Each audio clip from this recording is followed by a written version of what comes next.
Hello, hello! I'm Theta, and we're back for some more Minecraft again. We've kind of just been doing it like this entire month. We've been doing like a month of Minecraft, which is pretty cool. But we made some really sick progress over a couple hardcore worlds, and we've kind of taken it back to hard mode. And I'm pretty excited. We beat the dragon a little while ago. So yeah, I guess next up is the Wither. The amount of progress has been kind of bonkers, TBH. But that's enough of that. Let's hop in. Like, aside from the main progress of the game, I'm not like big into just like going through the bosses, like through the main game progression. I love doing little stuff like this. I think that's what the game is about. Oh, I was gonna feed the cats, but I don't have enough fish for both of them. Let me grab fishing rod. Yeah, so today's going to be a lot of farming for the wither skeleton and such. Not really my favorite part of the game, to be honest, but, you know, I can't really think of a better way to get skulls. I tried making a farm last time in a previous world, and meh. It got a big old shrug from me. It's like, okay, but you may as well just go smack him yourself. We will take some more food before we go. From the contraption. Wrong hopper? It's doing okay.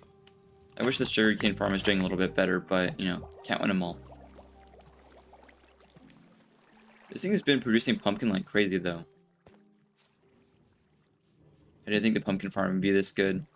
It's like a very small farm. That's like not even the entire output of it. That's just like 2/3. This is 1/3 of our output over like the past day, maybe. It's pretty solid for like something's on such a small footprint. That said, let me grab this elytra. So this kind of serves another purpose. I do want a little bit of XP for... That does have mending, okay. For fixing up our pick, for the elytra, for all sorts of stuff. Because some of the stuff is getting kind of worn. Yeah, especially the elytra there.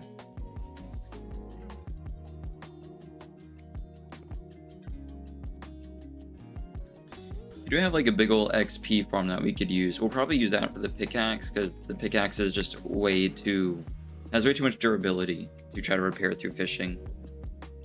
In my humble opinion. The elytra is pretty easy though.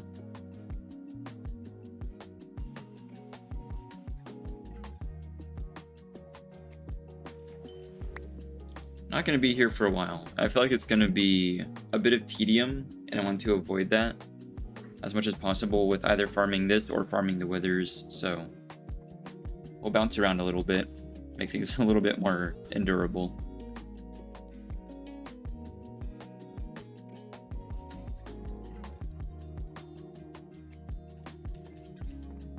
I'll reel in one more fish.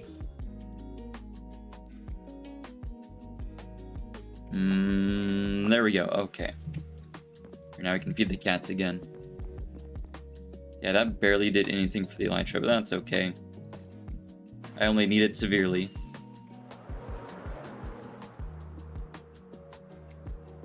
Now, at the very least, it won't be huge for the nether. That's my barn. That's not my house. The main thing is going to be fire resistance potions, and I don't think I have any stored. I don't have any prepared, but I can make some pretty easily. We got a bunch of magma slime a while back, so shouldn't be an issue. Put that away. Hop up here. I don't know if I have any spare bottles, let alone... Well, do I?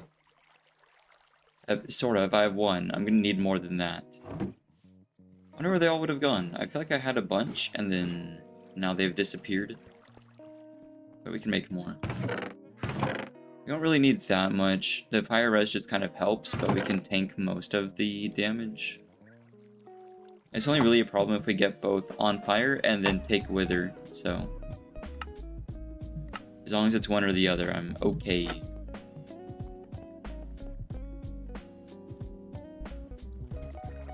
Since we're going to be at the fortress I'll bring the gold boots to get there, but we'll just switch out to netherite once we reach the fortress, because like we're gonna be fighting everything else anyway.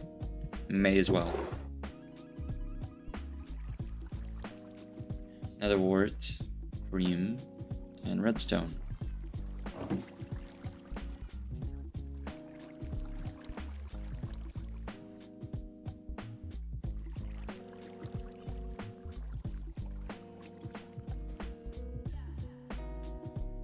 Looking good. So this is a good amount of food. I don't think I need to bring the lanterns. I think those are going to take up a little bit of room. I'll put them in here, switch that out for boots. I don't really think I need this shulker box, but I don't know. Because like we've already looted the fortress. We're only going there for wither skeletons, so I don't need like a ton of inventory room. Unless it gets filled up with swords and stuff, but we're not going to bring those home anyway, so I'm not really worried about it. Make this into fire res. Let's see. Boots, food. I might bring like more food, have more potatoes. Not really. That's fine. The armor's looking okay too. We don't really need the elytra while we're there. The bow. Oh, the bow's doing fine too. The bow's going to be kind of helpful. Probably more so than like most of our other stuff, TBH. Here, I'll put that away.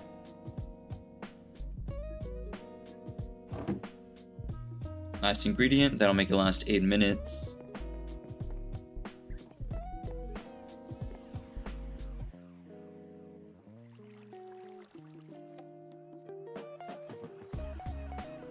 Nearly done.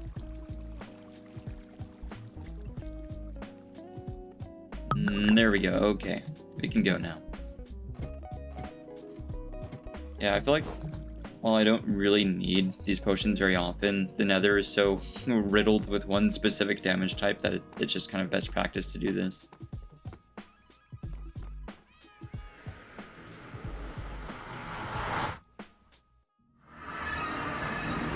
Oh.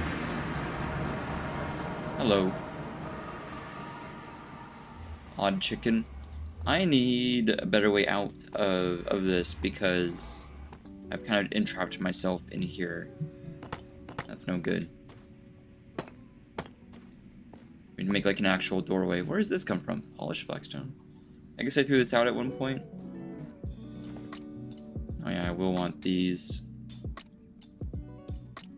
Plus some blocks to build with. There we go. That's kind of the winning kit for these strongholds. For these fortresses, I mean. Fire res, and then especially blocks to build with, because like the withers are 3 blocks tall, the magma cubes are pretty big. You can block off line of sight from blazes. It's just kind of the best thing to bring. If I had to choose between fire res or just a bunch of blocks, I would actually just bring a bunch of blocks. But obviously both are going to be better.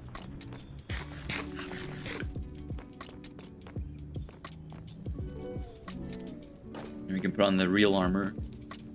I see some already up top side. Unfortunately, that is also where the blazes are. Yeah, I see like that. That was lightning fast that happened. There we go.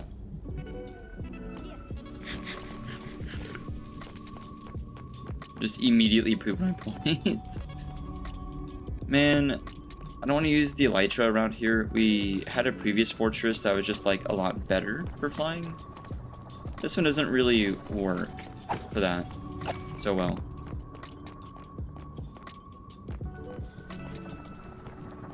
Cubes in the way. You know what? I think here's a good spot.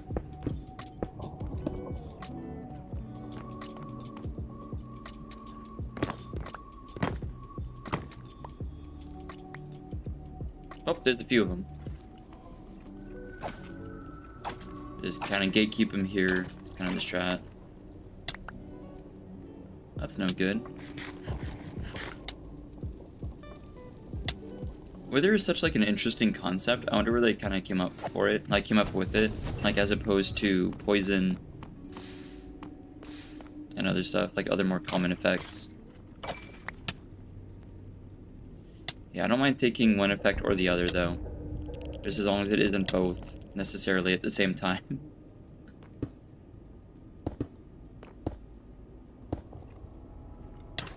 This armor's kind of broken. Still doing okay. My one thing about Wither is I feel like it is on purpose, but it's really hard for me to check my own HP.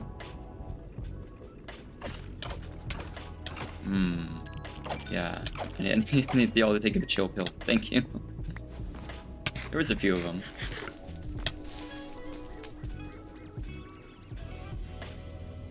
No Wither skull yet.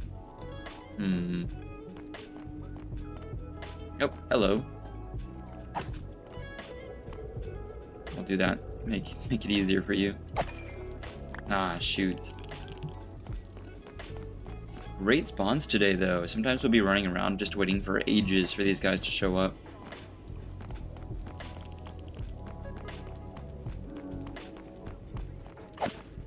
Nope, one at a time. Darn. Ooh, skull. Nice, that's one.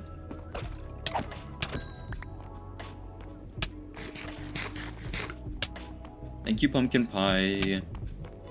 Although I think my lucky baked potatoes would work a little bit better. I don't actually know the stats. It may well be that pie is better. I think it's kind of in the same range as pork chops? Steak, maybe? I don't know. I don't want to go over there anymore. Actually, how long do I have? 5? Yeah, we can take these guys out. I really do not need more blaze rods, but we'll take them.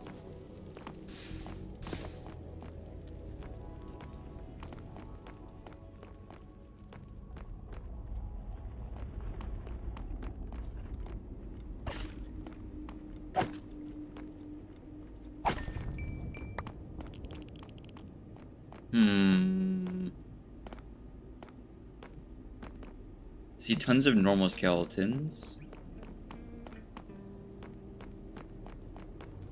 Blazes and such. Man. Bonk.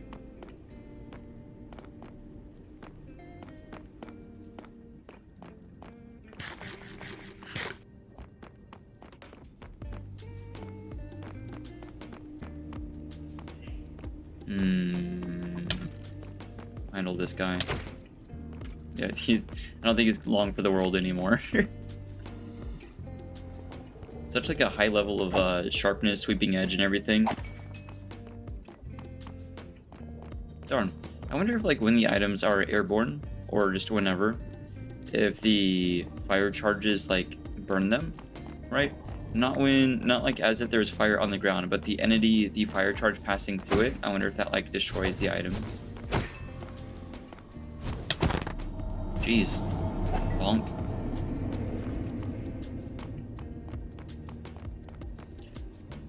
There was one over here, wasn't there? There was. Darn.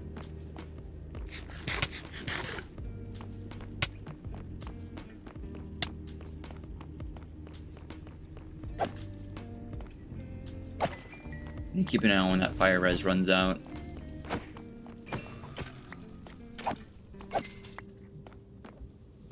Oh, there's a few. This guy has not despawned. It's preposterous. Boop. Oh, second skull. Wow, this is going way faster than it used to. I think the last time I was farming for Wither Skulls, I had like looting too, and it was taking ages.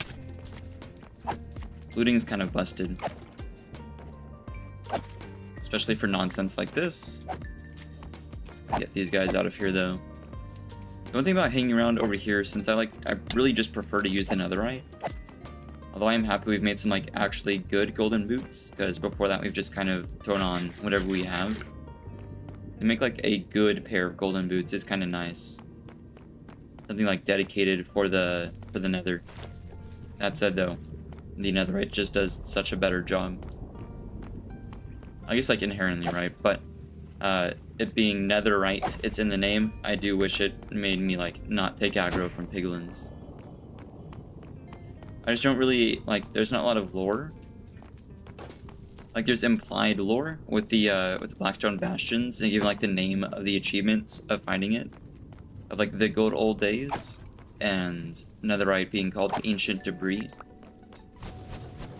I just kind of wish we'd have more explicit lore for like what the relation with those fortresses, with those bastions, with netherite, like with, you know, what's up with it. Because I don't really know. But I think that stuff is super cool.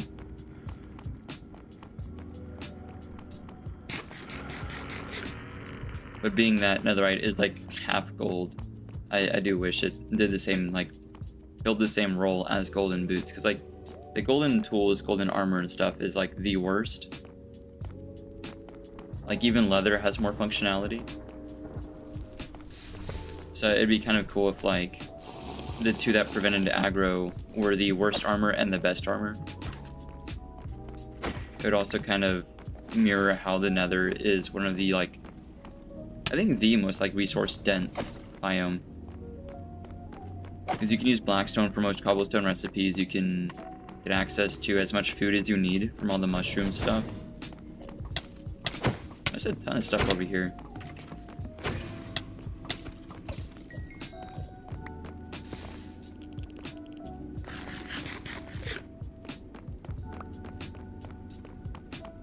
It is cool though, like the whole thing of how like banishing that one player to the nether, and like you're able to find like ruined portals and like work your way back. It's like really cinematic. We haven't found many ruined portals here in the nether though. They're kind of hard to come across given the terrain. Alright, there's a wither somewhere. Here it is. I don't want to miss the jump or anything. They will go around. I got a glimpse into the future there. We're not going to get knocked off the fortress. There we go. This is safer. Yeah, see, not like that.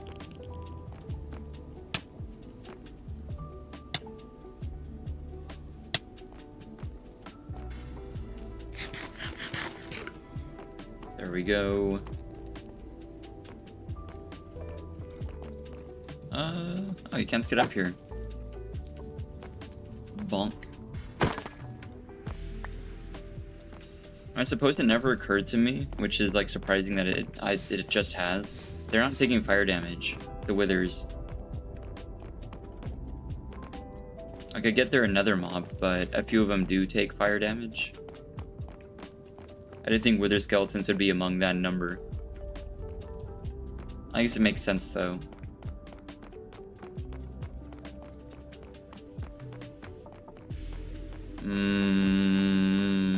I don't see any over there. Go check over here in these tunnels.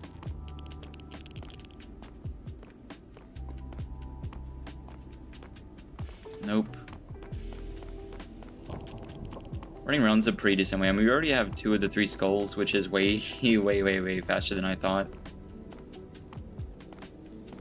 I mean, the last time we beat the wither, it took like, I don't know, 4 streams of like me coming by the fortress and trying to like farm for the skulls. It took way too long.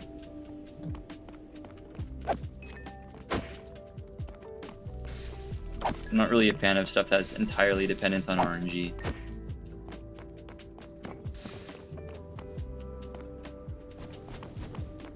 Another Enderman. I'm trying to focus my efforts here. I don't want to be going after like every mob that shows up. I really just only am here for the skulls. I don't mind like the bones and coal though. I don't really need the bones, but the coal is pretty helpful.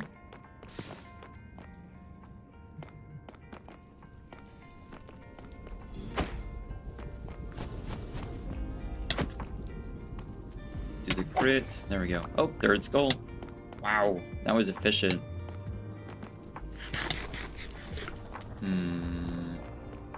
Throw these on, throw that on, and head back to base.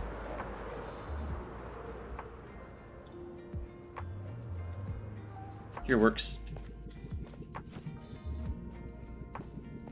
Yeah, ever since I kind of closed off this area for the tunnel, it's been kind of hard to get back inside. I really should make a route that goes like to the fortress.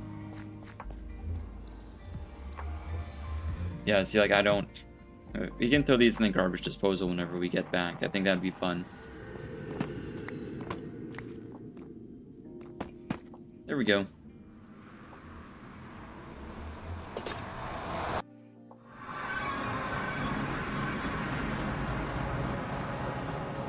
Cool, cool. We'll throw away all the extra stuff. This is 3, right? Okay, good. I know we have tons of soul sand. Now, last time we tried to spawn the wither under the dragon nest, the bedrock like area of the dragon nest, in the end, and tried to like farm it out for wither roses. This time around, I don't really care about wither roses. It'd be nice to have a few, I guess. We can bring some chickens along, maybe.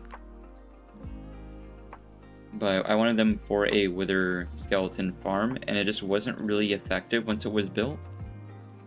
And I know of like better types of wither skeleton farms, but I just can't be bothered because a lot of it has to do with like portal shenanigans, and I feel like that's just not something that I would normally do.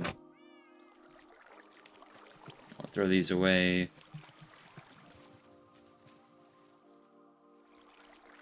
Good. All right. Yeah, we'll just spawn it somewhere else. I think it'd be funny to try to throw in a few like iron golems at it. It is a cakewalk here in Java compared to how it is in Bedrock. Like, not even close. The only reason why I had more issues with it last time here is because I was trying to do it with the mace. And I just can't line up hits with the mace. I had bricks. Here it is. Okay, I was going to say they are somewhere. Yeah, this is just entirely too much bone. Like, I'll put it in the plant chest because bone meal, but eventually we don't need to be saving it up. Same thing with string. I also don't need overstack of spider eye. I never use it. I use like a handful of it for potions. Same thing with wool. Yeah, I'm just not sure. But ignoring that, we can put the gold boots away because that's going to be in the way for a while.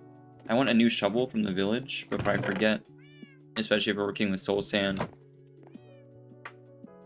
Yeah, that's just going to be in the way. Oop. It's a time of day. Yesterday I was trying to figure out how to make a like a physical clock for, well, there's a tower. It's kind of hard to see. Really, it's a sugarcane farm, but I wanted to put like a clock on top of it, and I was just kind of having issues with like the vertical aspects of the redstone for it. I have like what is effectively hands or lights going around, but I think we'll just leave this as is. The point was more so just to cover up the sugarcane farm. I'll grab these, head to the village. I guess we'll use this.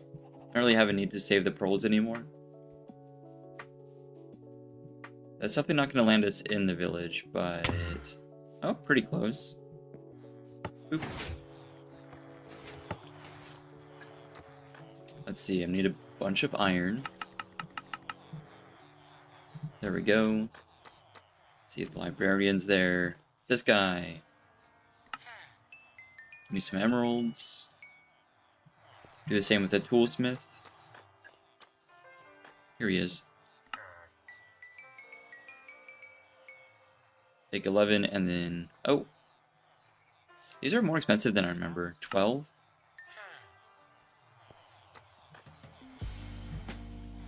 I suppose it's fair enough. I'm not the one spending diamonds on it, am I? I just thought that does raise the question, where are the villagers getting the diamonds? But I don't really want to think about it. It is kind of crazy that they accept diamonds as a trade. Like, 1 diamond for 1 emerald is an acceptable trade ever. I don't know if anyone's ever taken that trade. I know I sure have not. I don't really need diamonds. I'm just saving them. But even I wouldn't take that.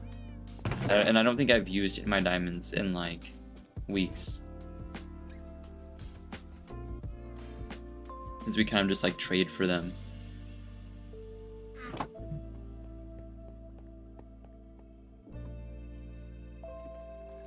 put the extra potion away. That's not going to be needed even a little bit. Regen would be pretty smart, given that this is Wither.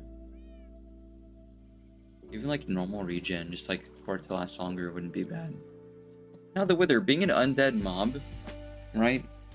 I know Wither skeletons, zombies, other like variants thereof are undead mobs, and thus Smite is more effective against them.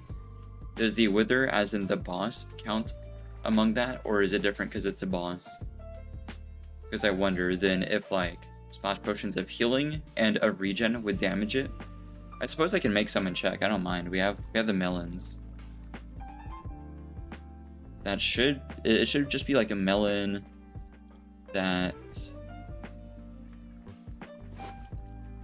I'm also not counting the amount of bottles that I thought we had. I must have thrown one away. Here we do have that though. Here, what else do we have? Invis. I kind of like these potions. I don't want to get rid of them. We'll make some more bottles then. I don't have any more glass in here, do I? Nope. Nope. Okay. Well, probably need more of that. I just cannot stand making glass. If there was any process I'd love to completely automate, it would be getting sand for glass.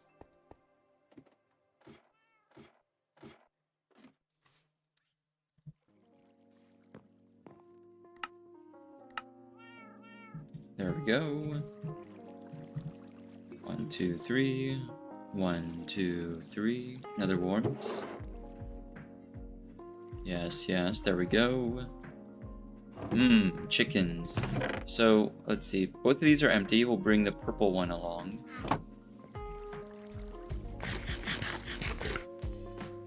I really hope this is the right potion. Listening Melon, I think that is just straight up healing. We'll see. Although it might be strength. It might be... Well, I suppose we'll see. I don't know. Not gonna think about it too hard. I do know we have like an exorbitant amount of eggs hidden somewhere.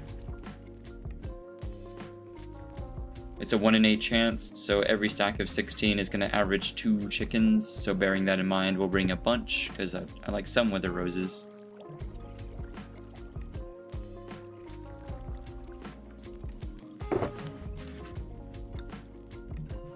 Here, we might just like leave this here for a moment, because I know this egg farm is gonna go kind of ham for a while.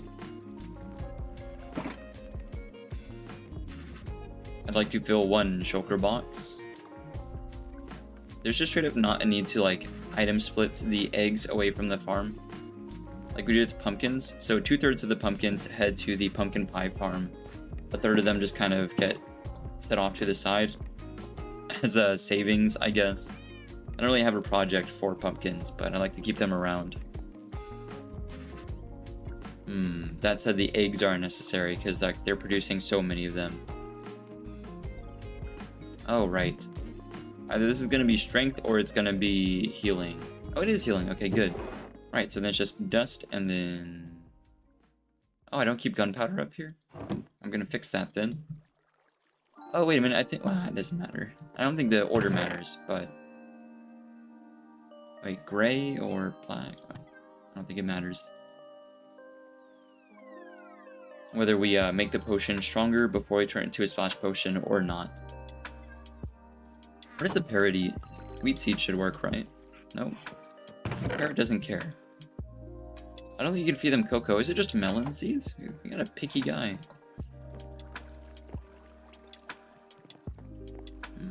Yep, healing 2. Then splash. Good. Hey, Sky, welcome in. We're preparing stuff for the Wither. The kind of point of today was just going to be like preparing for it, because usually getting the 3 skulls takes me like multiple days, but we just kind of got lucky off rip, so I suppose that works. The Wither being like in the same family as Wither skeletons, which are in the skeleton zombie undead family. Stuff like Smite damages them more, but also healing damages undead mobs. So I'm kind of curious if that works against the boss, the Wither, as well. But in case it doesn't, we'll bring a bunch of iron golems and whatever. Last time we tried to trap it in the end, and that went poorly. There's also not really a point. If anything, it does more damage because it aggroes a bunch of endermen, so I'm not going to do that.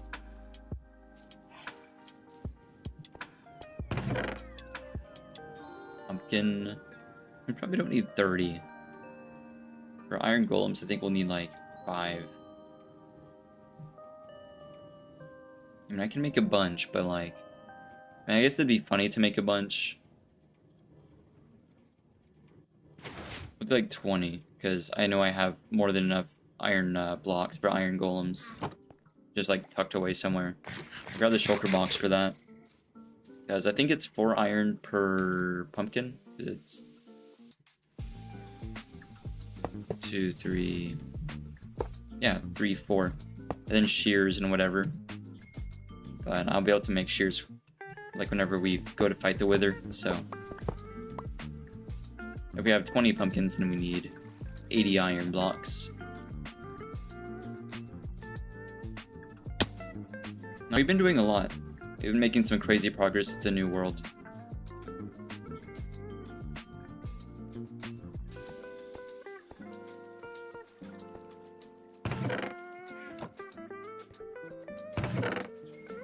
Right, that is the iron I'm going to be building with. That one's going to be just left alone. So not including that, we need 80 iron blocks. Which we have way more down below. I'll get them split into like even stacks too, just to make it easier for me. When I'm on site. There we go. That should be enough, and then plus shears. Alright, and then yeah, this will help me repair them if I do want to do that. But I think with 20 iron golems, I'm not going to need to be repairing them very much. Now the wither, I could go get a bunch of obsidian because we mine it pretty darn quick, but...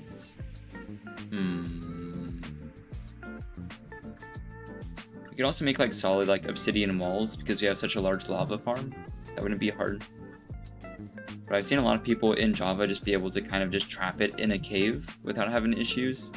It is crazy the difference between the bedrock and Java withers. We could go put it in the mines. We have 2 sort of like big caverns that we could work with. And I think we're going to go with our main one, even though it might kind of cause damage to our stuff. I'll have to put like obsidian between it and some of our redstone. But other than like one sort of contraption I put down there, there's not much in the mines to break. And the roof is nice and low.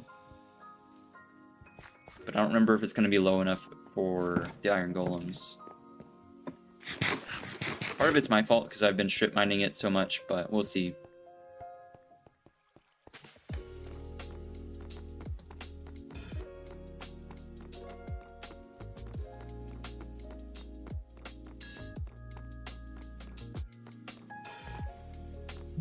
There we go. And just down here.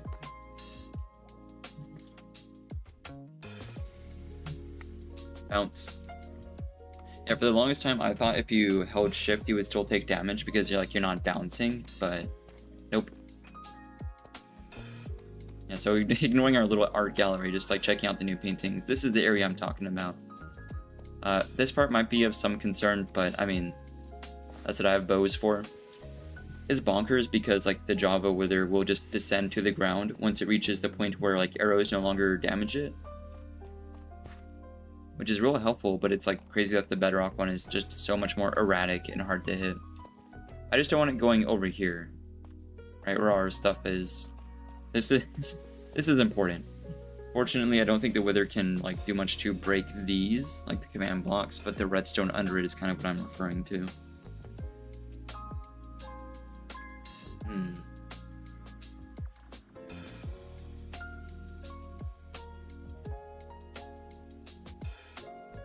So we might try, instead of here, there's also the ancient city, but the roof is just way too high.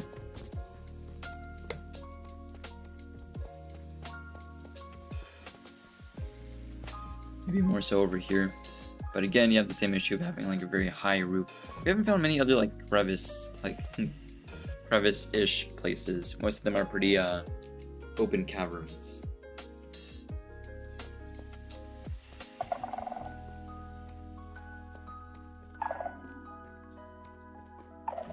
So that said, we could just make like an artificial tunnel for it, similar to our entrance to the mine to begin with. I think that might be the move. Because the Wither tries to like mine up out of it, even if it could, which I think it can. It would do that anyway. So we'll restrict it as much as possible before that happens. So something similar to this I think would be good enough. A 3x3 is probably wise for the iron golems.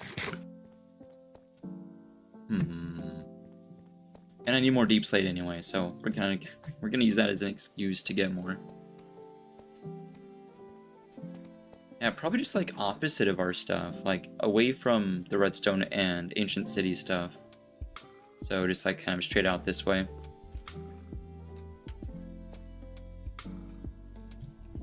There we go. This is in line with that, right? It'd be kind of cool if that was the case.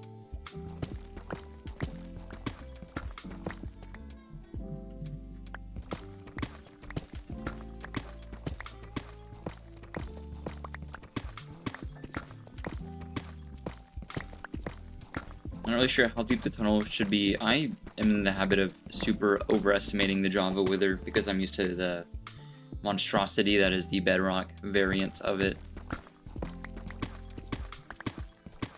But if healing potions damage the Wither like they damage other undead mobs, then it should do a ton of damage. Unless it has like special resistance against it or anything. Because I know like potions of harming are kind of busted. People don't use them a lot. I think part of that is because of how undead mobs aren't damaged by harming. But everything else that is, oh my gosh. Like harming level 2 I believe does 4 or 5 hearts to the player.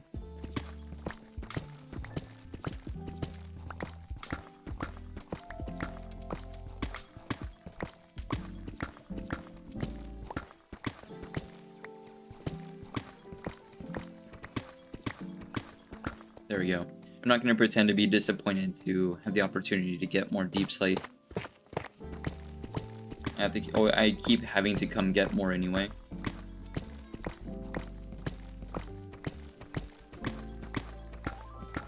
Boop, boop, boop.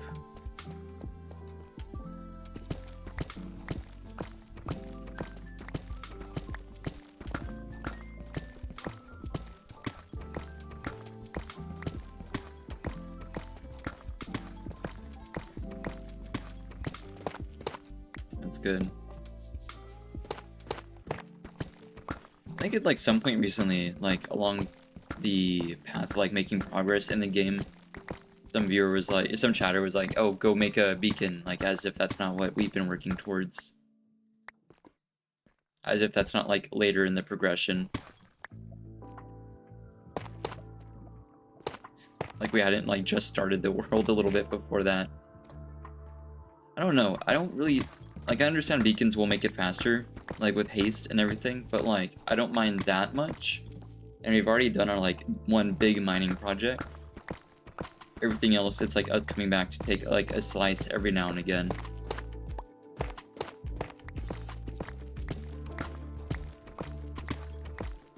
Like, I really don't mind, like, these huge areas very much. We only did one like that. Only one area did we, like, remove thousands of stone. But even without that, max level efficiency on a netherite pick is just pretty fast as is. My one complaint though is I do want a combat and magic update. A potion of haste would be so good. I know it would kind of... it would make the beacon outdated, but like... I don't know. It kind of already is, TBH.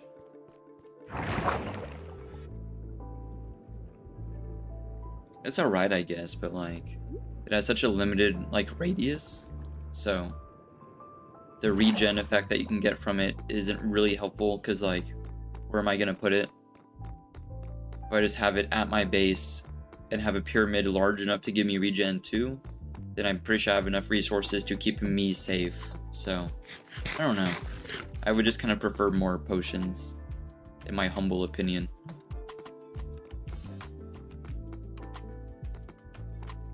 And they have been like slowly adding more. There's infestation, oozing, weaving, all sorts of stuff. But like, I mean, helpful potions. Those are sort of all for the trial chambers.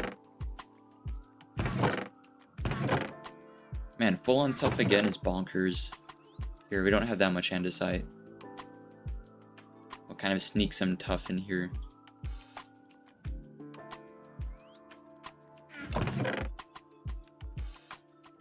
Always good to have more cobble. Deep slate, huge. Definitely gonna keep the cobble, but for now we'll put it in the chest.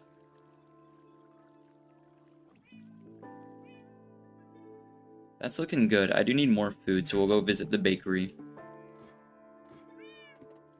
Potatoes are nice as like a backup. That used to be my main food source. I think they should be my main food source, TBH, because we can make so much more than we can make with pumpkin pie, but the pie is just kind of funnier to me.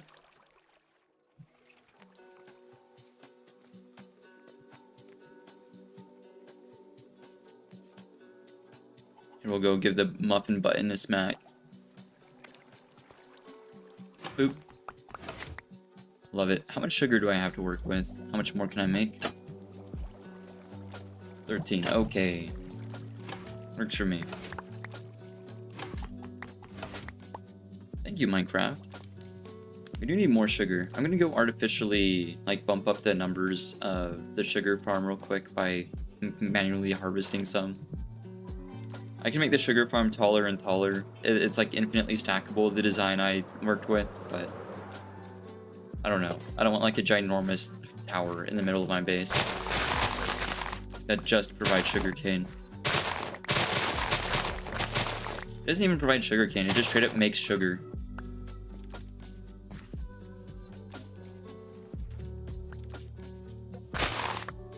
Like the entire output of it is used for sugar. I don't have like an item splitter like I have with the pumpkin farm.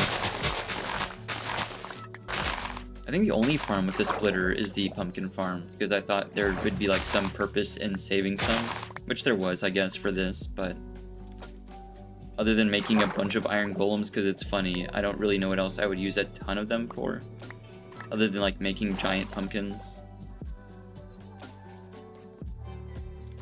It's not really the season for that, though, to be entirely honest. We really struck while the iron was ice cold in making a pumpkin pie farm, but I suppose it works.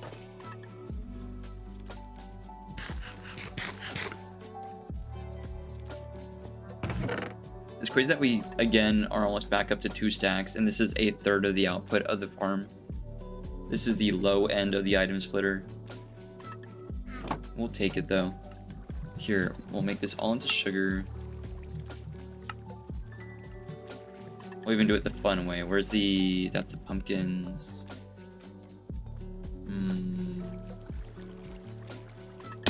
I need to access the hoppers that are behind the auto crafter. So that crafter, right? I need the hoppers that are behind it.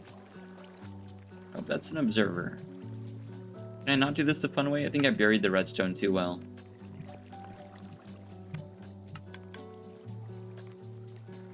No, not quite. I can kind of see the dropper though.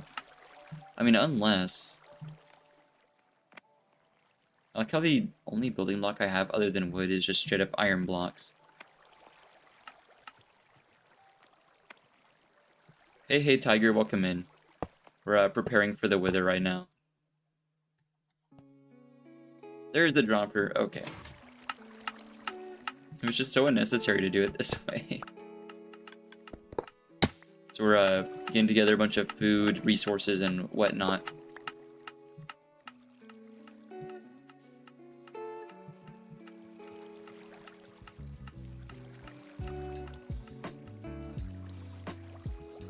There we go.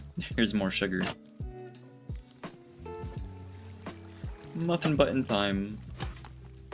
Yeah, this thing is awesome. I love that we did it in the hardest way possible, too.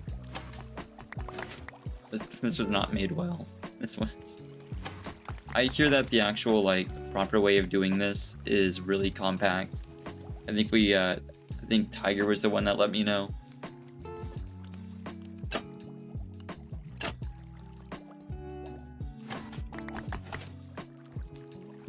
Yeah, 45. Oh my gosh, yeah, tons.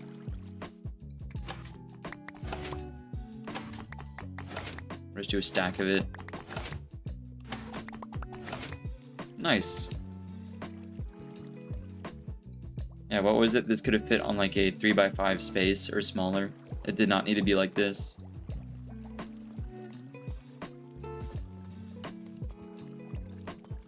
That's fine. All right, and then here, move that, move that.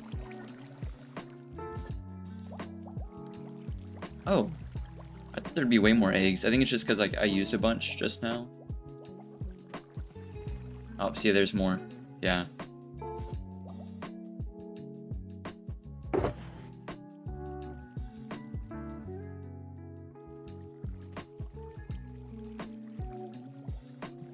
So the button activates a piston, allowing a repeating redstone signal to activate the craft repeatedly. Yep, that's about right. That's about how I'd say it. I mean, we can just take a look.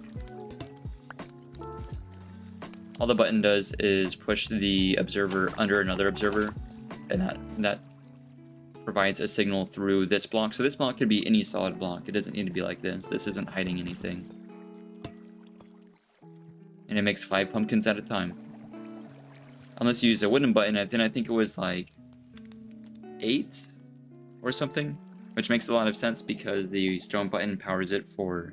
The stone button holds down for 1 second, the wood buttons hold down for 1.5 seconds.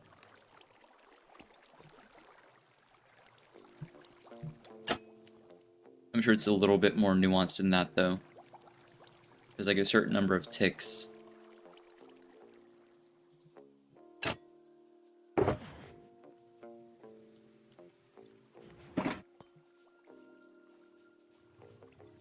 I don't think I stored eggs anywhere. I don't think I like needed them for anything other than the chicken farm. And then I used them all.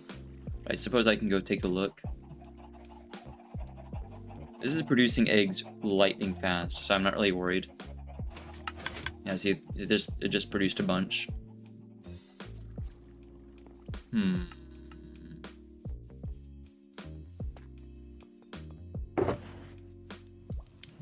Good enough for now. We need a baking update stat. I need muffins. I need other pies. Something to do with like sweet berries as well. I need a whole bunch of stuff. Speaking of which, I want to go check on the Senator and also Virgil. Specifically, I want to see how many scutes of Virgil is made.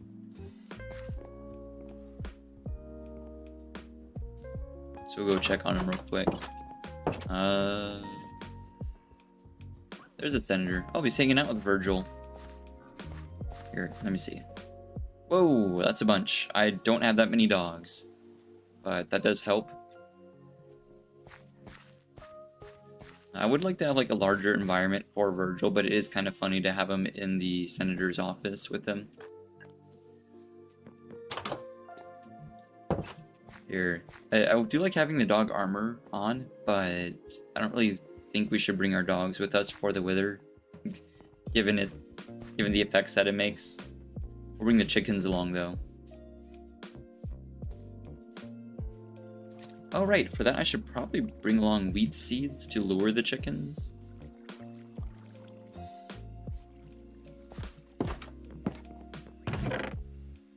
Yeah, that works. We'll feed the cats again.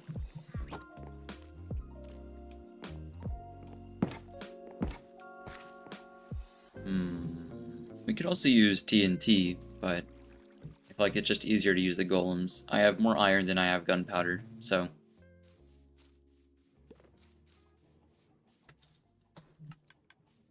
This is working. Yesterday we were doing a lot of work kind of covering this up. I don't really know what to do here, if anything at all. I think this is mostly okay. I don't mind having some exposed redstone.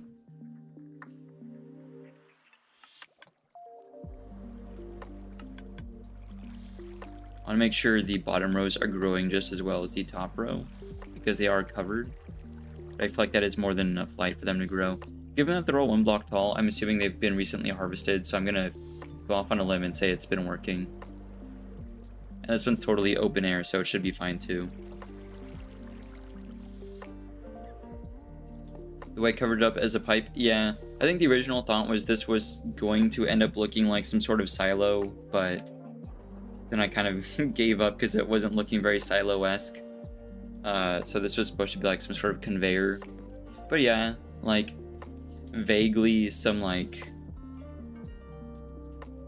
I don't know if steampunk's the right term, but almost like dwarven, like industrial agricultural shenanigans, like having machinery and pipes and stuff, but like also running from like barn to barn, I think is really funny.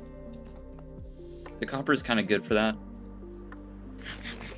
Copper trapdoors, copper grates, and also like bamboo trapdoors and acacia trapdoors are good for like making pipe related things. I really actually use straight up glass. I think trapdoors are better. The cool thing with trapdoor pipes is you can have like items flowing through them real easily if you have like a horizontal pipe, right, with water flowing through it at intervals, like how I do like my plumbing. I don't know if there's like a good spot for me to show it, but where there's like a water source block and then the water flows out and then the water ends and I put a sign down and then another source block, so the water's pushing only one direction. You don't really need ice in between them inside of a bamboo pipe, so they work really well for plumbing, and they also work underwater and they look sick underwater because they have a really small profile. But I think it's hard to like get good at designing, and I wouldn't even say I'm like good, but I think it's just a vague understanding of what themes might work together and which ones don't. It's kind of hard because the palettes in Minecraft, some of them are like incredibly over serviced. There's so much like teal related stuff, but like the primary colors have almost no support. There's almost nothing for primary yellow. It's just kind of weird. And you'd expect like gray to be gray, but I don't know, there's so many different types of stone that it's hard to like figure out what to use, because the same build that would look good with tough would look pretty bad with stone brick, and if you put them next to each other you'd think like stone is stone, but this doesn't look very good. I do kind of appreciate how they made the tough bricks kind of fade to a lighter color towards the top, so it does blend towards the normal stone brick a bit well, but like it doesn't do enough.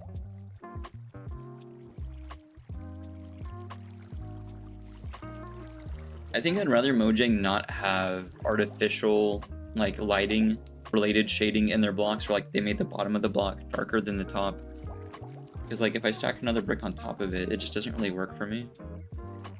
I don't know. Maybe art class can help.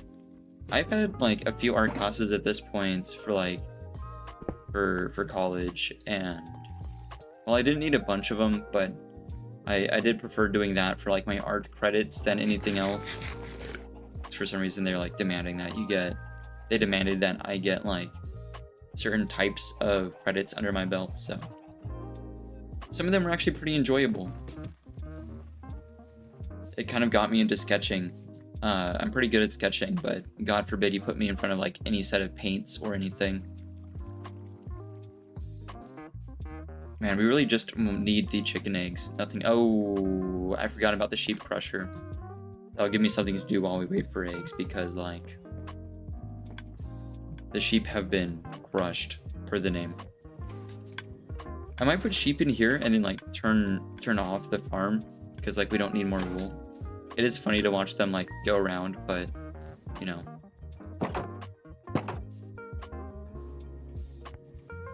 The sheep crusher earned its name for a reason.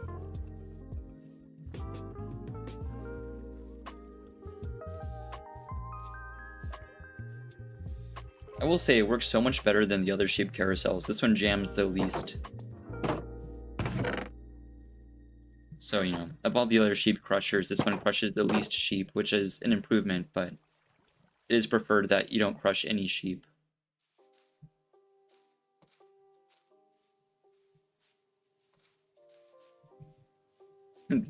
That said, I think we've exhausted the local supply of wild sheep. I do see one.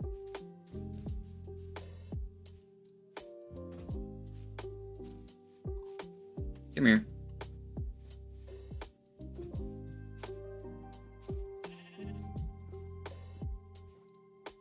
Yeah, and this carousel holds 2 sheep pretty stably without, like, breaking. The first sheep carousel held 8 sheep, which is really funny, but it was very unstable.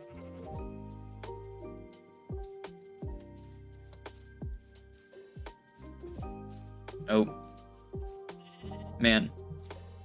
The range at which, I know I mentioned this before, but, you know, a bit of a fun fact. The range at which animals lock on to the player in Java, if they're holding, like, the appropriate, like, food for them, is, like, at half the distance or something that it is in Bedrock. It's kind of nutty. They also break focus way easier than Bedrock.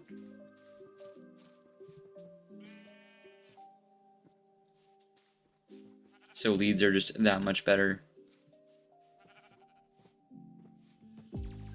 Bring these guys over here. We did use a bunch of our hay recently for target blocks.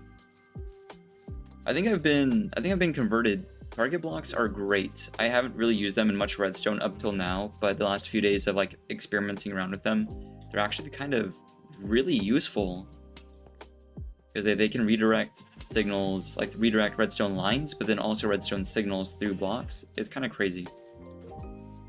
Which is like not at all what they're meant for, right? They're target blocks. They're meant to be targets, but I don't know. Using it for their not intended purpose works really well too.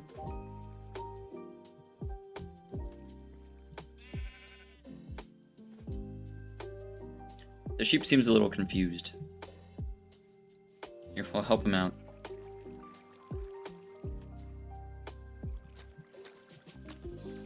Bedrock, grab a carrot in every pig within renders. Yeah, it's kind of bonkers. The distance at which it works is crazy.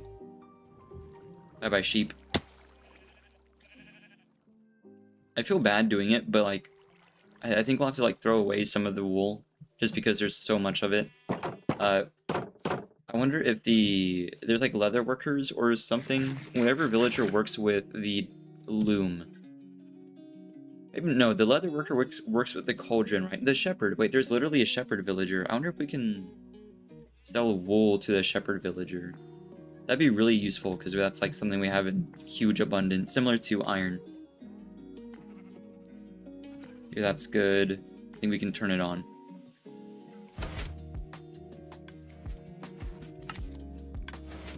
I sheared one of them. This is fine. The farm kind of rectifies itself. There we go. See, I love this design. I didn't think it would be this stable, but it just kind of fixes itself if it starts going wrong. General Shepherd sends its regards, yeah. It is so funny recreating like the scene with General Shepherd in Helldivers right before you get on the Pelican. Especially if the homie doesn't have any samples.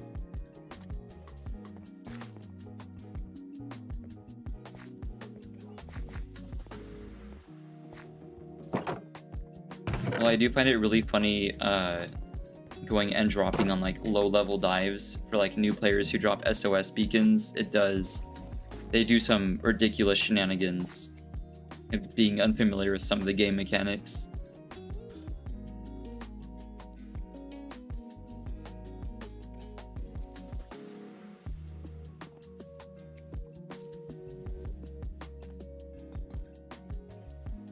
Egg, egg, egg, egg, egg, and I wonder what 10 more are gonna be. Oh, it's egg.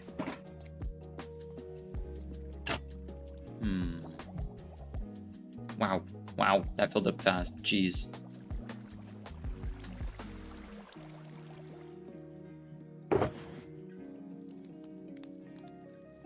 Splendid, nearly full.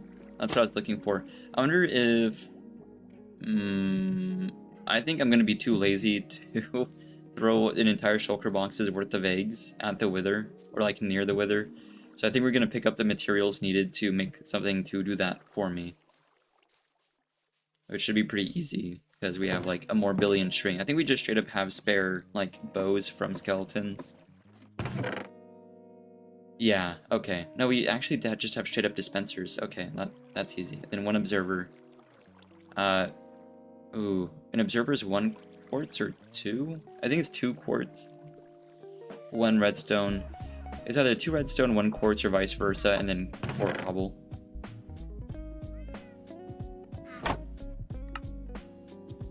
Or I'm just straight up wrong. That's cool too. I wonder what it was. Oh, what if it's 6? Yeah, it was 6. It was 2 and 1 and then 6. Okay. Thank you, Minecraft.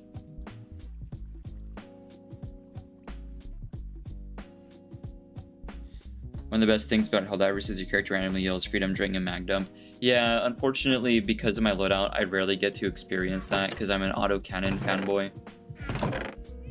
That said, while dropping lower level missions just with like randos the other nights, we had one that took us, because I prefer bots, but this player, because we stuck with him across multiple operations, he took us from a bot operation that they completed to a bug mission, and I hate fighting bugs, but you know, that said, I was along for the ride. I brought the autocannon by mistake for bugs, because the last time I had fought bugs was, I think, like a year ago or something. It had been quite a while. It was during like when Helldivers was new that I was like, oh, I'm gonna go fight bugs because they're easier, right? So I used to be more of a bug kind of Helldiver, but then I got into the autocannon, I got into fighting bots, and I think I've just kind of forgotten about the bug front. Well, we go to like start fighting them, and I set the autocannon to flak, because that also I don't think used to be a thing, but now you can set it from AFET, however you say it, to flak, and it's so good. The flak autocannon just eviscerates bugs, like so much better than the laser cannon, because I used to bring the laser cannon for bugs, because I thought it was like the most effective thing for the job. Not even close.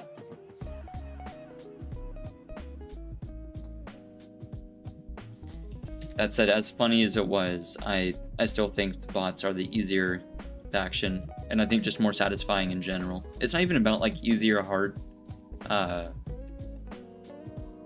It's more so about like not having 30 hunters glued to me all the time while I'm trying to like reposition. With bots, I feel like I can like keep a little bit more range and play the game instead of just playing running simulator. We really just need the egg. Oh yeah, for this, I think that's good. I might grab a hopper just in case, because the hopper will let me just kind of auto unload the shulker box.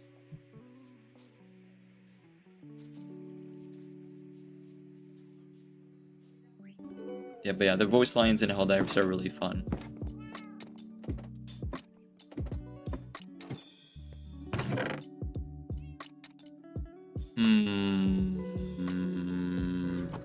Do I have? I do! Wow, I have a ton. Jeez. Thank you, Minecraft. I'll put these in there, as well as the skull, as well as 4 soul sand. Nope, that's a trapdoor. There we go. 4 soul sand.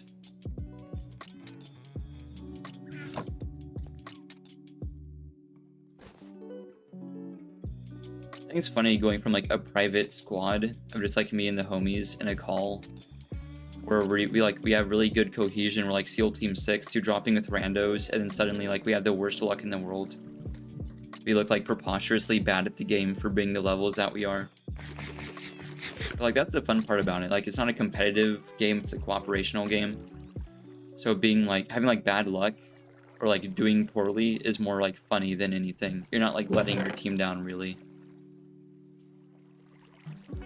It's good for a laugh. I didn't want these to stack. I wanted these to be like kind of separate. There we go. I think we'll let the eggs fill up. We'll go enjoy the frog jar for a second while I check something IRL real quick.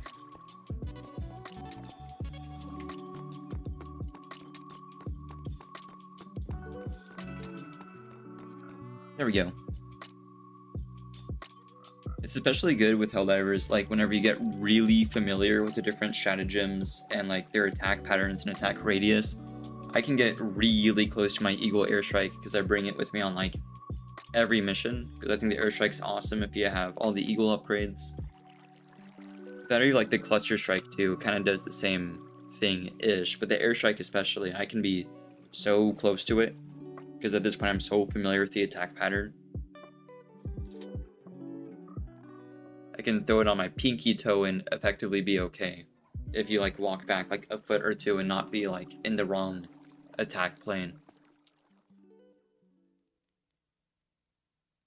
Let's see, set this up. Cool. All right, BRB.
Hey, I'm back. Stim stopping me from being on fire is pretty weird. I wasn't really aware. I kind of just never noticed. It's just that when I'm on fire, I would pop a stim, and I just always assumed that I was no longer on fire. Like, unrelated to taking the stim, but I guess that makes sense. I don't know. I like how stims keep me regenerating for a short amount of time. So before I cross like a massive field of fire, I can just like pop a stim and go for it. I don't know. I think it's a good thing. I remember like pre-nerf fire. Even like looking at fire sideways would kill me. I don't miss that at all. Given the amount of like flame hulks and shenanigans there is. Even like thinking about anything remotely warm would burn your Helldiver. It was preposterous. And like the flamethrower was the thing for so long and people were still using it. Like, while fire damage was that bad. Even now, even without like the fire resistance gear, I can kind of deal with it as long as I have a stim, I suppose. And then with the gear, it's great.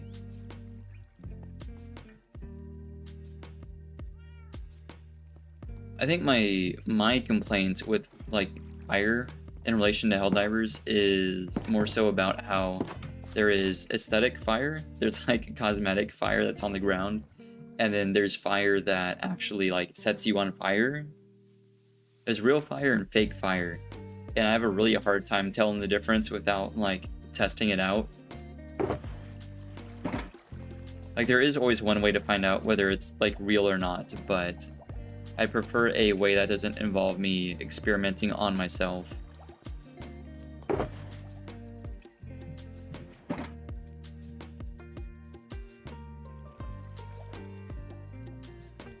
We had the seeds, right? I might want more. Here, we'll go run the wheat farm real quick. That'll give us plenty of seed.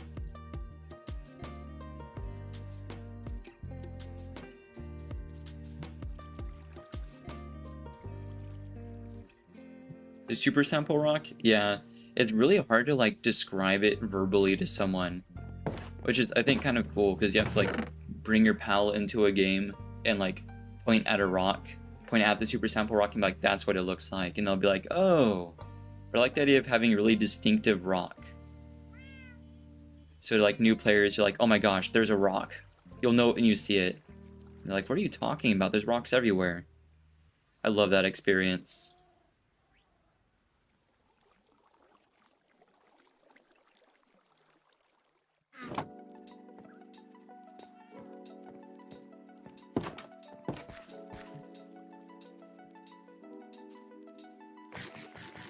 Any bottom fat top? Well, yeah, but like, there's lots of descriptions that will like describe the super sample rock, but it's more so a matter of a description that will set it apart from every other rock on the map. I think it also depends on like what planet you're on, because some planets are like comically rocky. I remember people complaining that like there were a few planets that were similar to each other. Like one of my favorite planet types, the really like open ground, kind of really flat, sort of like rocky but not mountainous planet where there's like red grass and there's just a ton of visibility. However, it commonly has ion storms. It reminds me of No Man's Sky, but examples of that type of planet would be Crimsica on the bug front, or I think it's like Yed Prior or Yed Prime or something on the bot front, and I just don't care. Like, it doesn't affect me at all, and I find it really fun to be like, oh wait, this is another planet of this type, it's like this, you know. I don't know. I don't mind even a little. But it is cool when there's like super unique looking planets. I know there's one on the bot front called Matar Bay, but there was another one, I think it was like Matara or something. Matara Bay. There was another like bay sounding planet that was just gorgeous. Like wonderful sunsets and stuff. I'm so picky about like the planets I dive on. I'm never ever I don't even care if it's like it's like the final major order ever to win the second galactic war. I am never going back to Hellmire on the bug front. And then on the bot front, everyone like, the meme is Malevelon Creek, right? But there were multiple planets in that sector. And I actually wasn't on Malevelon Creek very much. I was on another planet that also had it pretty bad, but like the creek was the one that got really popularized. It was like you something, even I like struggle to remember the name. Launch music's really good. All the music's pretty good. I think they did a good job of having tracks that you can just kind of keep listening to without really getting like worn down by them. For a game where like the missions, like the types of missions, like if you stay on the same difficulty, it can get really repetitive. But with so many difficulties, so many mission types across all the difficulties and planets and stuff, even it having like the mechanic of it being an active war effort that's like being constantly shaped by the community is just really good for the gameplay loop. You don't need to worry about replayability if the whole thing is just continually going. And that kind of raises the point of everything that, all the goofy stuff the Helldivers, you or others get into is all like canon to the progression of the war. Because like, you're the one progressing the war, so all the shenanigans, all like the memes and stuff are all canon, which is really funny. We'll check on the eggs again. Oh, there we go. Man, here, wait, I'm curious what the name of that planet is. It's not Levelon Creek, obviously, but I was somewhere else. But like in the same sector, I think.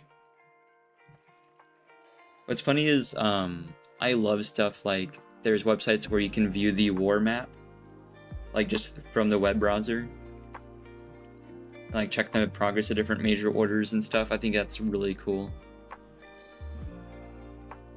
When I used to play Helldivers, because there was like a time when it was new, during like the big like bot invasion. I forget what it's called, with the major order, like what the campaign was called. It was like Operation Disassembly. Operation Rapid Disassembly is what it was called. I was on top of that. I couldn't leave my home without like checking the war map every now and again, just to make sure stuff was going well. Rapid Disassembly was bonkers. Let's see, Helldivers to bot planet near Malev. How do I spell Malevelon?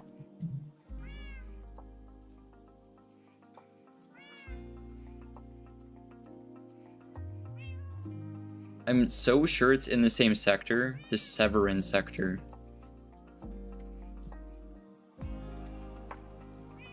Severin sector.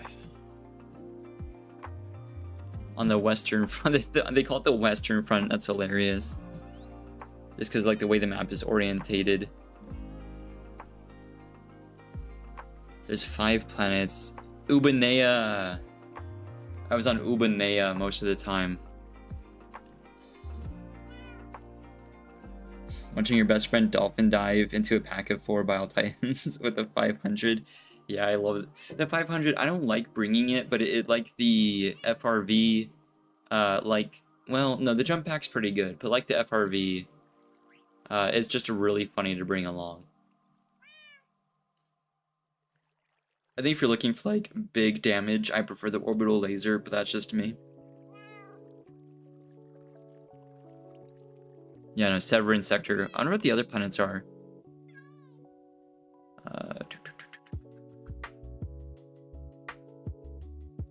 Oh, wow, it also had Durgen. I remember Durgen. No, I was mostly on Ubanea, though. It's so funny talking about it, like, where were you? Where were you during Operation Rapid Disassembly? Now, I saw the Malevelon Creek stuff during Disassembly, because there was Disassembly and then there was like another mission before or after that. Malevelon Creek Memorial Day is hilarious too. I'm so glad that became like part of the lore. Swift, well, it wasn't Rapid, it was Swift Disassembly. Phase 2. On the planet Tibet in the Severin sector, yeah. Man, yeah, I don't ever want to go back to Ubanea. It sucked having it so bad there, and people only cared about the creek. Which, don't get me wrong, it's all like for the same more effort, but you know, still. It's always remember the creek, but Ubanea remains forgotten a little bit. There we go.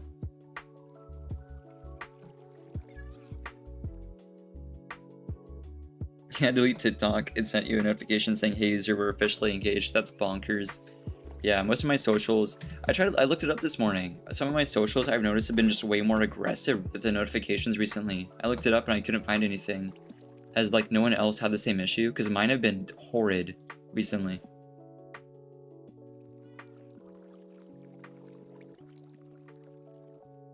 Miku and Rocket League, thank goodness. It is about time though. Isn't that one of the most like, not the last, but one of the last epic games that would have had Miku?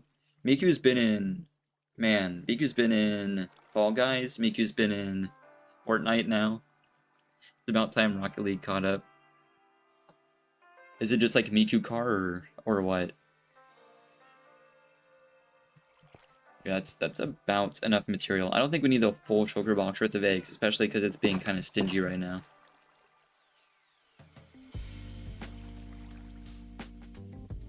Yeah, like the Miku mobile.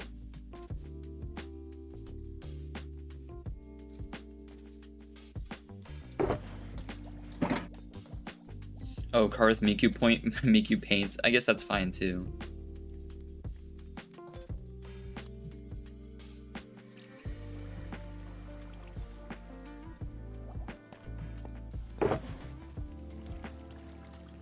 I don't know. I don't know. The item shop in Fort has been plagued with like the car stuff for a very long time. But I saw the GTR the other day. They added the Nissan GTR and I was like, ooh. I might spend money on a car in Fortnite for like the first time. But I restrained myself.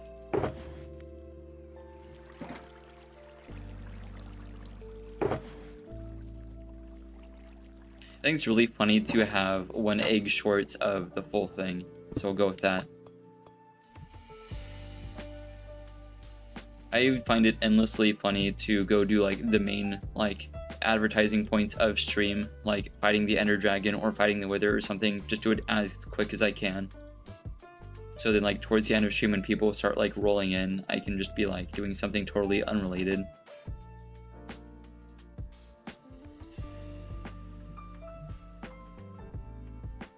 Oh, the GTR's in RL2. That's pretty sick. Don't tell me this information. I might... I can't get back into Rocket League. You can't do this to me.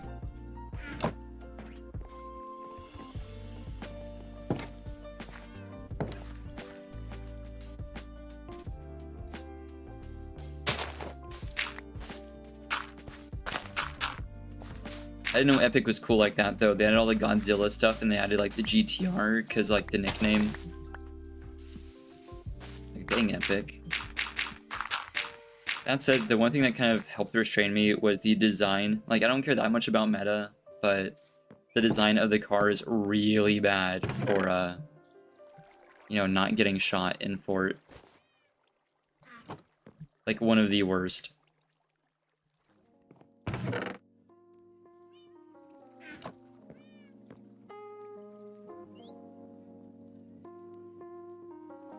Right, we'll bring the regen to help deal with the Wither, like Wither effect that we'll be taking on. I'm really curious about the splash potions though. It'd be funny if this like did half the Wither's HP. I don't know, I guess like it's more nostalgic for other Minecrafters, but like, I don't know, like getting the diamond sword and going to fight the Ender Dragon isn't like some big climactic thing for me because the fight is just that bad. I've always hated it. I don't get the hype. It's so loud and just like poorly done. It comes with really nice wheels though. Yeah, if I'm gonna be honest though, I don't like how they have everything as part of packages. Like, I don't really like all like the cosmetic stuff on it. Don't get me wrong, on most of like cars in games I like all the like the animated like glowing wheels, like all the paints, like animated paints too. That stuff's great and all because like it's a game. That said, if it's a GTR, if it's like a car I like IRL, I want it to look like an IRL car, and I kind of just want to like, I don't know, even like a cell shaded paint. If I had to choose like anything that wasn't just like a matte white color, like cell shaded white would be really cool. But like the fact that I have to buy the entire package with all the stuff with it, all the cosmetics, I kind of just wanted the like body type of the car, right? That's all I wanted.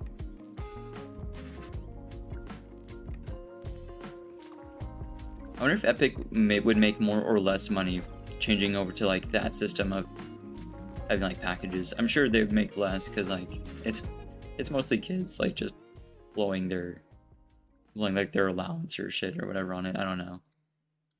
I'm not used to like getting that many like cosmetic stuff in games. Starting tomorrow, they add a Miku car, decal, goal explosion, the Miku stadium. That's kind of hype. I wonder if they're gonna like in the stadium have like stadium specific music the whole time, or it's just like a Miku concert. Playing Rocket League in front of a Miku concert would be hilarious.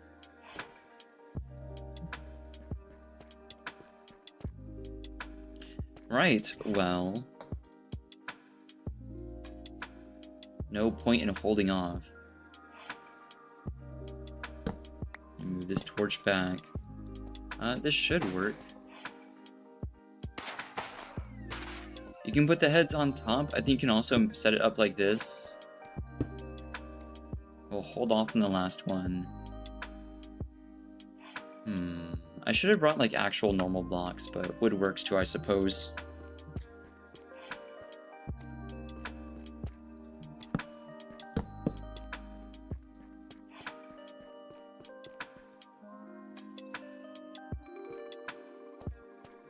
I wonder if I can like vertically stack golems.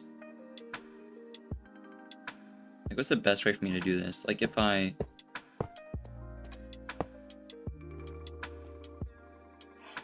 One, two... Something like this? I wonder if this arrangement would work. How many blocks in between two?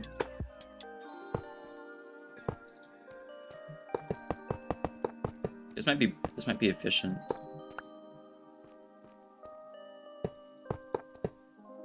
Again, if it works this way. This is definitely not going to be 20 golems off rip. There's not enough room in here. Yeah, and then shears.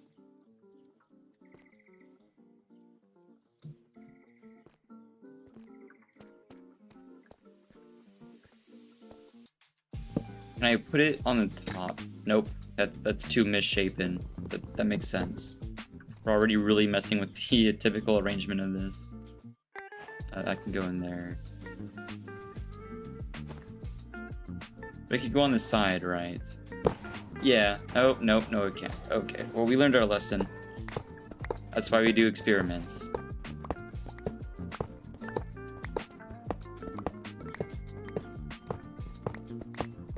We know better now.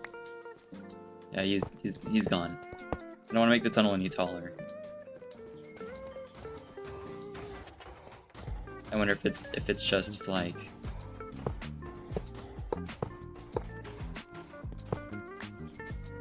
There, is this safe? Is this gonna be okay? Also, get rid of the buckets, the coal, and the sticks. Yeah, that's safe.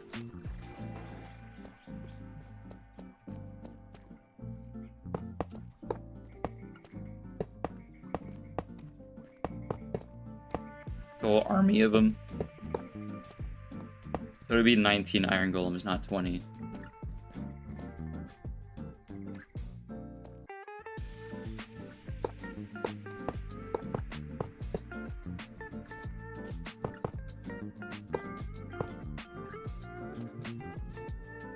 Nice. Also, where's the chicken stuff? Shulker box, hopper, these. There we go. We'll set this up. Boop. Boop.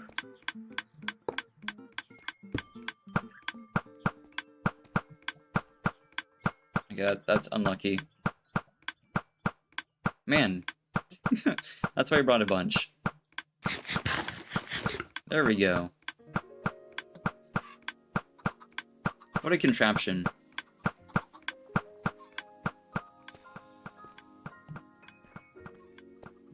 Here's my shears. I'll make the rest of the golems real quick. I think I get why people who aren't like familiar with like games, you don't game a lot, especially older people are like, what is Minecraft about? I know previously I've said like, why are you confused? It's kind of like in the name. It's very apparent that it's just a sandbox game, but also, I don't know, sometimes I stand back and look what I have done and I understand.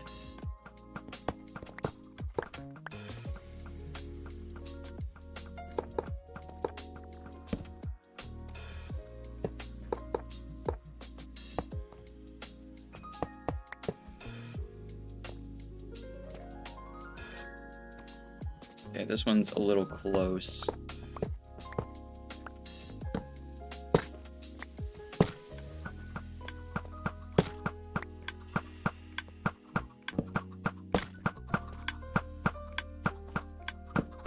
Do that one last.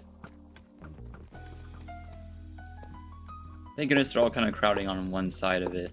On one side of the tunnel. Nope, this one's in the way now. Okay, this is a lot of iron golems in a very tight space. I'm kind of scared.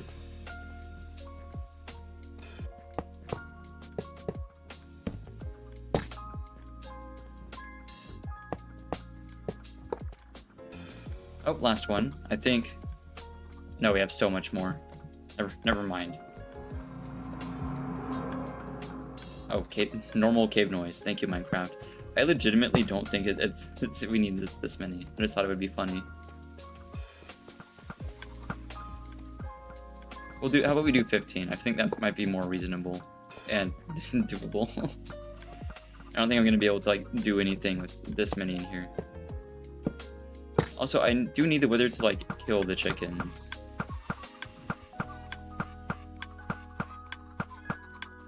Here, one more golem. Okay, this.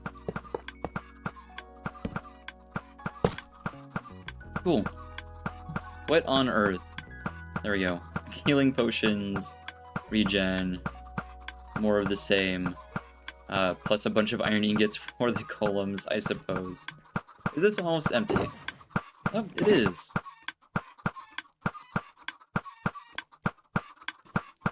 Oh, right, there is one more iron golem, I guess. Go grab the shears for him.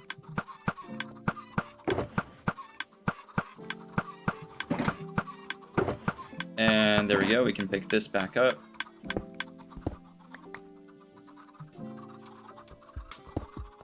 One of these has to give me a wither rose. Maybe I should have brought poison for them, but I was worried that would harm the golems. I do appreciate them sticking to one side of the tunnel. I don't think there's a way I can... Oh, I can give them a smack. Just to bring their HPs down a little bit.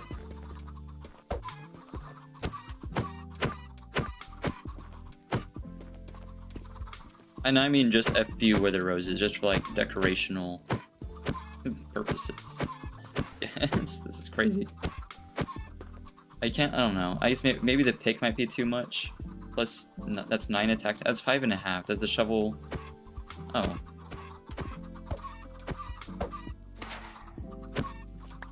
Here, we won't do too many of them. Okay, soul sand. Oh, here. That's okay. We can do this. There we go. Alright, well, the seeds, get all the chickens close by. I think we can survive this blast just fine.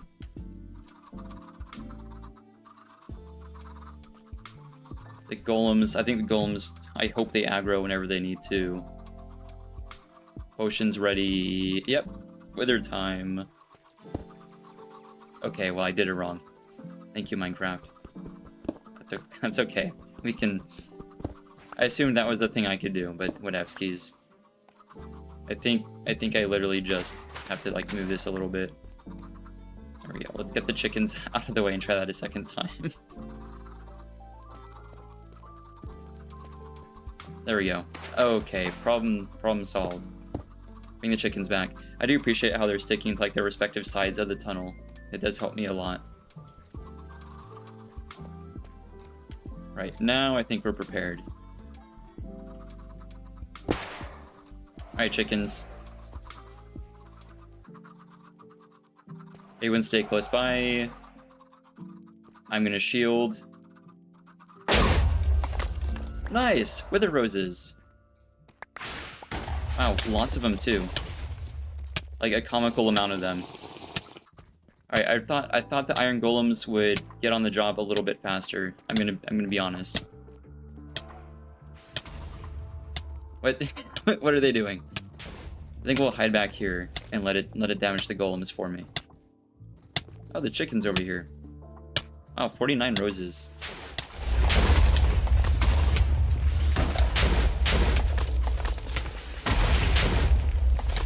La-di-da.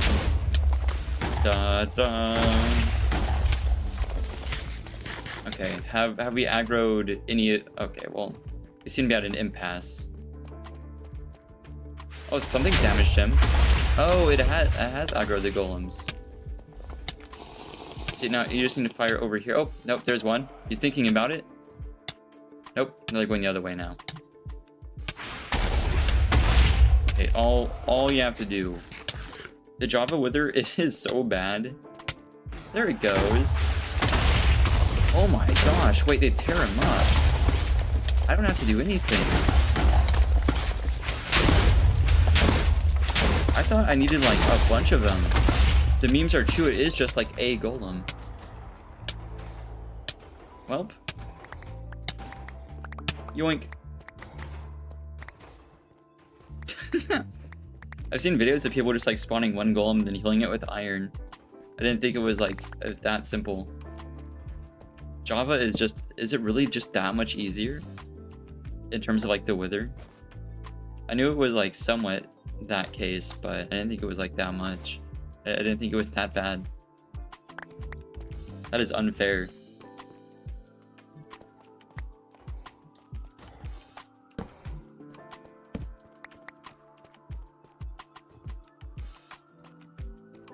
Oh, okay, so now we're just here with all these dudes.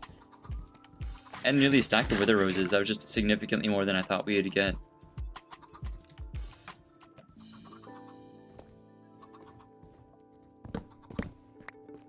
Okay. Man, if I had more skulls, I would just like spawn it again. I'd expect us to get credit for the kill, but I suppose it makes sense that we didn't, because we did absolutely nothing there other than put down iron and pumpkins. I've been playing this game for a long time. I'm not here to achievement hunt. We're here to win. I suppose the golems can stay there for like future fights. There's not really a reason to move them.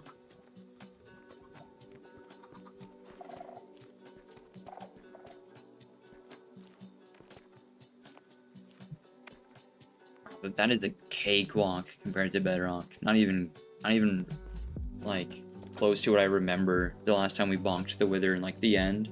Never had escaped and it was like flying around. That was so much harder. It is just one golem. I think it only managed to kill one of the golems too. And that was like in a 1v1.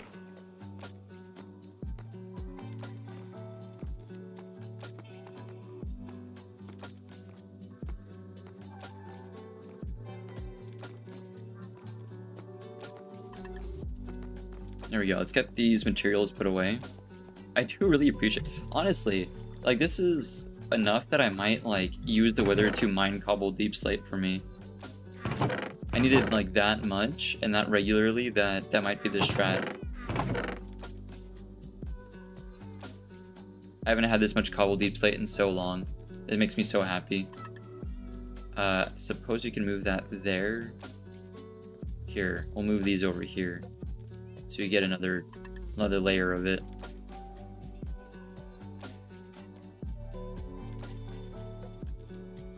Hell yeah.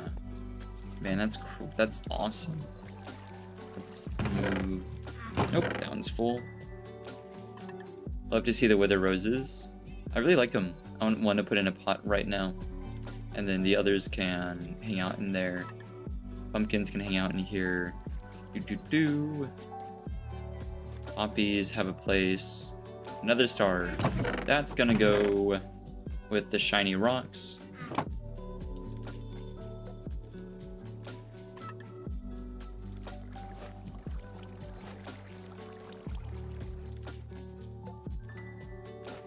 Ocean bottles, of course. Sticks and coal.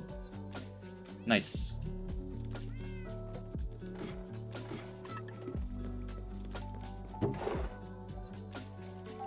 Man, it wasn't even enough of a threat to draw the Iron Golem's aggro, like, off-rip.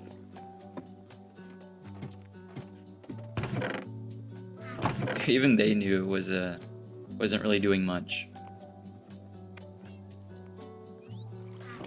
Redstone stuff. Hopper. I'm gonna keep the shulker box. Shears can go. Good. And then pumpkin seeds. Here. Where's my... Oh, my clay might be in here. My bricks. That's a decorated pot. I mean, like a normal flower pot. I don't see them. Top side, probably.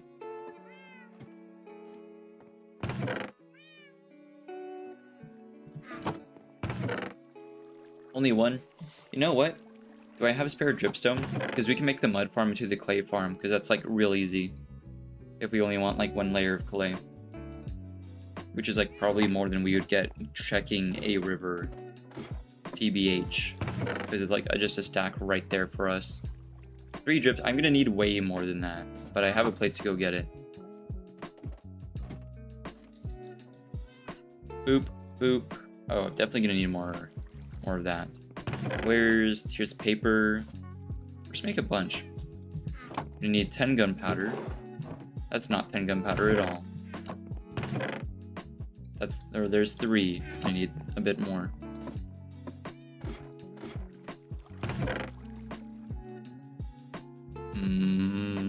There's 10.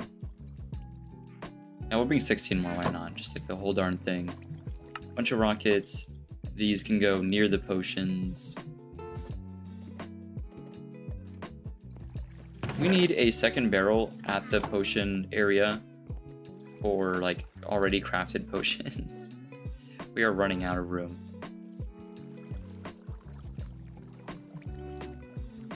I wonder if this part of the log is visible, because we could add something there. Also this, like, I like having this, but it is just straight up in my way. We might remove it and add a barrel there.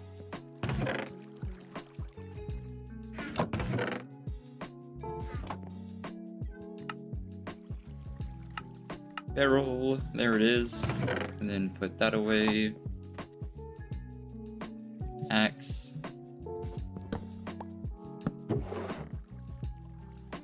There we go. Organize it later. Can't be bothered right now. What we need is dripstone.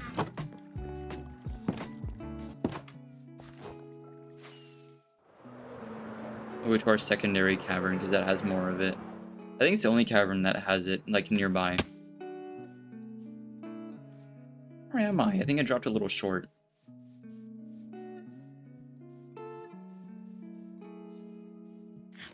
But, like, as for the super sample rock we were talking about earlier, I am, like, gifted at dropping the squad, like, right on the rock. Just, like, by sheer luck.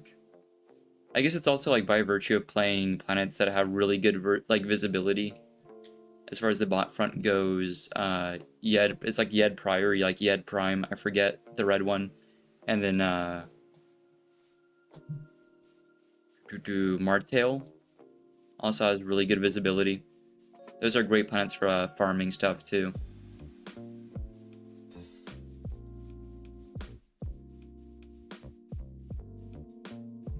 Either Yed or Martail for super credits, or just like fighting in general. I really, at every difficulty, they're very nice. They're very pleasant. Where's my mine, by the by? I'm not just like yapping and running around. I really am trying to find my cave.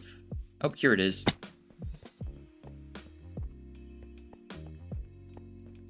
I think I prefer Martail. It's not quite as open, but the trade-off being you don't have ion storms. I'll take any number of other effects, maybe other than like heat, but I cannot be jammed. It is so frustrating. Does fortune work on dripstone, I wonder? Do I get more dripstone per drip? Nope, not at all.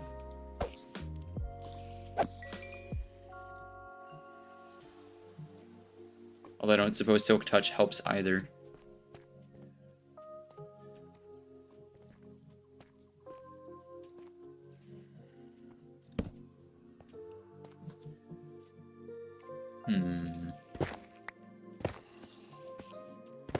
Oh, hello. Boop.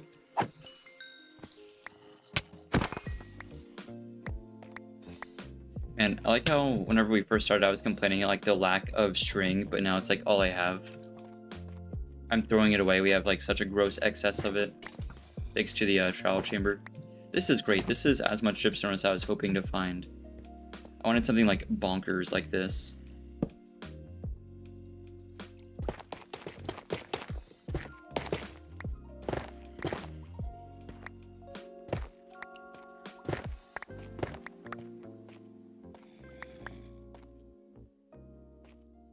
we go. Anything else?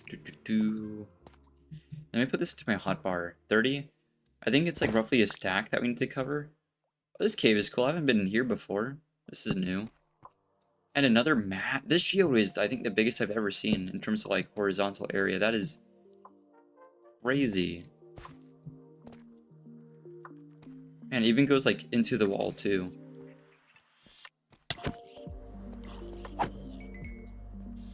Oh, we don't really need it, cool as it is. 41.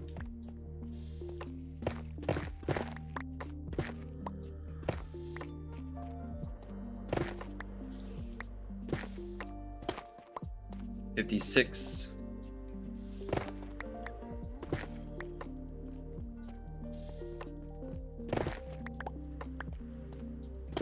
There we go, over a stack.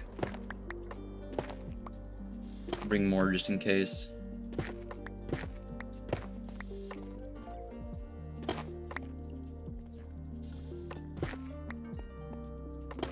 Cool.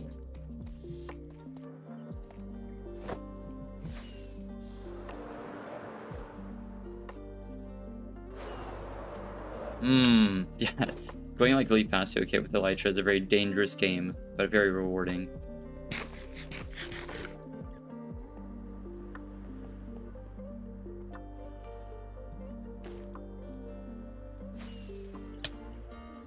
Oh. Sometimes it just doesn't deploy.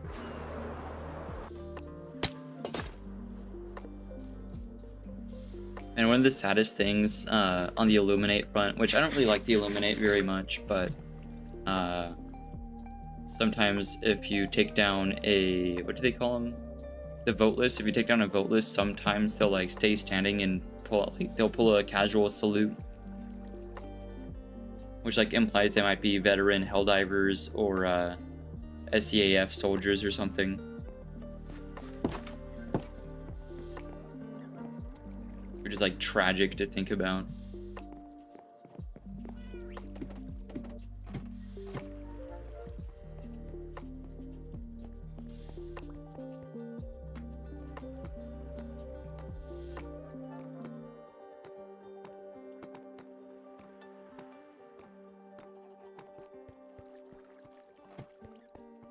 Right, so it's this area. I forget how far it pushes the mud. I sort of want to find out. I can sure test it though with iron.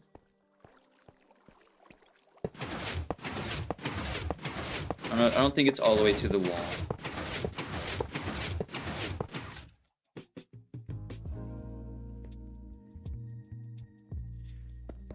This would be the max. Oh, it is to the wall. Well,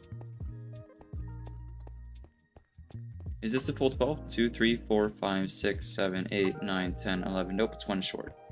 Don't really mind though. It's not like critical. If there was more room here, I'd love for this to be like the entrance down to like the clay part of this mine, but meh.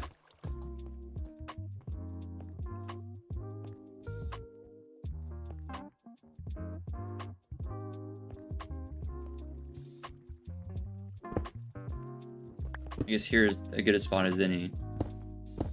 We need to get decently far under it, so it's this. So we're already there. So it's 1, 2, 3, 4, 5 past this. 1, 2, 3, 4, 5. Then how far right do I need to go and how far left? 1. We probably could get away with 2 for most of them, but we'll just do 1 because I can guarantee that. 1 starting here. I don't think you need a cauldron under the dripstone for this to work. It's just the dripstone. And then it's 1, 2, 3, 4, 5, 6, 7, 8, 9. 2, 3, 4, 5, 6, 9.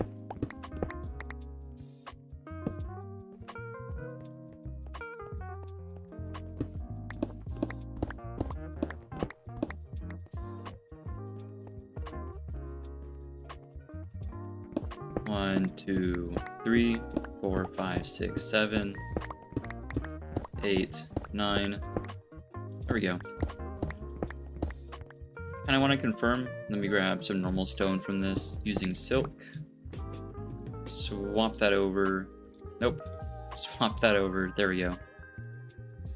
It's like, where's my stuff? Okay. Chose the wrong block. There we go. It's like, why am I looking at iron right now?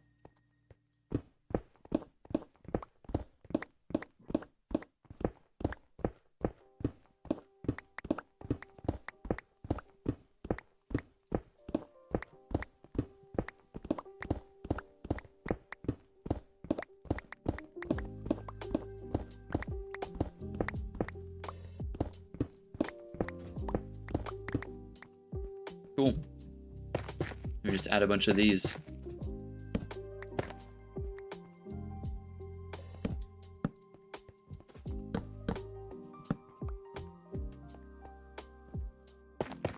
Three, 4, 5, 6.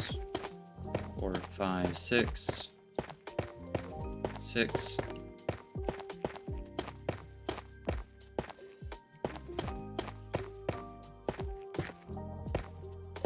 2, 3, 4, 5, 6.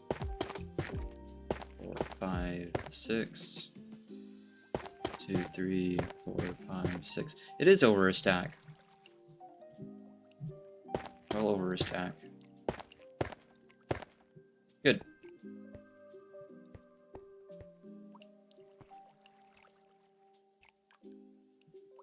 Should have brought some small amount of regular stone to make the stone staircases, but I can always just go grab some. That, and then probably some trapdoors.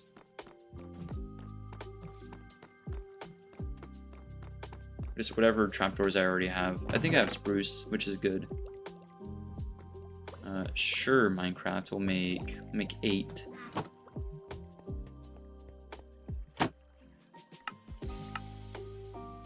Or 4. I didn't even care.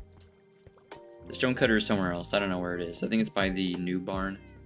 The new barn. There's like 5 of them now. Trapdoors are somewhere. There we go. All right, and then a bunch of dirt to run this. Splendid. Oh, stack of clay incoming.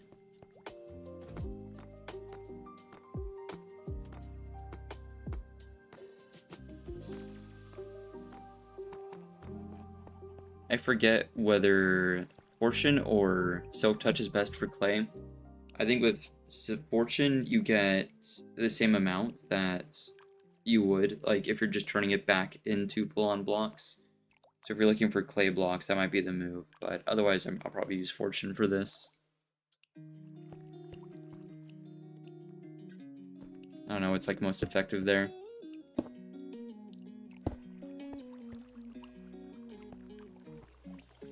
Oh, that's not good.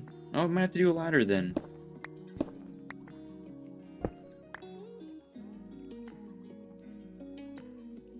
I don't mind, too bad.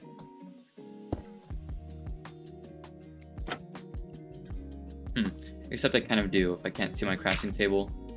There it is. Stick. Labber. There we go.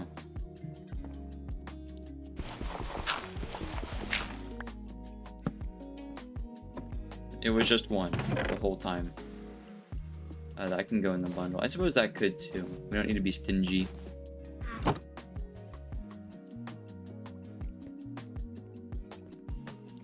Oh right, it's imperative that I remove these. Otherwise it just doesn't work. Boop, there we go. This should be producing clay. We'll see.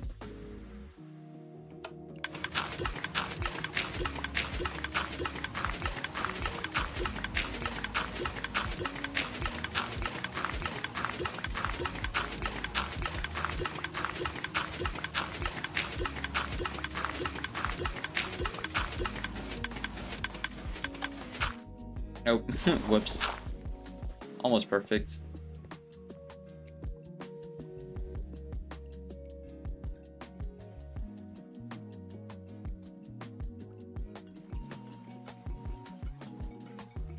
Hold the right click. There we go. Splendid. Cool.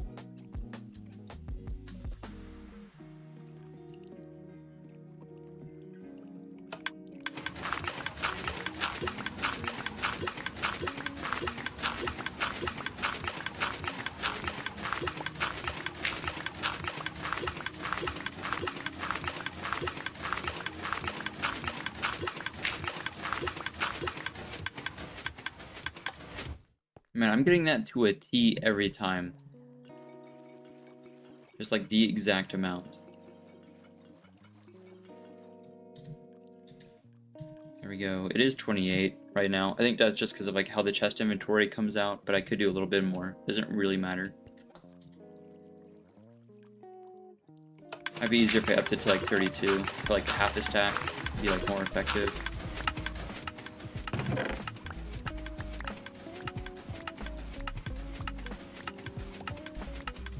I probably should have realized that this might happen, but it's okay.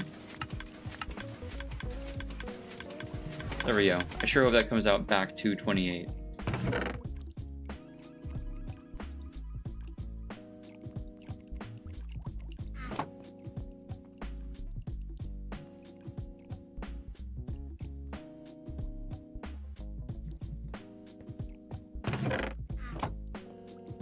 Nothing below the chest? Good? Okay. Makes this real easy to count.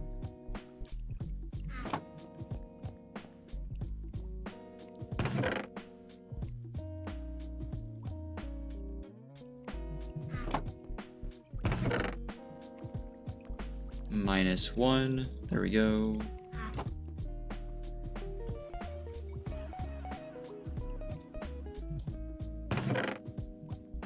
Two, 3, +1 on top. Yep, that came out to 28. 29, 33, 130. Wow, that's perfectly half the stack. I should probably get more bottles because that's not enough, but we'll do that another time. This is already producing a healthy amount of clay, which is wonderful to see. So I'm happy I did it right.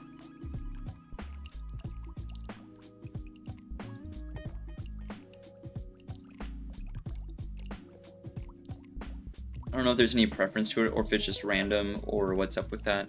I don't think we have any enchanted shovels for like fortune or anything. I suppose we could make one since I need to run the XP farm kind of anyway.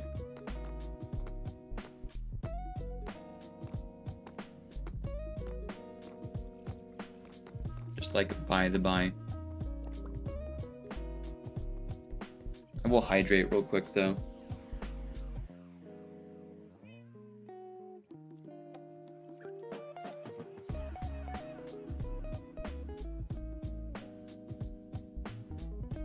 And I feel so much better today. Yesterday I was like dying. Yesterday I was exhausted after like 2 hours.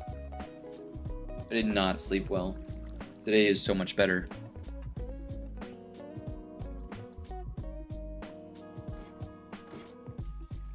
There we go. Oh, yikes. All that stone and cobblestone and stuff. No good.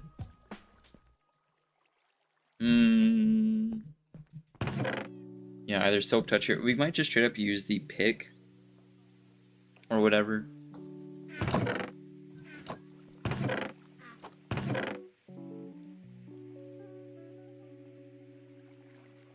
Here, I'll check the tool chest just in case. Silk touch, meh. Not really interested. That's what we get. Oh yeah, is there fortune anywhere? We probably should check. Oh wow, we do. I think we'll take it because that makes my job that much easier. I'll just like slap it on there and call it good.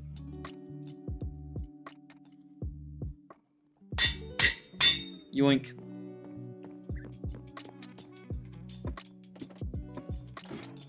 And while we're at it, do we have any of the extra unbreaking books? Nope. But we have a ton of extra emeralds and extra books, so we can go grab some. We'll just make a really good shovel. Why not? I'm used to keeping like kind of trash shovels.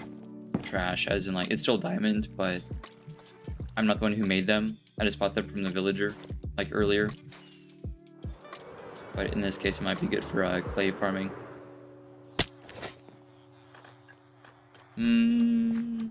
This guy. And then... Where's the other one? This guy. There's mending. Okay. All good. Not gonna bother getting more emeralds right now. Back to the house.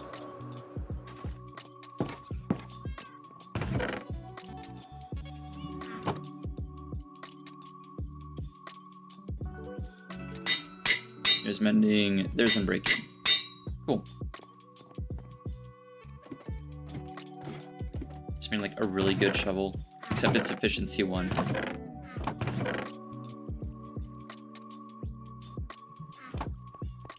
Shovels don't really like need efficiency so bad, like as much as picks do.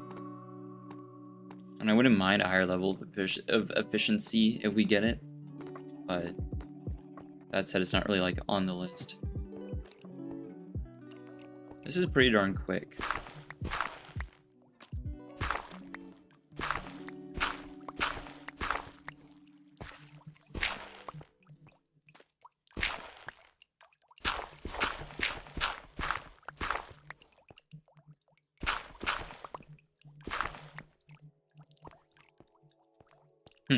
Right, I forgot about this. I think this was on purpose too, because I think there's a cave up there. Here, we'll start smelting these now to save time. Can I do them in a blast furnace? I don't think so.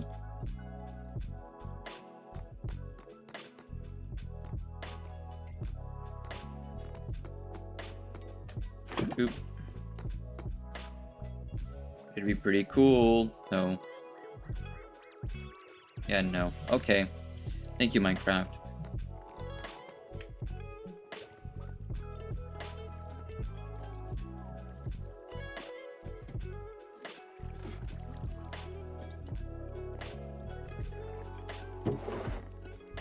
Put it all in there. I suppose you can put the spare lava bucket in here for fuel, because we're using one up anyway. Man, we went through a lot of them. Here, I need to refuel the furnace.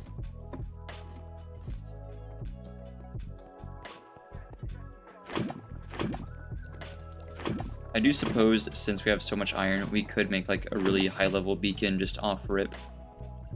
But then it's a question of where do I put it and why. I'm assuming I would get it for like haste, but we might save it for like an actual mining like project. I don't really need haste right now. It does come with some other cooler stuff like I think just having like speed available is pretty cool. It's one of my favorite potion effects. Do. Oh yeah, keep the flour in there. Rust can go away. While all that smelts. Redstone stuff. Put that there. Construction stuff. Put that there. Dripstone. I'm gonna guess it'll go back with redstone, just because like farms, maybe? Question mark. It's a little subjective.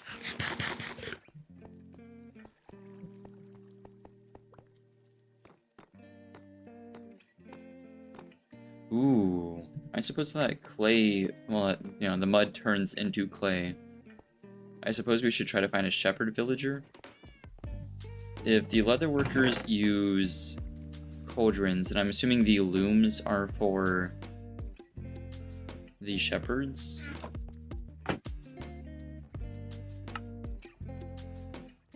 That's simple, right? Yeah, okay, 2 wood, 3 string.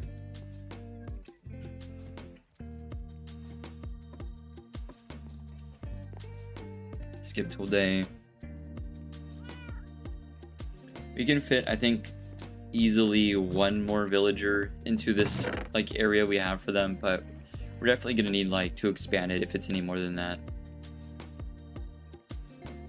1, 2, 3, and then we'll dye the bed because we like doing that for them.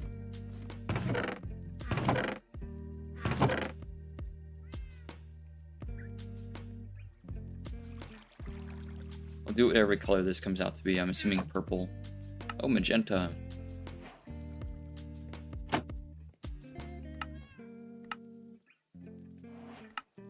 more wood, bed, magenta bed. Let's go make a villager.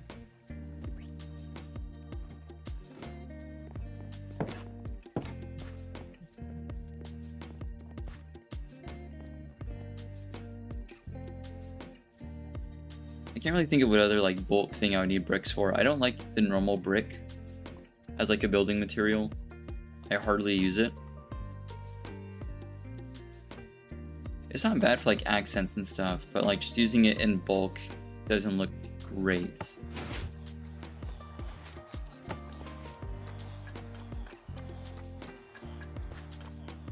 This one is a block away. Do the same here. Cool. Oh, right. And then the other bed, since it's in here, we'll put it on the opposite side. So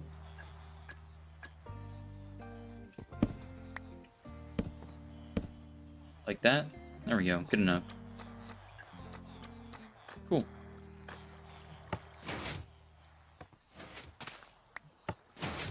Do that. Hopefully this doesn't spawn another iron golem. That would be annoying. It's already like too crowded in there. I don't need multiple iron golems. The first one is already like too much. There we go. Shovel. Probably should have brought the loom with me to lure the villagers. I think they might be able to figure it out though. I think they can piece it together. Yeah, last time there was like just too many of them.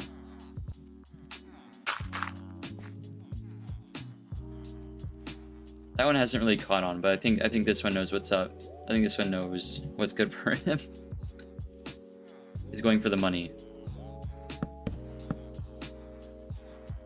Oh, I forgot about this. Okay. I detected that from like a mile away. Oh, free stone cutter. There he goes. Man, he got after that. Good for him. Let me in. Splendid. Yeah, shepherd. Actually, you know what? This isn't even too bad. I wonder what color dye we'd have in most abundance. Because I don't think white is one of the available options. That's the one we have like the most of. We could just like dye the sheep in the farm. But I can make a ton of black dye and brown dye, so this isn't like horrid.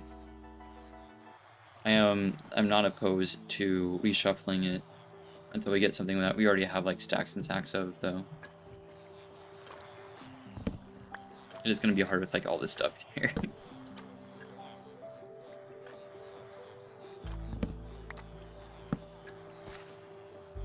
Come on, buddy. There you go. Now he's thinking. Not a great deal. We can make so many shears for free.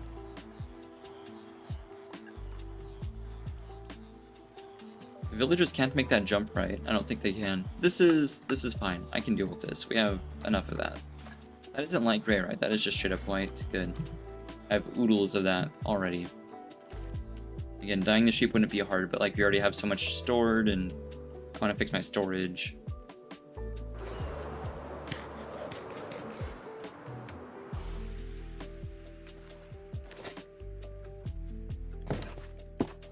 There we go.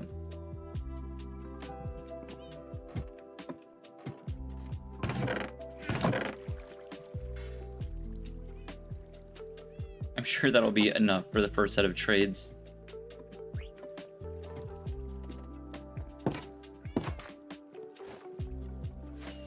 Yeah, I don't think they provide anything that I really need. Anything that'd be like useful at all, but I don't mind. Something to get rid of what I have.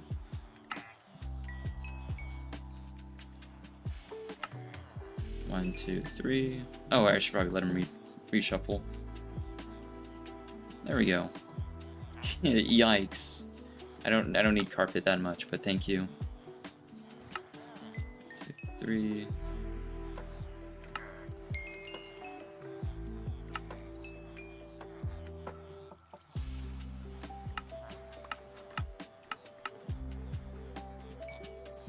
Sure, Mr. Villager will take it. It does take up less room, to be fair, than all the white wool I had piling up, so fair enough. Oh, do you not want to... Oh, he's thinking? He's thinking? No? I'll take more. There you go.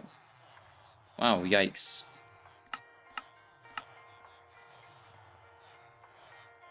These are not great deals, but whatever.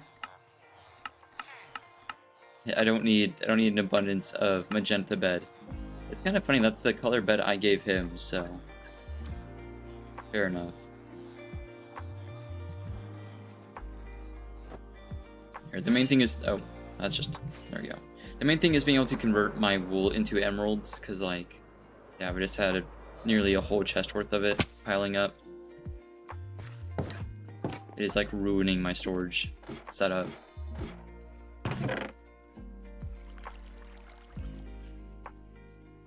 There we go. We'll let a few days pass, well, a day or so pass, and then come back and give him some more. Keep these in my inventory as a reminder. Cool. Nope, close that.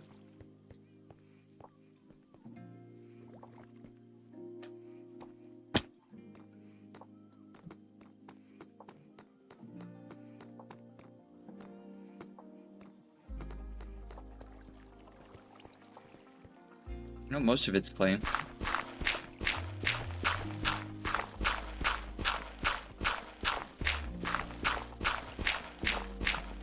Oh, it's a bit faster than I thought it would be, in terms of like how fast it turns. I think if you're just waiting for one or two, it feels a lot slower if you're unlucky, but this way you're getting like a lot of it over time. I like being able to like walk through like the halls of my basement and hear like all the redstone in the walls like firing off droppers and stuff. It feels very like alive.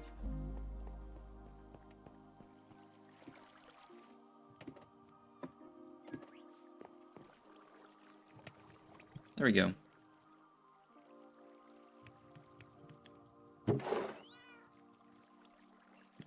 There. I just needed 3 though. Boop. Boop. Is this safe indoors? Seems safe enough.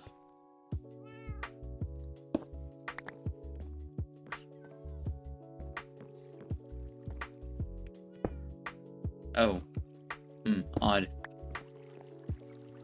See, a good place for me to put this.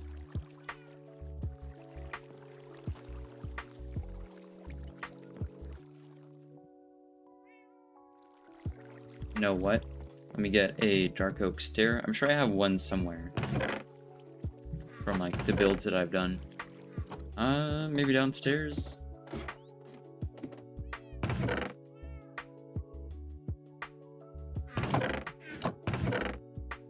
Yep, there we go.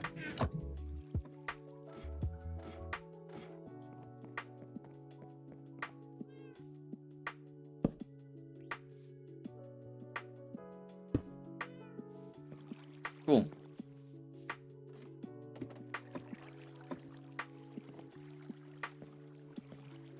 Here, while we're here, let me actually fix the floor of our tower.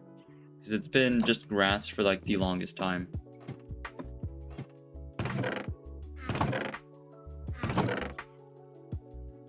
I know I have so much smooth stone somewhere. There we go. Now, I could have this tower like raised or lowered a little bit. I'd imagine lowered would be the way to go, but then having like a hidden water source would be kind of tricky, so I might just have it be at the same level.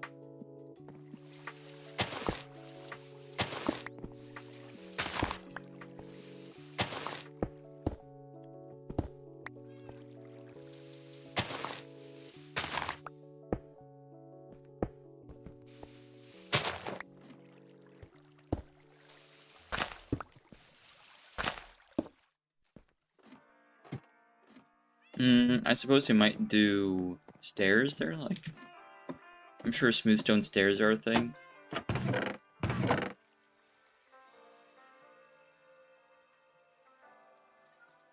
Where's the stone cutter? There it is. Oh, let me up. There we go. Sometimes it just doesn't work.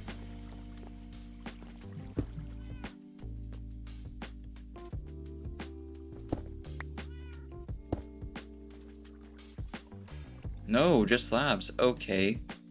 I see how it is. Well, then I have two options. This...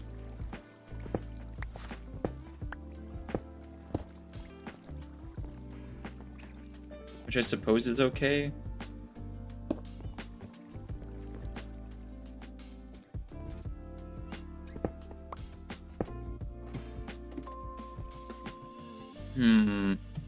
Yeah, I'm not gonna obsess over it too much. We're here to get some other stuff done. But the wither has gone really well. And that needs to be a whole thing. I'm thinking like one thing of cobble and the rest of it just be stone, like so.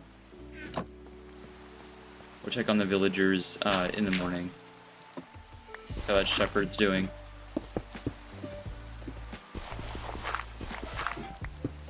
I don't have cobble and stone somewhere. Like a ton. I know I have heaps of stone, but like cobble, I think I just put it back in the cobble chest.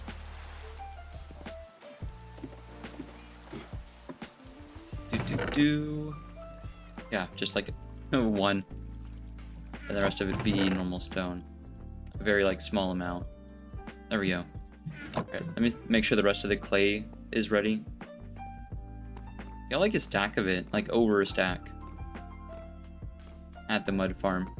It is just as simple as like making a mud farm and then you add dripstone under it and now it's a clay farm. It's a beautiful thing. There we go. Last few blocks that hadn't turned.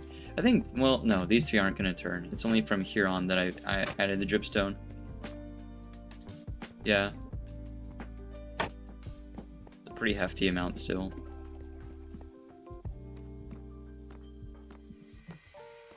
If it's roughly a stack of blocks, then, which I know it's a little bit more than that, that's about 4 stacks of clay balls and then 4 stacks of bricks.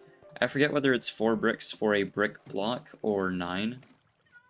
But either way, we're making like flower pots and stuff, so I guess it doesn't matter. Here, cobblestone there.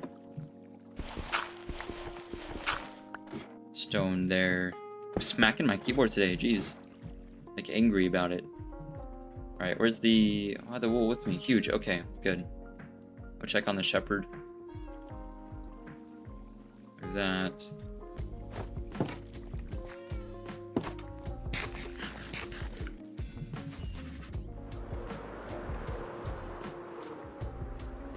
Boop.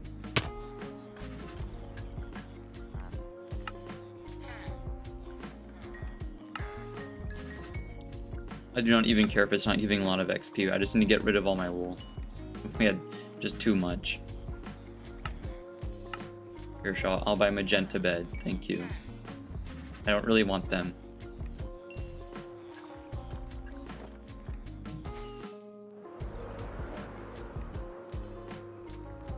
Is the sheep farm still doing okay? Cool, no one's been crushed.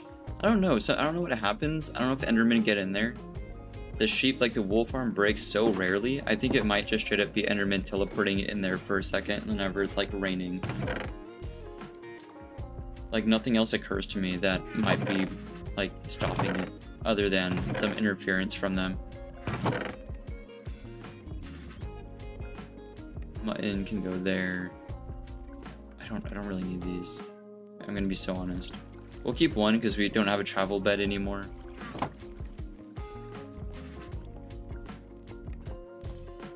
Oh, I missed.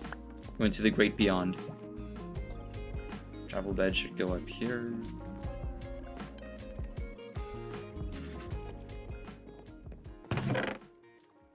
Cool. Oh man, and the smooth stone, I forgot to put that away. We can finally fix our potion storage too.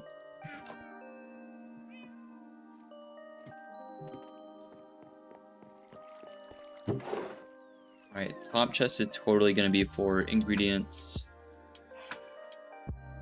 slash supplies like that. There we go. Bottom chest can be for potions.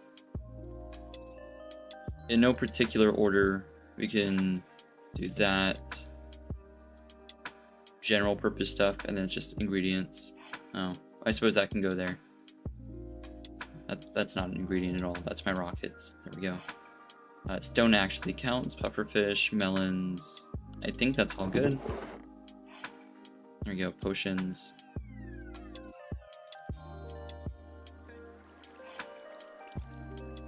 We'll like loosely organize these to like helpful, harmful, splash, not splash.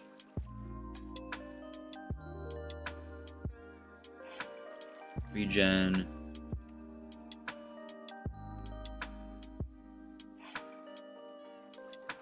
Cool.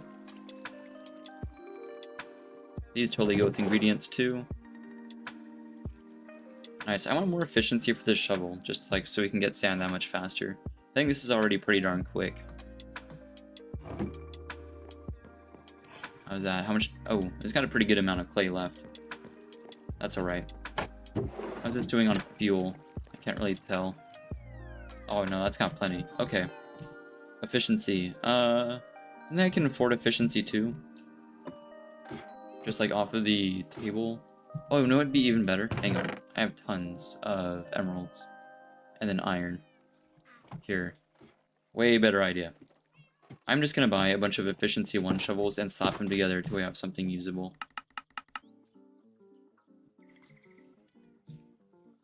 Boop. It'll be significantly more expensive than just doing it the normal way, but, you know. Tool villager, here you are. And unfortunately, these are like mad overpriced. Oh, you're the armor, okay. Where's the toolsmith? I think he just ran in here. There you are.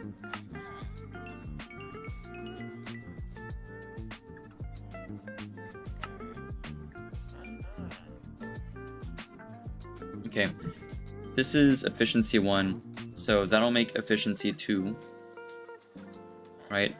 And there's another efficiency set of efficiency 2, which makes efficiency 3. And then he's already out, or sold out for the day. I guess they have like a lower stock when it comes to tools than they do when it comes to like other stuff. Fine by me.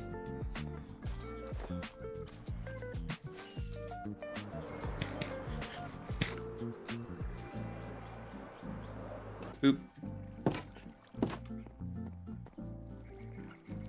We'll do these first.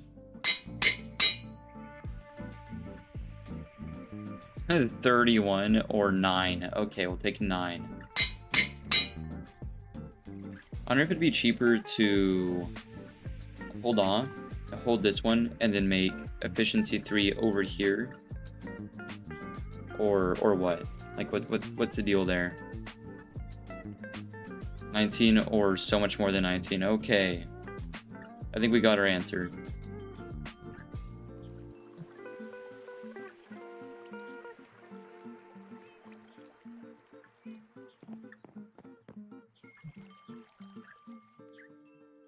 Cool beans. I am curious about the brick recipe. Is it 4 or no? It is 4. Okay, it helps a little bit. I don't really need brick for anything TBH, but we'll hold on to it.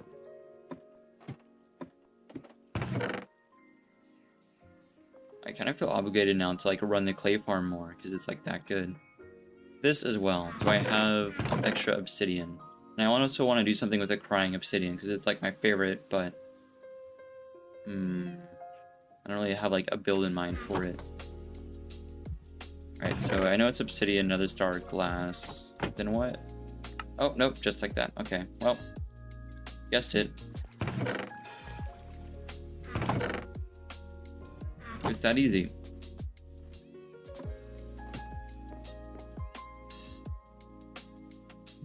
I have no clue what this should have on it. Oh, it might be cool to have it at the bottom of this pit. And there is a pillar at the bottom, like from the ancient city, that it might look good on. I don't really need the beacon, so we can have a very small pyramid. It does need like some sort of pyramid, right? It doesn't just like work on its own accord. No. It'd be nice if it could just like turn on but not have an effect. That breaks really slow. Alright, last time we jumped down here we perished in an unfortunate manner, so I'll try to avoid that again.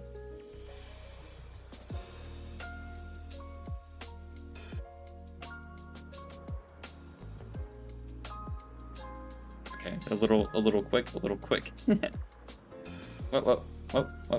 Whoop. There we go. Okay. What's the center of this? Where's the center?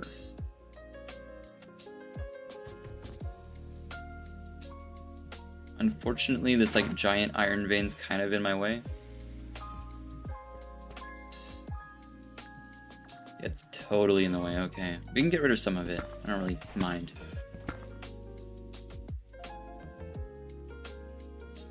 Oh wow, right at the corner of the pillar.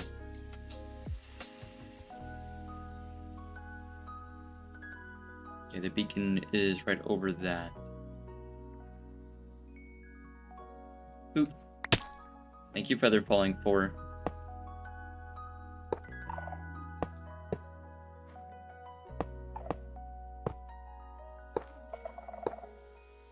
Nice. Since we now know how to do a vertical binary counter with copper bulbs, I could totally make like a thing with stained glass. I think it works on Java too. The last time I had made one was in Bedrock, but using stained glass to like make it like change colors. Okay, without hitting any blocks, can I just go like straight up? Gotta be like really centered. Doing good. There we go. Okay, we're out. A little precarious. That's not bad. I think, I don't know, the beacon's always a little strange wherever you put it, but it being like in the pit there is kind of interesting.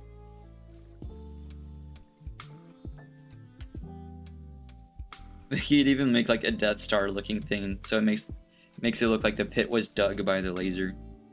But I don't know. Something like Helldivers looking.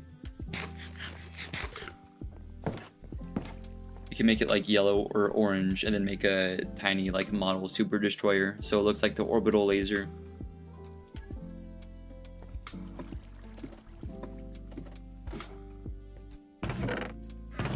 I don't think we have deep slate iron ore tucked away. Nope. Okay. I'll just put it in here.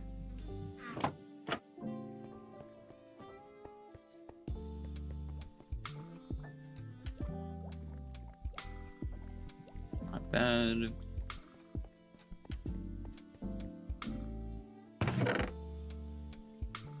Yeah, as far as the shepherd villager goes, I suppose we'll just keep trading wool. How much else I can do there? Give us some more time to restock, because we also need to visit the toolsmith.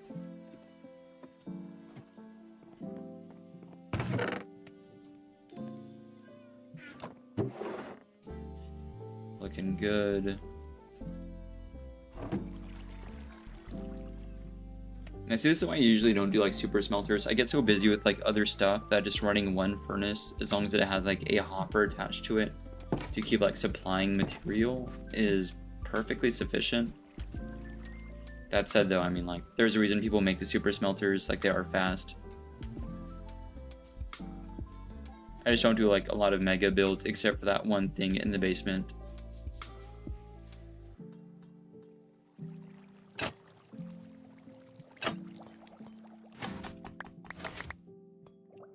Top off on pumpkin pie. Here we go. No surprise the egg hopper is already full again. How close is this one? Because this one hasn't backed up to this one yet. But it's getting pretty close.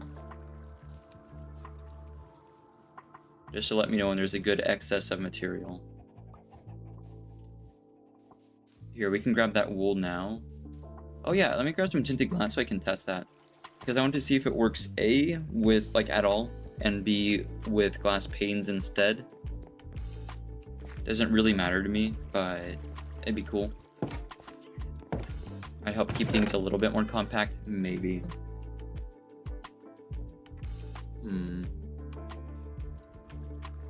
Okay, well, I have this, so we can try this. And then any stained glass blocks at all. Where would glass be? I guess glass would be back with redstone.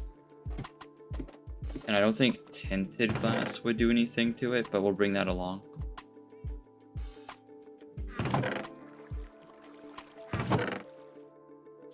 I get the impression, well, it'll be pink. Just like throwing it out there.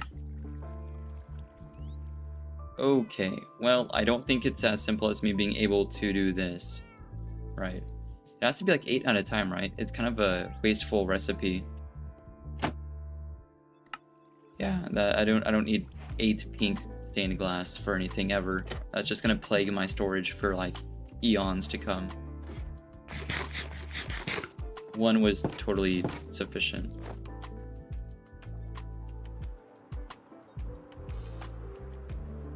You know, maybe a slime block or maybe some water at the bottom would have been smart, right? But no.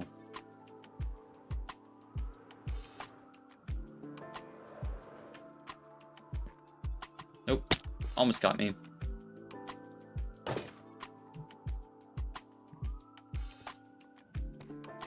Playing a very dangerous game. Alright. First of all, panes. Never mind, I did the wrong one. First of all, block. Well, it does work. It is instantaneous too. I made one back in a Bedrock server and it was really like slow. It didn't really work. It didn't make a lot of sense.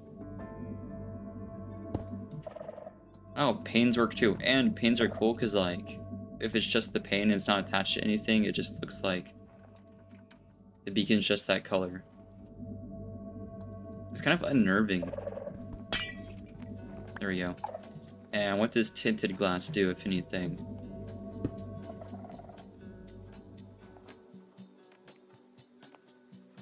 Is it on? I don't really know.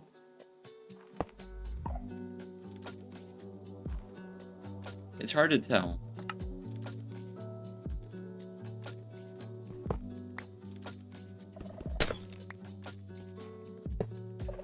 Because like...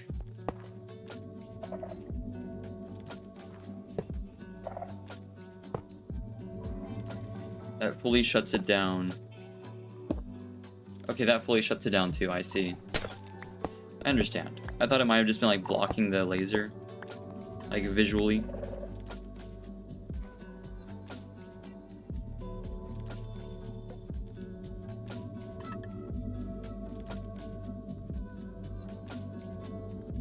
Neato. That's gonna be a lot of dye and a lot of shenanigans to do something like that. I think it might be easier for me to like collect all the dye first, kind of keep going for different flowers and whatever. I think we can make most of the colors now, but it'd be nice to get like stock of what dyes we can make and which ones we can't. But I think we have all the primary colors covered, so I think we can just kind of work off of that. I don't think we're like missing anything. If we use enough like other colors, we can figure it out. But this is here now.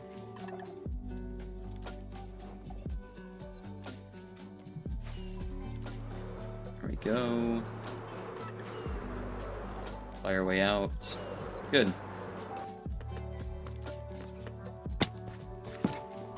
Right, we should definitely check by the village. Oh, I need to put this glass away. I might just straight up throw away the glass. I am never gonna use this. It is so in the way.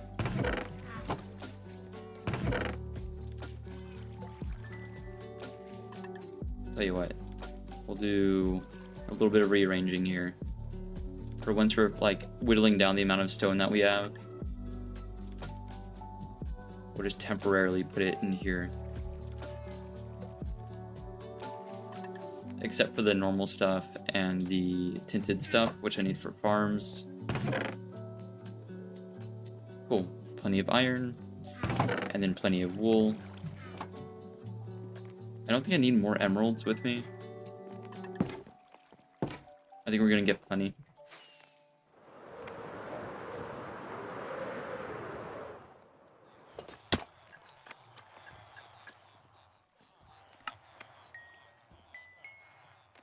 1, 2, 3, 6,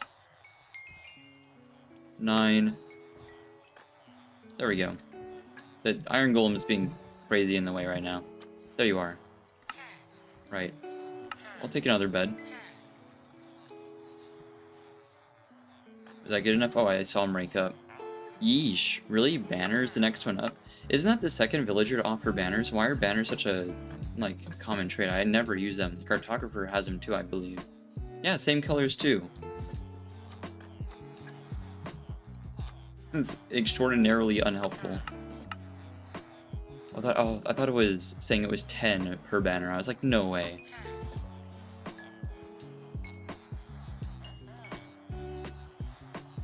Alright, good enough, I reckon. And then the armorer and toolsmith. Oh, I should probably do this. There we go. Oh, you're still sold out? That's crazy.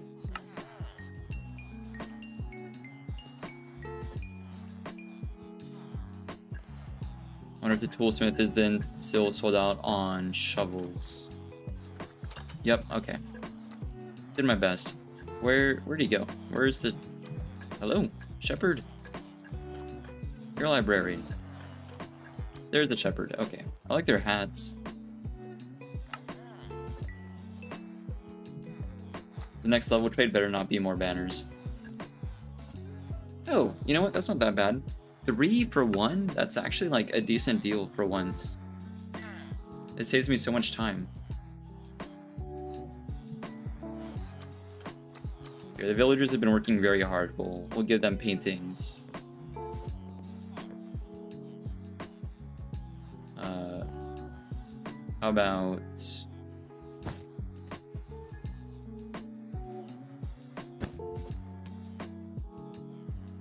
Sure.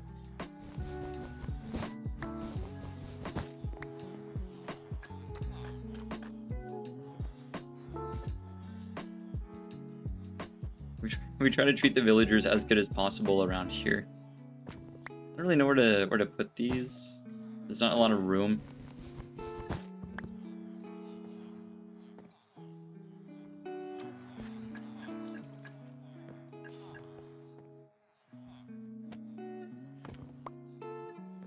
Too bad these are odd number, like, wide homes.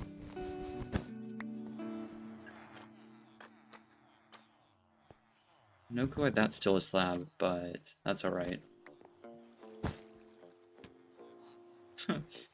Fair enough.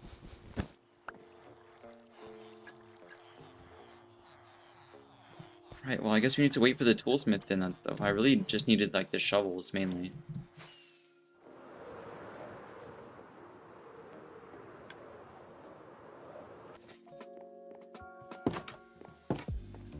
How many more do I have? I have this one, so we're holding on to that. Skip till day.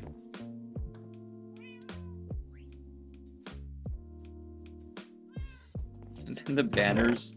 I don't ever use these things. I do have more. I have more paintings somewhere. I guess they can go up here for now. Don't really use them like that. Oh, I have a second travel bed. Why not? Iron goes back together. Wool can come with us because we're still getting rid of like a ton. How much more do I need to get rid of? A lot. There we go.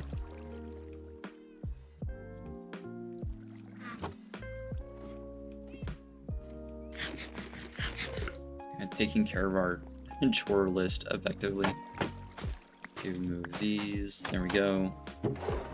Splendid. Oh right, I need to move the waterlogged slab to like any other slab that isn't right under the brewing stand because it's kind of rough. There we go. Middle of the room, I reckon, or like in the corner. Probably be easier. I don't think it matters much.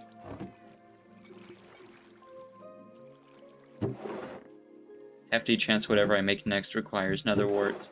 What will I make next? I definitely need more fire res if we want more wither skulls, because we've already gotten one beacon, but I wouldn't mind bonking the wither again.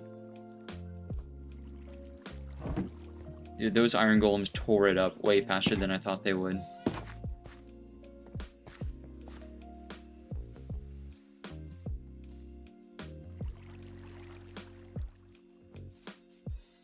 See how this is doing. Wow, pretty solid. That's only a third of what we have. Rest of it's over here. Hasn't backed up there yet. Sugar's looking great too. It's already restocked. There we go.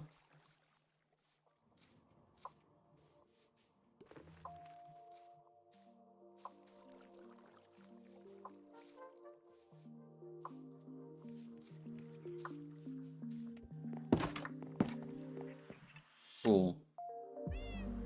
Let's see. This is like too much to have with me. Let me put the wool in the shulker box.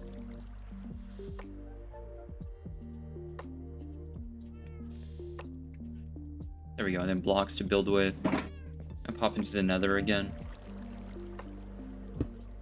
Because I want more weather skulls. What are the villagers? If the villagers restock, if like time passes for them while I'm in the nether, or if I have to be here for them to restock. Not really sure.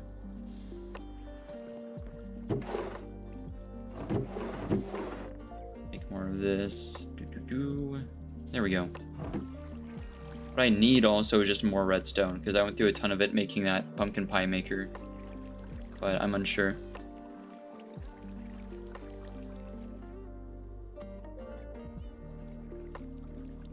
Wait for this. That toolsmith has got to be done by now, right?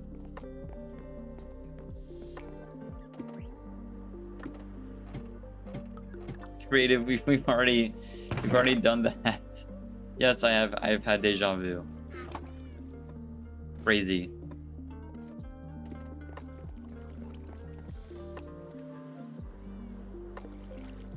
I swear we've had this conversation before.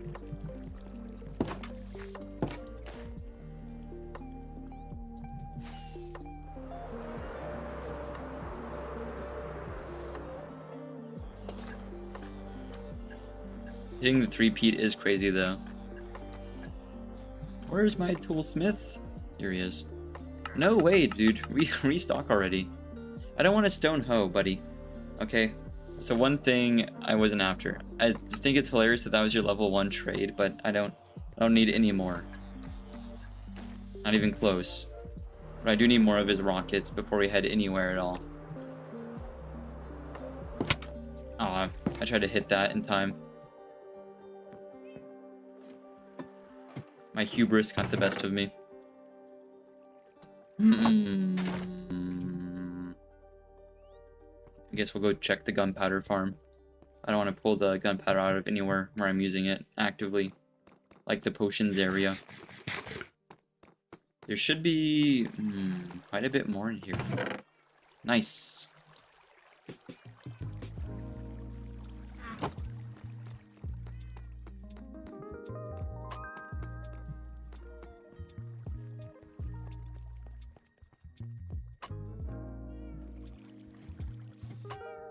I know I have 10 more paper up here.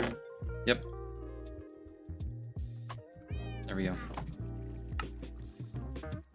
Alright, if they're gonna take ages, we can just head to the nether. Not gonna waste any more time waiting for them.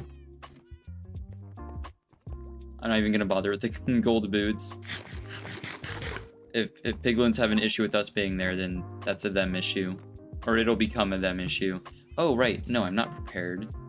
I need my fire res potions with me. I made them and just kind of left them behind. Didn't actually take them off the stand. Up here. Nope, that's a barrel. There we go. Yoink. We are so over-prepared. Up to the portal.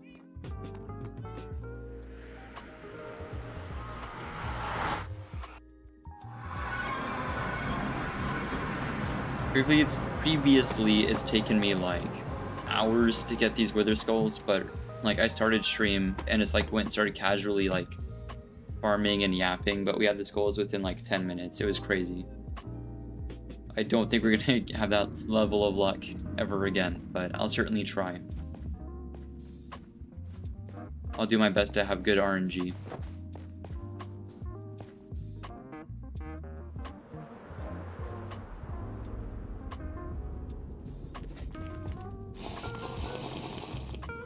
Here we are. Oh, that's a blaze. Not looking for them. That's a gas right there. That's bonkers.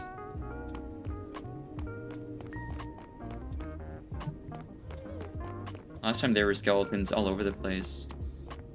Not what I'm looking for. Oh, that's an Enderman.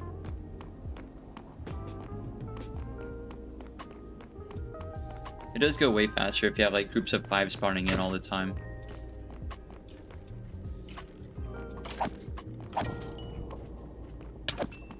There we go. It does help when you're like nigh immortal. That does help a lot.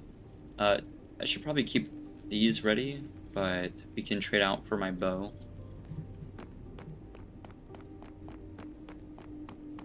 I think as long as I like swap to left hand, I can get the fortune effect with my bow as well.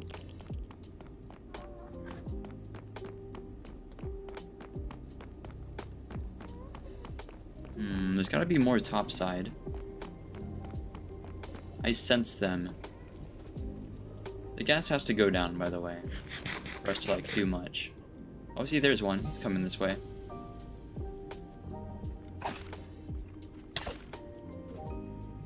Oh, well, it's gone. Hopefully it didn't drop a skull, because I'm not getting that. Oop. Where's this ghast? Oop.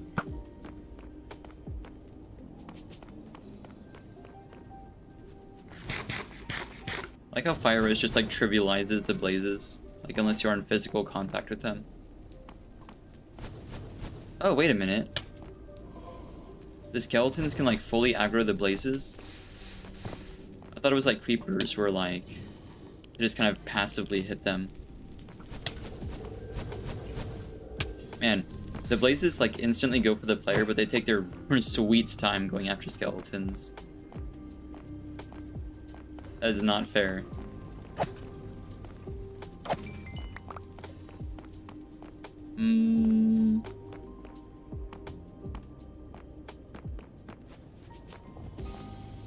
It's gonna take a while for not getting them to spawn.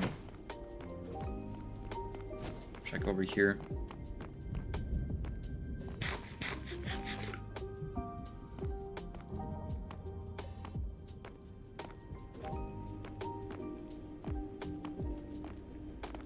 Yeah, none. Oh, there's one. I wonder if they gave them longer reach than other hostile mobs. I kind of doubt it. It has more to do with like hitbox height, weirdly, but I also know like magma cubes are real. Well, I guess slimes too, but magma cubes especially are real messed up in terms of like where they can hit the player. It is hard. There we go.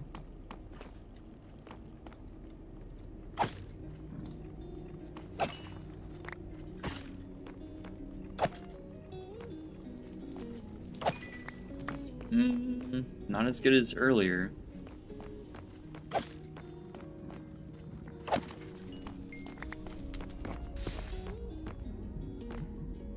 Looking for more. It is crazy like how much more often they spawn on the roof than anywhere else.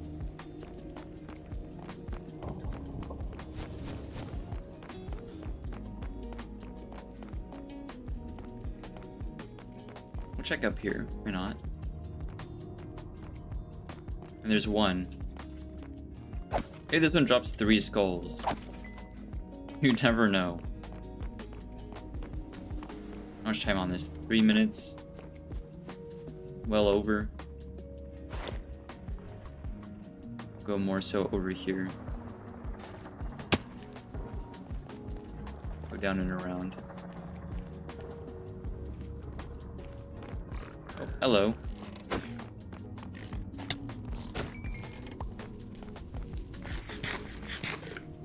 You get some of them in here. Not like a lot, fortunately.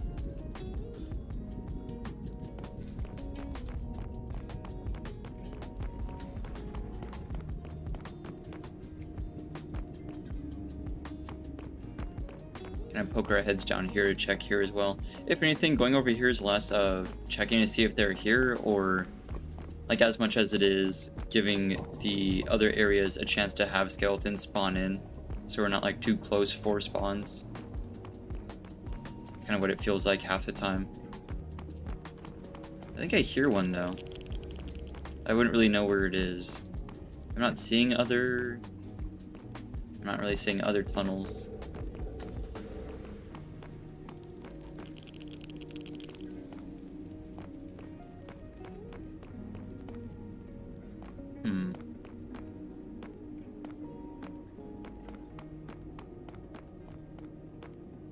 Oh, wait a minute, where was it?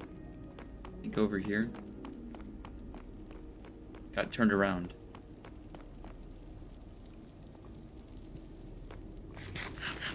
Oh, there's a bunch. Fair enough. 2 minutes.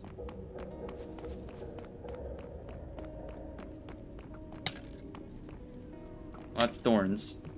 Thank you, thorns. Let's see. I was worried I was the one who hit the... I was worried that was me. I was like, I've caused huge problems for myself. Fortunately, it wasn't. Darn.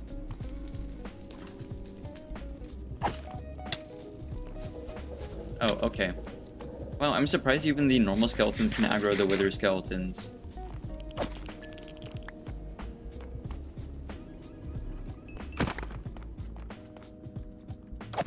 There we go.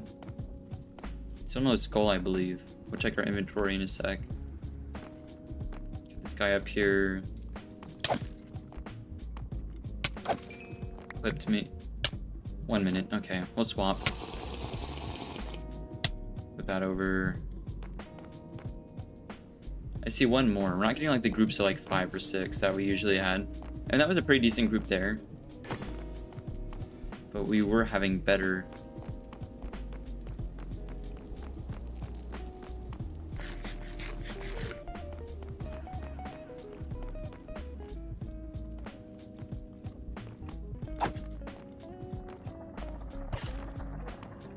And panic clicked a little bit.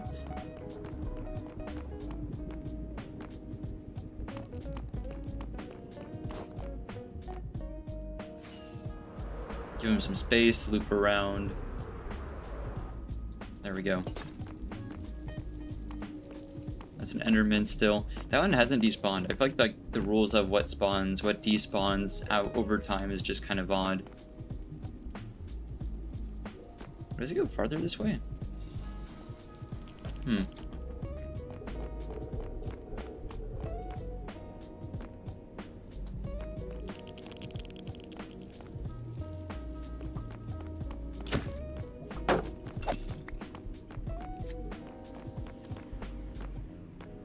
More zombie piglins. I think I see one over there. Let's do a little bit better than that.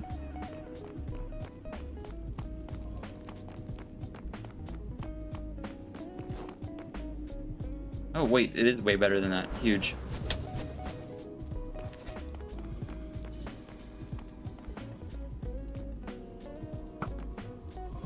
I still believe looting applies if I have my sword left-handed, because it's still like equipped. It feels like it. Okay. Unless I miss a bunch, then it doesn't do much at all. They like standing on like the edge of the rail so much, I'd almost rather just use this sword and pull them into like somewhere they're not gonna fall off, right?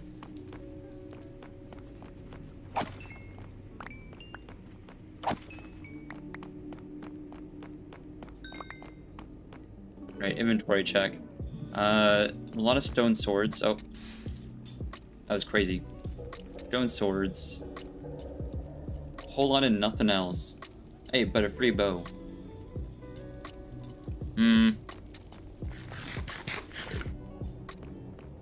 I don't mind the free bows, but like... Oh, there's a whole lot more. Huge.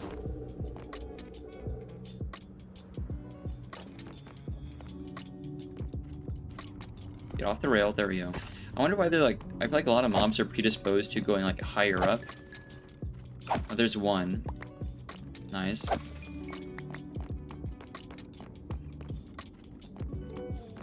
Like if you just kind of like watch like mobs doing like random movement for a while, especially animals, it feels like they work their way uphill more often.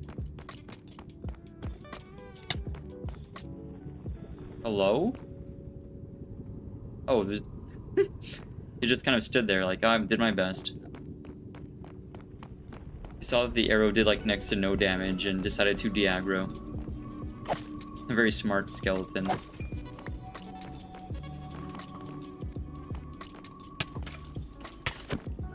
Hello? Oh, I thought something got behind me for a second. Oh, Thorn's got him.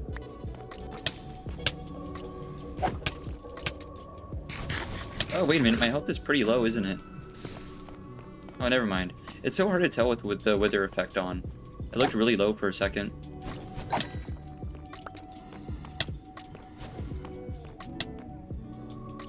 This Enderman is like comically in the way everywhere we go. I don't know why he's like following us around.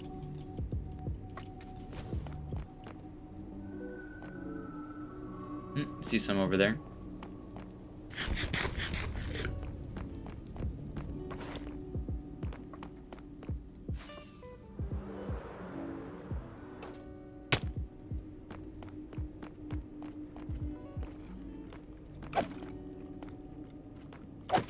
There we go.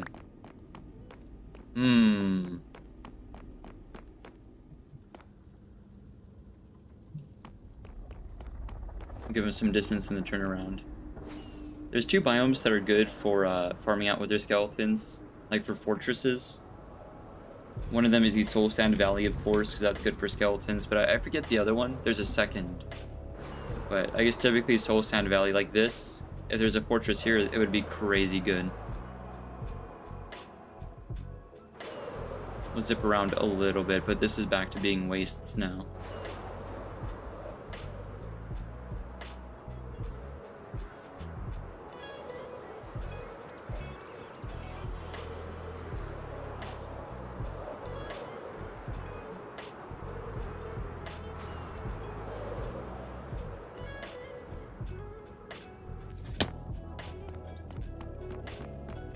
Everyone always asking to join, yeah. I mean, it's always either like a child or a bot, right? So there's not like much point in interacting with anything. On the subject of bot stuff though, I'm still like curious about that one stream that kind of popped off, because that was like crazy. I do not usually get that kind of performance.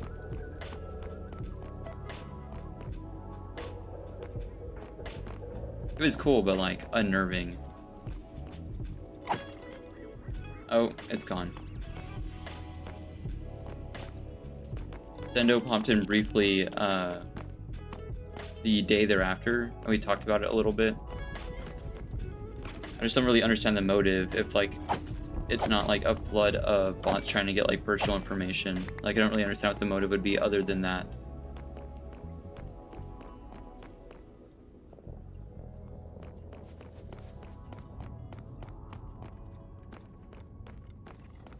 Kimako was like 78 watching app payment. Yeah, I was like, I don't know, because like that's a lot of people for the same exact amount of engagement as we usually have anyway. And I know YouTube is like more lurking friendly, which I don't care. Like it is, you do you. Treat it like TV. I do not care, but I see it as a sign that it was probably. It might have been, I don't know. I don't really know enough. I'm not like experienced enough to like make an absolute call on it.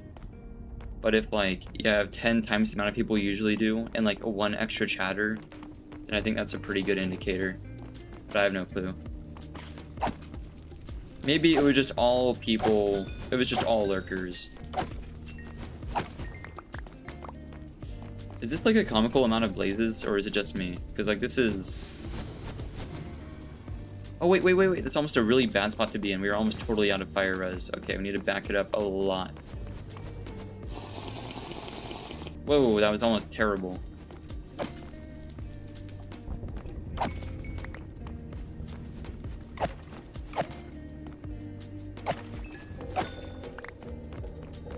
And this is the amount of luck we usually have with Wither Skulls.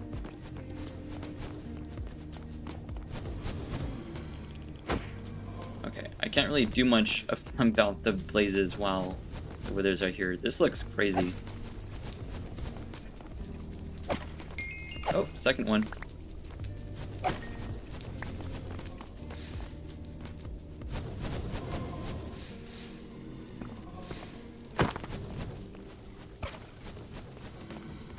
And it's like I'm playing Elden Ring again.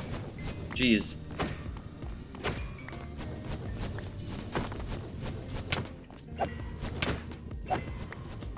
Okay.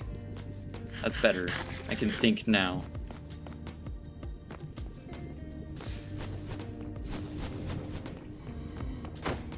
Man, there's still just a ton of them. I know there's spawners here, right? But where we were, there wasn't a spawner. Honestly, that piglin's kind of severely in my way. Oh, what a bad spot to be in. And reposition. There we go. That's a lot better. Oh, third. Huge. Nice. Seems to me like it's time to no longer be here.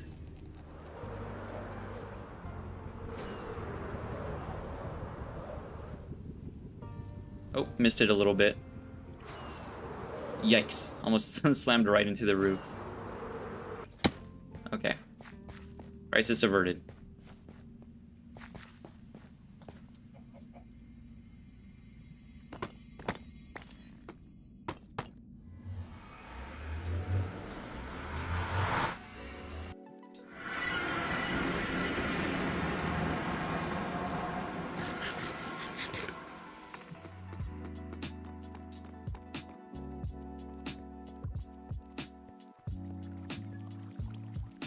Cool. I do not need help with finding the wither. I thought the golems were cool, and yeah, they were, but I kind of do want the, like, I want to get the kill.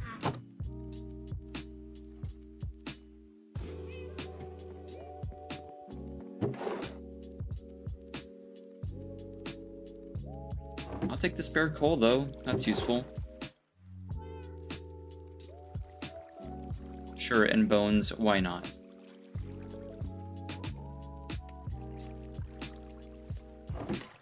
What I don't want is the stone sword, but we can save the spare bows for dispensers.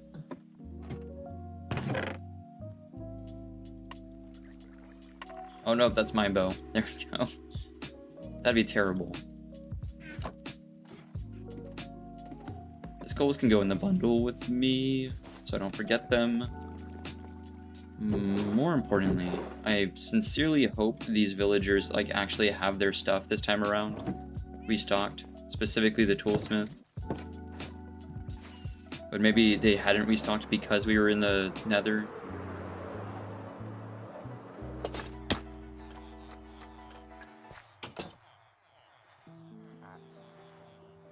This guy's ready to trade again.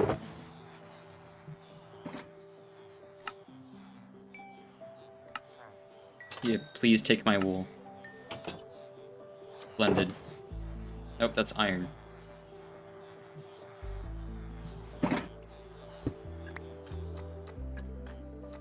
You there. Wow, that's insane. What is your problem? What is your major malfunction? Do you just hate me? Everyone else is restocked like 8 times. I wonder if he's getting like blocked by something. It's because this guy can trade already.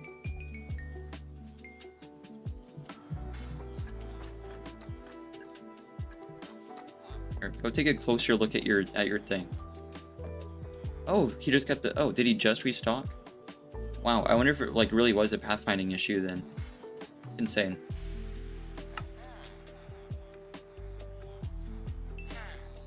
Giving us a pretty good deal on them.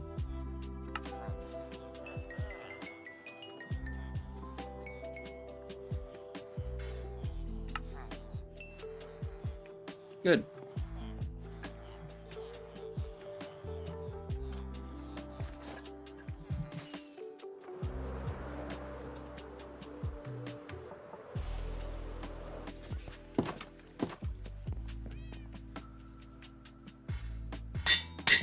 Alright, that's level 2. This one by itself doesn't do anything for me. But combining these gives me 3. Oh, my anvil broke. Splendid. There's another one. I love the anvil placing sound a lot. It's efficiency level 2. We won't even worry about that right now. We're gonna need quite a few more to get efficiency 5. It would have been way faster to just like do it the normal way, but I'm kind of invested now. TBH with shovels, you don't really need more than efficiency 5. If anything, I don't know. I think it kind of gets in the way. Because like, if you're like out on a beach and you're insta-mining all the sand and you're just getting a bunch, that's great and all. But if I'm like building something, if I'm like constructing something, like when I was digging out the basements, it kind of was more of a, I don't know, it was more of a hindrance than anything. Because I was like scooping out way more dirt than I wanted to. This is okay. I feel like I want to get closer to insta-mining. What we could do is we could have this be like just our farming shovel. Like just for sand and other stuff. And if we're doing construction, we'll use like one of the worst shovels from the village. Because they're pretty good actually, but they just don't insta-mine stuff. That's it, that was already like 44 sand, so...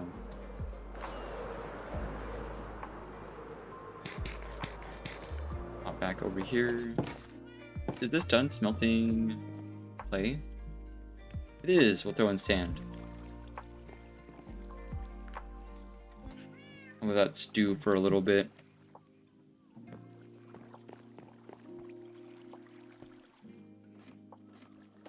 I think it's high time we check on Frog TV.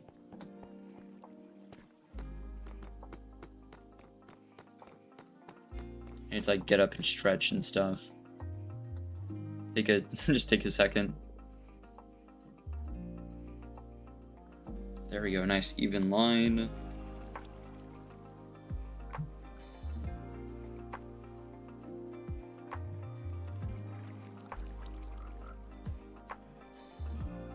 When we come back, we can do wither stuff again.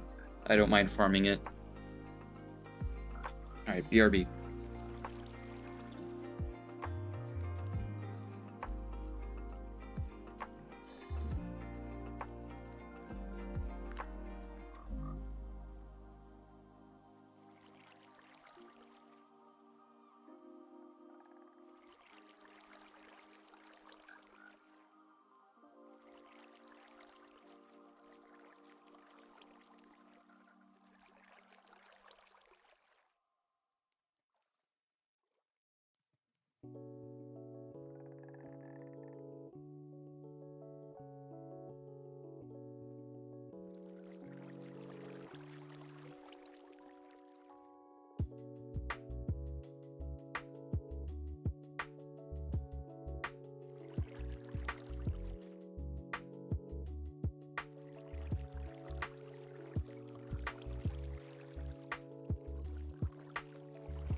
I'm back. Get this back on. There we go. Huge are the frogs. They're still green. It's good to see. And they can't really do much else. I'm really, really hoping Mojang goes through and does bring back fireflies. I don't know, I saw a little thing about that. I don't know how seriously you want to take it, but meh, here's hoping. I feel like it's really weird to have like, oh no, fireflies are harmful for frogs, but they eat magma cubes instead. Like, I don't know. It seems kind of silly.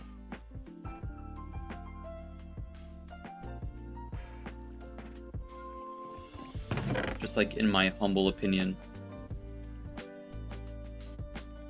We're so composting these. We have so many. We have too many. I want to be rid of them.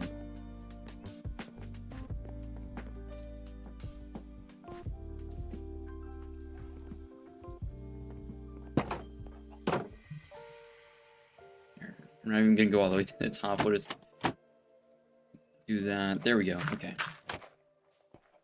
Let the composter do its job. The villagers. That toolsmith's been getting on my nerves. I sure hope he's restocked, but if not, I don't know. I think we were close enough. Nope. He's just been incredibly unhelpful. I don't know what's happened. Ever since I placed the extra bed there, he's just not been doing anything. Like, he can pathfind right to the thing. I don't know what's up. This one's exactly the same, and they haven't had any issues, so I have no clue.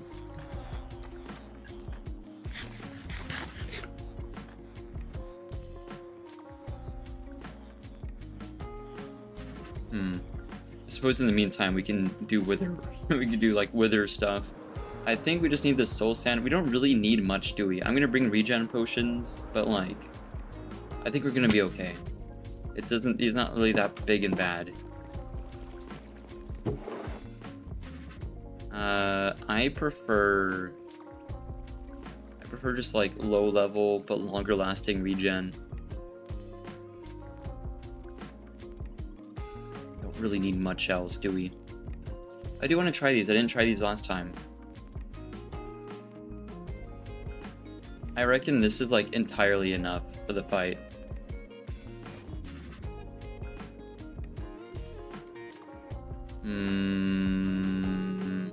I don't think I'm missing anything. Oh yeah, maybe more of these. In fact, because I know the area gets kind of dark because it, you know, cave, but we'll make more. There we are. That should work. Oh right, soul sand. That is down here in the basement though. Oh right, we might take strength. I forget how to make strength. I know, is it like weakness plus glistening melon or something?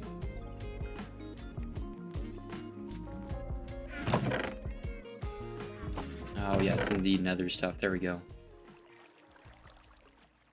Oh, I could deposit items one at a time from a stack into the bundle, but I guess not.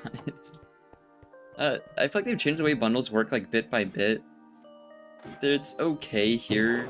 They're kind of starting to reach a final form. There was some like UI stuff that I feel like could be improved on, but this is already like pretty okay. Like being able to scroll through items and see it like right there on the bundle. It's okay.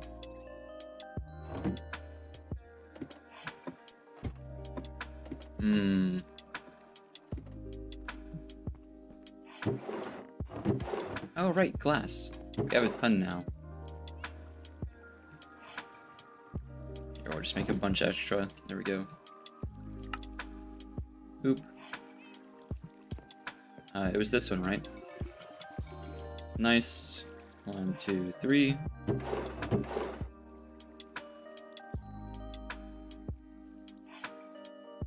we'll do that. 1 glistening melon, 1 fermented spider eye. Actually, we don't need to make a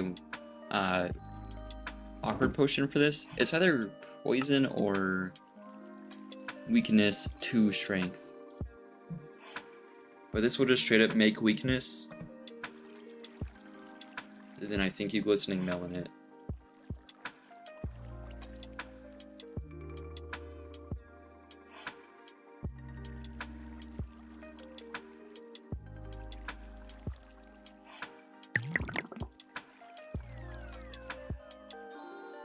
Apparently not. Here, we'll keep these though. And what would it be then? Because it's not just straight up glistening melon, because that's healing. Is it healing and then spider eye? That wouldn't really make sense. Strength? I don't think it's golden carrot adjacent.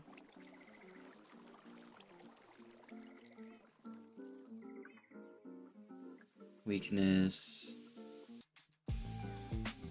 There's no way it's a second fermented spider eye. That'd be kind of funny.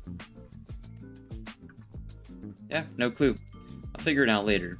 We'll just go bonk the wither.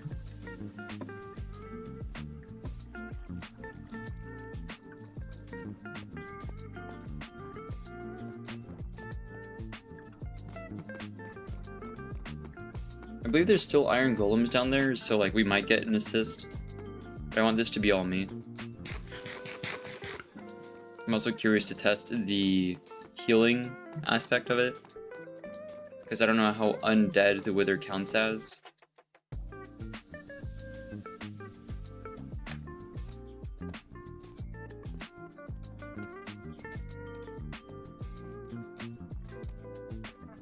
Oh right, the chickens.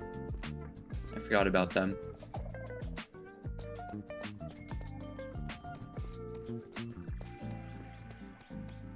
There we go.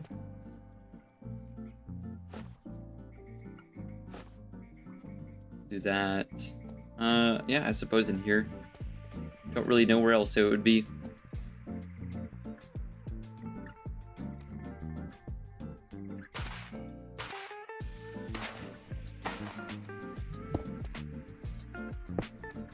There we go.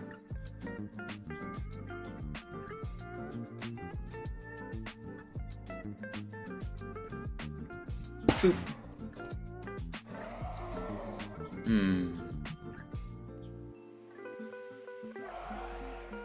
Let it do its thing. Cool. I'm doing this ahead of time, so now I'm gonna need it. And then does this work? Wow, it does. Not as much as I was hoping for, though. Oh, that does hurt a little bit. Just a wee bit.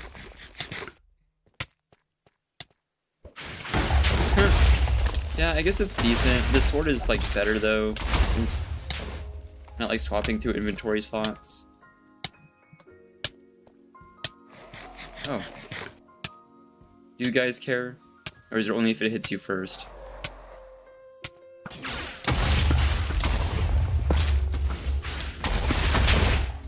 Oh, I get the feeling it's gonna aggro a golem pretty quick.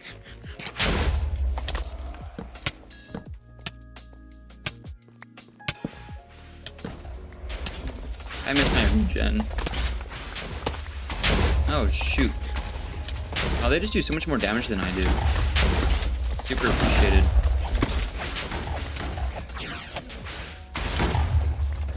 Just kind of stun it into oblivion. There we go. Did I get credit for that? Not really. Oh, what are they doing? Oh, they're dying to wither. That's unfortunate. Let's see if we can do something about that. You're good, and there you go.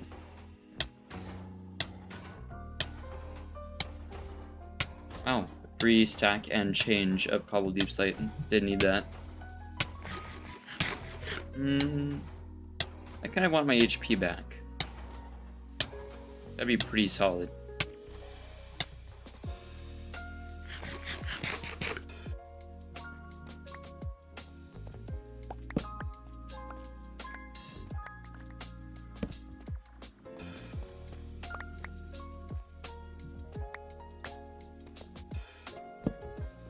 You can't trap it in like a boat or minecart, right? I can't like use it to make a strip mine. I don't think I can.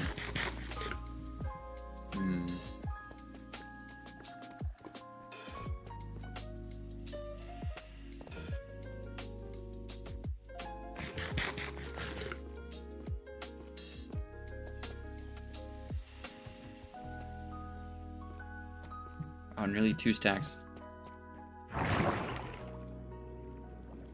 have to find like somewhere to put the nether star as like a trophy, but I'm unsure. I really don't don't need a second beacon. We can make like a super beacon maybe, but I guess I don't really need it. It's not that I don't need it. I would love to have haste all the time, but like the range on them is so small.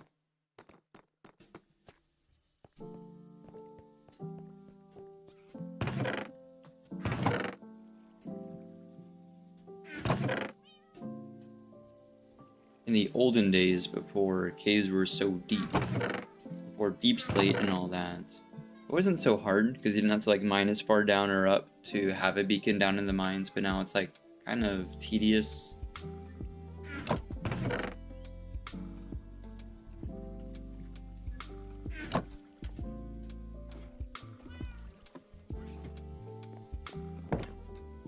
Oh, sunset again. I'll do the villagers one better. I'll spend the night there, outside the village, so I know that they're, you know, within distance of, like, resetting. I can know for a fact that they're able to restock.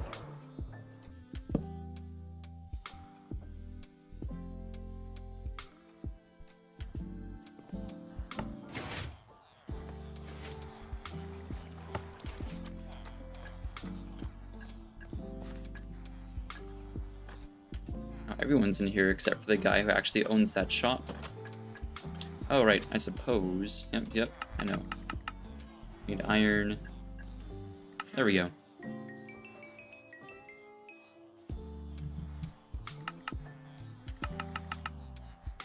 There we go. Where's the toolsmith? Oh. I don't know how you got up there. Oh, this is crazy. Okay, man. You gotta go back to your table. Everyone else has restocked a bunch but you. What is with this guy's obsession with being in there? Neither his bed nor... Oh, I wonder if he locked his bed onto one of those. That's like officially his bed. Also, he is like, why is he doing all this? Go to your thing. I think I'm more just like curious than anything. Like why... I feel like in Bedrock they really stick to their tables, whereas here they're just kind of running around. Not really going anywhere. You're just the wrong guy. You belong over there.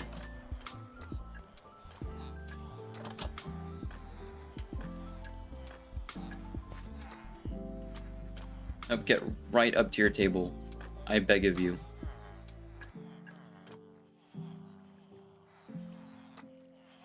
Also, we don't really need these slabs here anymore, do we?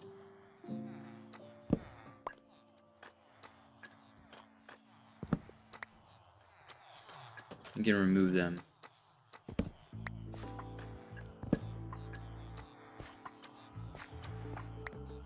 See, that guy's attending to his table. I don't get what this guy's problem is. There you go. Man, he figured it out finally. I was really hoping that would go to my elytra, not this random axe. I'm gonna be honest. Okay, that's another efficiency one, so that's efficiency 2 right there. 2 more gives us another efficiency 3. So we can make efficiency 4, which I think is pretty much good enough. I just kind of feel like if we're already there, we may as well go for like the max level.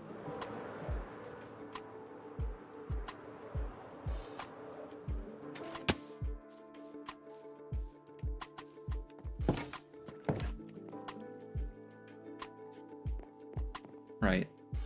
1 and 1 is 2. These two also make 2. 2 and 2 is 3. 3 and 3. Or other 3 and 3. Yep.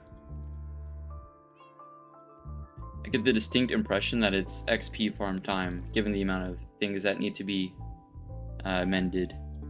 The bow's not able to be mended. This, not really that pick, but the elytra, yes, and the axe, yes. And then like XP in general would be nice.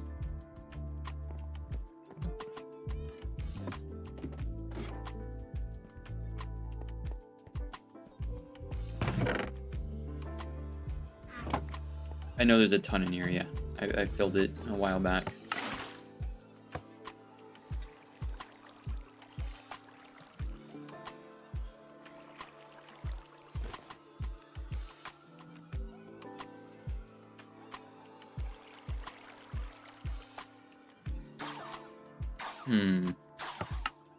Oh, it's an entirely wrong button. Whoops.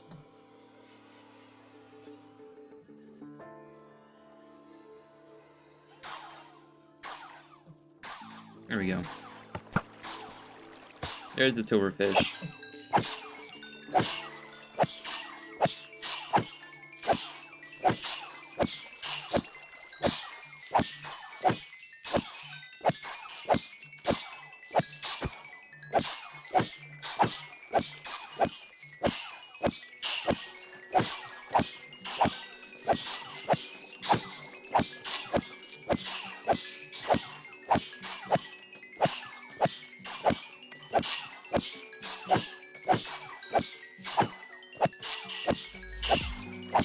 And full. There we go.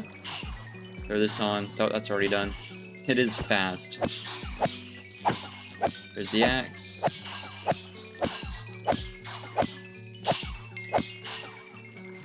There's the elytra. Let's throw everything else in too. There we go.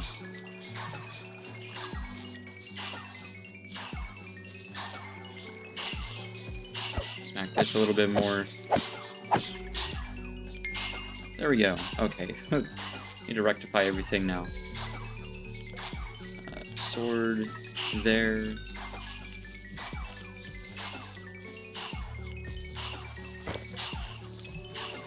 There we go. Okay.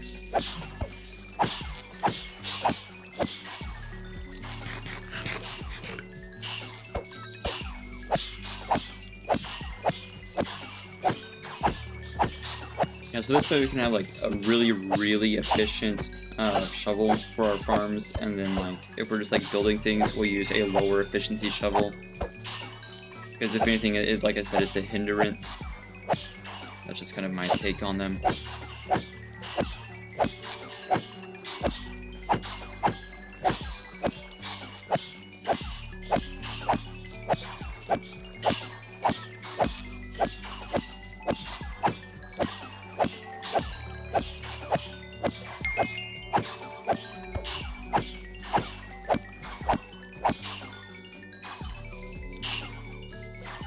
Pretty solid.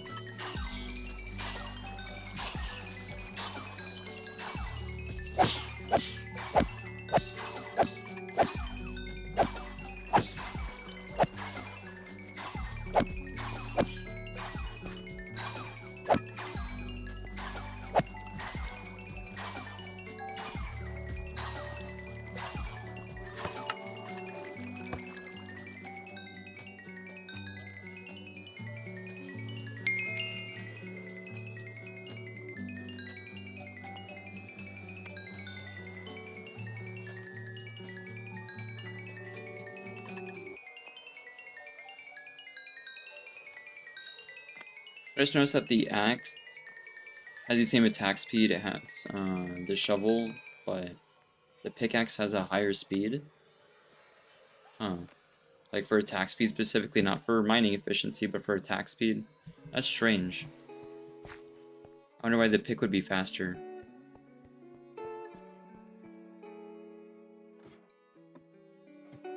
Oh right, I don't need the shovel. This sword is specifically for the farm.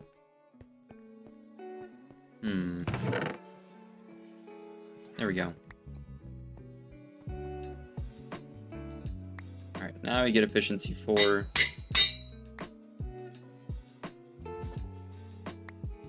Shouldn't be too hard to get it up to 5 if that toolsmith would just reset his trades a little bit quicker. Just a bit. Oh right, and we can go talk to the shepherd to get rid of more of our wool.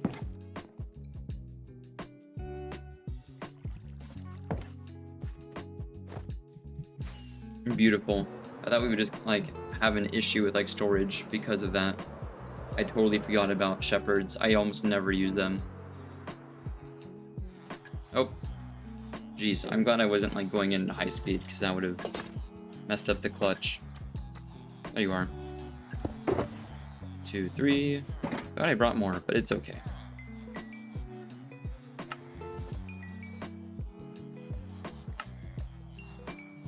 I'm happy so long as I get rid of wool.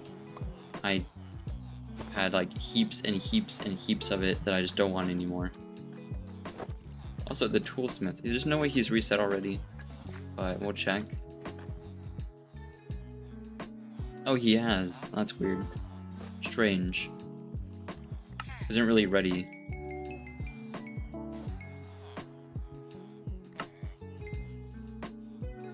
Okay, that's efficiency 4. Right, so that's efficiency 2. And that's about it. It does take a while. I didn't put that box back down, did I? Nope. Huge. I also need to visit the iron farm. Well, not like that. I don't want to fall in, but, you know.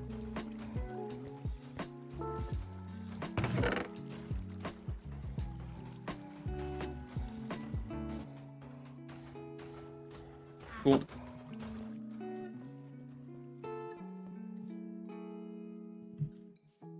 These back on. I'm kind of curious how much more wool we've produced in the meantime. Over at the chest where it's like piped into. Oh. I was kind of looking at the beacon in the corner of my eye. Wasn't really paying attention to where I was going. Not that much. But I don't see any muttons, so I don't think we've crushed the current, lineup.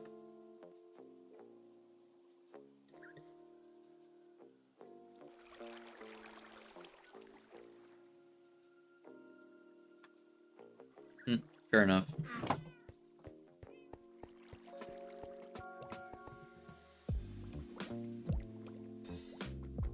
I'll combine these, but it's not really going to do much for me until we get more. Oh, I wonder if I have any spares. No. Earlier I checked if I had like a really powerful shovel already made and I just didn't remember, but I didn't check for like spare, like villager shovels. Yeah, no. That's fine.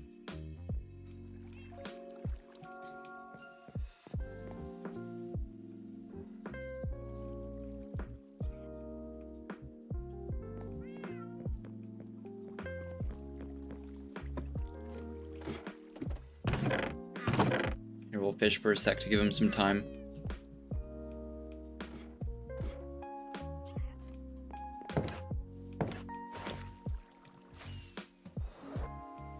Uh-oh. I hit the tree, almost ruined it. There we go.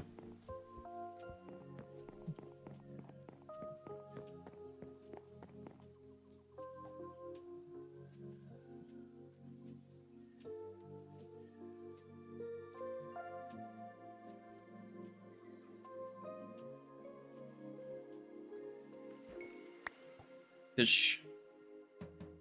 I really would love to go just manually grab the fish, but this lake has none.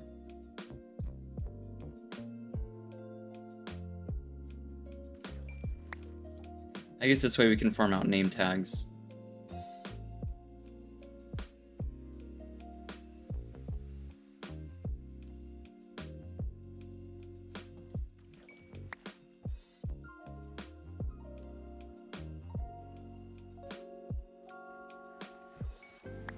And that one was quick.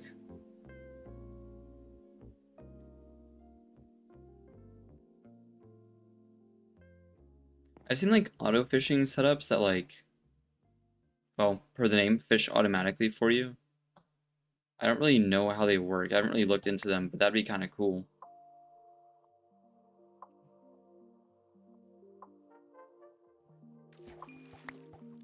It's like if I just hold right click, it doesn't really do anything.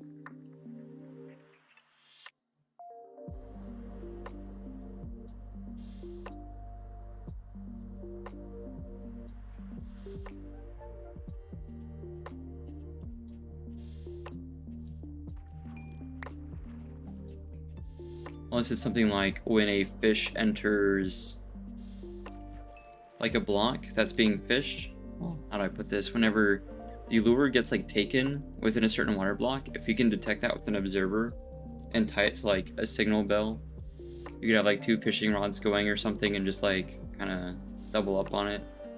But I don't know. I actually wonder, I haven't like tested that. What if Let me move that. It's still morning-ish, so it's not too late for me to grab this. Oh, wait a minute, it's in here, isn't it? I might have left another rod here just in case. Okay, that did a ton of damage to me.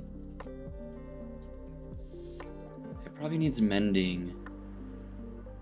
Here.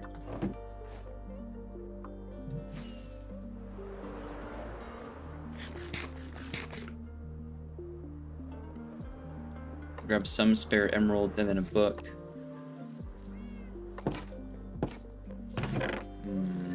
Boop.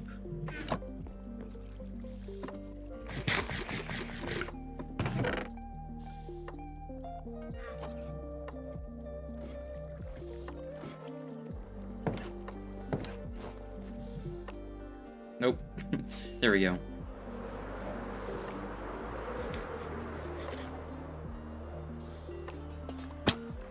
You there. Yes, you. Thank you. It already has Unbreaking, which is pretty sick. Alright, all I need... Oh, unless this guy is reset, which I highly doubt. That's what we were waiting for. No, he did reset. I don't know what his major malfunction was earlier, but I mean, I'll take it. Yeah, 3, and then just a bunch more. There we go.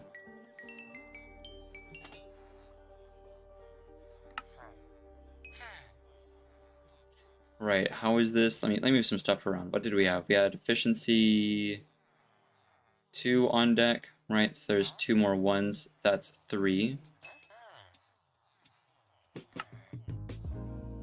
Oh, I'm short on emeralds. Okay. Go check the other smith.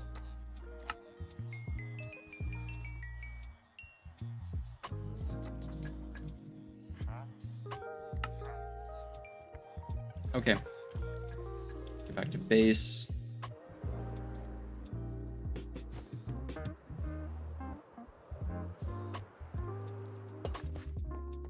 Should be pretty easy. I don't think this is enough for efficiency 5, but it's either 3 or 4. Probably 3. Here, 2 more sets of efficiency 1. Here as well.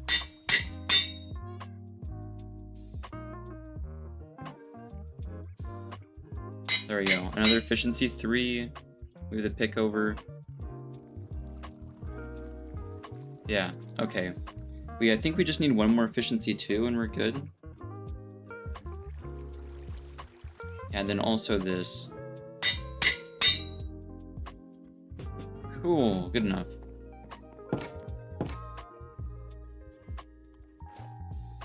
Good thing we have a bed by the lake just in case.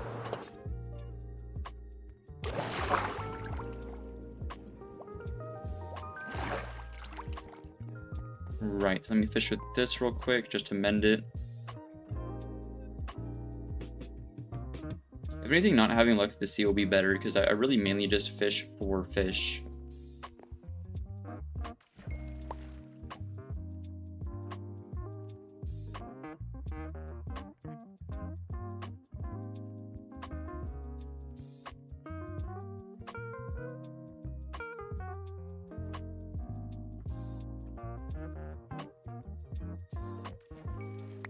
Nice. Wow, that repaired it quick. Alright, if I left click... Nope. Aw, that doesn't work the way I thought that worked. I think I can like swap them out though.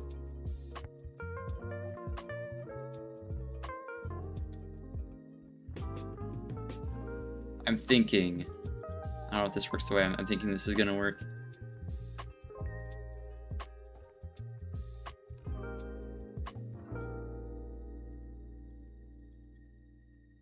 I can only cast 1 at a time. That's unfortunate.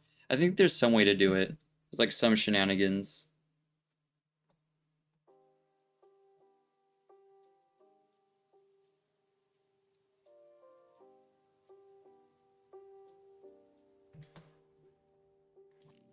Yeah, it just reels it in. Darn.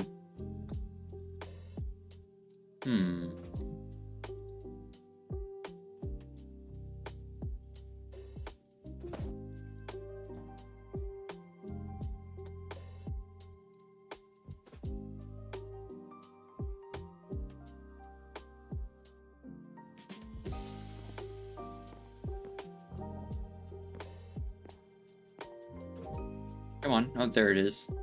I think I only have Lure 3. I only have like the best level of Lure I could possibly have.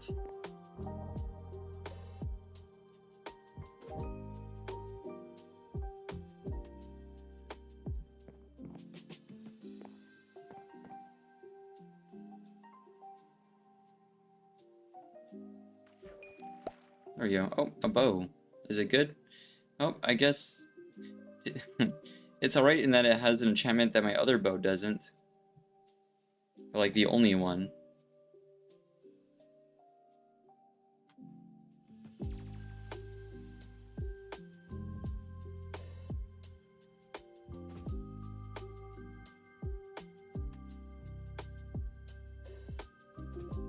Fishing is so like tedious without any enchantments.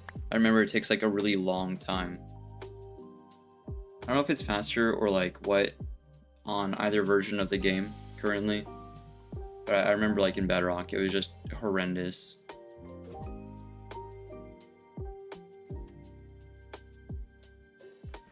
Oop, there we go. I think that's a good amount of fish. If I need them in bulk, I can just go to like the ocean or something.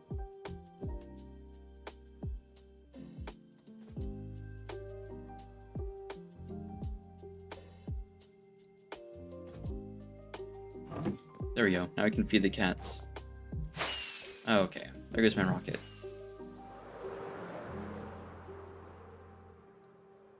We'll even sleep at the village. We'll do them one better again. Yeah, I left the bed over there. He looks like it. Yep. This can go back downstairs.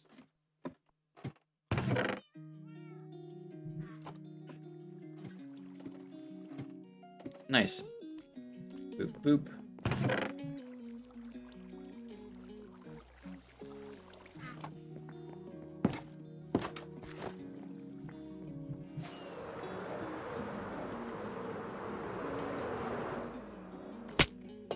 Nice. I tried. Our emeralds out, get our iron out already. Probably enough. We need to visit the bakery again. It's doing okay. I think it's about the same as a baked potato.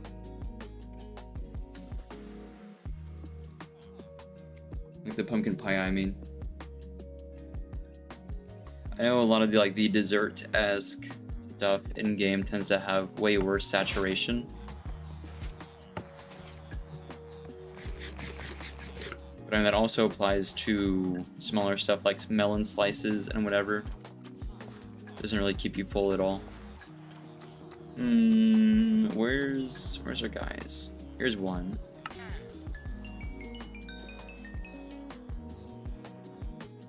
Okay, how many do I need? We have one efficiency 4, right? So here's 3, here's 2. We need 2 more to make another efficiency 2. Those together plus this 2 will make another efficiency 3. Then that 3 plus this 3 makes 4, and that 4 plus this 4 makes 5. So I think we're good with that amount. We just needed 2 more. And then the armorer.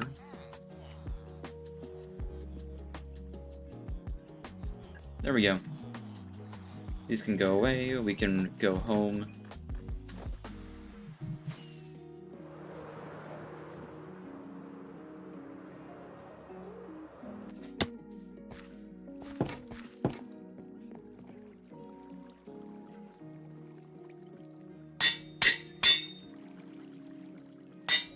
Just 3 and 3. That's 4. 4 and 4. Nope, don't have enough XP for that. That's fine. This time around we don't even need to mend anything really, so, you know, we can just go straight for XP.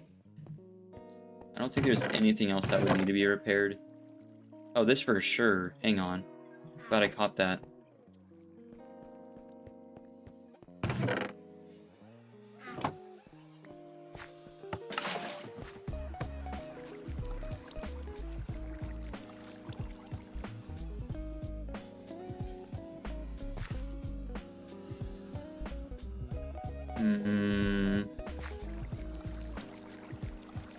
There they go.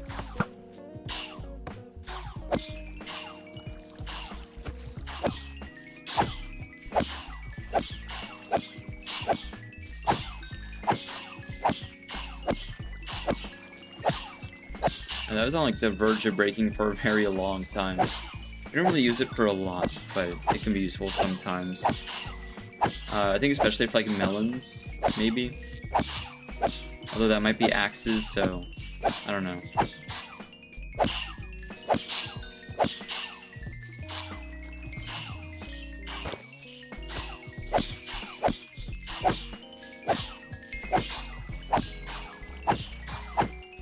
I think it was 19 levels to make efficiency 5. It was something crazy.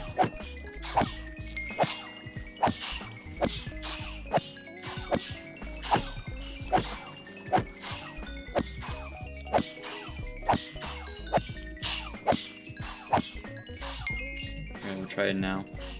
The sooner the better. The order does not matter, right? Okay. And it's either 35 or way too much. Okay. I see. Oh, wow, that was a lot. They showed up really quick. They kind of pile up.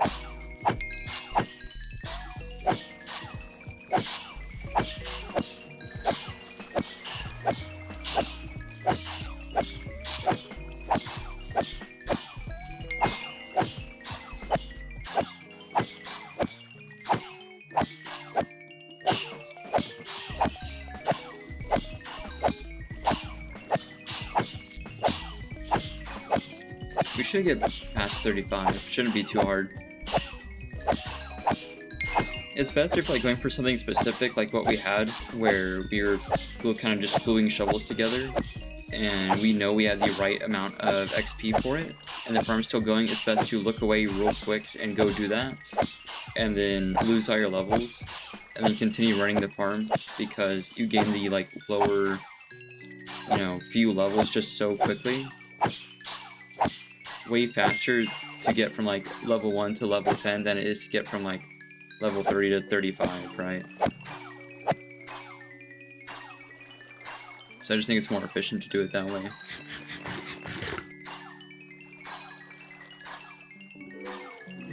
Because the enchantment on the anvil is going to cost the same whether you are at level 19 or whether you are at level 45. So there's not really a point in stockpiling like past what you need for the craft. I think we can pull off 35. I think there will be enough surplus XP. If there's not, that'll be tragic. Oh. I wasn't aware they could pass these off to me. Well, TBH, I didn't really need it. Put it away though, so I don't hurt their feelings. Okay, that is bonkers and like unfortunate. I don't really want to go back mobs until I get like a few more levels though, so we might just run this.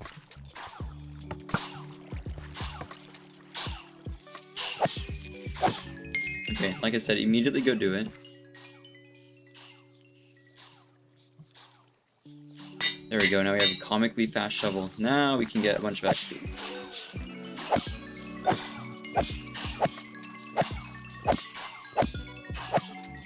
See, it's just like right there. Rather than like wasting time at a high level.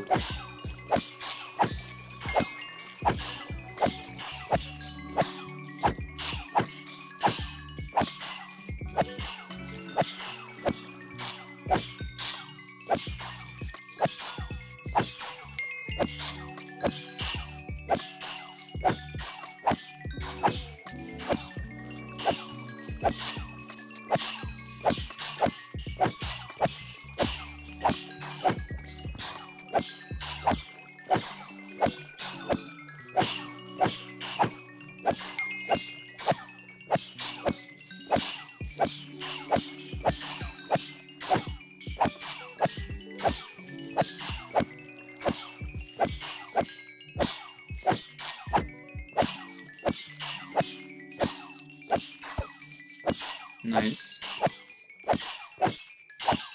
You're already back to approaching 30.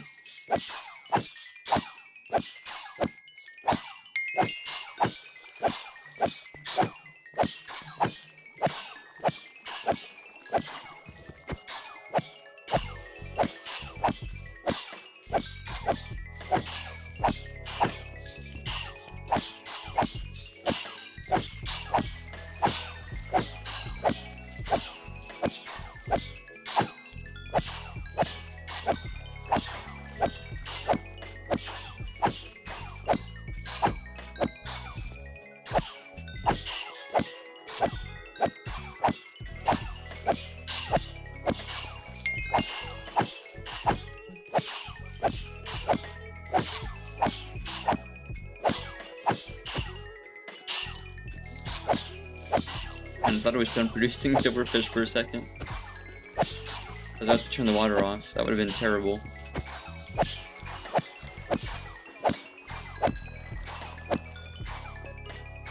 And now they're done. That's all of them. Good. Alright, I need more pie and I need more rockets. I also want to test out the shovel.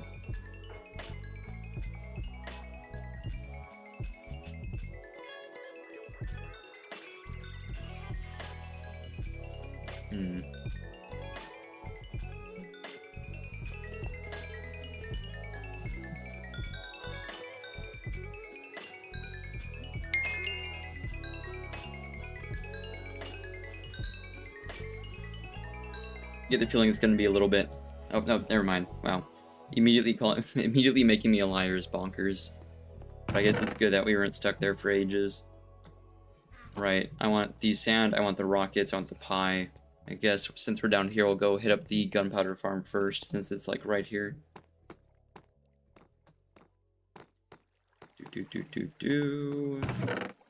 Not bad.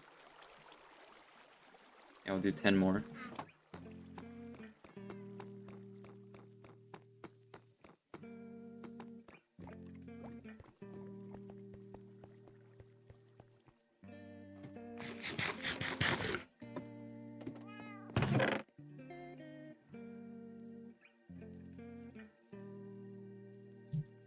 Sick.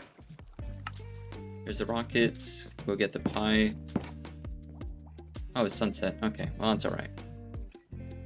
We can grab these before any creepers or anything show up. Oh. Okay, that hurt a lot. Or that could have hurt a lot if I had that, like, head on. How is this doing in terms of sugar? So much. So much sugar. Okay, we're good. I don't want, like, the farm to, like, jam from me, like, taking too much from it.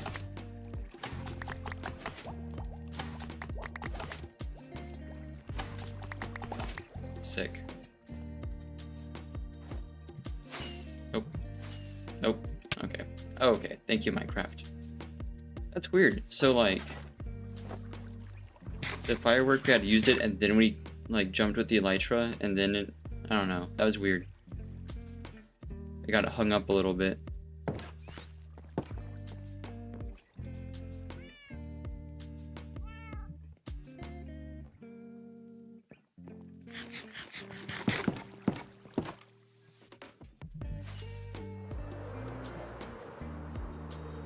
That vertical binary counter we figured out with copper bulbs would actually be really useful for the beacon if we want to have like multiple colors and stuff. I don't really know what we would do for that, or we might make it like able to be remotely turned on and off, so we could like have it look different, like have a switch at the base and use like tuned sculk sensors, because that's the thing we can do. Usually I'm not a fan of using them because of like some inconsistencies, but shouldn't be too bad.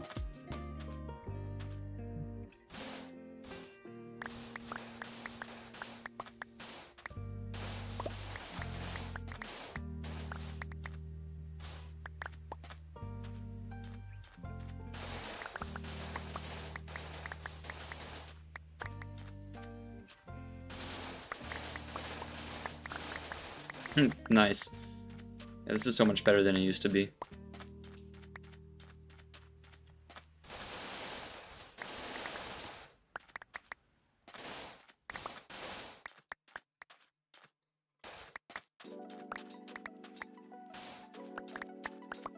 Yoink.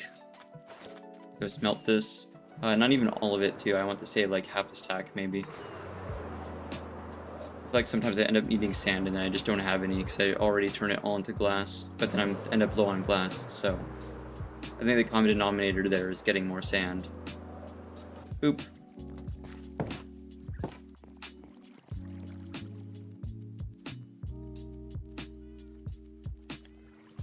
Good. Fill up some more buckets for the farm. Put the sand away.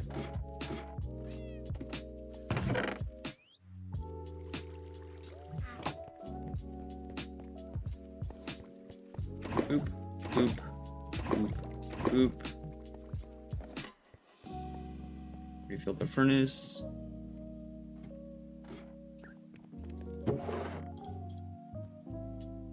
There we go. Good.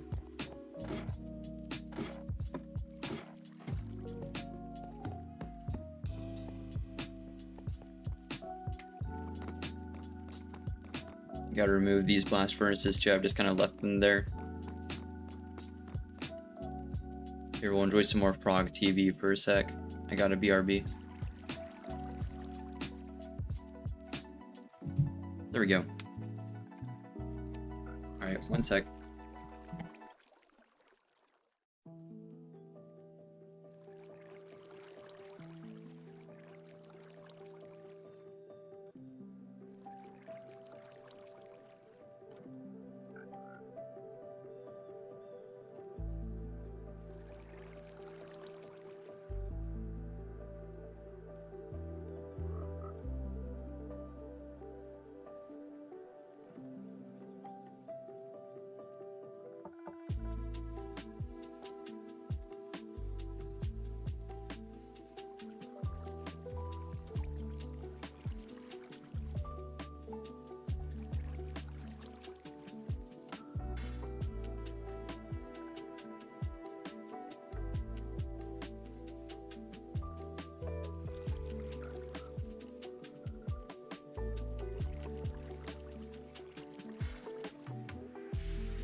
I'm back. An idea I've been kicking around for a while for a redstone thing is like something piano-esque, something with like note blocks. But I don't know. While it would be really easy to do with buttons or levers or something, I don't know of a faster way to do it. I could totally do one like where you walk on it, like a floor piano. That'd be so easy. One that isn't like making a ton of noise with what do you call them? Pressure plates too, because you can use string and observers and make it like silent. But I don't know.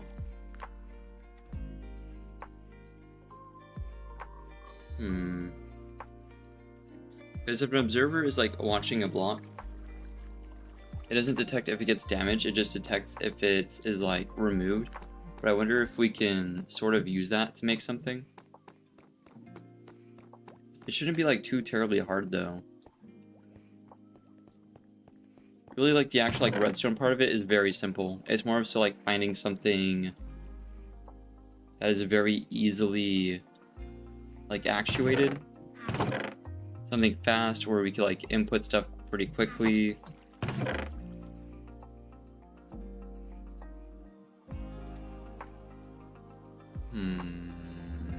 Well, first of all, we'll use observers, string,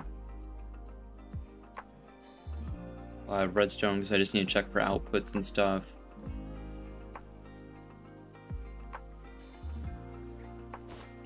Typical components.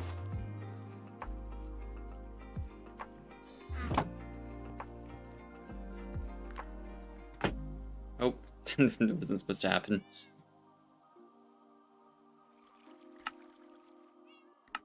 Hey, welcome in. Earlier we got done fighting the Wither once or twice, so we're working on some redstone stuff right now. Oh, there's a note block. Okay. I was like, how did I do that?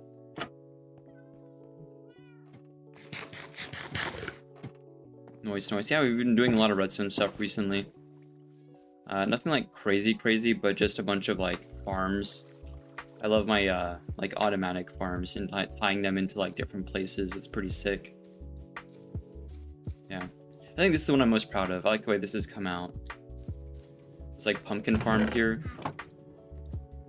It's so hard to see because like we made it nice and compact and then hid it inside of like this barn, but it is just like a big old redstone contraption, and then it splits I think a third of the pumpkins roughly into this, and the rest of them end up over here at the bakery.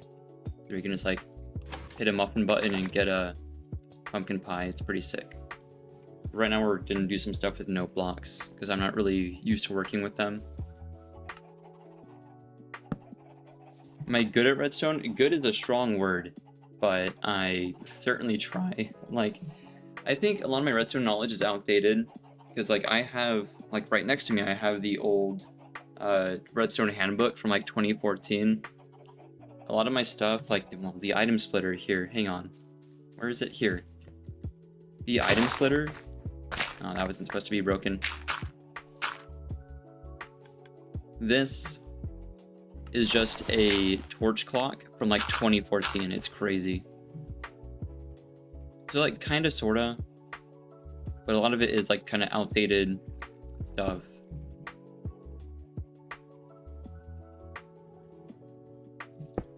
This is supposed to be a little bit different.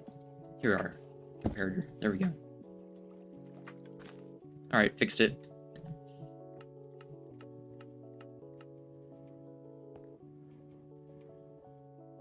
Doing semifinals and attorney. That's hype. Rocket League, I assume.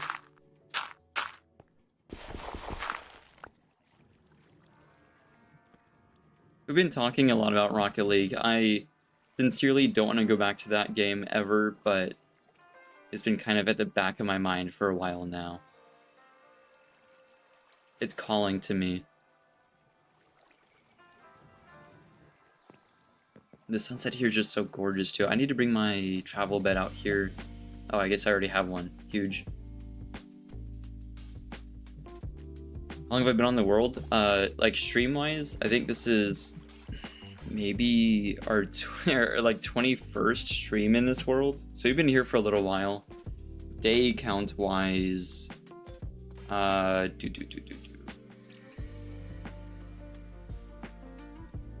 little while. Yeah, 610. Yeah. That said, we do skip like almost every night, so I feel like we've spent like way less time than one would think, but it's whatevskis.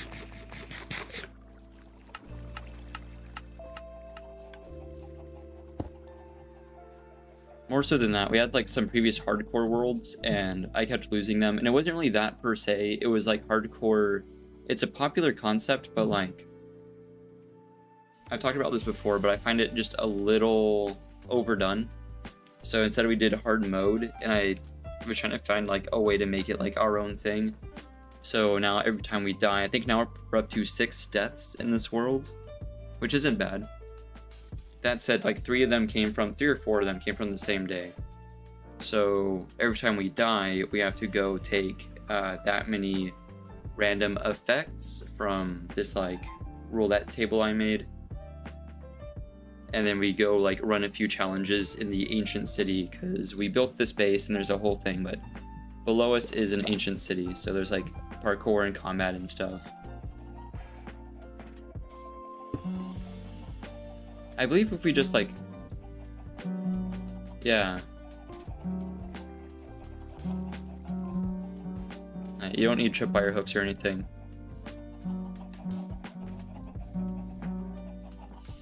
How did I get the raccoons on the screen for the stream? They're actually 2 different things. The one that's like walking around at the bottom that occasionally does a little shuffle, which is a bug I have just not fixed in a while, it's actually a game that I built in Godot, like the game engine, and then I just like run it on stream, so like there's multiple games running, I guess, but it's a very simple quote-unquote game. But I figured a game engine was the easiest like thing to use to mix animations and to like run script all at the same time, rather than having to make my own like Python script for like everything, because this way I just have like a display system already like made. So that's what that is. That's like a game that we built in Godot. And then the one talking is just like a PNG tuber thing. So the one on top of chat is just like, so it's like supposed to be me, but it sort of depends. But they're both like running the same animation series.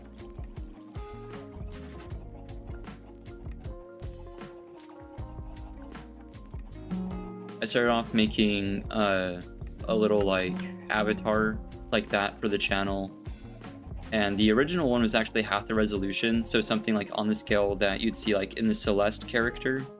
I think this one's 16. No, I think it's twice that. It's like 32 tall.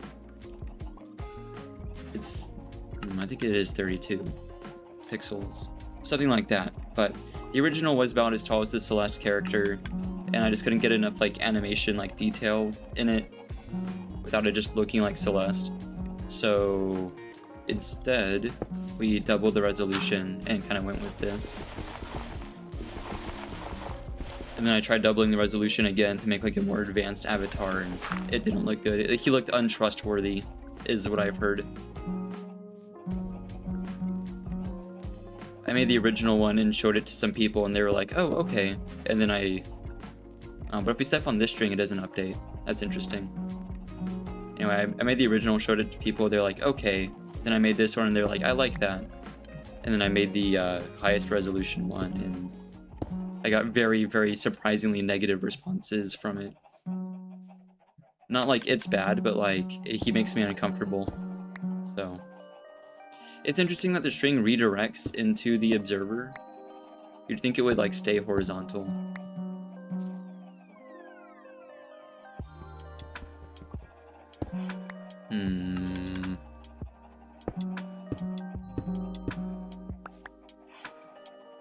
It's a better way of me doing this. I wonder if I still have the target block somewhere.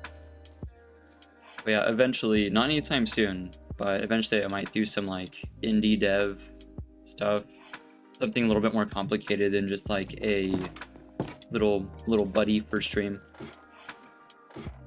I know how to do like the individual parts of it. I don't have any issues with like the sound design, the animation mainly, and the script stuff, like the game environment. I have a few kind of solo projects going, but it does take a ton of time to do all that yourself. Oh, I wonder if we use, maybe we use these.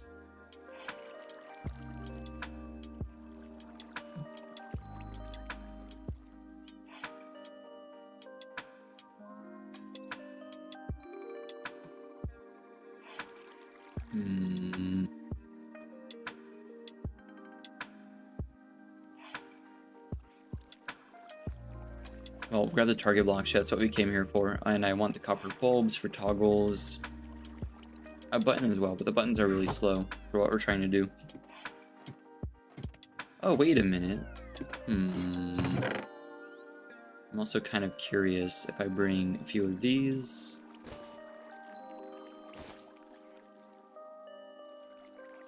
I suppose that being a hopper, my card is fine. I don't think it matters.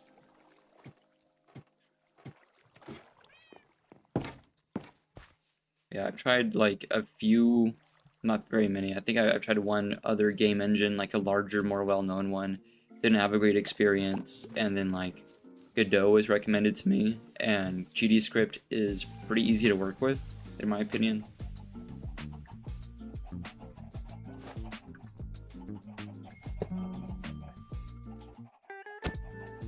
Darn.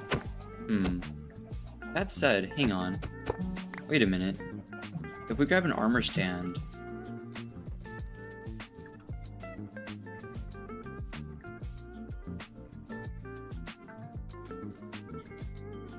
might be able to combine some tricks here. I have smooth stone slabs hidden somewhere. I think they're down here.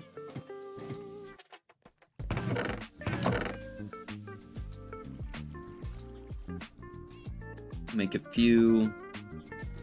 Oh, I do not need wood slabs.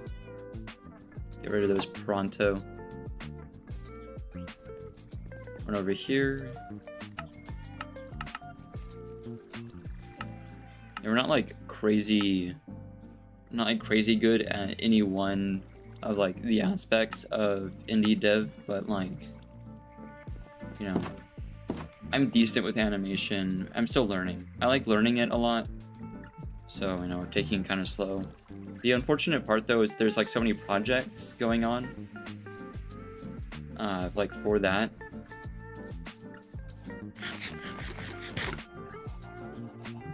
And that's on top of the artworks I want to do for stream, on top of like just a bunch of stuff.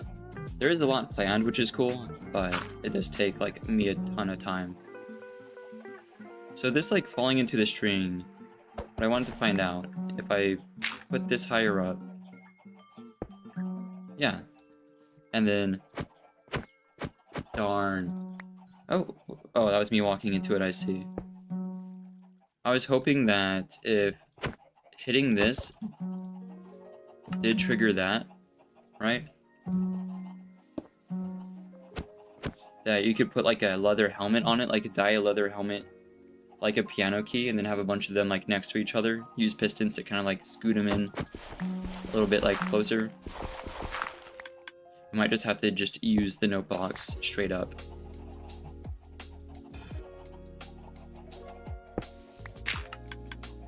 I don't mind like too bad though. You want to test one more thing?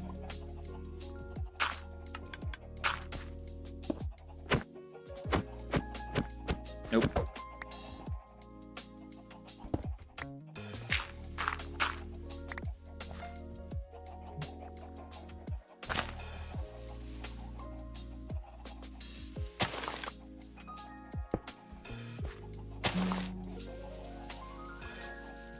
Yeah, no, unless it's an arrow.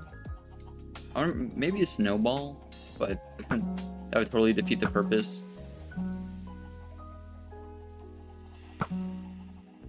Oh, it activates and then deactivates. That's interesting. Wait, how long is the output from a target block? That's weird. Wait a minute. How do I check this?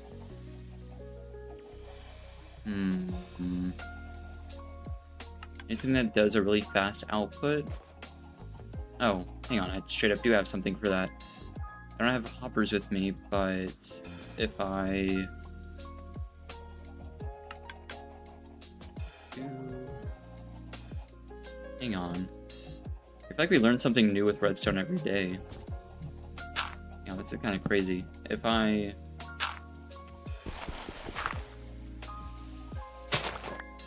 Hang on, I need another hopper.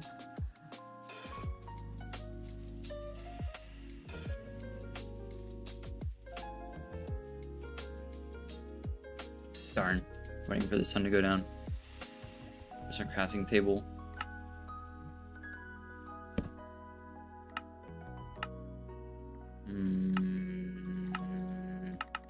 There we are. I suppose I could have just used the shulker box. I just noticed that. How old am I? I'm in my 20s.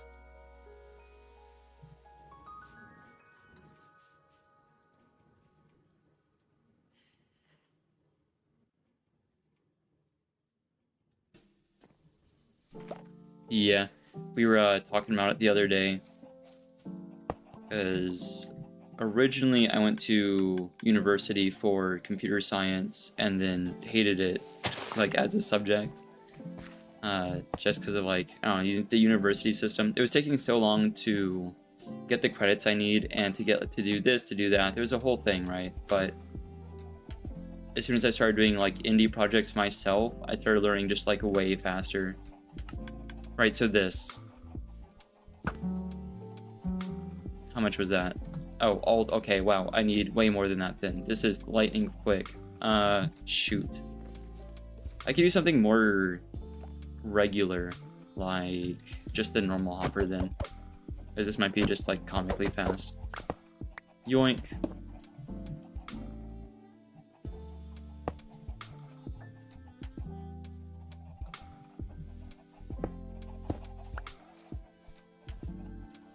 Oh, I suppose I should have put this sideways.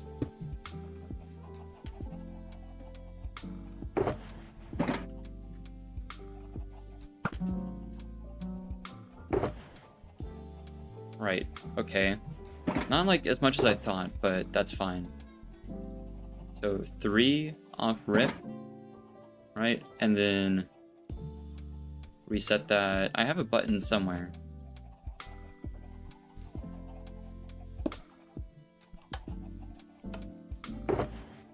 Okay, so it's about the same as the stone button.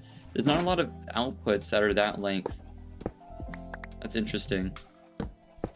I have no clue what I would possibly use that for, but that is nice to know. I don't have a single use case in mind for, like, an output of that length taken in that way, but it's whatevskis. Boop boop. Yeah, it might just try to be easier to use the no block. I wish we had, like, thinner inputs for it.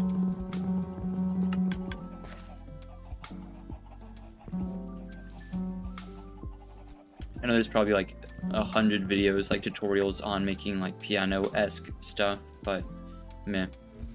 There isn't an organ sound, right? Because I know there's lots of different sounds for a no block depending on, like, what it's on top of. Like, here's a great example, right? Let me get my axe. So on top of packed mud, I think it's... Oh, it's the same as dirt. That's interesting. But on top of wood...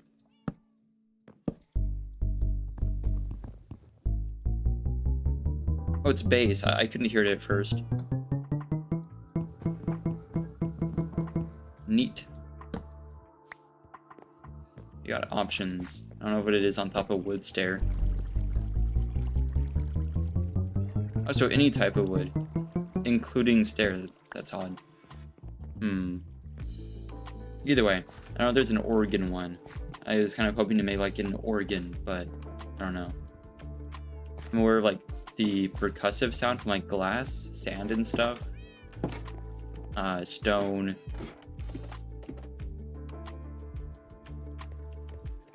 It doesn't go down the scale. It goes up. Like on wood.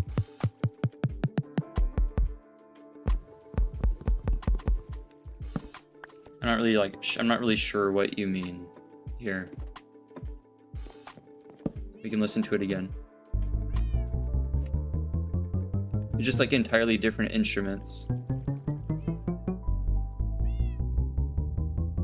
Alright, yeah, no worries. I just wasn't really sure what you were wondering.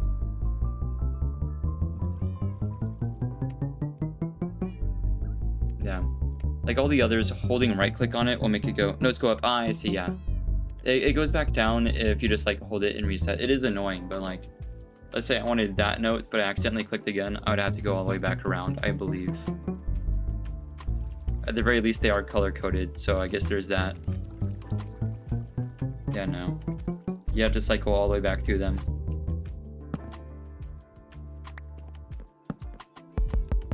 Stone's the same. Man, I was hoping for like a church organ sounding thing. I wanted to make like Davy Jones's organ. I wonder if Deep Slate's any different. Oh, wait a minute, slime.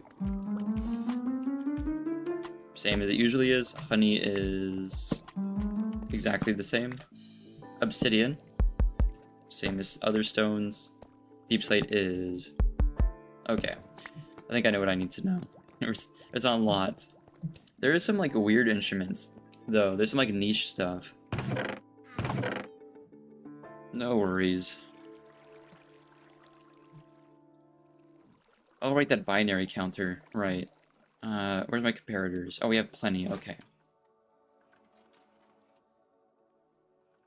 I think we could use like just something like fun, like demonstrative redstone with the daylight sensor. Let me see. Let me put that away. The observer I don't think is necessary, but we'll hold on to it.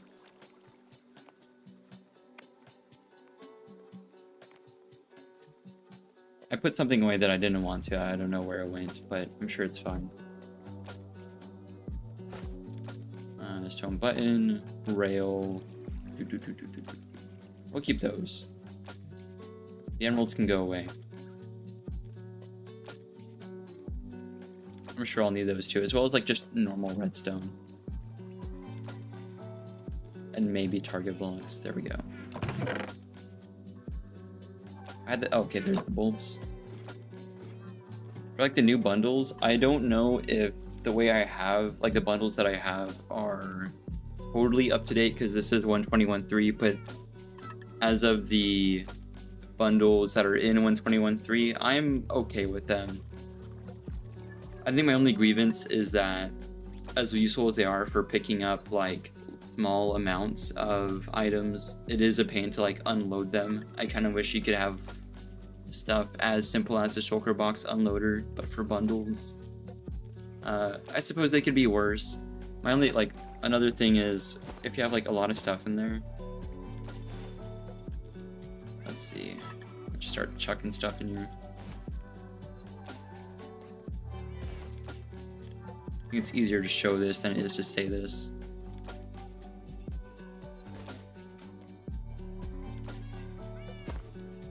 And it does, like, plus 20. It does this number. Right, so if I take out the last thing that was in there, this is easy. I like this. This is fine by me. I don't mind it.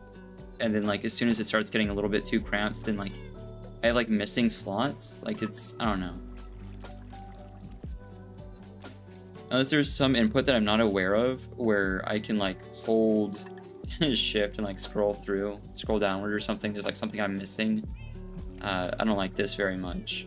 Other than that, I think they're fine. I don't know. They could be totally worse. There's not like too much to whine about there, but still. I feel like it definitely goes better with some of the more recent update stuff they've been doing, like with the showing off the new leaf litter, the new wildflowers, stuff like that. I can imagine that sort of stuff is going to pile up really fast because like the amount of leaf petals I have already from living in this biome, there's some there, there's some leaves there, there's so much in my plants chest. That windmill we have, there's a bunch in there too. Like, the problem those bundles aren't good for bulk items, so I don't know. I appreciate that they're craftable with just like one leather, one string. I think the rabbit hides were like crazy. It's like no one's gonna do that. At least for me. I don't think I've killed a single rabbit since I started playing on Java. I don't know.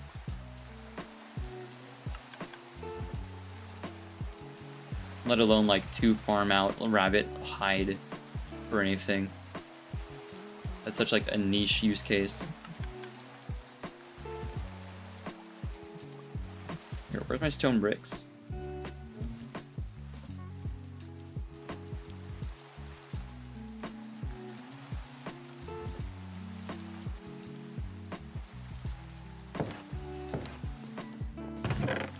I'm really cool with them just adding little mechanical stuff like that.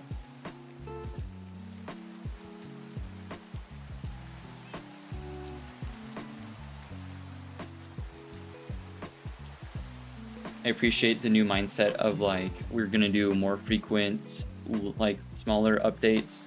That's fine by me. I think the stuff with like the new pigs is like whatever. I wasn't really wanting new pig variants, to be honest.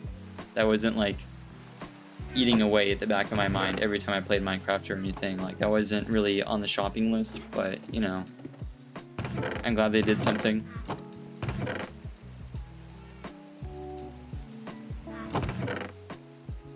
Wow, you got the same output twice. That's kind of crazy. There's like a lot of them in there.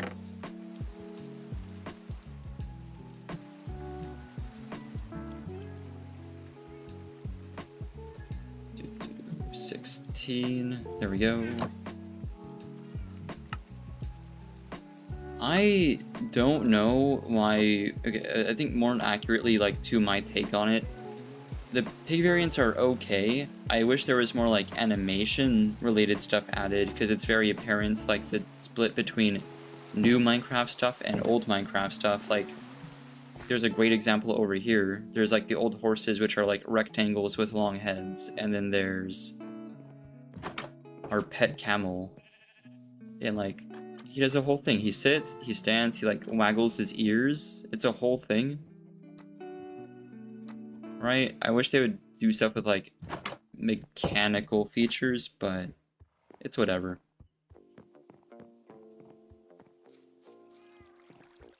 I don't think they did a bad job. Like I don't dislike the pigs. I think they're cool.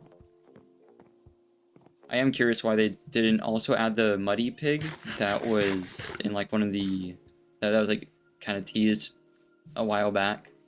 I think a lot more people would have really enjoyed the pigs if they had added that.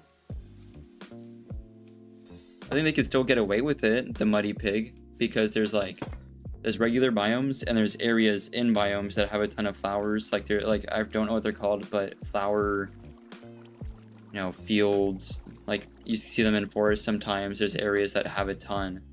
I think that'd be a great place for the muddy pig. They already did a lot with mud.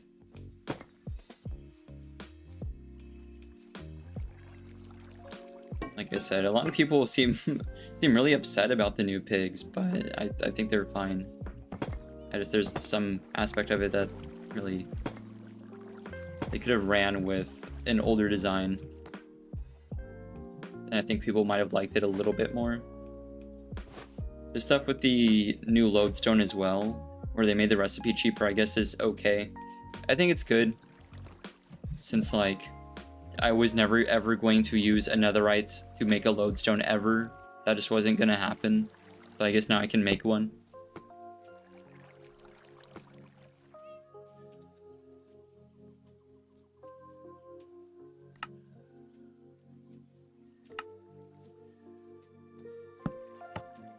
That said, I kind of just keep a logbook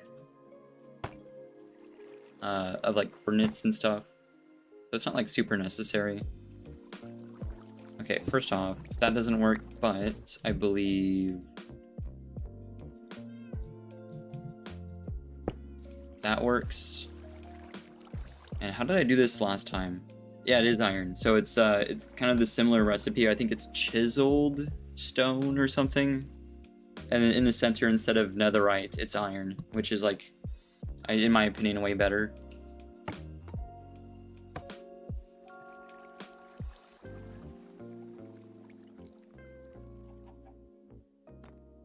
I still probably won't use them, but like, you know, can get on them.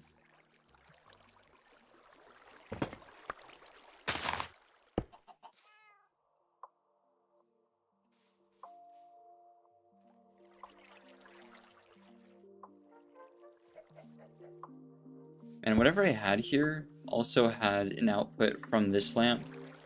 I just keep like a notebook and quill, and then I just like write coordinates down in there, because then I'm only having like one item in my inventory be taken up. That's just how I prefer to do it.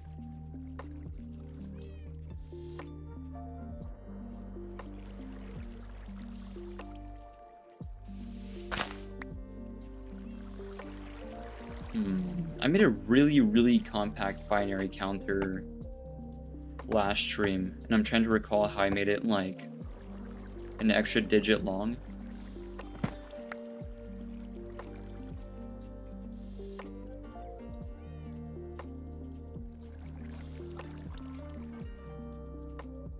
I think at the top there was like some shenanigans with a comparator output. I don't think it was like a super long. It was, I think at like the largest it was sort of within this footprint of 3x3.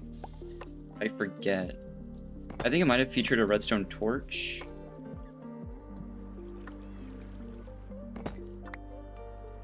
I think it goes straight out to this.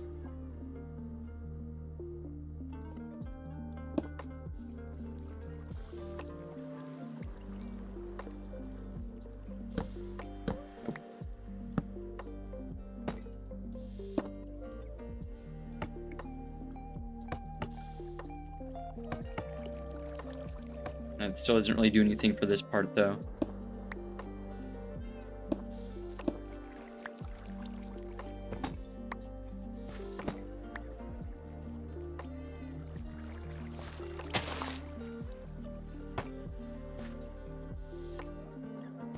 I had some like preposterous redstone going on.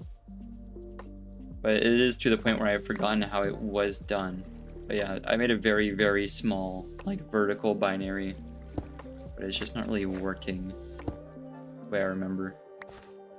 Unless the footprint was just a little bit larger than I remember. Because, like, this works pretty easily if I just allow myself to make it larger. Like, roll out the redstone a little bit, but there was an easier way.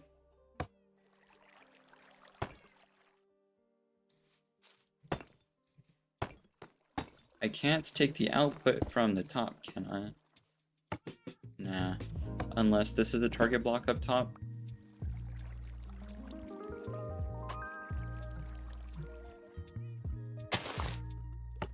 It doesn't work vertically. Oh, hello, chicken. I think, though, make it a little bit deeper. Should be pretty easy to do. Not that, but... Oh, that's surprising. I kind of assumed that would work. I do not recall.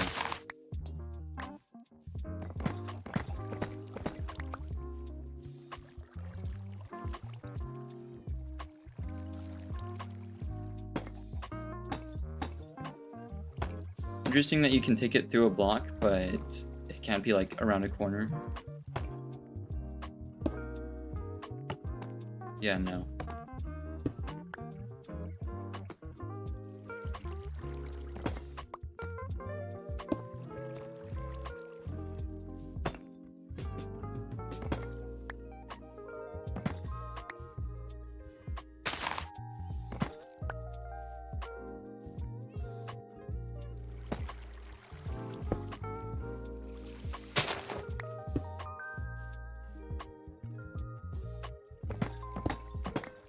This on top of the target block.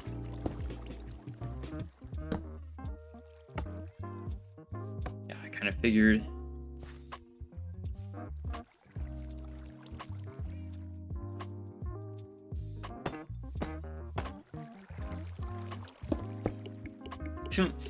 Yeah, I probably should have guessed that. That was interesting. It's kind of like a torch clock, but like way more compact.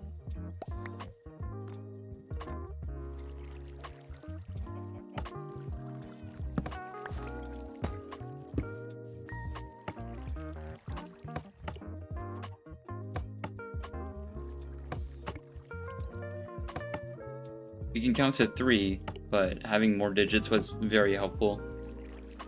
If it wraps around, it's pretty simple. I just can't...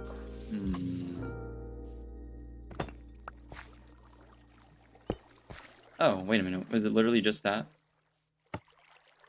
1... Oh, that's not true at all. There we go.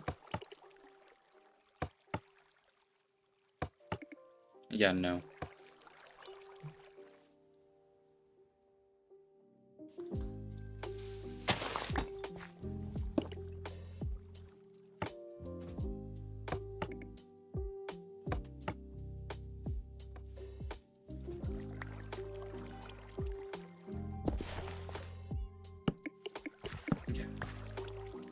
Should have guessed. There we go. Absolutely not.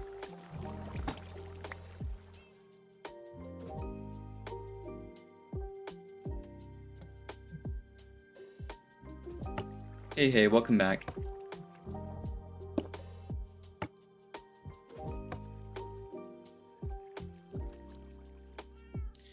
Typically the way this goes is you take a comparator output from each bulb in the line. Remember, this is spread out like horizontally. It's super simple. Because it's literally just 1, 2, 3, comparator, baton. What is this? Yesterday I kind of by accident made a vertical binary counter. So what it was, so this, that's 1, that's 2, that's 3, that's 4, 4 and 1 is 5, 4 and 2 is 6, etc., etc. Horizontally like this is super easy, but yesterday I accidentally made one like really compact and like vertically, which I wanted to use for that beacon over there. But I can't remember what my design was, because I kind of did it on accident and I didn't like think about it too much. I was like, oh, that's cool, and then I moved on. But now I actually have a utility for it, and I don't know.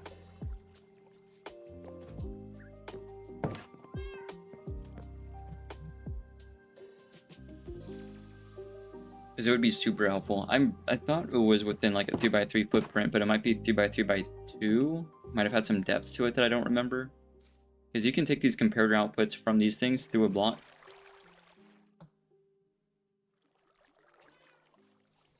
Sally, you're not that good at redstone, so you can't tell me it. No worries. We're just kind of tinkering around a little bit. We do this very frequently where I'm like, oh, this is going to be real easy, and then it ends up not being the case.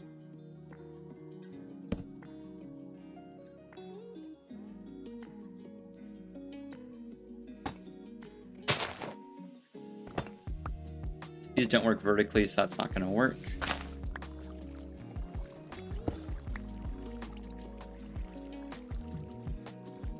Boop. Boop.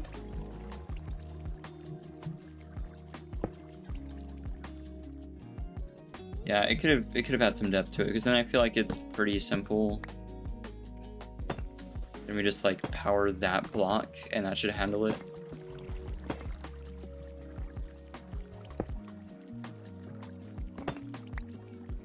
Except that is going to conflict with this. But ignoring that, yeah.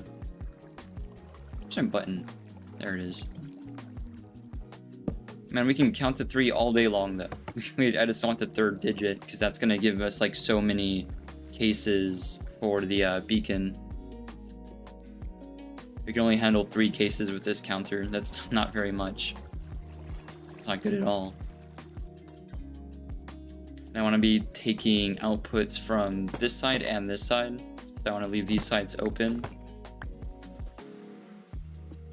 That said, if I just like do that, pretty easy.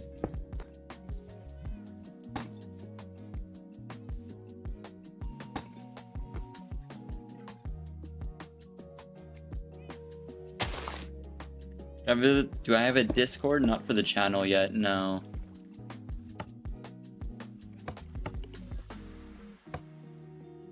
There's one. This just doesn't work at all now.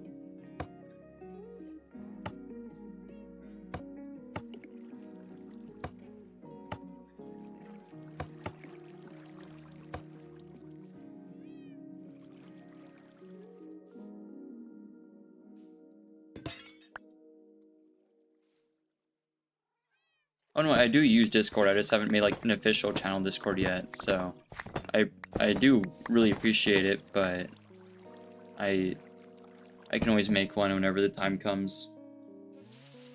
I just haven't really felt the need to yet. Like I mentioned earlier, a lot of my projects are more like technical stuff, like with the game engine and then with what was I saying, with artworks I'm trying to figure out for the channel, because right now we have just kind of this, we have a few transitions, and then we have like just chatting screen, but we don't have a stream starting screen and we don't have a stream ending screen. So I've been working on the animations for that, but like, boy, does it take a while.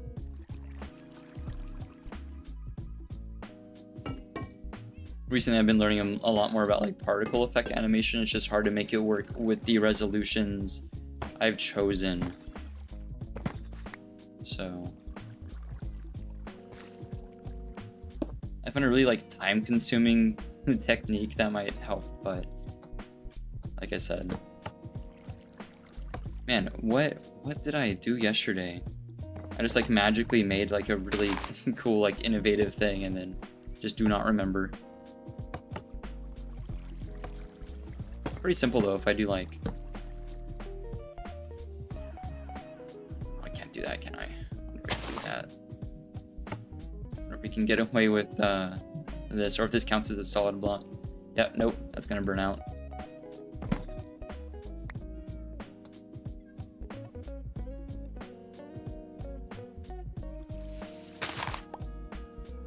You gotta go? Yeah, no worries. Thanks for popping in. We're just kind of hanging out today. Oh, random arrow. That wasn't part of the design.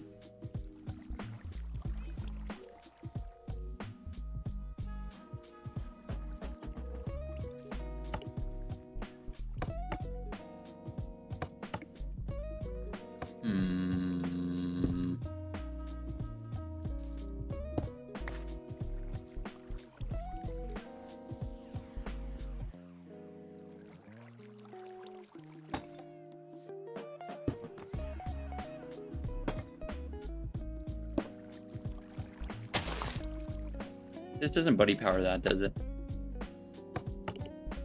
Oh. The answer was yes.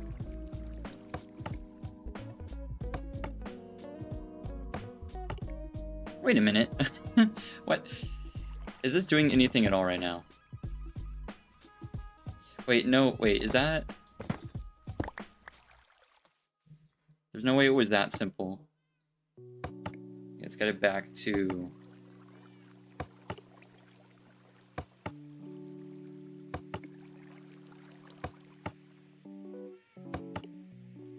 And that was doing it, okay. Interesting? I don't know, that's strange. Not like that, that doesn't work. Yeah, it was like this. Man, what in the world? That is some freaky redstone.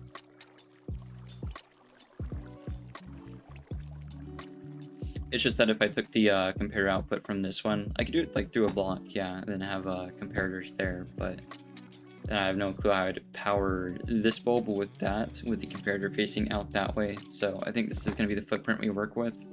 I do have like a previous thingbob, but I suppose this is fine. I just wanted something like narrow-ish to fit within the footprint. Where's my elytra? To fit within the footprint of where the beacon. Oh, okay. That was a wall. Fit within the footprint of this mine here. Like, it is very deep, but it does narrow down quite a bit down there.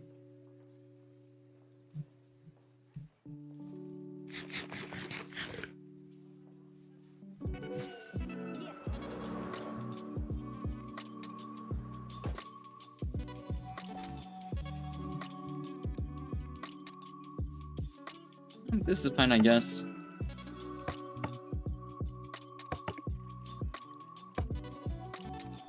Two, three. Oh, wait a minute. It's the binary counter of lies and deceit. I meant 1, 2, 3, and then just turn them all on at once. Okay. Wait a minute, so is this... Oh.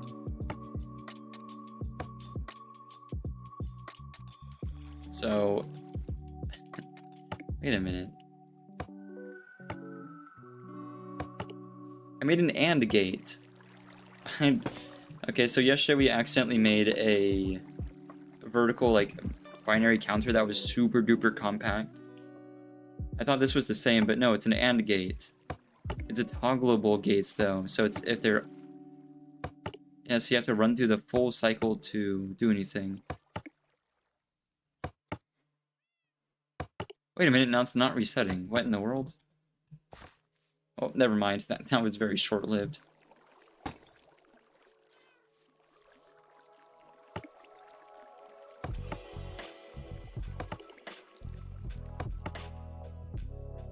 Two, three. There it is. Okay. 4. Okay, 5, 6, 7. Okay. And that's about as many colors of dye that we'd have for the beacon, I believe. We could do more. I mean, we could always just set up a second counter and then like run that off of this to sort of quote unquote add more digits, but this isn't like super stackable. I guess it might be, but I don't know. I just wish the design was a little bit more crisp. Unless I'm like severely misremembering. I did something much better than this. That said, I had the observer with me, which I hope... Wait a minute. And go get the observer, and then we just run a signal input from the daylight sensor into an observer. And every time the signal strength changes, as in the time of day advances or retracts, it toggles the counter. So it's like a really, really poor, weird clock that like sort of works. The cool thing is like this input is totally free. I can do stuff with this. I just can't have stuff up here, but that's okay. There can be a repeater there, I believe. Yeah.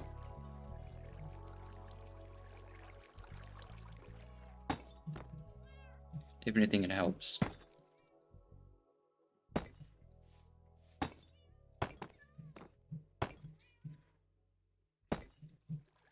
Boop. Boop.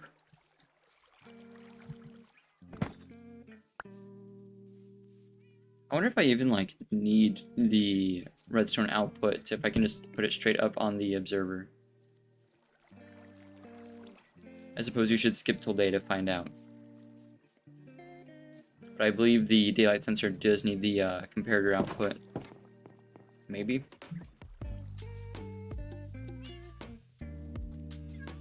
If it does, it's only going to be a little bit larger.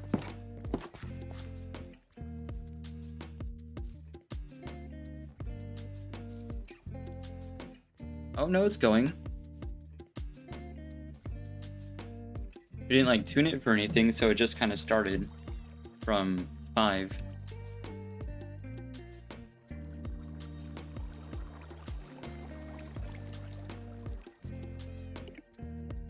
Oh, is it doing 2 outputs at a time? Wait, no, that's 6. Okay, never mind, it's good. I was worried for a second. Just because, like, the observers tend to have double pulses for some reason. 6, 7. Then it goes back to 1. We could set it so that the... I don't know, it'd be tough. This was sort of the idea we had for the clock tower, but I think this is funnier because it like the number means nothing. Right now it's 7, but like in binary, and the sun's like just over there.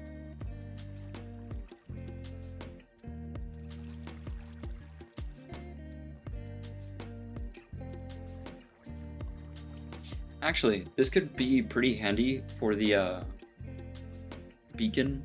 Because then it would just be like randomly changing colors every now and then. So like this is a really, really poorly done redstone clock effectively. That's really expensive, and then you would need to take like multiple comparator outputs to run it. But yes, this is a very slow redstone clock.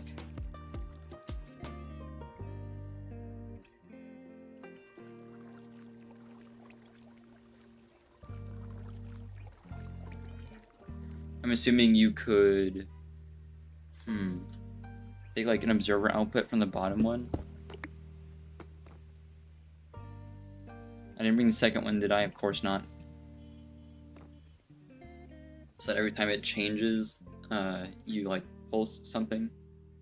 I guess to be fair, this is a clock that's like pretty slow, but it's still way faster than the daylight sensor itself. It's not bad. Something that would take variable output, so you get a way faster output if you take it from the top counter, and then like slower and slower outputs as you go down the binary, which is cool, I guess.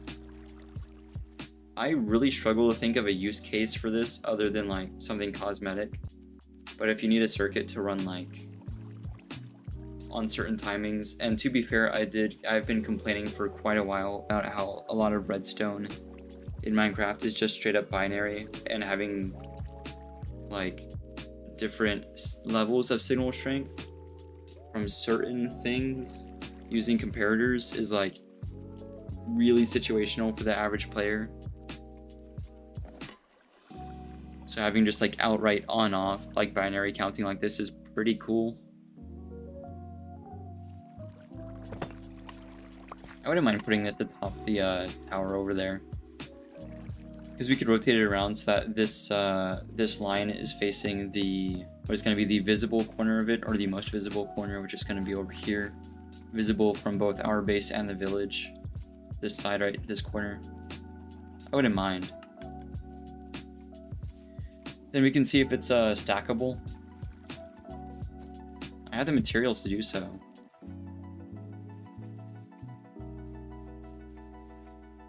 No, I would need more bricks though. There's got to be a way.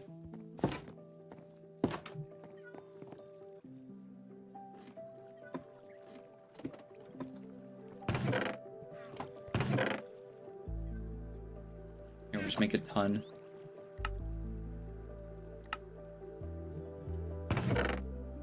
I have to bring that observer along just in case.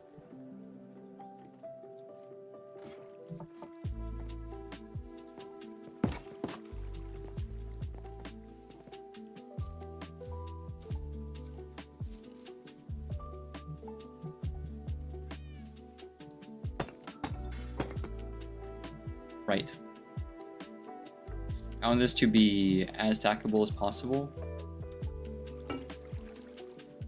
I don't think that firing off would activate this bulb. I want to verify that though, because I think it always needs a comparator output, so it shouldn't be a problem. Come on.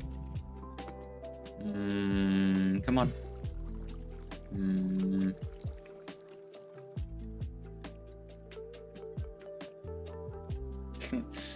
There it goes. Okay, I think it's good. I heard it fire, I think, unless I'm just hearing things. Here, I'll add this one. We'll start building it now. So I guess now it's like bottom layer up. Make my own little staircase. I have more target blocks. Oh, I have so many target blocks. Never mind. There's no issue. Those do not need to be split. There we go. Might be able to do some shenanigans here with hoppers instead, but I don't really know how you would do that. And then the top layer just also has a comparator.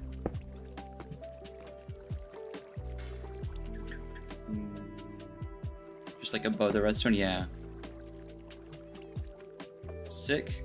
And then the back side. One there.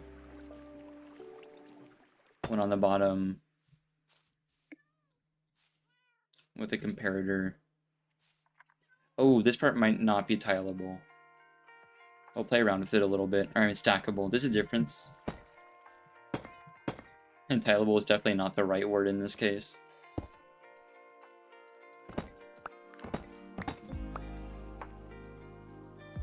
Because we would need, yeah, no, I don't think this is gonna work. We would need redstone right there. Actually, the only thing that's in the way here, hang on, it is stackable, I remove this... Oh, but it's not, because, yeah. Oh, wait a minute. No, it is. Okay, wrong elevation. There we go. I think now we're okay.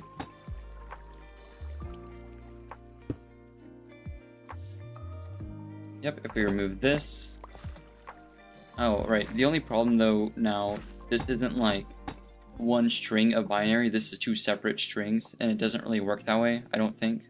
Like, unless somehow this one is also powering this one. The good news, though, if I can link this one up to this one, like, link the stacks together, then, yeah, it would work. But I would need the output somewhere. We're just not getting that output anywhere.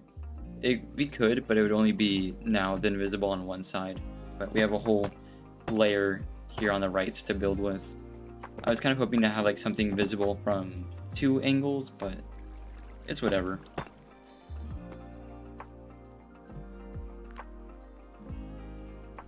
Yep, if we read the output from this, and then do that, and then do that, now it should work. That one shouldn't be on. Since there's no observers, we'll just do this. Okay. I didn't check, but I think just like off rip this will work. It makes sense to me. Unless I've broken some redstone somewhere on accident. Oh, but these all should have started as on. Okay. One. Yeah, no, these have all started in the wrong position then.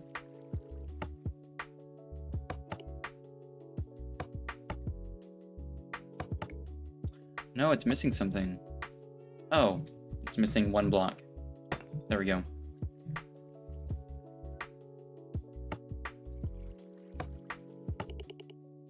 There we go. Oh, that's kind of satisfying.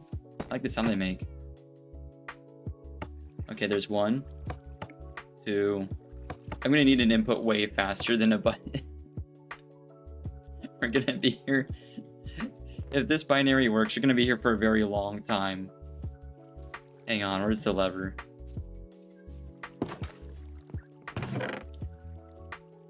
I saved myself a huge headache doing this with a wooden button.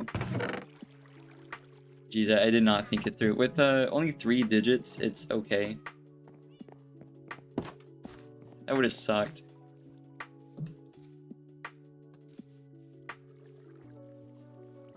Okay.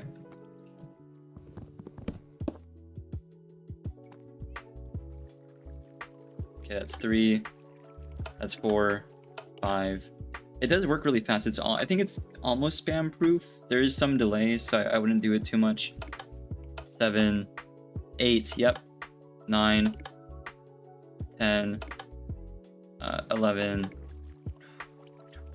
Is that 12? I've confused myself. It's 1, 2, 4, 8. Yeah, okay, no, it is 12. Jeez. 13. Okay, yeah, that should be 14. I think it works. I need to skip till day, though.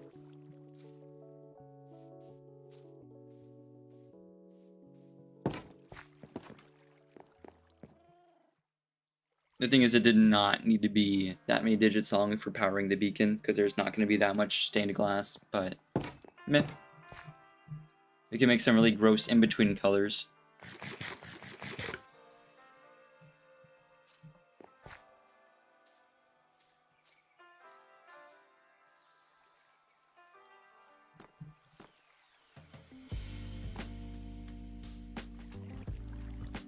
Left off at like 14, there's 15, 16. You could probably do some computational stuff with this, but I'm not doing all that.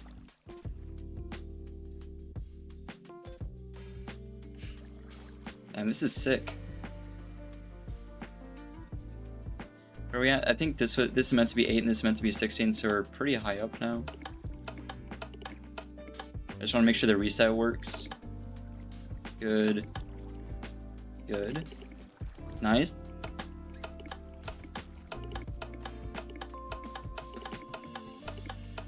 Just speak in binary. Love to see it.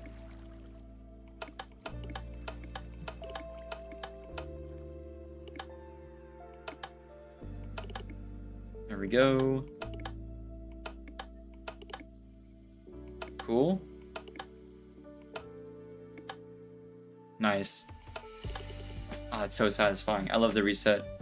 We totally could tie this to the daylight sensor now. Again, the output would just be meaningless, but it'd be kind of funny.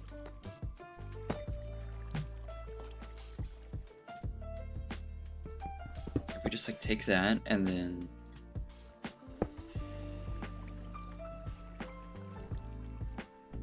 it's literally as simple as that. We would have to like tune it to start at a certain time just by the by, because it's just going to start counting as soon as I place this. Well, after I place this, as soon as the time advances by a step, it's going to start counting.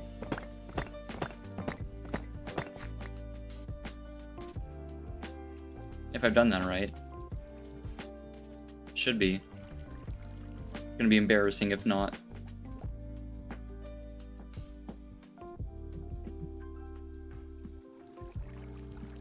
Yeah, so we could like slap this on top of the sugarcane farm as like a sort of clock tower, but a very strange clock tower indeed. Oh, there it is. It is currently a 1.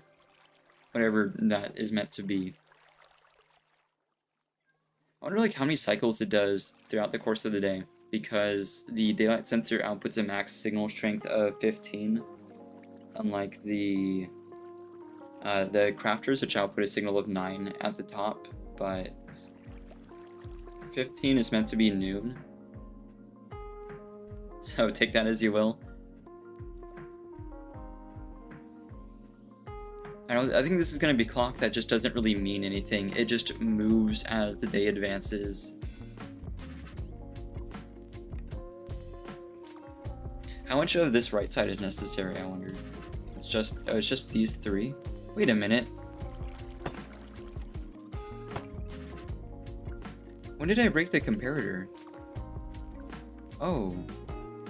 Hang on, no, I need to retest it now. I don't think this works anymore.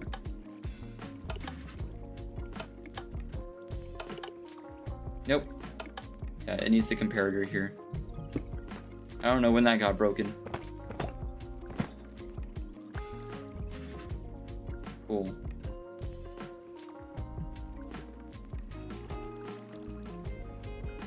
Realistically, this could be done a little bit differently, but it's fine.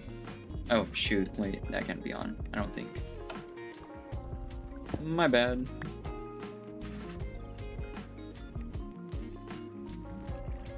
I think what I'm more curious about is if I set it to be a certain time at a certain time of day, I wonder if it'll constantly show that time, right? Or what? I also assume we could tune the clock pretty easily without like having something okay, that's just wrong. Without inputting something into the side of one of the bulbs by just like doing this. Yep. Just give this a couple smacks. Oh, it's about to be noon. Hang on, I could set this for pretty even time. Let's go fast. Nope. I think we're gonna do it in time. I think there's too many digits.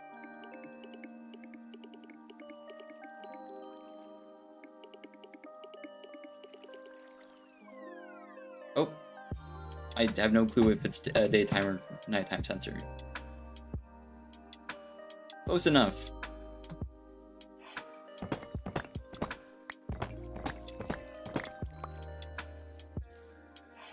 I also then wonder if the inverse is true, because I could totally put a observer just on the other side with a nighttime tuned daylight sensor, and then it'll work during day and night. I think we leave this up for a little bit, for like a couple days, and then come back and see if it's you know, full steam during the daytime again, or like during noon again, because noon lasts for a little while for the daylight sensor.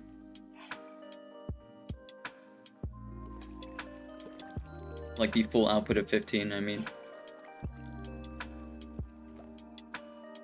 I'm very happy that the daylight sensor, like the change in signal strength coming out of it, you don't only not need a comparator to observe the change, you would probably need it like for the signal strength, like specifically, but just to like check when the sensor does something, it's all good.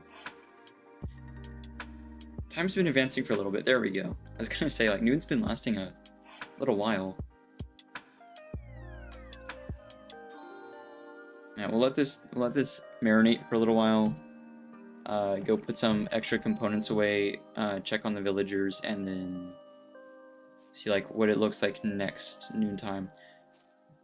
The unfortunate thing is, unless it resets the clock completely, which I have no clue how it would even begin to do that, I would need a comparator output from every single one of them to like read the number that it is, unless I want to read just the bottom one and do some stuff with that information, but then it won't be able to count quite as high. Just do like a yes no off of the I think the 30-second number, and then use that to reset the clock. Hell if I know how that's gonna work. Actually, it wouldn't be too terribly crazy. Like I said, we would just lose out on some functionality from it, but not that there's a lot to begin with. But as soon as this turns off, we could have it run a certain number of pulses to reset it to like all on or all off or something, using an observer clock or whatever that turns on for a certain amount of time. I don't know. I can see it going awry multiple ways though. I think for now it's just more of an art installation, if anything.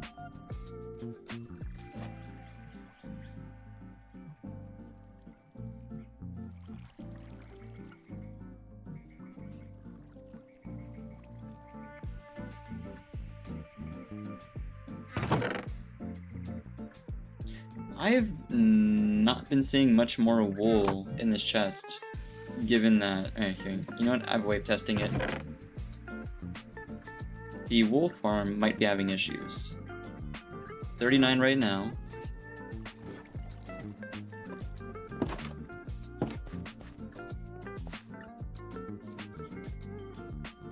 The sheep are both sheared and going around without a problem, so I don't know what the issue would be.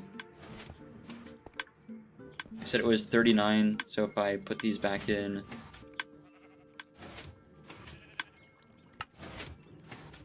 I hear the dropper firing now that there's items in it. Love that, like, the tick-tock sound of it. It's a very satisfying sounding farm.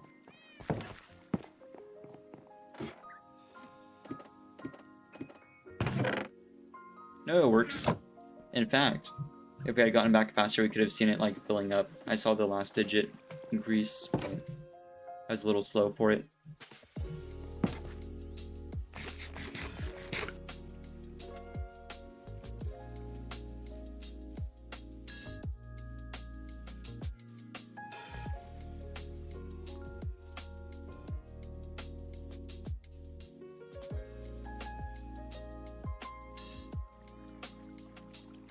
The current time is 7. Nope, it's 8.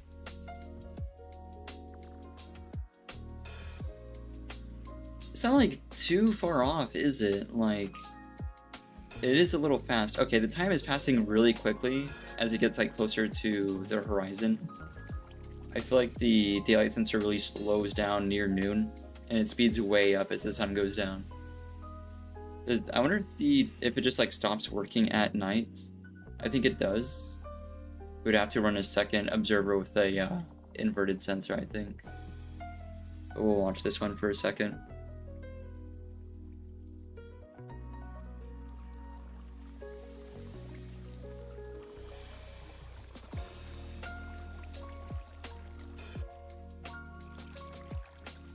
Yeah, because it went from 8 to 12 really quick.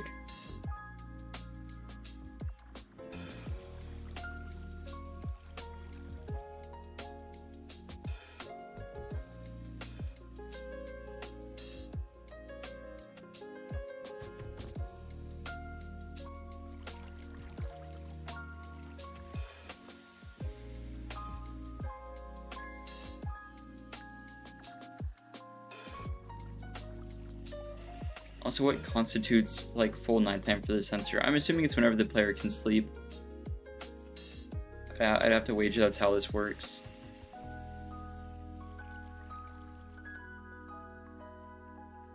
No, it's still counting. Sun's fully down. It's only still like somewhat red over there.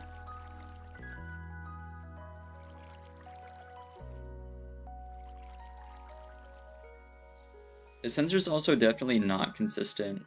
I was counting like crazy towards the sunset. It seems like it's done. I don't want to call it, but I think it switched over to the inverted sensor. Also, are they like fully inverted of each other, like full inverses? Because if I had a moonlight sensor effectively on the other side feeding in input, is the final input of the daylight sensor overlapping with the first inputs of the moonlight sensor, or are they like totally like one-to-one, daytime and nighttime?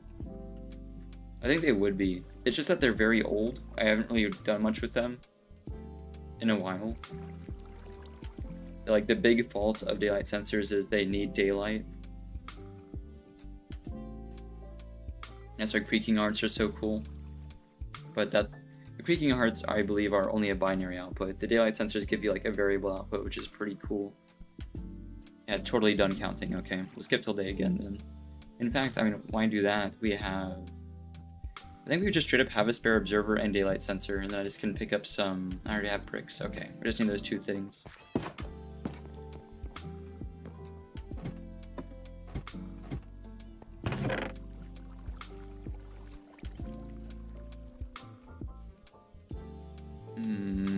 There's the observer, but I could have sworn I had another daylight sensor somewhere.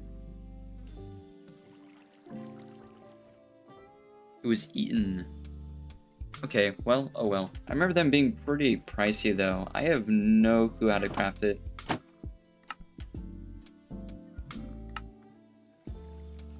That's not too bad.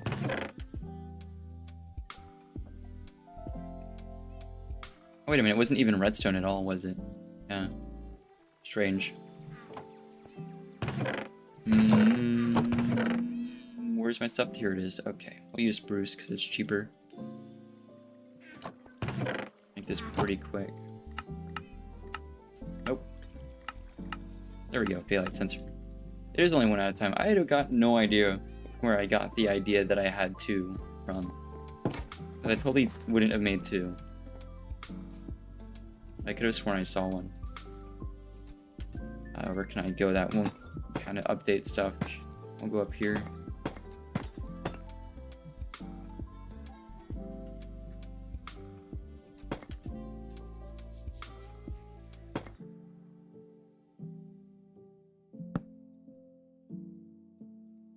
There we go, moonlight sensor. I probably should have set this up like right at sunset, but I don't think it's gonna make a difference. The readout is kind of meaningless because it's not like tuned to the daylight cycle. The numbers don't line up. This should be working. It's gonna be really funny when a creeper sneaks up behind us while we're trying to wait for this. Most of our area is spawn-proofed though, so it should be fine.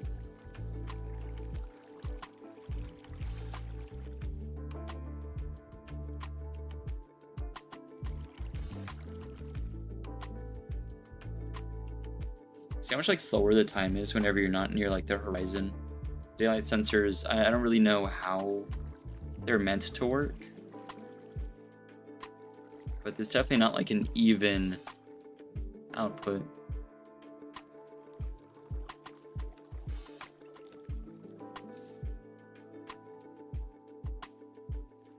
Definitely seems like it's not working.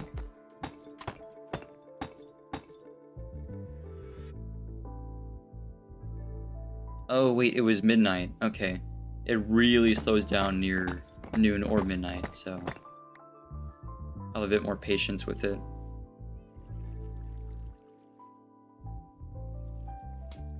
It's also weird that it's like inverted, so kind of off is one in this case. which is strange, but you know.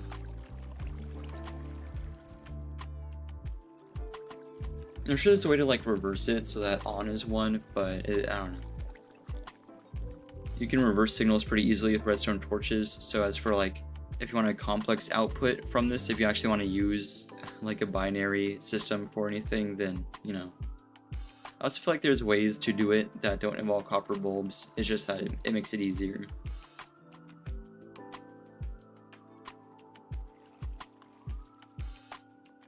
Man, is it just me or is that moon getting pretty low? I think I might need to test the daylight sensor. There's not an output side of the sensor, is there? That'd be ridiculous.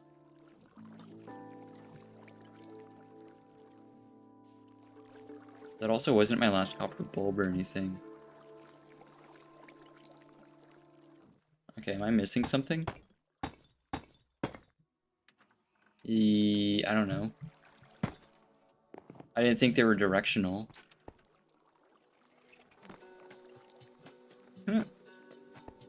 No idea.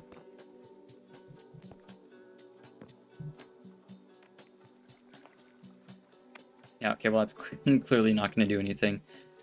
We'll remove it. Yeah, see that procs the observer. And I'm like tripping over my words. I'm just kind of like perplexed. Flummoxed. I wish to test this. So, what the heck? I don't have redstone. That's not going to help me at all, even a little. Too bad we can't skip daytime as well, because I kind of need to only test this at night. I need my redstone ASAP. Just any amount of it, thank you. Sprint back over to it before the moon goes down. Where's my sensor? Where's my sensor? Here it is. Oh, well, first of all, it's facing the wrong way. But we didn't have that problem. Okay. Should have seen that coming. We didn't have that problem earlier, so I don't know.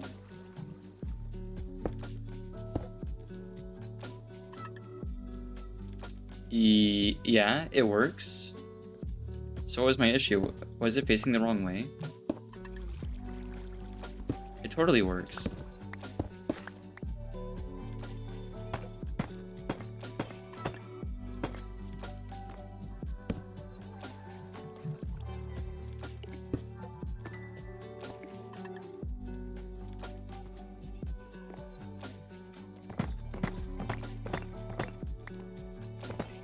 I get the impression I might be running off the daylight sensor right now.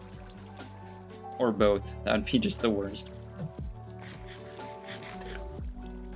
It's definitely counting now.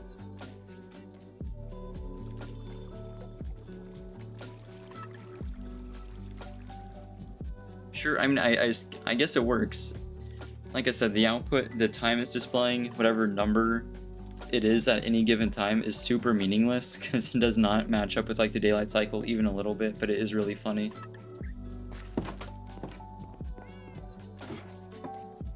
I think it's so in line with everything else that we've built to have a clock that doesn't like it works, but it doesn't actually like display anything useful. It is like by definition a clock, it's just not a very good one.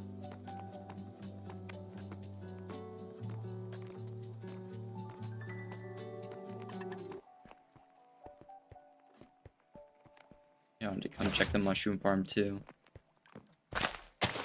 It's not doing very well. They are mushrooms. They're not really known for rapid growth, like here in game.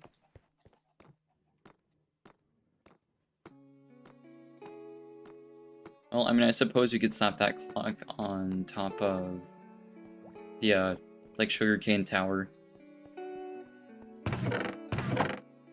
It wouldn't be helpful to us at all. We would get more utility from just like looking up, but sure.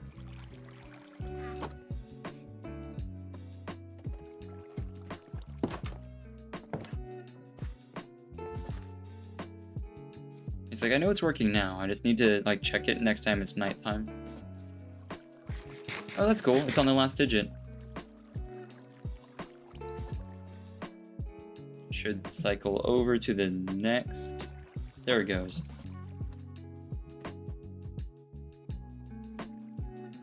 We definitely altered it by adding that. We probably should have left it alone and let it see if it got back up to like full steam the next noon, but I don't know.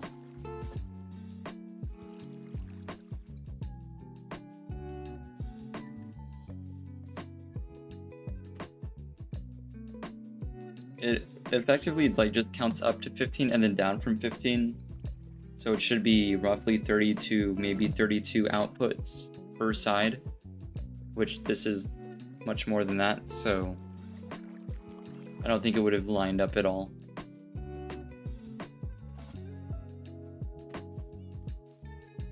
It's like a really bad sundial.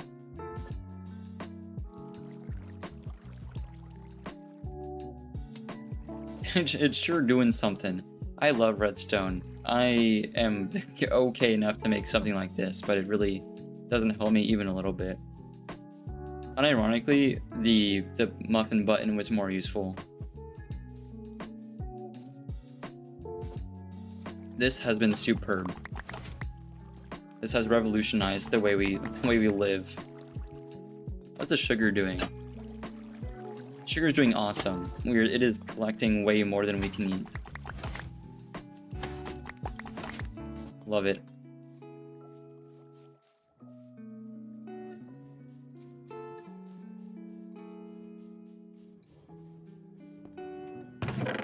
That's doing great.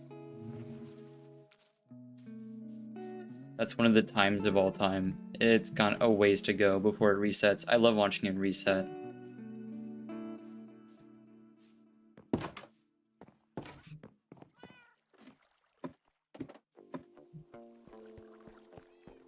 How the creeper farm's doing, if it's exploded severely or if it's still okay. I can hear a spider. I'm very happy that this ended up being like not the right size at all for the space in which I chose to build it, so I had to make it like make the design of the farm way wider than it usually is. Because now spiders successfully fall out of it if they happen to go through the middle, but spiders not being scared by cats and they just kind of hang out. But, you know, I suppose it's alright. There's also bats.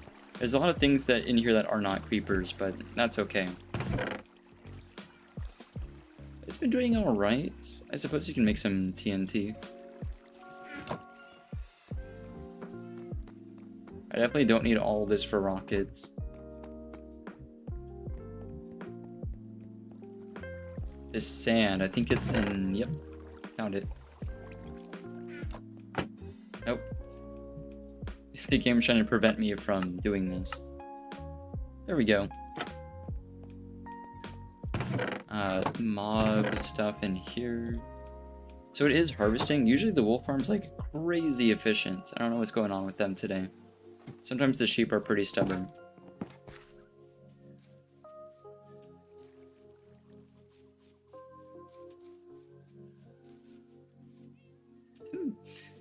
It hasn't advanced much, has it? Because it's nearing noontime. I wish the clocks were a little bit more consistent, but it's whatever. There we go.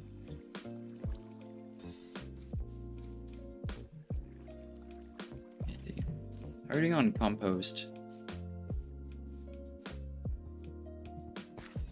Oh, let me in. Thank you. We're doing superb on bone meal. I'm never gonna need that ever again.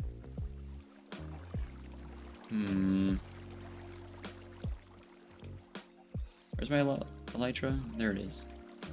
Need more iron. There we go. Nope. Nope, that's lava. Okay, thank you, Minecraft.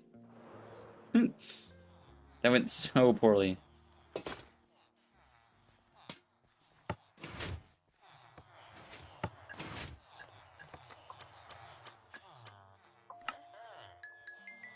Give me 11 of these. Should have brought something to trade with the others, but that's okay too. I really admire the Iron Golem for being able to just escape whenever he wants. Like, he is not stuck in here, but he chooses to stay by the villagers, who on the other hand cannot leave.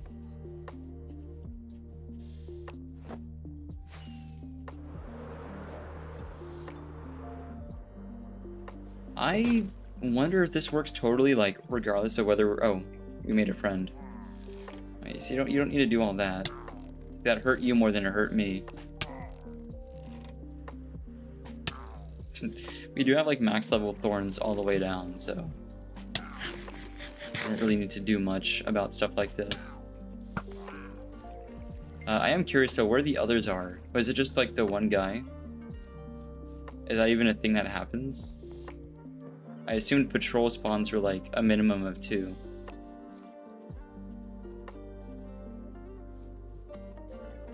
Oh, there's a wandering trader. That's... Unless he's, like, a spy or something. Man, I really should have checked whether, like, Pale Guard and stuff are in their trade pools. Because that's, like, the one thing we just don't have. I think I do have cornflowers. And this doesn't help me even a little bit, Mr. Wandering Trader. So I would like your leads, please. Do I have boats? The humane way to do it is with boats, but, you know. It's getting a little bit closer to resetting, I guess. It's still got a little while to go.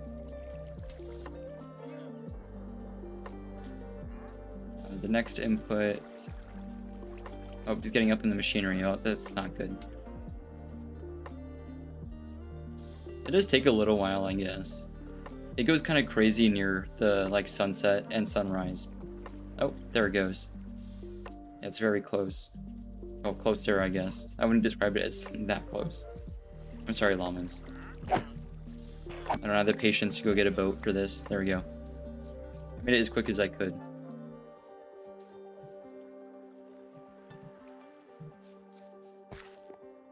I replanted the tree, right? Sure doesn't seem like it. Shoot, I knew I was forgetting it. There was something like eating in the back of my mind. I was like running around just kind of taking care of small things, like trying to remember what I was working on. I definitely needed to replant that. That's our main source of wood. Not even the bamboo farm. Keeps up with the 2x2.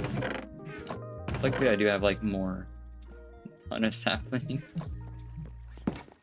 Huge. I really don't want to miss the reset though. Gives me something to look forward to. Oh, we got a little while.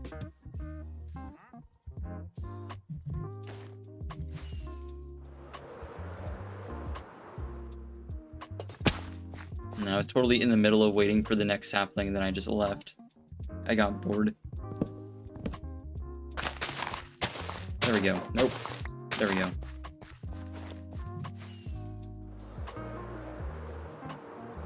I hesitate to bone meal it because I feel like every time I do it ends up not really dropping much. Okay, sunset's definitely a way more happening time for the clock.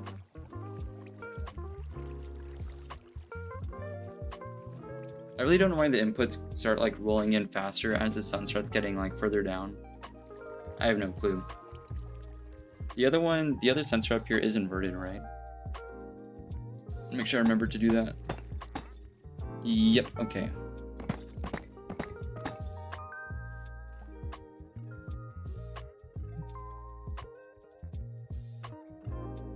He's here to watch it too. Cool. I really hope the sun setting is gonna have enough input along with the moon rising on the moonlight sensor to carry it over. Like I said, this clock is like super meaningless, but it is quite fun. I guess. I don't know. It's interesting. The copper bulbs being like just a native like toggle feature, just like one block that works as a toggle switch and then also as a binary counter is pretty sick.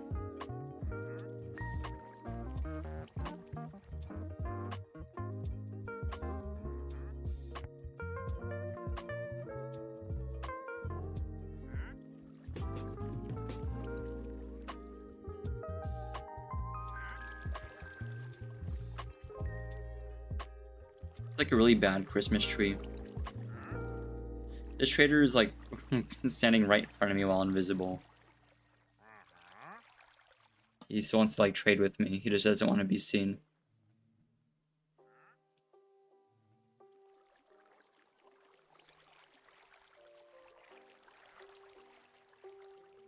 can't even guarantee that's the moonlight sensor doing the work right now. Because the daylight sensor works like pretty late after sunset for some reason. If it totally stops doing anything, then we know the moonlight side of it doesn't work for just whatever reason.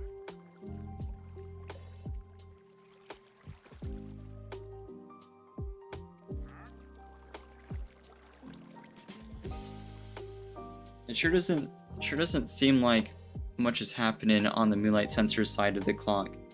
I don't get it, because we brought the moonlight sensor down to like the ground earlier and then ran it into an observer just like this, and it totally worked.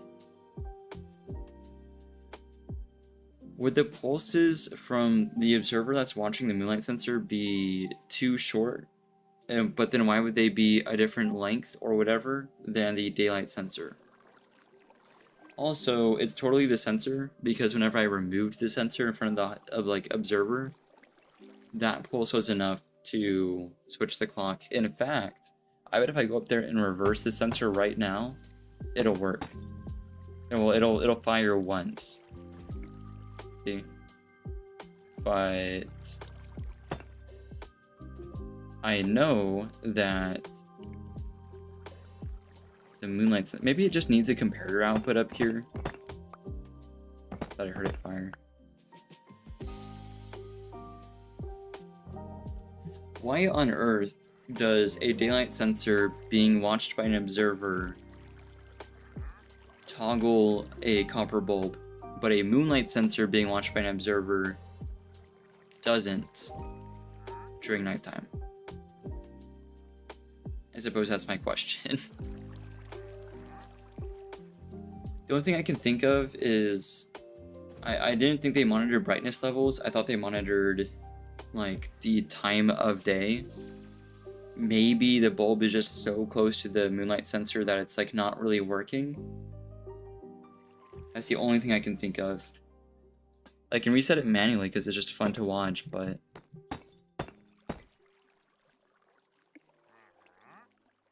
okay, let's see if that does anything.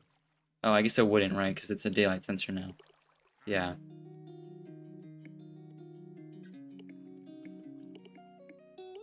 This is never going to exist as a moonlight sensor at the same time as the bulb is off. I've just realized, so I need to fire the observer a couple times. Yeah, maybe it's just straight up too bright next to it. Let's borrow these. That's really odd.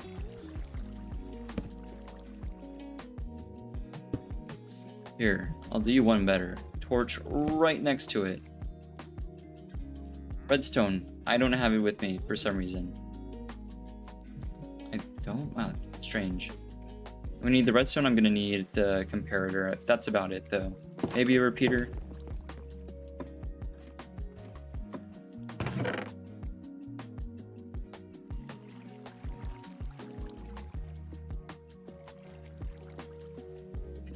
Hello? Or did I totally did not use all the comparators. There's no way. I don't see any comparators. I can make more. I don't know where they all went. They ran away.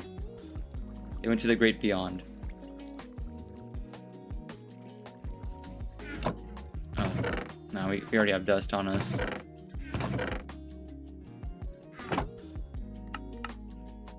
Oop. Oh, also, put those away, that away, and then, nope, these away.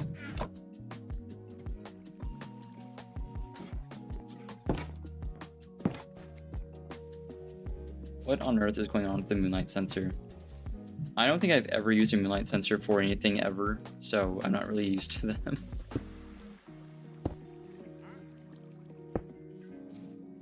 We're gonna test two things. So that's totally outputting something.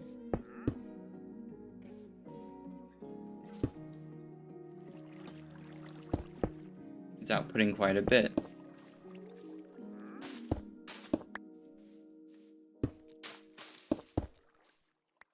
I'm betting it's, yeah, just past midnight.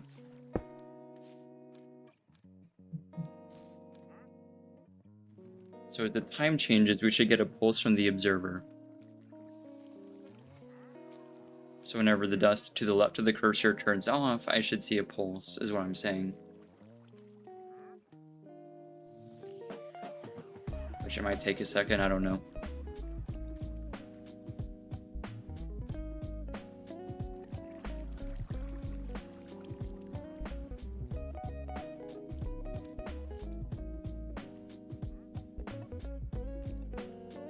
My theory being that the torch might be hindering it.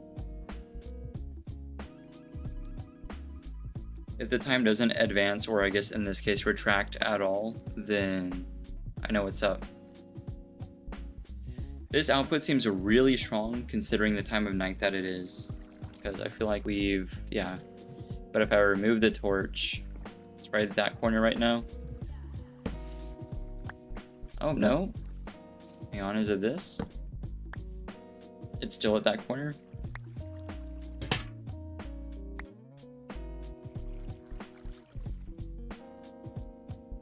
Is the daylight sensor, the daylight part of the sensor variable, but the moonlight sensor is just like outright binary? 1, 2, 3, 4, 5, 6, 7, 8, 9, 10, 11? What on earth else outputs a signal strength of 11? Why? It also totally isn't affected by the torch being next to it, which I guess is a good thing. I have no clue. Like I said, I've never really worked with these things before. That strength is not changing even a little. Are they bugged? I guess I feel like they really shouldn't work like that. The daylight side of the sensor works really well though. Oh no, signal strength just why would it have just changed? Okay, well now it's retracting. So it's all fully nighttime. Unless the moon is going down like imminently, and then it fires a whole bunch. It goes through the full span of signal strength right at the very end of nighttime, right at dawn. It's already bright outside. Like this is entirely too late for me to get a signal from this. That's so interesting. So the daylight sensor works across the entire span of time from sunrise to sunset, but the moonlight sensor only does anything at all right when the moon's going up, I'd assume, and then right when it's going down. Also, it's still definitely on, and the sun is just fully up now. That guy's making some weird, like, chugging sounds. Okay, Minecraft. Well, it's nice to know that the moonlight sensor at least, like, is doing stuff. I'm not going to add any more complex redstone to make it and do more stuff. I'd assume you could use some, like, crazy pulse extenders to, like, simulate it working properly, but why would I do that? So we're gonna not do that. You could have a binary counter coming off of this and then use the changes in the counter to output into pulse extenders and then run this other binary counter to make it look like it works, but again, I cannot be bothered. If it was a clock that was meant to actually like tell time even with even like a little bit of accuracy, maybe. But absolutely not. Someone who knows more about redstone than I do can worry about that. We're just gonna make a funny tower.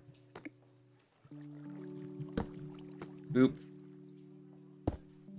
I guess the good news is it does advance the clock about as much as the daylight sensor does. It just does it at a weird time. It does nearly nothing at any time after the moon has risen or any time right before the moon sets.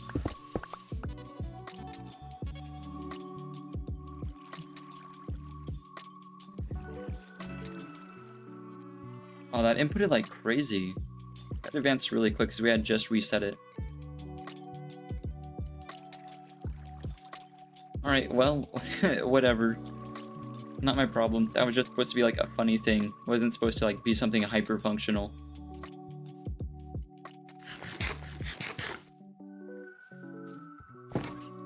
Where we have a terrible habit of like starting a redstone project like towards when I was thinking about ending stream, and then we're up at like 4 in the morning trying to like still make it work. So where we're not gonna get too invested.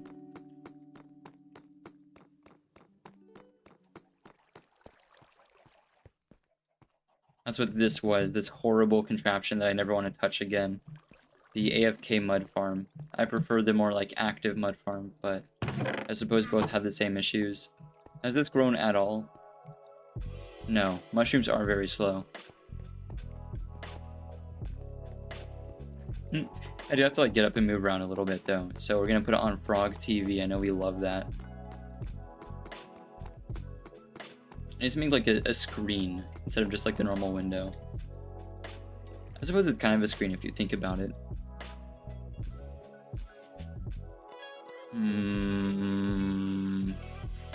There we go.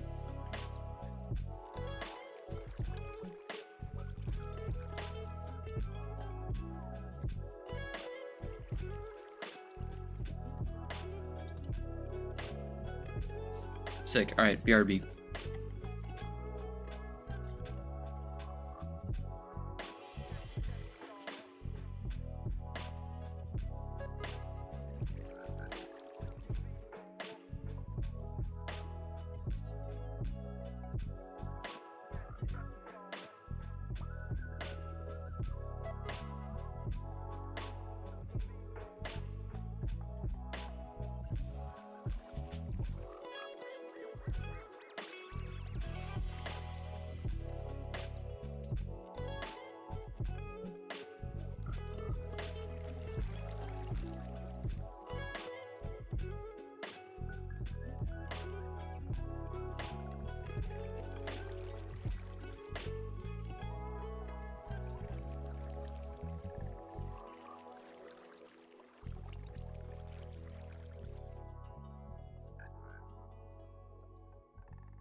Hey, I'm back. Get this back on and jump back in. I hope we enjoyed the frogs. We'll definitely make like more habitats, like habitats. I know we have like other farms and stuff around, which are kind of like neat, but they're not like set up very cleanly. I feel like the frogs are the most entertaining thing I got. I mean, short of going to the just chatting screen, right? I feel like the frogs are a little bit more fun. I also totally forgot to feed the cats in like the past multiple hours. It's not like a critical thing to do, but I do feel bad. There we go.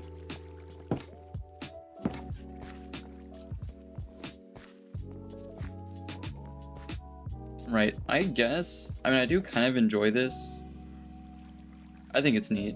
I want to put it on top of the sugarcane farm, so I need to first make sure that the top layer of the farm is lit up, so that I can, you know, enclose it without any worries or anything.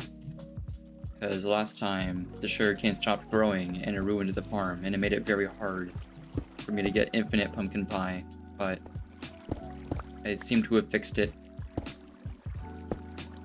Okay, Minecraft, it seems that I can't build here. I'll go to the other side. I know when I'm beaten. There we are. That looks a-okay to me. Like that light is right on the plants. I think they'll be fine.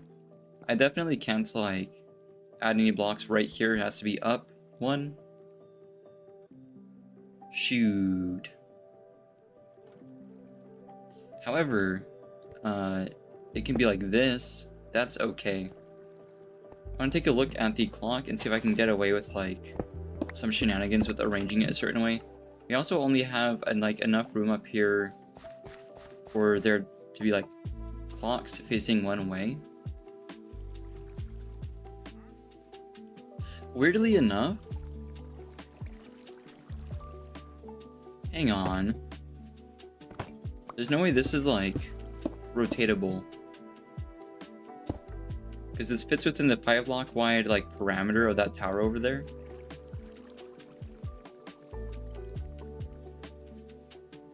Let me make a bunch more copper bulbs, and I have more target blocks and like a bunch more comparators. I think I see 1, 2, 3, 4, 5 comparators.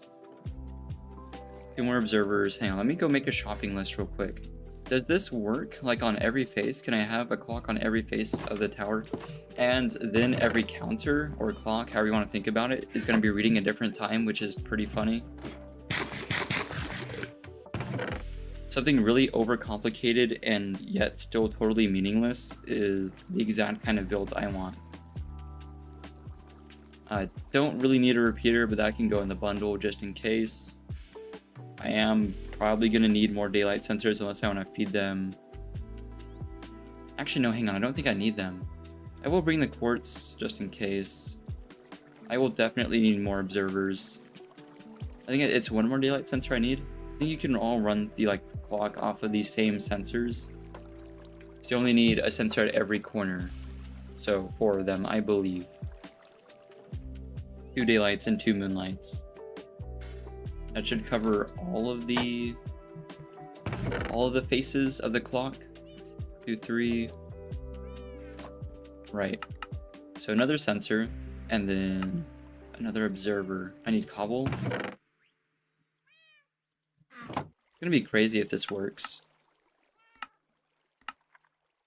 I was kind of not upset, but I was worried that the clock could only be able to face one way because it'd be very visible from the village, and I do go there somewhat often. There's only like 1 or 2 sides. The 2 of the sides of the tower I don't really care about as much. So as long as this works at least 2 ways, that's cool. 3 would be ideal, or all 4 I guess would be ideal.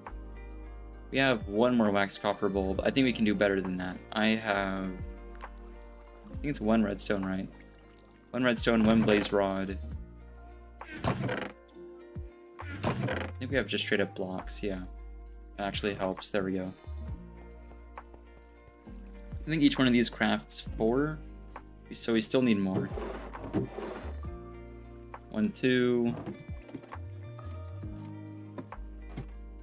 That's alright. I have honeycomb somewhere. A lot of this needs to go into the thing. There we go. As long as I have quartz, redstone, and stone, I can just build more comparators. Not going to worry about that. Ditto with the torches. There we go. There's some waxed copper bulb.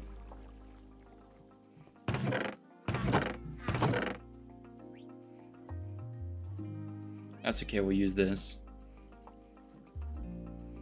1, 2, 3. We end up using the same amount of honeycomb whichever way I do this. 1, 2, 3. Where's my axe?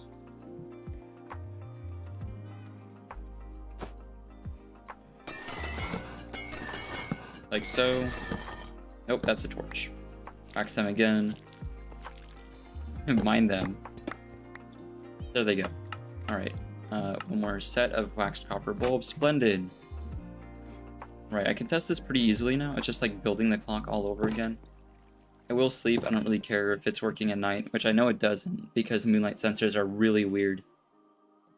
I bet you could do some really intricate stuff with the moonlight sensors, because they have like really niche functionality. But, yeah, I don't know.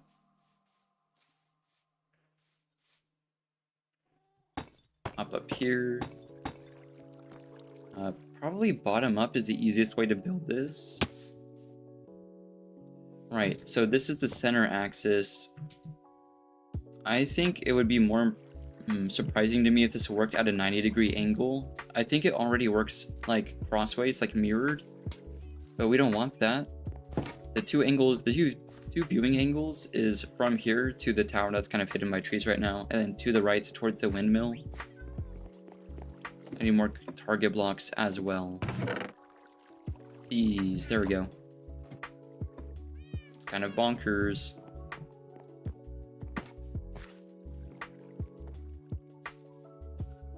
And you totally could like reset them and like synchronize them too, with just a little bit of doing. That'd be pretty quick though. So there's two. What's the best way to do this? This guy is so in the way. Comparator. Yeah, that, and then...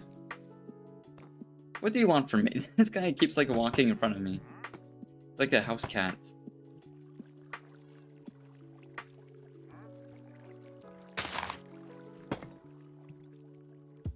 My cat doesn't pester me as much as this guy does. Boop. I'm so just gonna put the crafting table there, so I don't have to worry about it.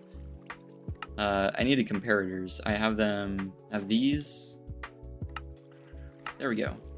It's gonna be so much more. I don't know why I don't just make more. I need torches. I need sticks. I'm just gonna make a bunch. There we go.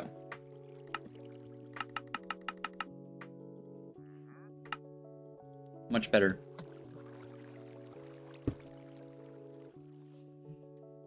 The only issue is that there needs to be opposite side redstone, or opposite side structure, but because that's on the, like, how do I put this? It's on the face of it, I think it's okay? Question mark?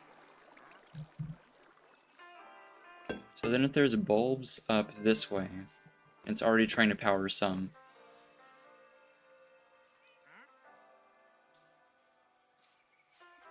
This doesn't work if you want to, like, get any real output from them other than, like, as display. I don't think. I also just need, like, normal scaffolding, too, because this is abysmal.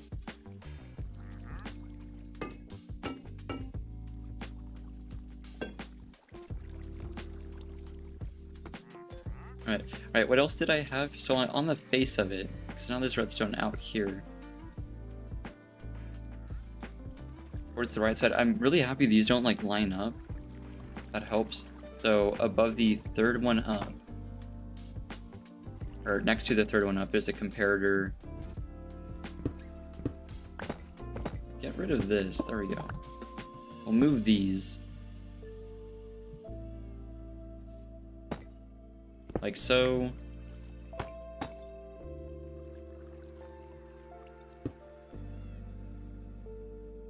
What abomination is being created?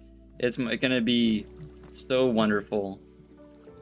like every other one of our early or like late night, whatever time it is for you, I guess. It is going to be a wonderful thing. A clock that has no meaning. And doesn't sync up with itself at all. And is just wrong most of the time.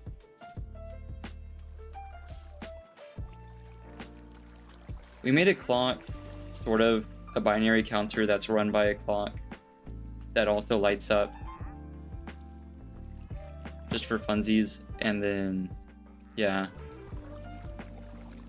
This left side. No, wait a minute. Hang on. This doesn't work at all because if I run redstone into, if I run a comparator into this, that doesn't work. But I think if you like mirror the sides.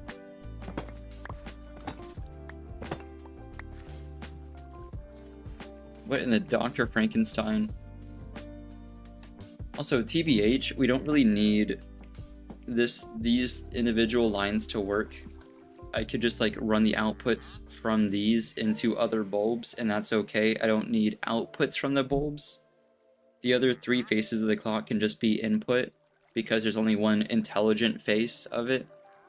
But it would be funnier if they were all intelligent and not in sync even a little. But I think if we mirror these sides, it works. Okay, thank you. It just won't be like, it'll be like randomly ticking for no reason because one other side has ticked. So there will be some like pseudo connectability going on.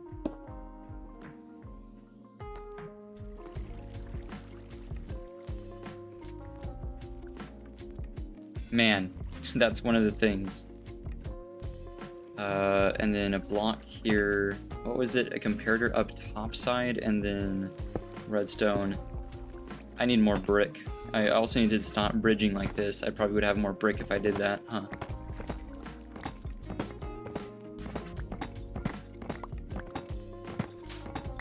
Thank you, Petals.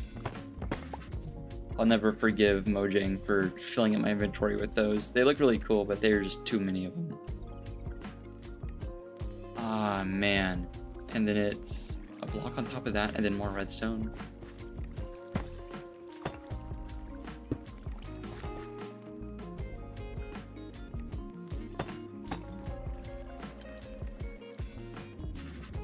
Okay, I think I see what's going on.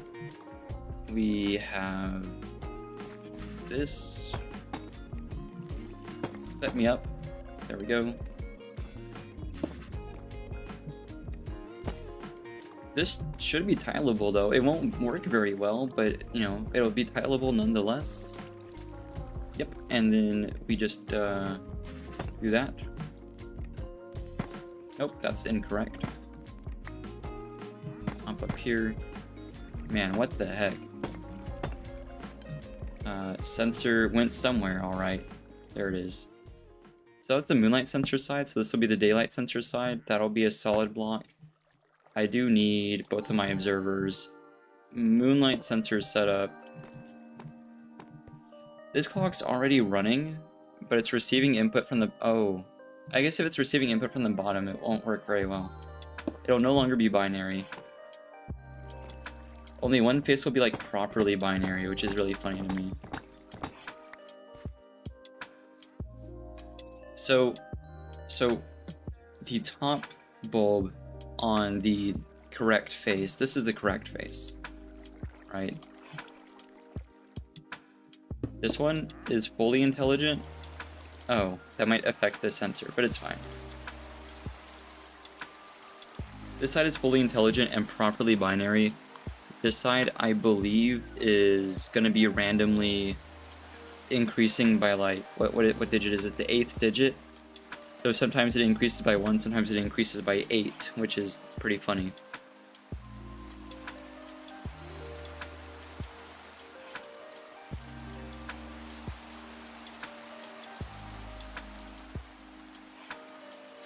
Tiger, what are you talking about? What could we possibly be referring to?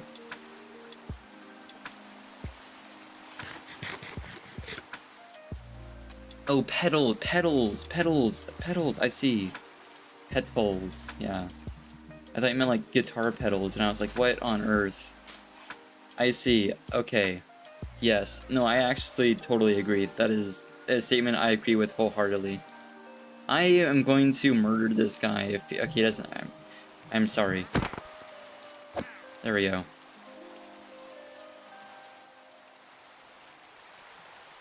Anywho, this doesn't even work a little bit, and it makes me very happy that that's the case. Also, wait a minute, is the 8th digit broken? There's no way. This is actually kind of cool. This works really well for, like, if you want a building, like a skyscraper, where there's windows, like, almost seemingly randomly turning on and turning off, you totally could do something with that. Hang on, let's count the proper binary side first. And then also just kind of keep an eye on the incorrect side. I don't think the rain affects it at all. You're not spelling great, that's okay. I was just thoroughly confused.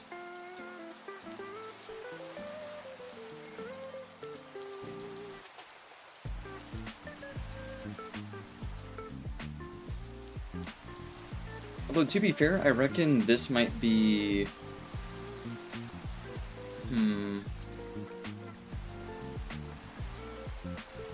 This could possibly be causing issues with itself.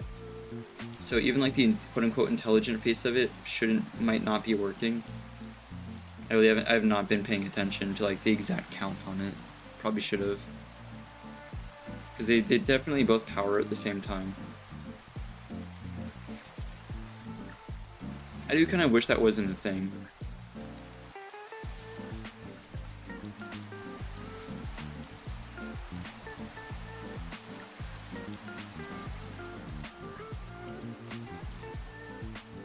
Because these are always going to be on and off at the same time. The 8th digit.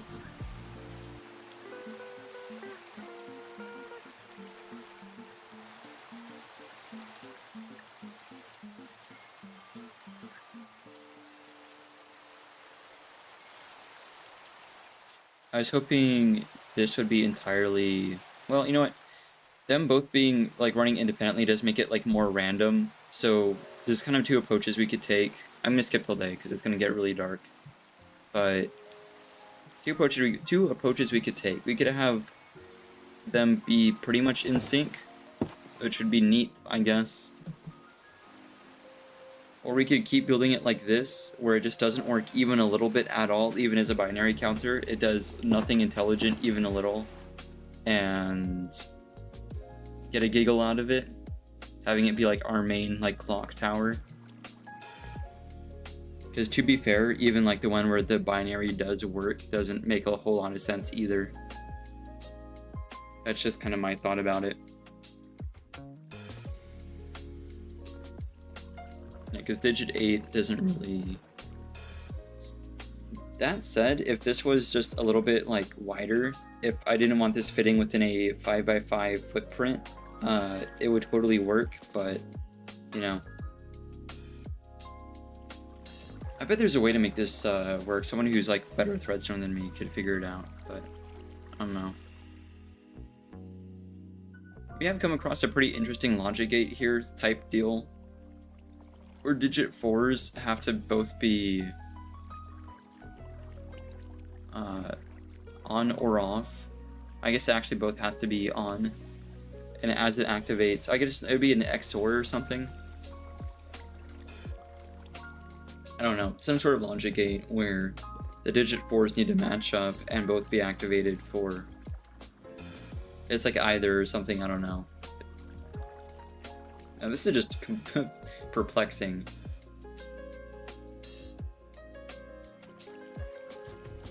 I almost wish we could make it like toggleable, like have a lever or a switch just somewhere that returns it to a functioning binary system. Because I want both. I'm a little greedy.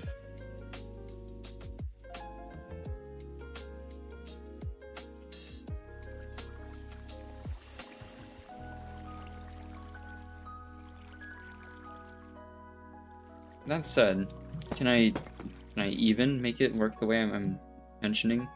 Because like, for this to just be input or output, however you want to think about it, where are the outputs from this going? Because we have them going like down. That's how I set this up, so that it feeds downwards. But then we would need to do it in a way that they feed entirely horizontally without like conflicting with each other. And layering it so like compactly to do that, I don't know.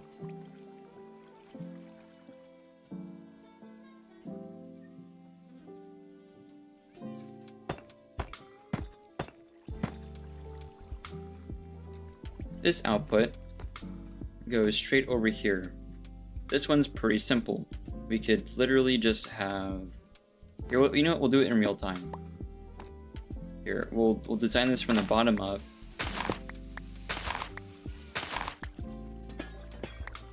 We didn't need to break those, but break everything else.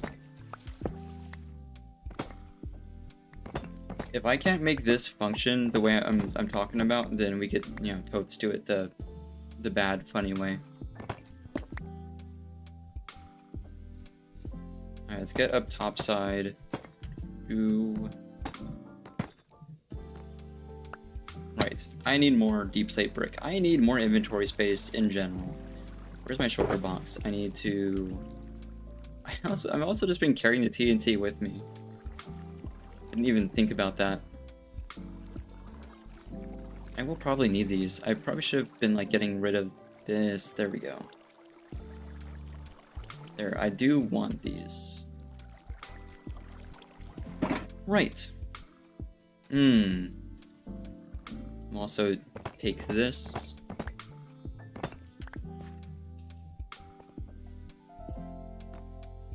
The only issue here being is some of the outputs are being taken from the total opposite side. So I don't know. But first off, this one, super simple. In fact, too simple, because that would be buddy powering that. Yep, that doesn't work even a little. That said, we can make it like light up and change over. Like just randomly. By which I mean...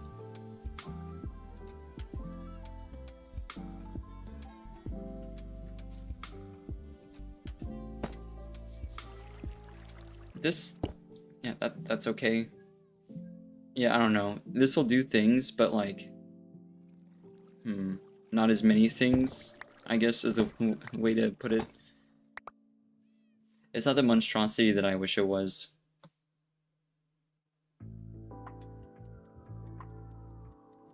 Because center receives an output from digit 1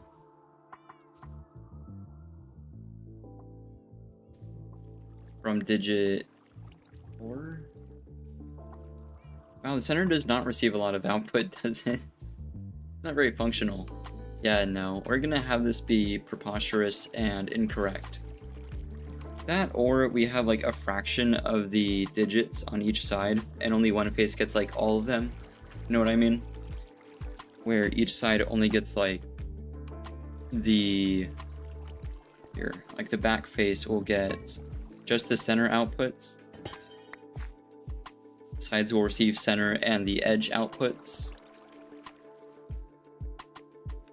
Because I could do that.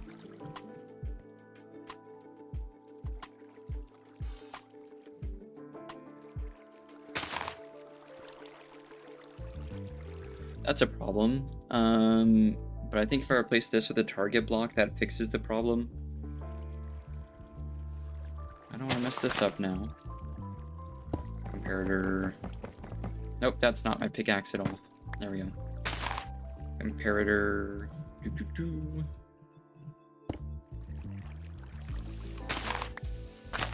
I really don't want to mess up, like, because it is satisfying that it's counting sequentially.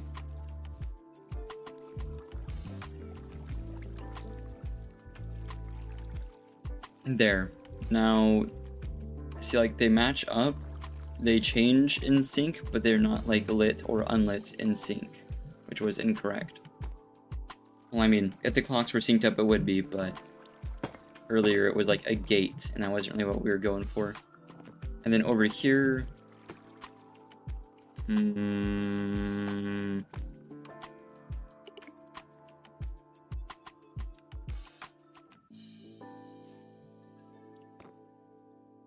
I guess it's not too bad.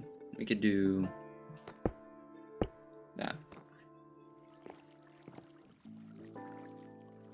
The thing is, as the sun goes down, this is gonna proc more often, so we can watch the digits move a bit more.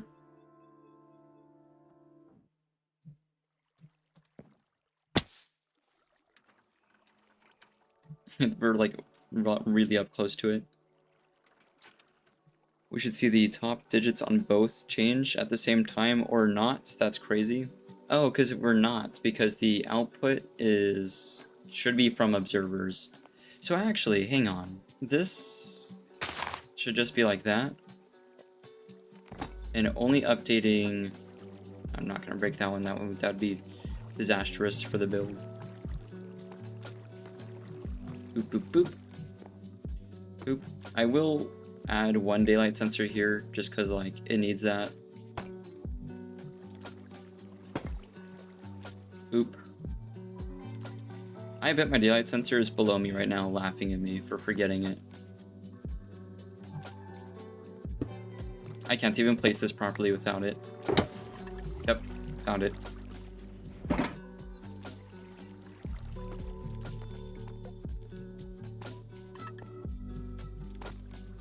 Oop. Okay. They don't match, but they should change at the same time.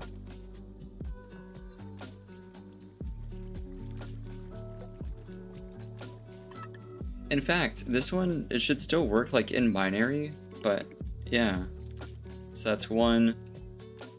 Oh, I thought that was a full reset on base one. Where's my pie?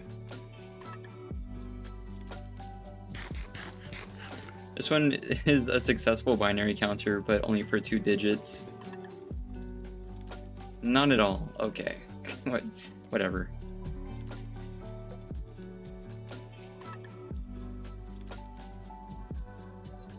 Not even a little correct.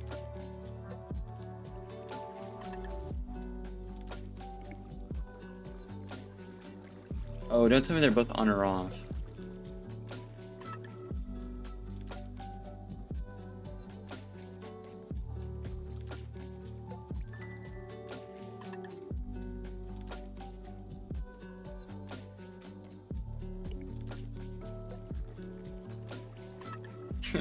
I'm flummoxed. I don't know. Is the bot okay? Wait, so is the second one ever just like perma off? Oh, it is. Yep. You know what? That is just the amount of jank I was looking for. Love to see it. There's a difference between it like just straight up not working and it not working in a way that impacts the actual like face that should be working. The others can be jank. The first one's actually jank as well, but it's jank in a way that's neat. The others can be like effectively random. But again, there's a difference between like random turning on and turning off and something that appears kind of sequential. But when you actually like try to count it, it doesn't make a whole lot of sense. Right, so we have, let's see. Digits 1, 2, and 4 work. I want digit 3, at least alternating or something.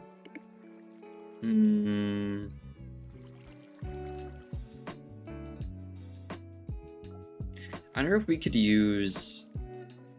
Because actually, this should be mirrorable. Like, it can't rotate, but...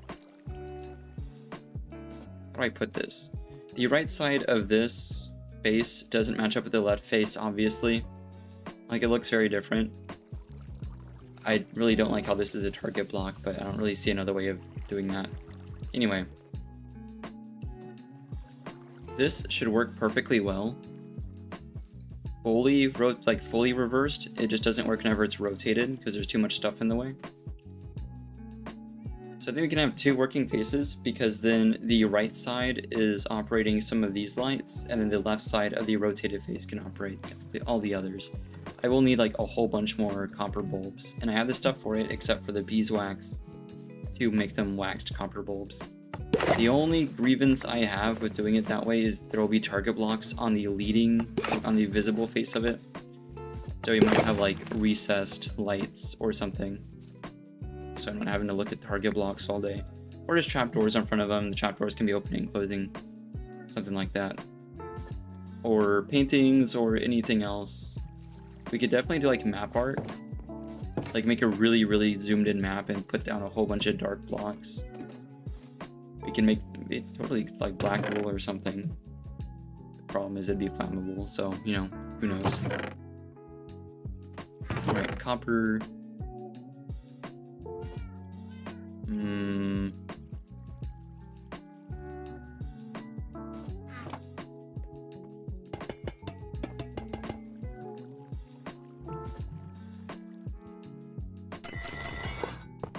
Nope, not I probably shouldn't have equipped a block as my left hand. There we go.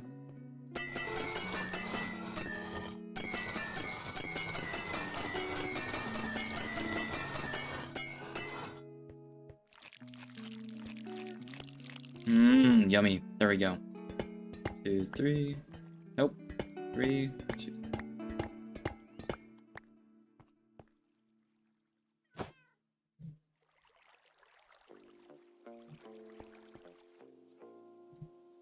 Cool. I'm gonna need some more blaze rods. I think 3 more. I have the redstone dust on me. Right? 1, 2, 3.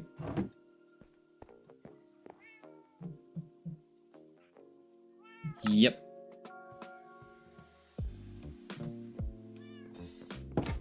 Definitely not enough, but we can make more whenever the bees make more honey. Yeah, this should work totally reversed, but just not rotated. So we can have 2 working faces. Unfortunately, like I kind of mentioned earlier, I want the faces... Well, the 2 most important faces are 90 degrees from each other, not 180. But, you know, who cares? Funnily enough, if it was a 7x7 and not a 5x5, they should all be working independently. And like it really wouldn't be that much effort for me to make it a little bit wider, but I'm like dying on this hill that it should be a 5x5, so, you know. I'm definitely gonna just end up needing a lot more bricks in the future. I don't know why I'm being stingy. They're gonna get crafted anyway.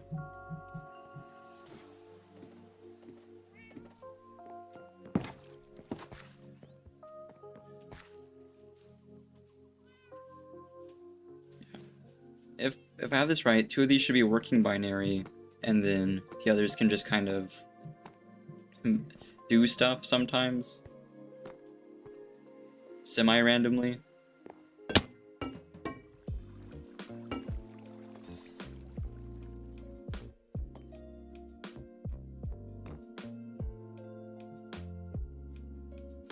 Right, I have my target blocks. Ignoring the side stuff.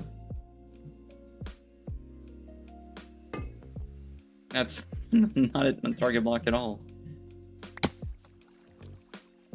I gotta hop up back top side. I don't want to like leave the copper bulbs around. Okay, thank you, Minecraft. We'll just do this then.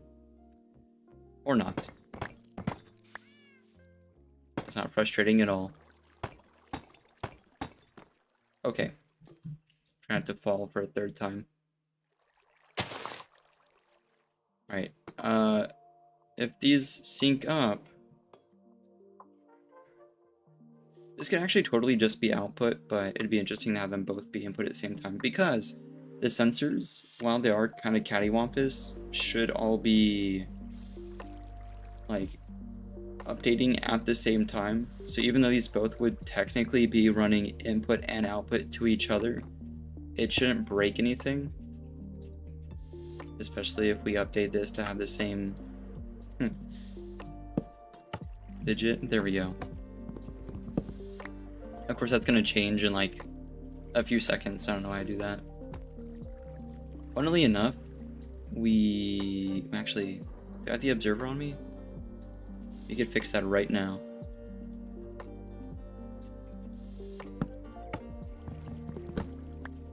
Boop.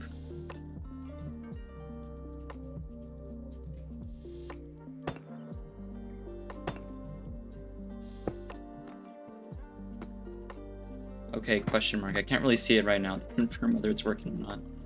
So, if I'm right, both of the first digits should change at exactly the same time, and it shouldn't cause any problems down the line.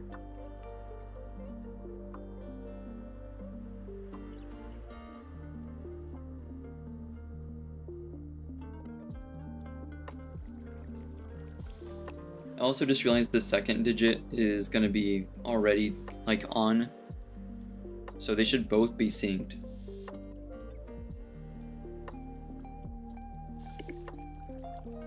Hey, they seem synced to me. Is it sunset? Not even close.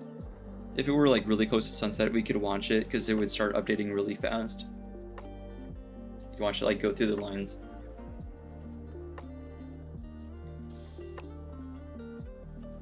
There's no way I finished this face before sunset unless I like it's way easier than I thought or something. 2 there, 2 more there, and then another comparator inward. How do I I guess the issue here is I'd have to like physically place and remove copper bulbs to make the binary match up.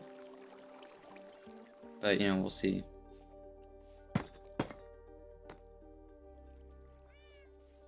The center aspect of it should already be complete.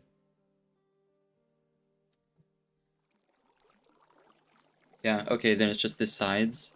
The cool thing is, since like each face is asymmetrical with itself, this should rotate around pretty well. This bugs me so much, but target block to the right of third to last digit. That's also my last target block. Do I need more? I will end up needing more, but not right now. Not to make this function. Comparator on top, pretty simple stuff.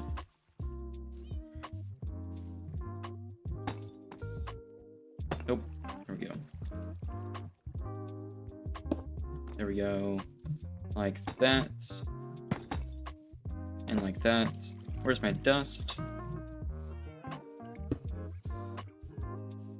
Thank you, Minecraft. And then it's just the left face of it. Hey, welcome in. What are we making? Oh boy, is it something? It's a clock, question mark, except not at all. It's a daylight sensor that runs a binary counter. And it works really well, but I wanted to have it have like other faces. So all these other lamps are other faces of the quote-unquote clock. But ignoring that, this should be running binary right now. Except, see, like sometimes it flashes on and flashes off because there's a reverse side inputting on it. But if I were to remove that logic, this would count in binary from top down as like the day progresses at like a weird clock. So we're making like some weird redstone stuff right now. But I liked the idea of having sort of a redstone clock, like a physical clock to put on top of a clock tower or something that would be like not really functional. I don't know, but like still not random. Because copper bulbs are pretty good for making binary counters. I didn't even see Tiger say congrats on 2 hours making this machine. We have done so much worse than that. I don't even mind. We've spent, I think, 5 or 6 hours making a pumpkin pie maker, so this is nothing compared to that. And this is infinitely more useless too, so I care even less.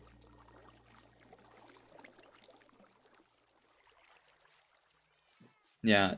However, if I moved the lamps, like physically changed the lamps around on that side, to make it so that they, like, the digits, the binary count on that side matched up with this side, it wouldn't be impeding itself. Because the outputs from these bulbs actually are affecting that side, so we're running into some issues, but it's not really meant to work well. It's just meant to, like, be kind of a Rube Goldberg machine to put on top of a farm. To be like a really weird industrial, kind of like dwarven looking block. That aside, like these things that are messing it up, if they were removed, it would be like a very good binary counter. I don't know like what logic you could run off of that in game in Minecraft, but like if you need a binary counter, copper bulbs are the way to go. We killed the wither a bunch earlier, and then I was like, you know what? I gotta scratch my redstone itch. Left, and then... Where am I? I need to remove this pillar. Boop, and then... I understand now.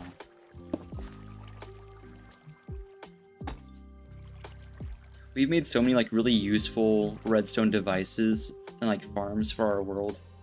I figured it was high time we have something that serves no purpose even a little. The best type of redstone contraption. Outputs, and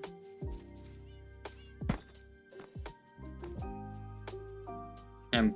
I got lost really quickly. There we go.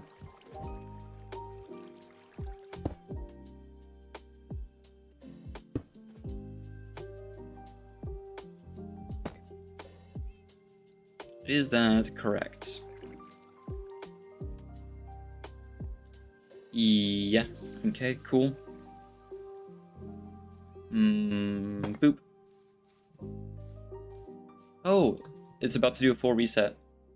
Although, you know, it might do a like a weird like double pulse because the other side is feeding into it, but it is about to reset. If it's noonish, it's gonna take a second though. We might get one more pulse before noon, then flips it over. I love when they're all on.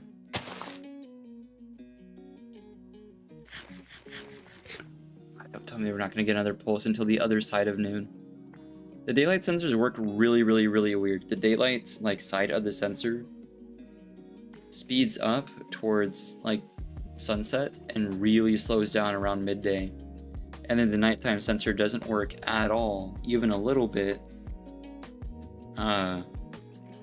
Anytime other than like when the moon is rising and when the moon is setting.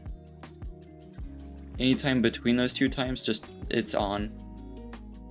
There's no like variable output, but it's an output of 11, which is really weird.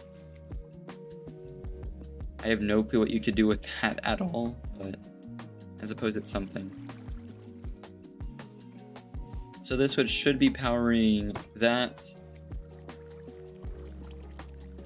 So all the left side intelligence, the left side outputs of the main phase should be the right side inputs of the rotational phases, which is a horrid way of putting it. It's very confusing. Those are the only... Okay, no, so this should be doing stuff.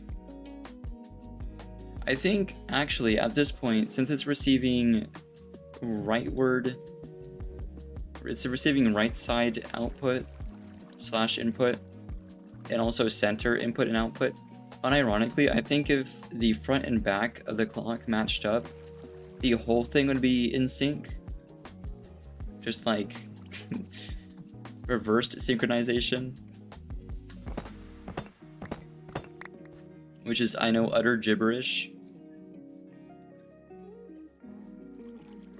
Okay, I need a lever or a button or something that can manually advance the clock. Like a winding hand or something.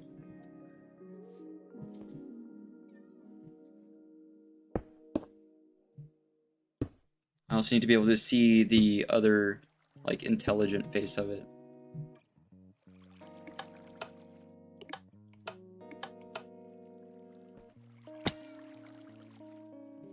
There's like no good vantage point for every face of a clock, but I suppose that's how clocks are IRL. Oh, nearly a full reset.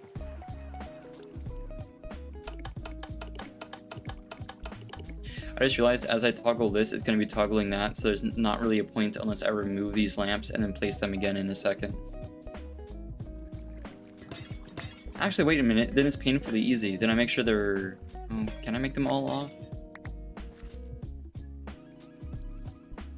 And it fits within like a boundary too. I don't think it's an all off setting, but we'll definitely find out. The problem is off is 1.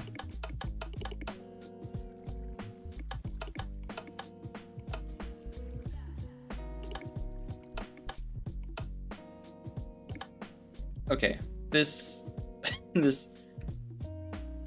don't think is gonna work.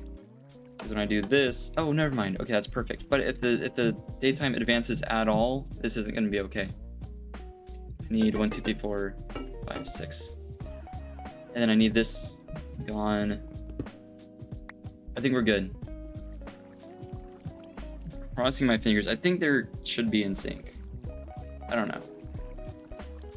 To the best of my knowledge.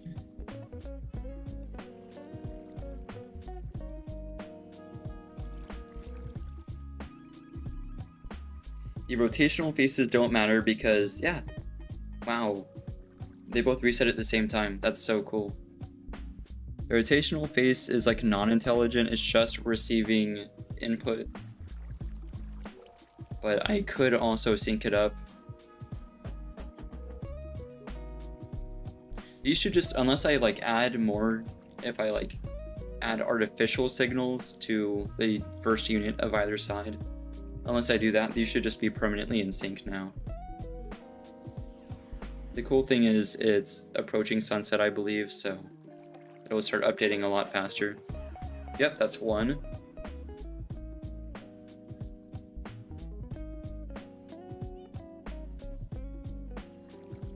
No, it's fine.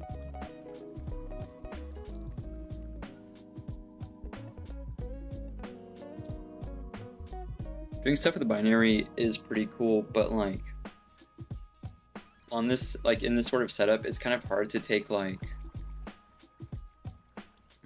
a usable output from it. Like you can, but it'd be very, very bulky.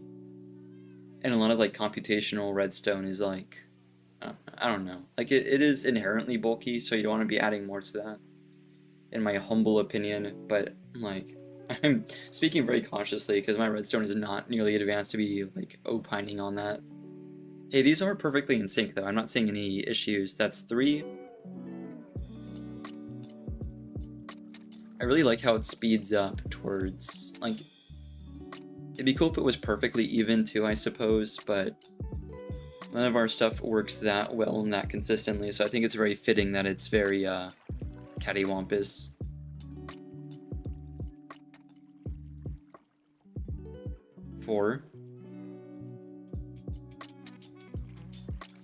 Once the moonlight sensor gets going, it goes pretty quick. The moonlight sensor starts pretty darn early, everything considering it's a moonlight sensor. And like I said, it works really, really, really weird. 5. You'd think it'd be the perfect inverse of the daylight sensor, but it's totally not. The timing is way off. It's at 5 right now.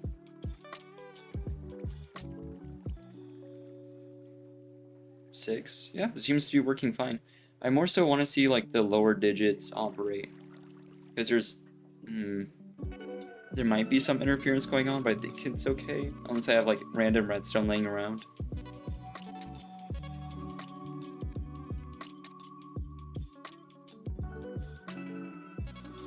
That doesn't seem in sync at all. Oh, but I know what's going on. That's my bad. Do I have another daylight sensor? Nope. Nope. So it does work perfectly. What went wrong was this side isn't receiving moonlight sensor input. So it's now only operating off of a daylight sensor. So right now is about the time when the moonlight sensor on phase 1 is working. But actually that's a pretty good indicator that the player can sleep. Because like the villagers and wandering traders go on a different timing for like sleep mechanics. Anyway, it is perfectly in sync. There's not an issue. I just don't have the full input going to this side. I'll have to resynchronize them in a sec though. The cool thing being I have the exact amount of copper bulbs that I would need. Unless there's like some missing on this side that I didn't remember. Nope, all good. In fact, I have more than what I need. What am I saying? Sick, okay. So then we just do this rotational face, the total opposite of the other rotational face, and we're good to go. It's going to be kind of a pain to synchronize the whole thing, but meh. And we've built this much, and it does still fit within the 5x5.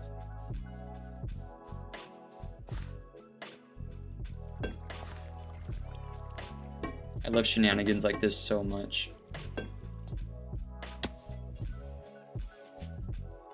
Right, it does not need to be synced up with this, because then it wouldn't work. It needs to be mirrored with the rotational side. Otherwise, everything's gonna break.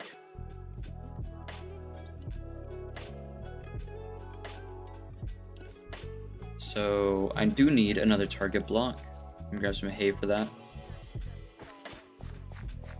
What's funny about this is I'm gonna have to tear the whole thing down and build it on top of the clock tower, just by the by. So everyone's tracking. It started more of like a proof of concept, so I didn't think it would be like such a large structure, but yikes. I don't think I'm gonna tear the whole thing down and rebuild it because I'm totally gonna forget how it's done. There's no way I'm gonna remember this. Oh my gosh, wait, which are the intelligent kids? I cannot be forgetting that. Alright. These are synced up, so this needs to be synced up over here. But there's no output from the center, because that would break it. So the left side of this needs to match up with the right side of the other rotational phase. It's so weird. Very strange stuff. So the only thing needed to make it function was just a target block on this side, which is pretty neat. There's like only one block there. Because the other side, that's gonna kind of suck. Solid block on the opposite foot of it from the target block, which makes sense. I'm assuming then it's another one there. That would make a lot of sense.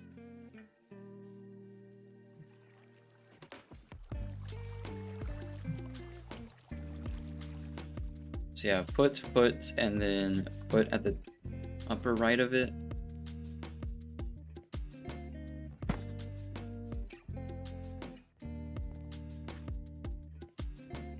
Yep, and then it's just some stuff in the middle. Not a lot though. The only thing it appears to need is a target block on the second digit. Unless I've totally missed something. I guess I should have hung around and watched to see that the rotational face is like moving in step. But Unit 1 is going to be actuated by the observers. So Unit 1 doesn't need any help. Unit 2 is going to be actuated by face 1 or 2. Doesn't really matter, it's kind of the same difference. Digit 3. What is powering digit 3? Digit 3 is being powered by who knows? I'll have to see. I don't think I started building. Okay, digit 3 is being powered, right? And then digit 4, target block 5 is... 5 looks like a whole lot of nothing. 6 is being powered though, for sure.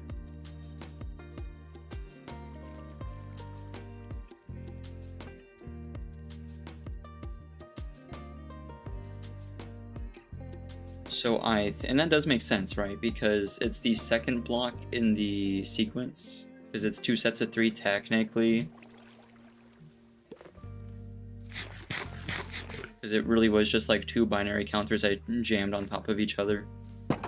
Held together with duct tape.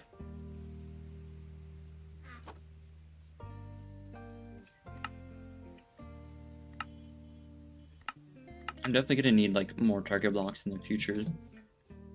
These things kind of rock. Can't believe I haven't used them until like yesterday or the day before. Okay, once this is connected, I want to test it by synchronizing everything. I have to start building it on top of the clock tower. Unfortunately. Yeah, right there.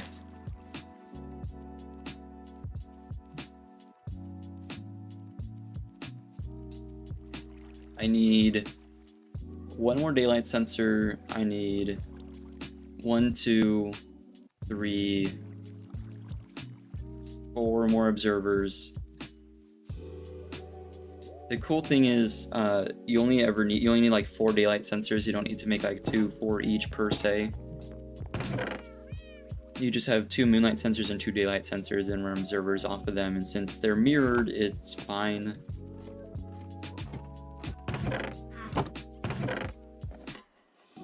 I definitely have observers out there somewhere, but it's okay. Did I say, okay, only 1 daylight sensor, so 3. I am so sure that I have observers out there, but I'll make more in here. Because why not?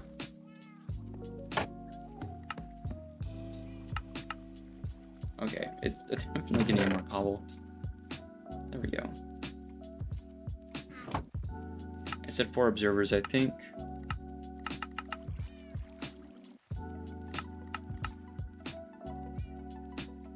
Daylight sensor also takes 3 wood slabs. Man, and then I have to resynchronize it, but that's okay. Boop. The good news is it's easier to like just to build it in sync than it is to resynchronize it. So the one on top of the clock tower should go a lot faster. Also, I won't be having to like figure out how it works.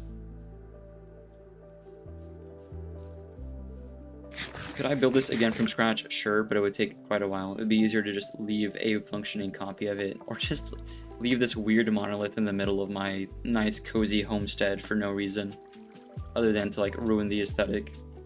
That would be funny too.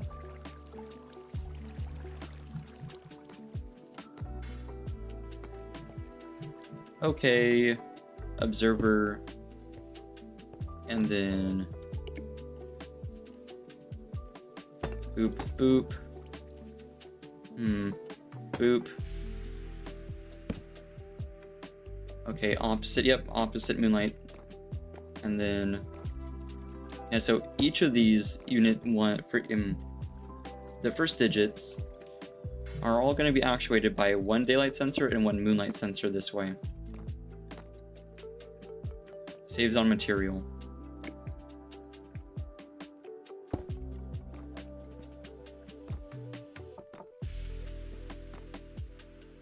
Cool. It's sort of the rotational phase that's out of sync, which is a-okay, because I can just do that and that's not going to harm anything. Right. All the upper digits should shift at the same time. Those ones should just be permanently in sync. Cool. Alright. Now I just need to tear down some bulbs and kind of resynchronize the whole thing. The good news is once the 2 intelligent faces are up and running in sync, I can just like slap down the bulbs for all of them. There's one time of day where all the bulbs are off, and if I just like wait till noon and slap all the bulbs down as fast as I can, it should be okay. Because noon is a pretty like long segment of just no input.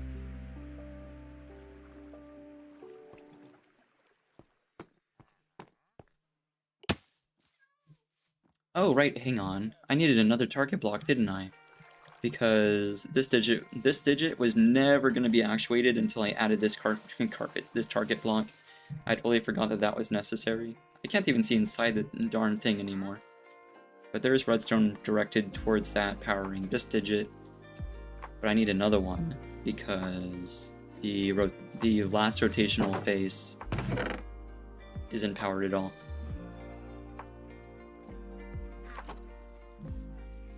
I like how like utter gibberish it sounds. Digit 5 of the second rotational phase isn't being powered. Why has he done that? I feel like every time a wandering trader shows up, they just yearn for my redstone. Okay. Like I said, only the top 2 digits, or the top 1 digits should be in sync right now. Which seems to be the case. Then I can resynchronize it around noontime. I don't have to wait till noontime, but it's just way less stressful to do so.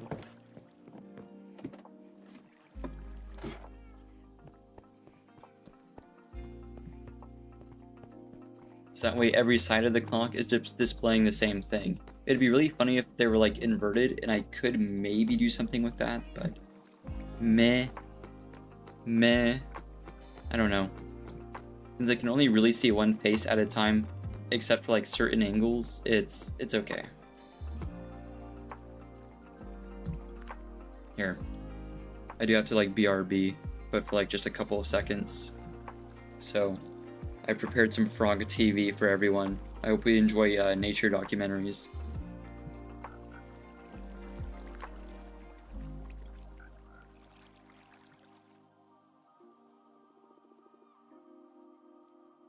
There we go. Alright, BRB.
I'm back. Let's finish building this crazy monolith of redstone shenanigans. It seems that the frogs like The elevation and water, yeah. There is only like one elevated block they could go to unless they want to climb the vines. There is like a secret, I don't know, like a secret additional bit of elevation they could get onto. I have seen them hop onto like the little ledge there. They can do it, but it's kind of a rarity. They have to like jump for it.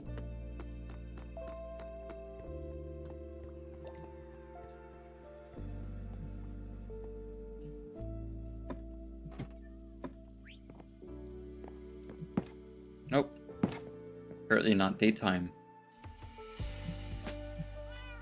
It's gonna be really funny having to rebuild this all over again. Fortunately, I did need some extra redstone components, so I don't mind so much.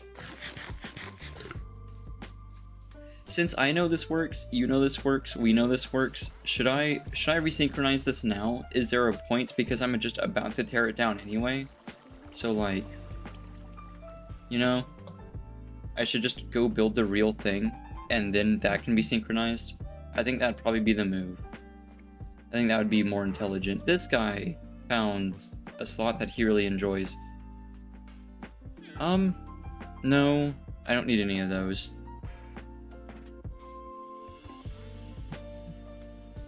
Right. Okay, I think the more difficult part of kind of integrating this in the clock tower is going to be covering up stuff like this. So I think that should be issue number 1, right?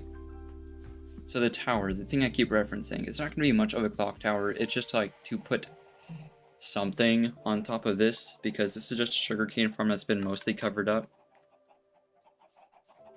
I kind of like how there's like observers here and there, grates here and there. It's like, I don't know, I kind of enjoy it. There's hoppers on this side. Oh, hello? I heard like a creaking noise. It was these guys.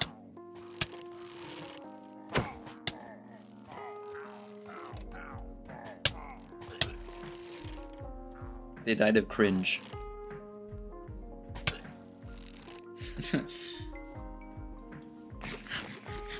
I like how I do the exact amount of damage necessary for... Hang on, wait, isn't there... First of all, shouldn't there be a commander somewhere? Oh. Oh my gosh, why are there so many of them? I do the exact amount of damage necessary for them to die from thorns. Like, after I hit them. Unless I get a crit and they take fall damage as well. Stuff like that.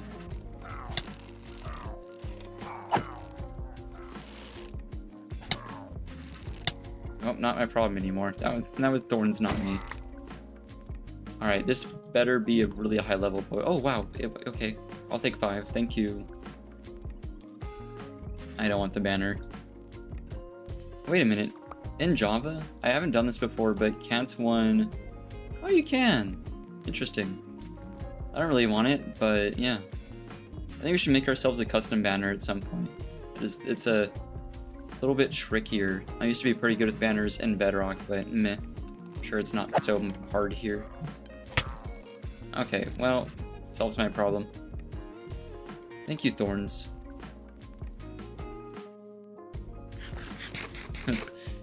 I'm not really good at combat. That's why I got netherite armor with proc 4 and thorns 3 that could do the fighting for me.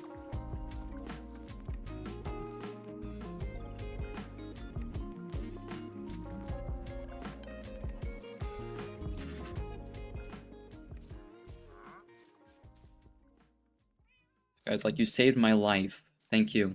They were like overlooking the trading hall too, which was kind of concerning. I wasn't aware that was like a thing they did. I thought they only ran patrols against me, not against the villagers. So, I think it'd be really cool, instead of like building it up higher, which is kind of what I was kicking around earlier before we were so rudely interrupted. Having it higher up because it's like meant to be a clock tower. Alternatively, I kind of like having the leaves kind of covering part of it. It looks more natural. It looks like the trees have been like growing around it and they have to be trimmed at some point, but I am too lazy to do so. That said, if I do raise it, this side's going to be preposterously tall. So this side will make a lot more sense, right? If it was like even taller than that, I don't know. I don't want to go for like a modern structure scaling. I want to go for like kind of Renaissance looking structures. So we'll go with that. We'll have these as the outer borders, and then like the 5x5 fits within that, so it makes it more sense. And then we can have these like outside of it. I will need normal stone brick, which I have oodles and oodles of, but I'm gonna need to remove these. I think the copper bulb should go last because like I said, I know they work, you know they work. There's nothing built on top of them. They all turn off whenever I break them, which helps.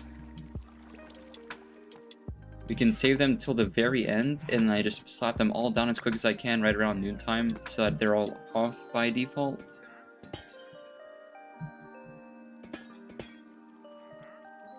The only issue with these counters is like they're binary, but for some reason off, like unpowered is 1, which is very common with these. I don't have any extra comparators, do I? Nope, so it's hard to demonstrate, but yeah, in this case off is 1. Although like signals are always reversible with torches, so no biggie. So first of all, we're removing these. I might use like dirt or something as like stand-ins, because signal is going to get like transferred through them occasionally.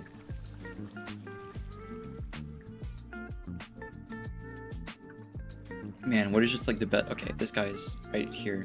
Hello, dude. I guess being like villager adjacent, they have trades similar to villagers. They will like walk up to you, so kind of makes sense, but it's still a little off-putting.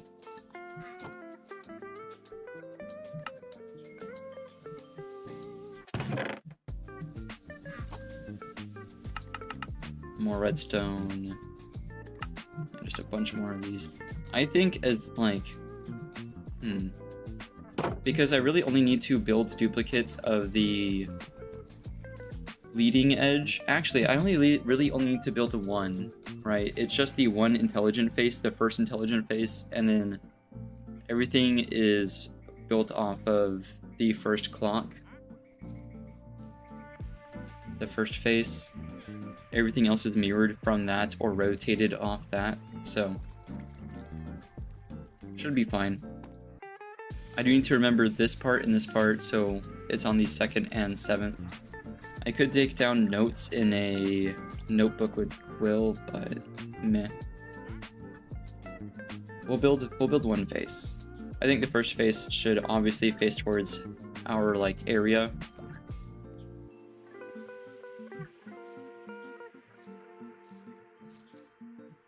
I didn't think there'd be a way to have them all be in sync, but that appears to be the case. Nothing should be inverted. I'm gonna need stone bricks and way more spruce logs.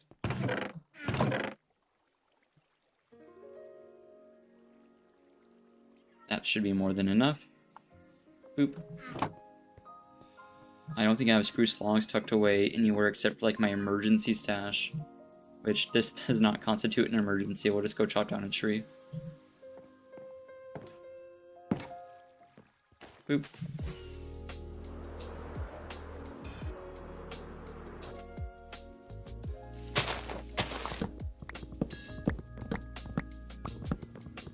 I didn't bring the diamond hoe with me, rightfully so. He gets in the way like 99% of the time. But I could have used that to get the saplings back really, really quickly.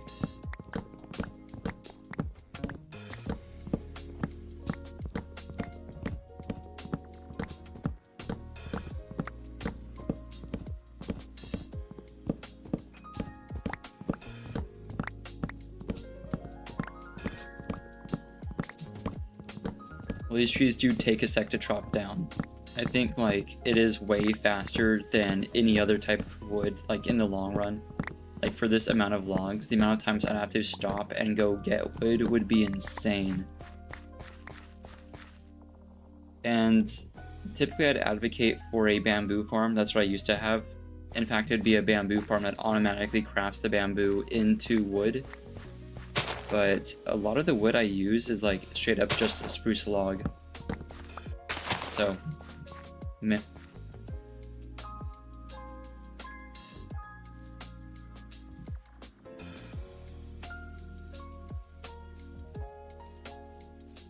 I like how a lot of the structures, like, they're made to have a pretty side and a side that's not so much, but like the trees do a lot of work in making the whole build a little bit more cohesive because it hides a lot of the shenanigans.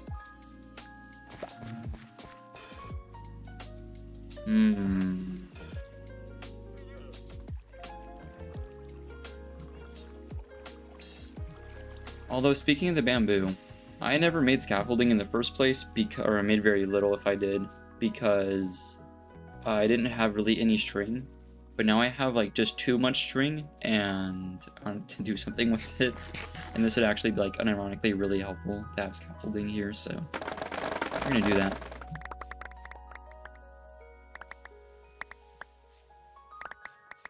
Also, I think I did the math, and it's like one whole bamboo stalk for a bamboo trapdoor. It's super inefficient to make trapdoors and stuff with these. And that used to be like what I would do. I don't recall. What's the... It's just like regular old bamboo and string, right? Nothing crazy? I see. Okay. Cool.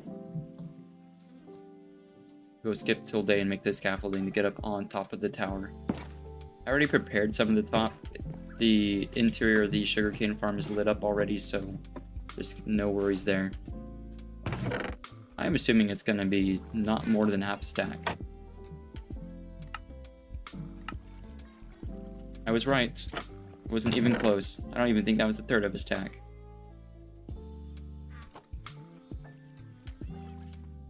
This is a comical amount of scaffolding, I just noticed. I don't need anywhere close to this much. Maybe a stack. The issue with this, I'm gonna have to shut down the sugar farm for a little bit because any little item falling into the actual like farm is gonna fully like damage it. It's not gonna work anymore. The alternative to that, to shutting it down for the entire duration of this build, is to cover up the top so stuff doesn't fall inside.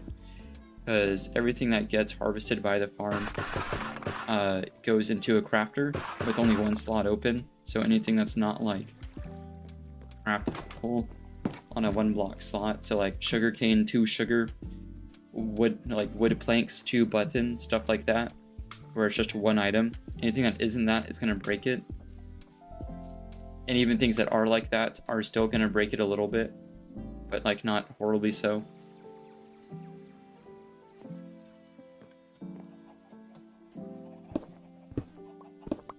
We're gonna avoid both.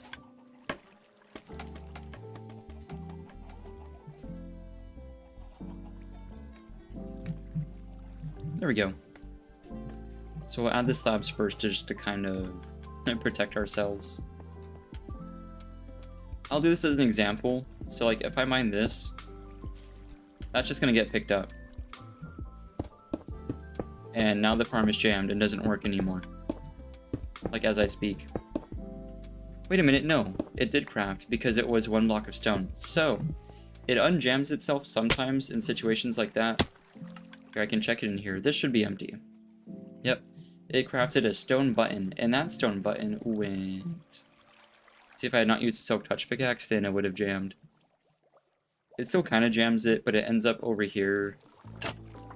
Where is it? Unless this is full. That being full, we should have a stone button floating somewhere. Maybe in one of the hoppers. It does mean I have to go like check the hoppers to make sure there's nothing like clogging it up.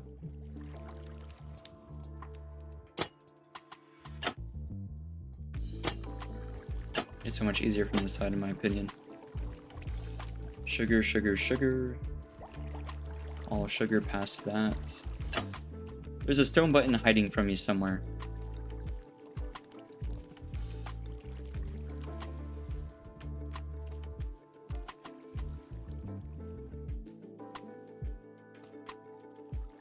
Yeah, I have no clue. It ran away from me. It was outputted by the farm, and it's gone away, but I suppose it's a good thing that the rearmost hopper in the line from the sugar farm, because that's mixed ingredients. Yeah, So this only ever has one extra hopper. Which is a shame because it's the slowest farm. It probably should have the most, but whatevskis. Oh, nope, nope, there we go. Not gonna think about it too hard. It's the farm seems to still be operational. I don't know where the stone went. There's a solid chance that it ended up against the wall. I'm not gonna think about it too hard. Rightio. So first of all, this is the 5x5. This is the home face of however many blocks. Oh man, from the bottom up, I don't remember at all. Thankfully, I have Elytra. Nope, that's a rocket. There we go. Yeah, that was way stronger than I thought that would be. If I can make one face, the rest is going to be so much easier. So 2 target blocks, a comparator, 2 target blocks, and a comparator. Okay, we'll start with that.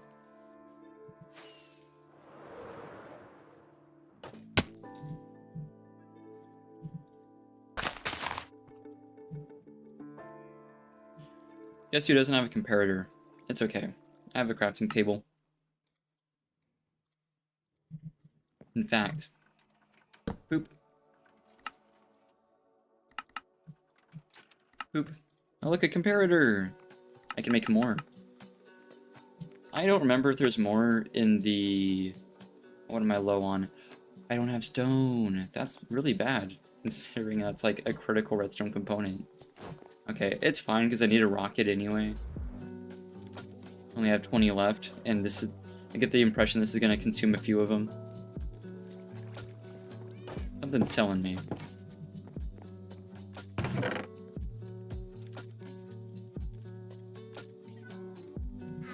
Make 7. Nope. There it is. What did I say? I need stone? I have so much stone. If there's one thing I have, it's that. Just any chest. Pick any. There's so much.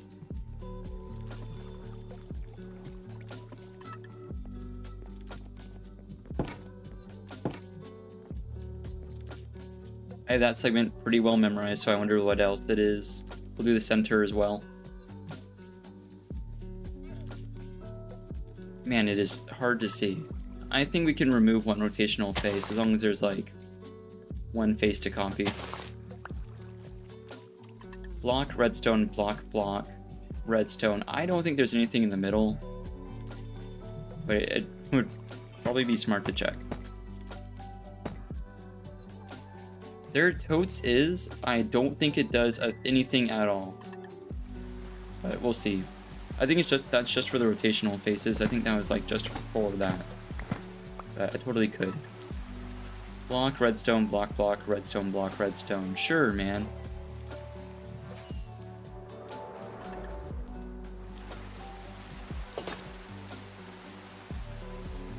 Which way are the comparators facing? I forgot. I'm gonna assume, because it wouldn't make sense for them to be facing inwards at all. And that way it powers the redstone. That makes more sense. You said, oh yeah, block, block, redstone, block, nope, block, redstone. And then this was 2 more plus another comparator. I didn't just make... Wow. Why didn't I just make it like a bunch of them all at once? Oh, because of the stone, right.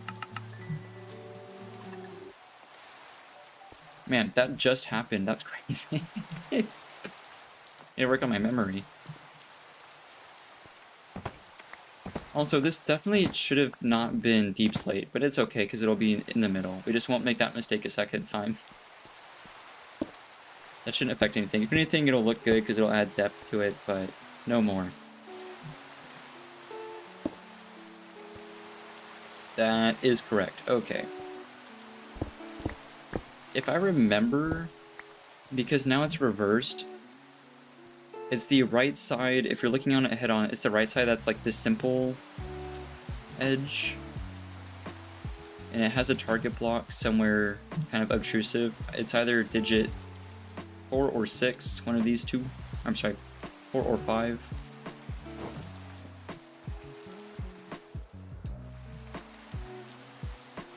Man, the field is like super in my way.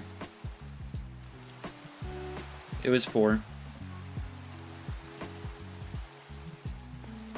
Right side is literally just digit 4 has an output and then an input to 5.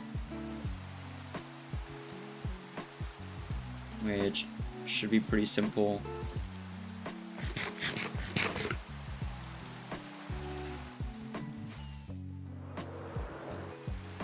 Nope, let me on. Aw. Minecraft, no. So hard to tell what's the egg farm and what's the sugarcane farm. Unless we hear the pistons fire, then we'll know for darn sure. Output from 4 powering 5 would be right here.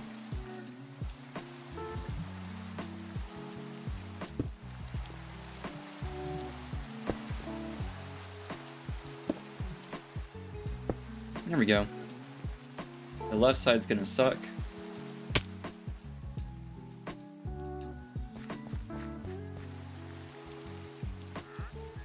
What's cool is it doesn't really matter at all whether...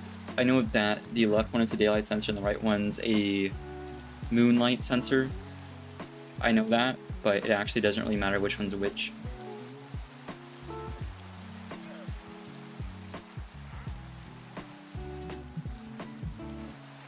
The bottom one is a block on the foot and then to the left, which is actually just for digit 5 powering digit 6. And then it's a little snake shape with what appears to be redstone. And then an output. So it's, okay, so really it's foot, comparator, block, comparator. Yeah, I understand. I might need to check it a second time, but it's not too bad. Sun is going down, so I need to get this hammered out. Be like one little part of it and skip till day. Block at the foot of it. Oh, I need more comparators. I think there's like 2 more. There we go. Thank goodness the tree's here. Block. You know what? This works out really well because I can do scaffolding. Is that the top of it? Sure. Out that way.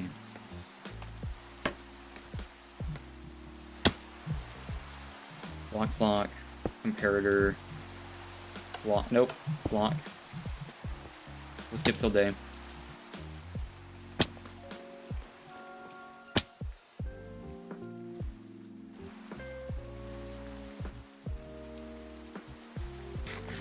I kind of need to be mindful of whenever like the build is going to be ready and place all the bulbs, like have it be ready right before noon. So right when the sun's overhead, I slap all the bulbs down, or right as it's approaching overhead. Really, as soon as the sun, like, see like where that cloud is, it would be reversed. It'd be on the left, not the right. But as soon as it like starts to touch the crosshair, then I know to do it. Because we have a pretty long amount of time around noon where there's just not going to be any input from the daylight sensor, which is perfect. Because that'll give me time to place everything down. That was correct, and then it's redstone, block, redstone, block, which is pretty doable.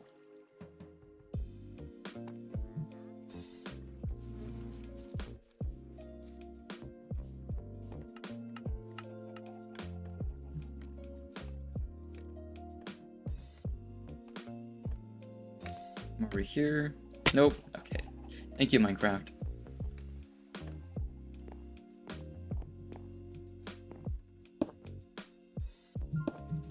Redstone, block. Redstone, block once more. This actually should be functioning now. Did I do... If I did this properly, at least. I can actually test it right now. if I have, yeah. If I remove these stand-ins, shouldn't be any issues. I think that's 8 up there. 3, 4, I mean 6. Stone baton. Oh, something's gone awry. Something's missing. We're missing the connection from actually the top half of the binary counter to the bottom half, which is pretty common.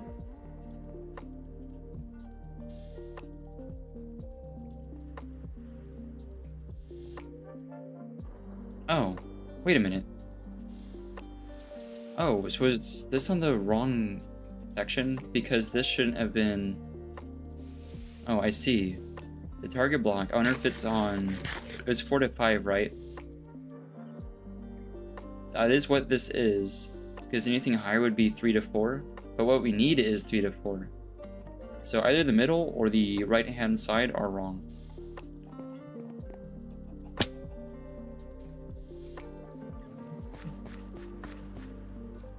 It looks like it's the right-hand side. Or is it? It's from 4 to 5, so it's target block, comparator. Okay, so what did I do?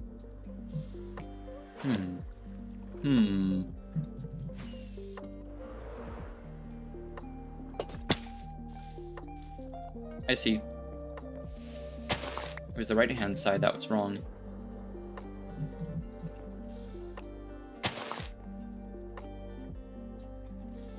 Boop, boop. Boop. Nope.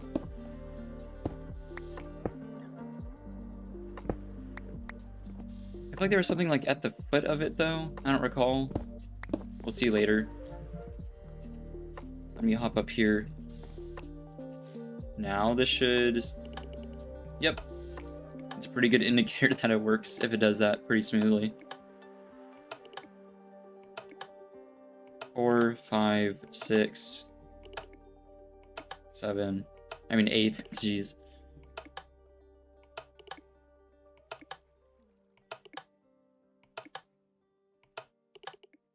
Pretty solid, pretty solid. You know, 16 works. And then... Nope.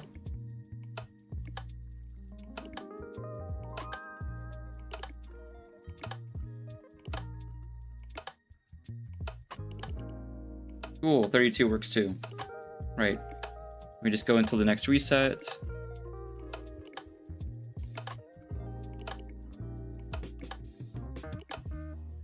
Boop. Boop. Binary is so cool. Hey, but this does look like it works. And then it's really simple. Like now that this one's built, we really just already know how to build the rest of them. Like weirdly enough, I don't need to be flying back and forth as much. More so just like how to connect. We might need to check like the first rotational face, but I think we can take a solid guess as to how that one worked.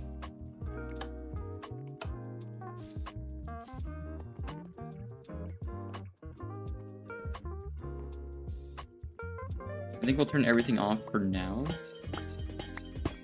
There we go. We might need to make use of stand-ins again.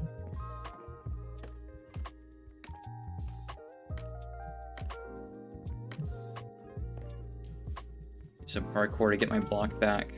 There we go. My precious copper bulbs. I'm not gonna build the opposing face. I'll build the first rotational face. And then I can fully tear down the first clock. The first binary counter, because then I'll just fully understand how to build the rest of it. There shouldn't be any reason why I wouldn't be able to.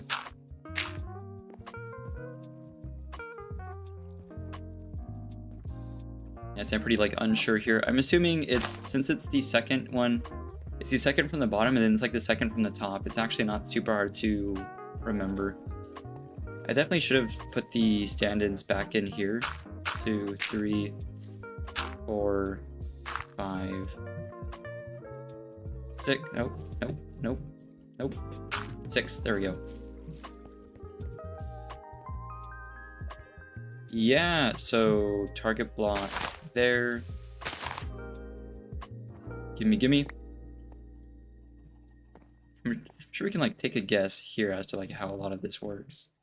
Then I believe it's another target block here.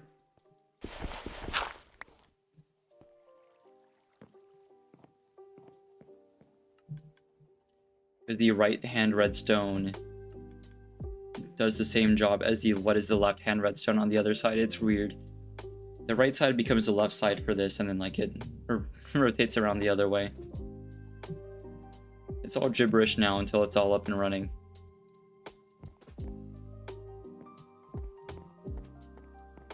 The left hand, what is going to be the right hand redstone of the rotational face, isn't going to have any power or any functionality until the other intelligent face gets built. I think I just don't build the other side of this, and I just start building the other intelligent face now. Because we can remove one rotational face and then one intelligent face.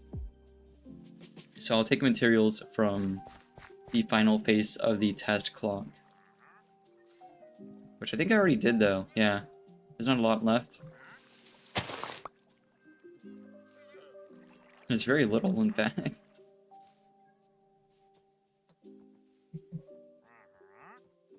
But I can snag these.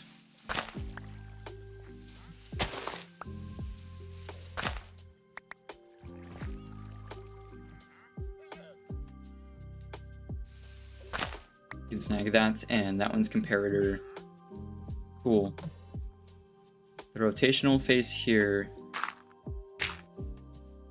Target block there. Target block exactly where we thought it was. Ditto here. This side. Way less than I thought. Is just going to be a block, and then I don't worry about it because then that redstone, everything on this plane is going to be added. So I'm just worried about this column where it's just a block. A block between the two target blocks, and then one next to what is going to be the first digit of the clock. So we have 1, I believe that's 1, yeah. 1, 2, 3, so 1, 3, and 6.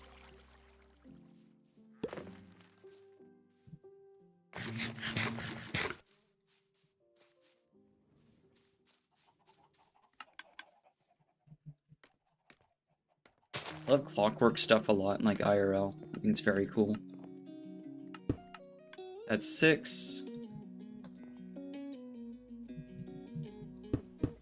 That should be 3. What a convoluted way of doing this.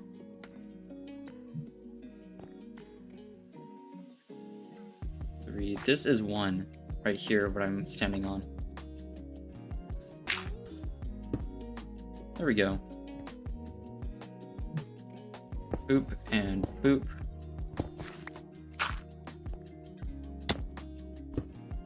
I almost did that really wrong. It would have caused a lot of problems. It was almost offset by 1.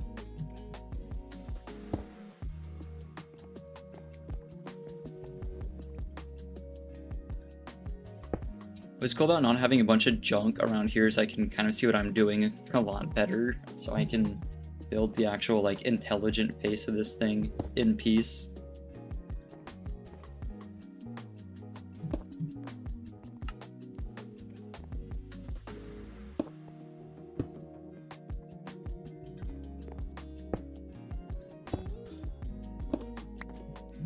Uh-oh.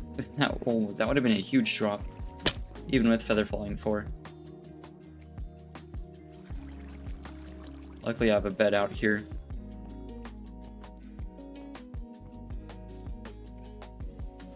Boop.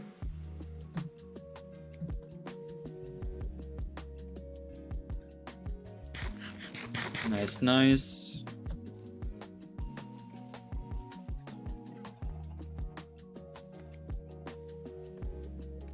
Only thing I'm worried about is like running out of comparators or other target blocks and whatnot. I don't want to remove the prototype before I understand how to just make it from scratch. Redstone, comparator.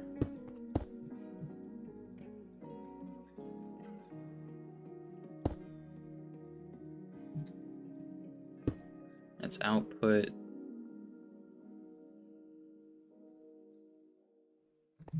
It's making sense to me. Boop. Boop. This boop is cosmetic.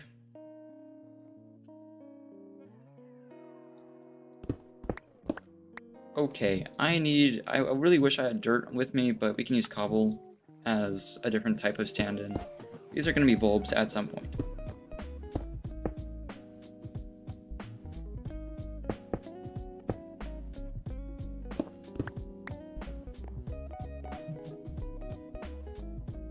The cool thing is if I add something that'll like toggle both units at the same time, like a like a daylight sensor, we could test if it's like in sync already. We don't have a lot of redstone put down yet. What I do need to know is this side, because I can't see it where I am. Digit 4. Yep, okay.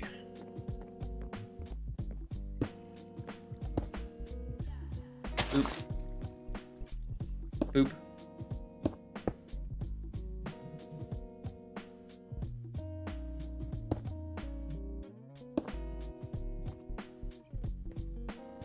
Cool.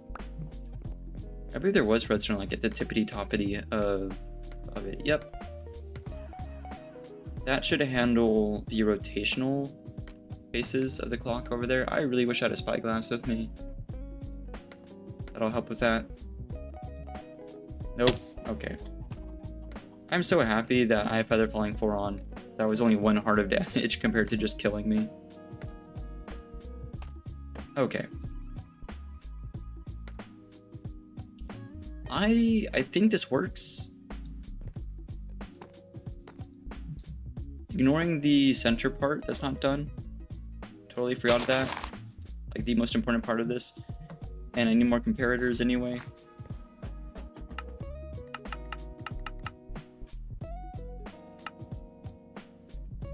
Hello? Oh, it's redstone. Okay. I was like, what am I missing? I brought everything.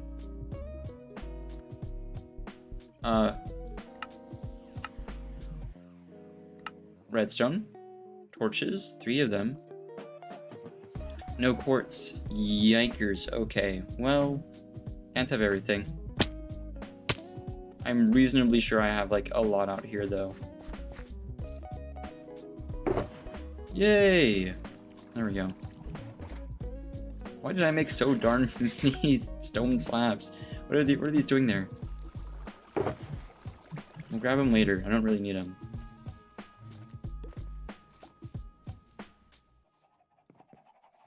I have no clue how to like explain what this is. It's like we're gonna call it a clock because it's gonna look like a clock. It's gonna do clock things, but it doesn't help us even a little bit with telling the time.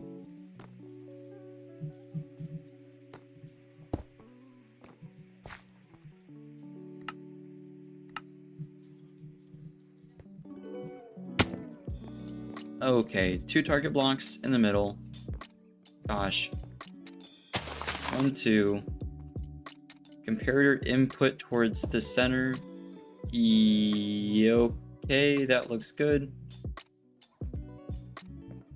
The opposite rotational face.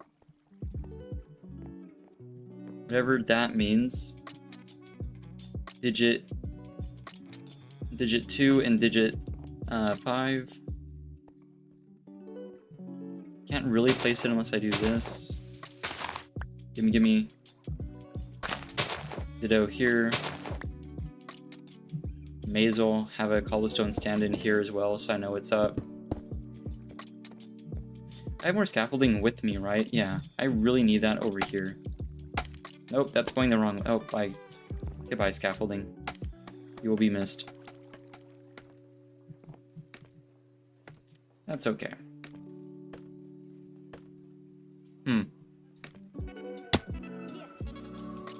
So far, it's alright.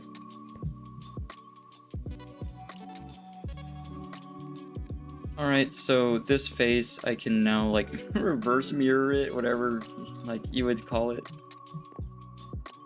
The simple face is going to be on the right side of this one. It's actually going to also be on the right side of the other one as well. But, oh wait, in this case, it's going to be on the left. So, this face should have a target block visible. That's going to match up on this side. Because all the clocks, because it's actually kind of like two clocks that happen to be running at the same time by a happy coincidence. That's already correct because this is just input. There's nothing coming out of it. Doesn't do any thinking at all. I need to check the complicated half of this part, which really isn't. It's block, and then another block. So what was it? 1, 3, and 6. Also, yeah, I'd never added the last stand-in. That would have messed me up. Because it starts counting from 2. There we go. 1.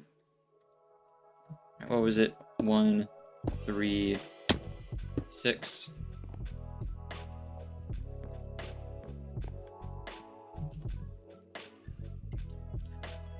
No, it's not. I forgot. It's on the right side. Wait, that can go back. It doesn't really matter. 1, 3, 6. Gimme. It's this side. There we go. 6, 1, and 3. Unironically, I think this works now. Silly as that sounds, I just need to check the prototype for any like inconsistencies, and we can give this one a whirl.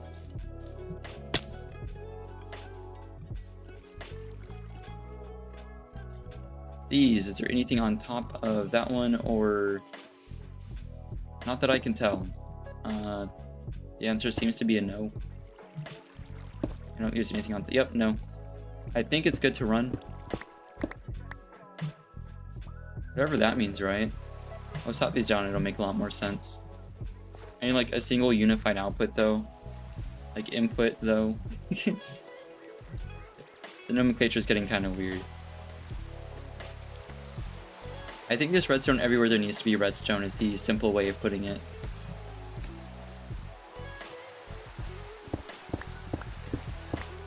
Or there we go.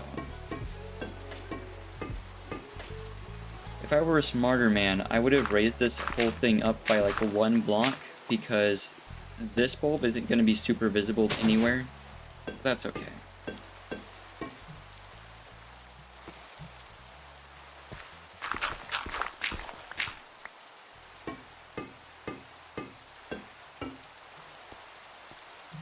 In fact, I can just like add the daylight sensors now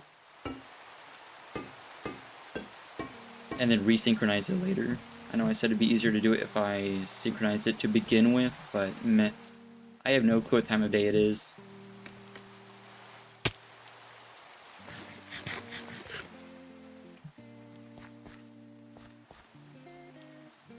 And I don't really need the prototype to tell me that observers go in a circle.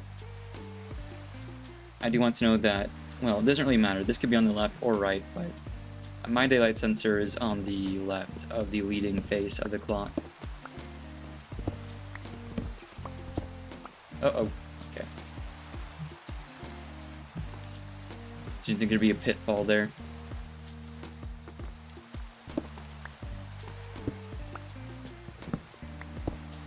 Oh, almost fooled myself a second time. There we go.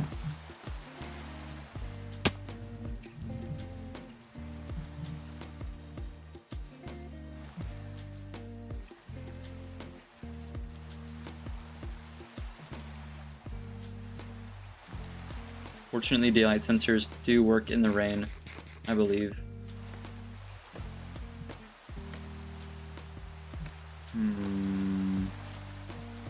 Left side of the leading face.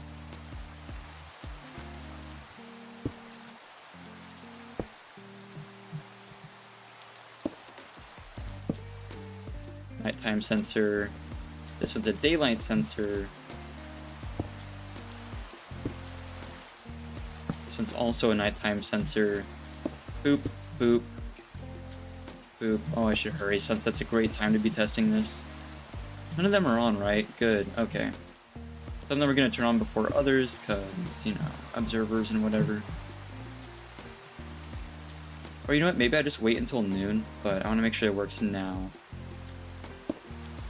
These are not going to be in sync even a little right now. That's okay. I just want to make sure they all count, like, binarily, whatever the term would be.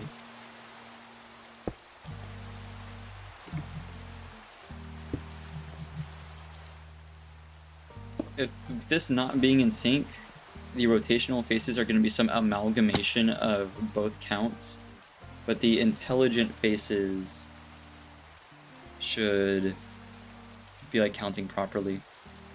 So this one's at 2. Hopefully I didn't take too long. Nope, that's 3. That's correct. Wait, never mind. That's not correct at all, even if little. It went from 2 to 5.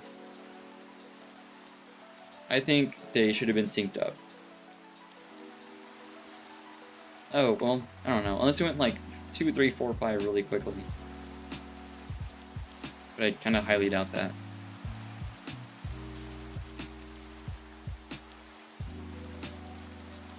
Maybe the rain had something to do with it, with like brightness levels, like sky brightness levels. Yeah. We're gonna tear it down and just do a full 100% full capacity run tomorrow. We'll test it as much as we can before noonish, like in game, because that's like the one little bit of lax time we have to add the bulbs before it all gets out of whack. If we can synchronize everything before noon and then get them all put down, the whole thing should be in sync.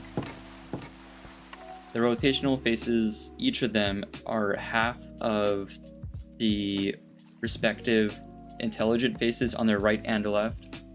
So if the intelligent, like front and back faces, are both correct and in sync, then the rotational faces on the other planes are both going to be correct as well. Or should be. Everything should be in sync, in other words.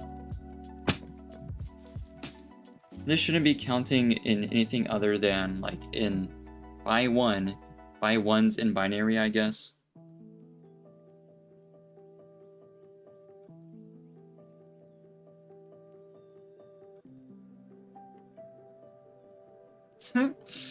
Something's not right. I don't remember 2 turning on at all. Wait a minute, is number 2 not working here? Let me see. I need a lever. I know I have like 5 of them in my bundle right now, I've just recalled. No, it works.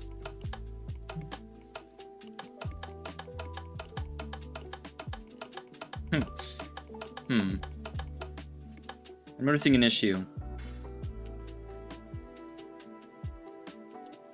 What should be powering number 3? Also, it was totally working earlier.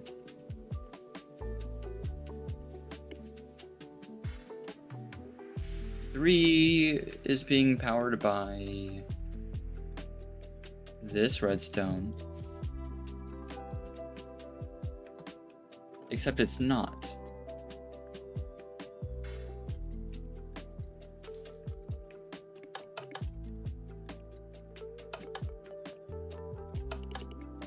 Oh, no, it works.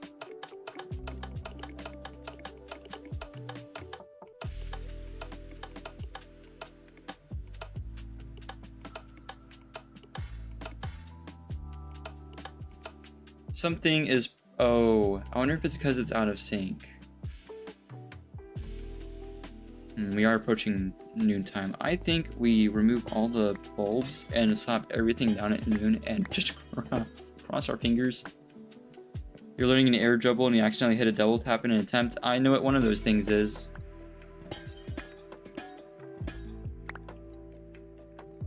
My Rocket League nomenclature is a little rusty.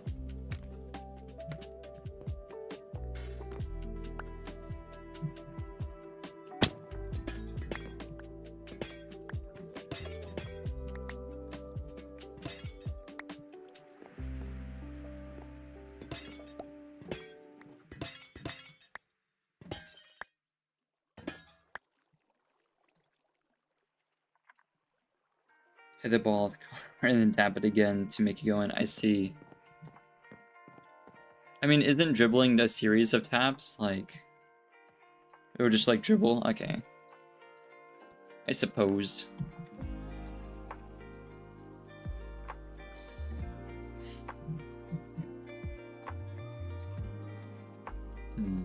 Like I said, as we get pretty close to noontime, it should be stable. Now would be a great time to check for issues with the redstone, but it's kind of hard to tell.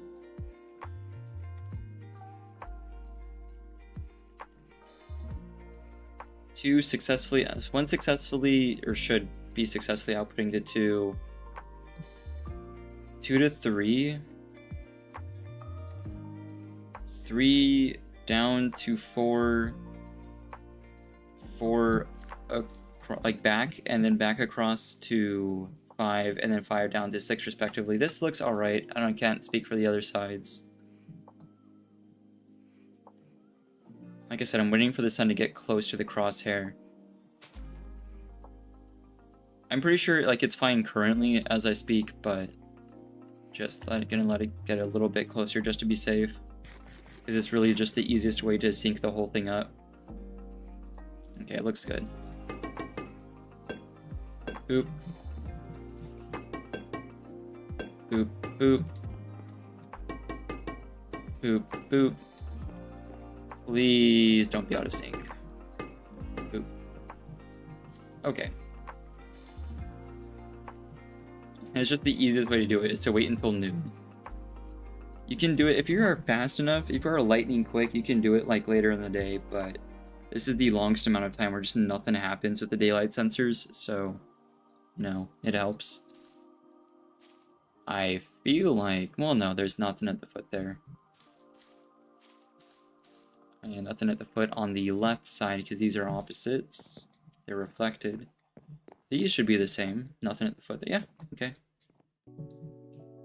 1 powers 2, powers 3, powers 4, powers 5, powers 6. Feels good.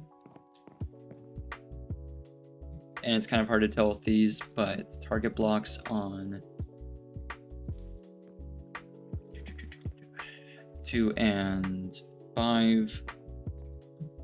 Solid blocks on 1, 3, and 6.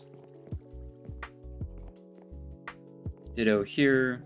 Target block on 4. Ditto there. Splendid. Our first pulse should be pretty soon. We actually haven't run a full test, even at the prototype, of the rotational faces, but since those don't actually like output anything, it doesn't matter. It's the leading edge and then the rear edge. The rear, well. Oh, well, they've all powered at the same time, which is a great sign. So that's reset.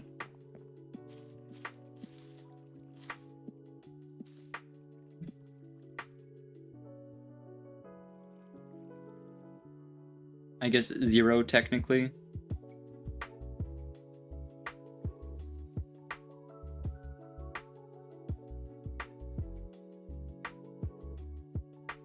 And it's going to be a little bit longer until the first pulse, but honestly, if that's happened, I think that tells me everything I need to know already. It tells me that this works, but I like to see it working. What? Huh. Oh, I think my mouse wheel like clicked over by 1 just from like tension. I saw this like enter my hotbar and that scared me. Okay. We have 1 all around. Yep. Okay, every face of the clock tower now tells the same time, which is how clock towers should work. It looks abysmal without anything built around it. It looks like a really weird like statue. I don't know what it's like meant to depict, but it's kind of funny.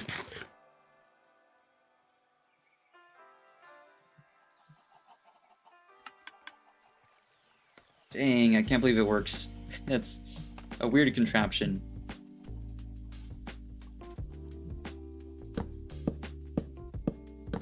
We build lots of doohickeys around here.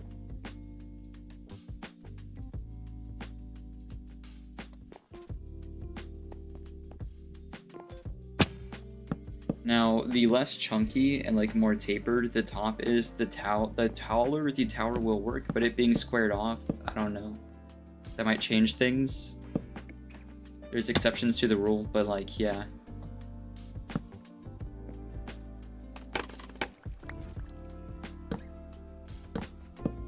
Boop, boop, boop.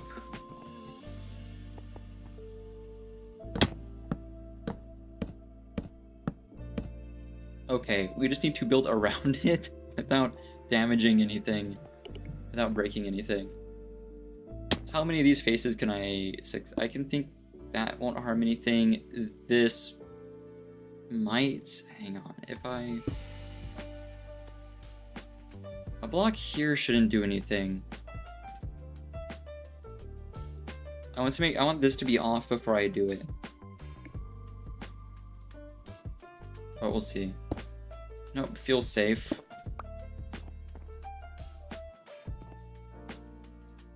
If that's safe, then I reckon this is safe too. Yeah. Cool, so we'll go to the other rotational phase and fix that.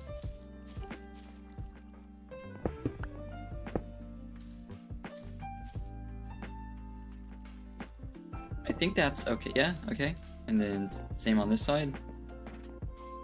Oh, it already is. Okay, thank you, Minecraft.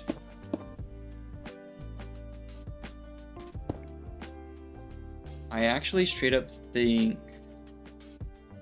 I'm a little worried to do so. I think that was unrelated to me. Go fill in the other side. The rotational faces are going to look really good. By some miracle.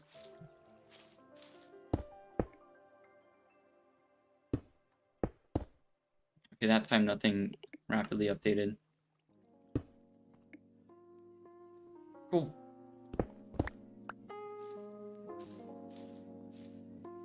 And those show the same output. The cool thing is, unless something gets like struck by lightning and powered, this should never need to be resynchronized again, unless like some shenanigans happen whenever I log off and log back on. And then it should be as simple as destroy everything and put it back around new time. By everything, I just mean the bulbs, so not even close to everything at all. I think a good endurance test off rip would be just sleeping, skipping till day, seeing if that does anything like funky.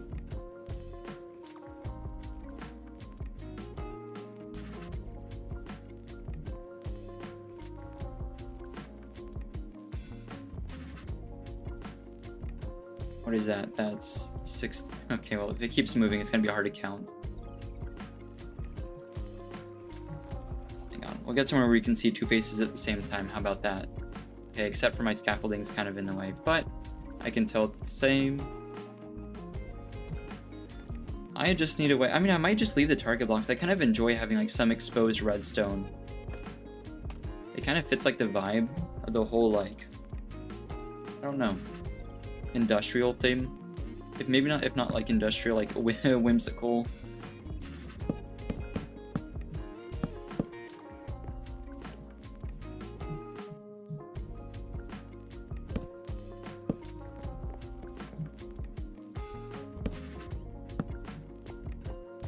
There's like redstone everywhere. There's this, there's that. This does need to be lit up. Light sources shouldn't affect this at all, which is cool. That's huge.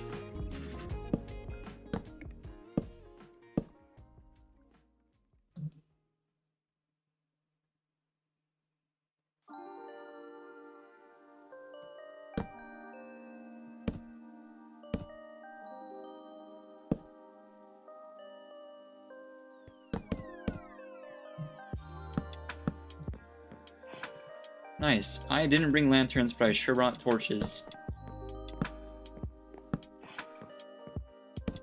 I like this a lot. Is the rear face closed up? Nope. Okay, that's surely gonna be the death of me if I miss that. I just simply won't then. There we go.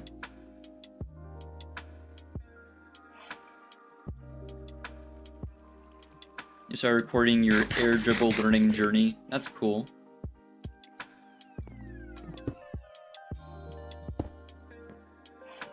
While I don't really do much Rocket League anymore, I can respect like learning new stuff in a game.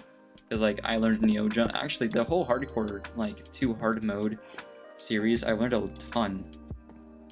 Like I did not used to know how like Neo jumps worked. Stuff like that. Same thing with Redstone. Like I learned a lot of Redstone stuff doing this like hard mode series. I need the top of the tower figured out. I might go look at some famous clock towers to get an idea.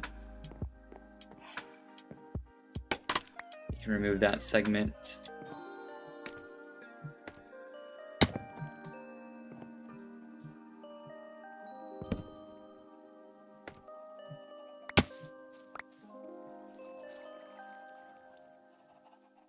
Still in sync? Yay! Actually, this tells me a lot. Being able to see 2 faces of the clock, you can tell if anything has gone awry even a little. Because like I said, the rotational face, it makes way more sense. Seeing it makes it so much easier to explain. There's 2 intelligent faces that actually have logic to them that run and count in binary. There's this leading face, and then the opposite face also counts. The side faces here and then the face opposite this are just like displays that are controlled by each half. So this intelligent face, the right side of that, controls the left half of the non-intelligent face, and then like so on and so forth, so that like the right side of this non-intelligent face is controlled by the left hand intelligent face on the back side there. And like vice versa on the other side. That said, I don't really like how tall this uppermost section is. I think I'm gonna bring it down by 1. It looks a little strange. And it's already a 5 by 6, so it's gonna be a little bit rectangular to begin with. But this is a little much. Okay, we'll do it the hard way then.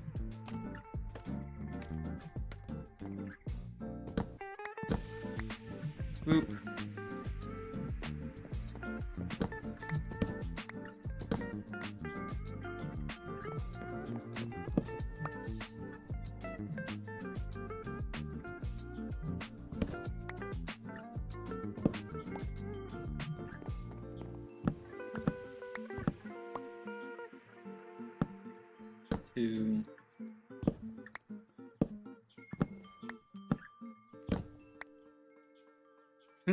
That sounded like I broke a second thing. I didn't break any redstone, did I?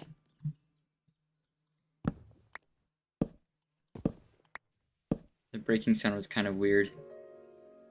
Scared me. I want to check the synchronization status of the clock whenever I'm done placing these logs. The roofs of those type of barns, this one and the one way down yonder, look really good. I love how like the bands are a little bit higher. What I might have done is differently is have like one more deep slate tile slab there just to add a little bit more texture. But it's already pretty okay.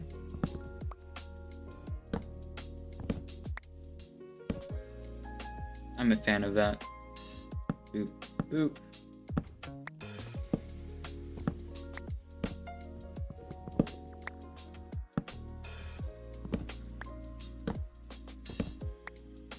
Boop. Oh. Yeah, I felt like the pig was kind of just staring at me for a while, like out of the corner of my eye. I didn't like that even a little. That made me uncomfy.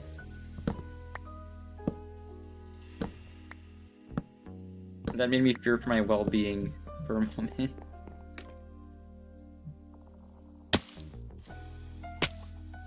Please still be in sync. Yay! Yeah, that's much less atrocious. I can live with that. if Mojang had implemented log, like bark slabs and stairs, even just like slabs, because I know there's some like types of blocks that don't have stairs, like smooth stone, but they do have slabs. I would love log slabs so much. So much. Oh, it's still working. The next input's gonna be 32, I think. Or not, wait, no. Yes? You have to remember they're like reversed, so 0 is 1. Off is 1. I used to say off with 0, because like, who wouldn't? It's not noon, is it? That would suck. Okay, no. Next input's gonna be in a while. That was the first input after noon. The first like PM input. There we go, that's 32. Right? 1, 2, 4, 8, 16, 32. Yeah, okay. I'll make sure I haven't been sounding silly the whole time. So there's like, from this perspective, it's advancing the whole time over like daytime and a little bit during night. It doesn't really do anything after like deep nightfall. But realistically what's happening is the daylight sensor is advancing till noon to an output of like 15. And then it starts retracting after noon. But since we're just monitoring the change in redstone strength, we're getting pulses whether it's advancing or retracting, but you know, it's kind of the same difference to us. Also, this clock doesn't tell anything useful at all. Like me telling you that the time right now is 34 doesn't really mean much, but you know, it is kind of funny. It is interesting though, because it feels from like the top down, and that is like there's already like a downwards feel to the tower from the hoppers and like the way I made these, which I do really like. If anything here, what I might do is do something here to make this. Oh, but I don't know if I can make that work. I was hoping to have this be like an asymmetrical triangle, not like a right triangle or anything, but make this feel a little bit better. I don't mind it. I need to double check that the farm hasn't jammed because we've been doing a lot of stuff on top of it. Where's the catwalk? Here it is. Really can't really reach it well. Here's the slab. Doesn't seem jammed to me. We'll go check the output at the bakery. Looks good to me. I want some more pie. What a cool bakery. You just run up and press a button and you get your 5 pumpkin pies chucked at you.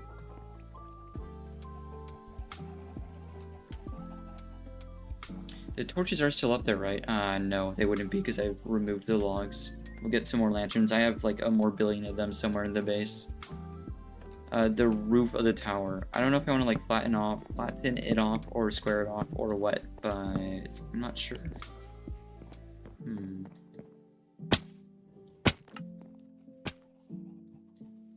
It's gonna be advancing really fast for a second. It might be a little bit late, but up there it goes. Yeah, input. Input.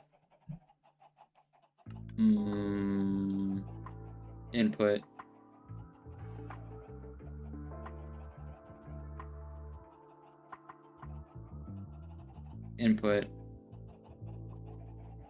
What I'm looking for now is if it gets like spam signals, because the daylight sensor could send a signal, the moonlight sensor could send a signal like pretty close together, and it might like mess with it if there's a delay. But it seems pretty robust. Yeah, that didn't seem to do anything negative to it at all. Still seems in sync. I really didn't think it would be like that robust, but now that I think about it, it is kind of self-correcting because of the delay. So if like a really fast spam signal happens, then all that's going to happen is it's just going to be on. The repeater is not going to turn off. Well, the comparator is not going to turn off in time.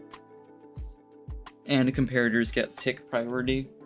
Whatever, that might not be the official term for it, but they get priority with redstone. What that means is if you have a pulse shortener where you have a 1 redstone tick delay, that's how I like have a pulse shortener, where it's a 1 tick repeater leading into a piston, and then a 1 tick repeater leading into a solid block, and then a 2 tick repeater leading into the piston that pushes the solid block. So you only get a 1 tick pulse coming out of it. If you replace one of those with a comparator, you end up with a 0 tick output, such as this. See how the door snaps shut immediately? That's because the comparator is getting priority. And that kind of helps with stuff like this, I feel like. But who knows?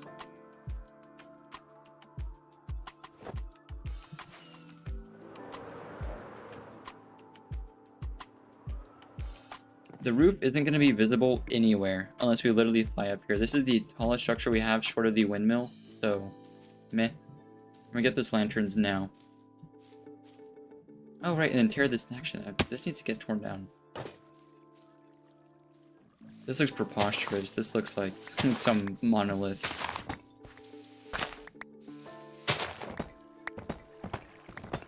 I thought I would hate the target blocks being like visible, but I kind of like how there's just random bits and bobs of redstone. It's not even there just for looks. It's there like because it's a functional piece of the system, which I really like.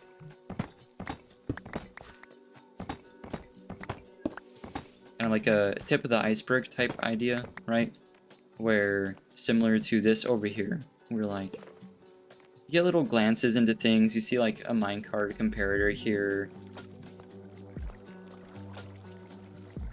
a little comparator repeater here, comparator repeater. I don't know what the term for this is, where if there's a redstone signal being like looped around to a inverted comparator, it does like a quick like burst of signals. Anyway, whatever the term is for this little circuit, little bits and bobs, but there's so much more going on below the surface. I love stuff like that.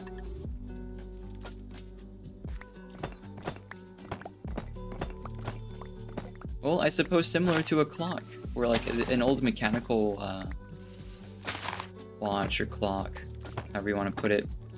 If you remove the dial, the face, which is like just a card backing with the numbers on it, you can see all like the gears and stuff, but there's not a lot that's super visible. A wheel there, a gear there, but like it shows that there's a lot going on behind that on the back half of the movement.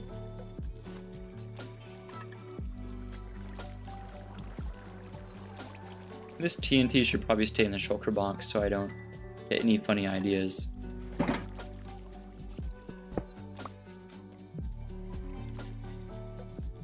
I'm torn between something like spiky and kind of what one would call like gothic, like cathedral-esque, like a lot of some of the bigger like popular clock towers are.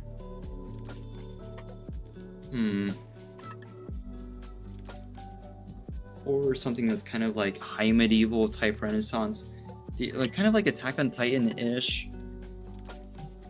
Something similar to that over there. Ignoring all the like the colors and flowers and leaves and stuff, like the structure there.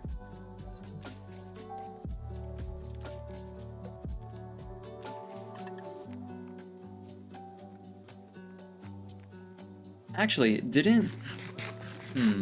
weren't there clock towers in Attack on Titan? Or was that after the time skip? I don't remember. I'd have to look it up. But I remember towers like this. I just don't remember if they were clock towers per se. They might have just been like towers period for like a church or something.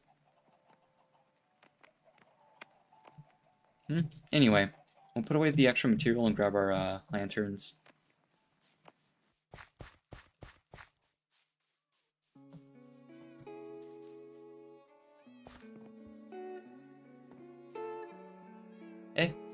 The beacon looked kind of green for a second. I don't know what was up with that. That's weird. Oh, Wait a minute, I think I know why. Okay.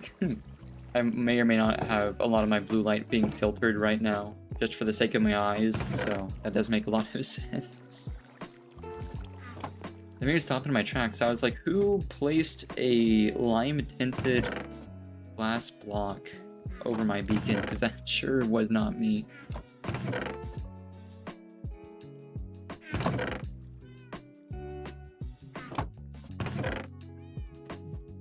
Stone. I'm definitely gonna need the bricks again just at some point, so keep these.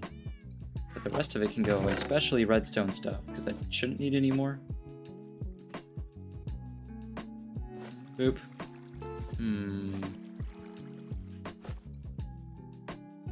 Why on earth would there be planks in my bundle?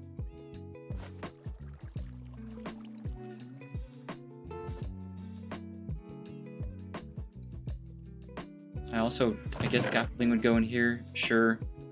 Fair enough.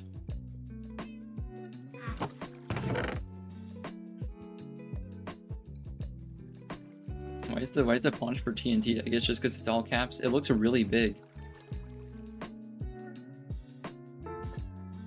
It's just letting you know. Oh, right. And then this, the bottle can stay. Oop. That's not all I was looking for. There's a lantern. There it is. I knew there was like a ton.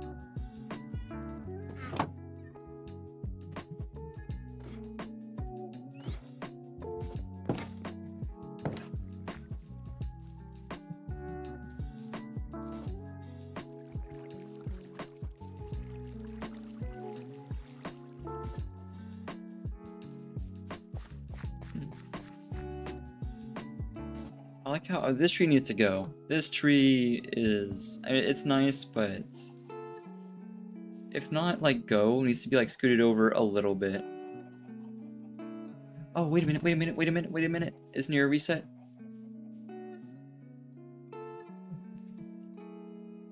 This is actually kind of hype. Okay. It has all the time. All the time is on right now. The next input should be a total reset. Okay, and it's gonna do it pretty soon because it's not noon. I love the reset, watching them all light up. Actually, let me get to a better angle. There we go, we can see two light up at the same time. I would run up there and try to watch them all from like the center, but I don't want to miss it. Hype. I love that. It's like watching the New Year's ball go down.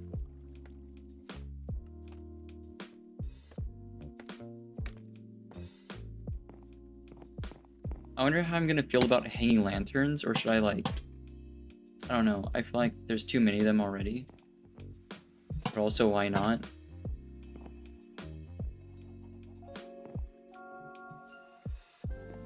Boop.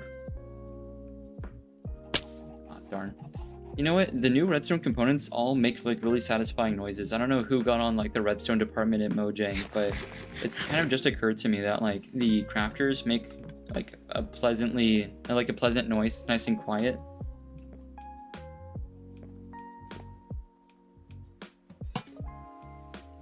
These make a pleasant noise. Does anyone else other than me remember when they changed the sound of pistons and it was very unpleasant? I didn't like it. I think it sounded like a fish flopping around or something. I don't remember, but I hated it. I think all anyone wanted was it just to be a little bit quieter, which I think it is now. Unless they just totally reverted it, but man, I hated that. I think these lanterns on the underside should provide enough light for the like middle. But I don't think really any mobs could do anything to damage this at all, because there's nothing that's like moving. And an entity standing on top of this doesn't affect it at all. So like unless an enderman shows up here and places a block over one of the sensors, nothing can really go wrong. But I also don't trust them to not do that.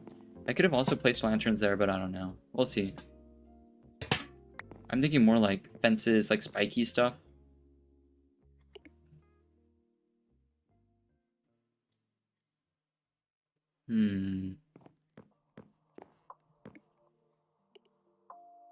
Brick walls and such.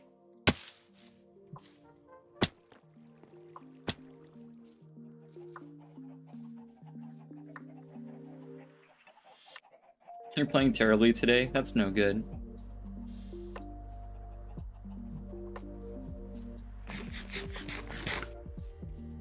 I suppose that's just sort of the experience loop with like more competitive games, like esports type games, I guess. Some days you're in the group, some days you're not.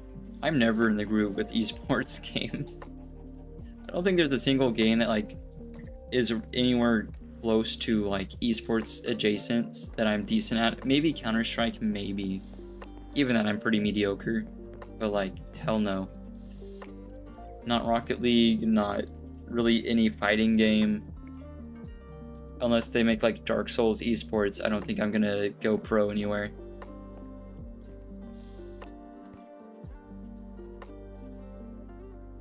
Does this do anything?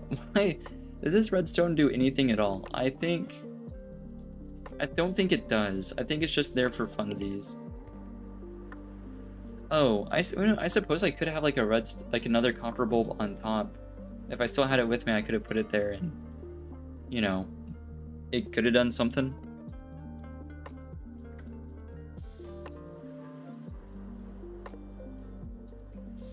Yeah, that is true. I guess I could have like observers and stuff and have like some additional lights in the middle that power on with the first unit.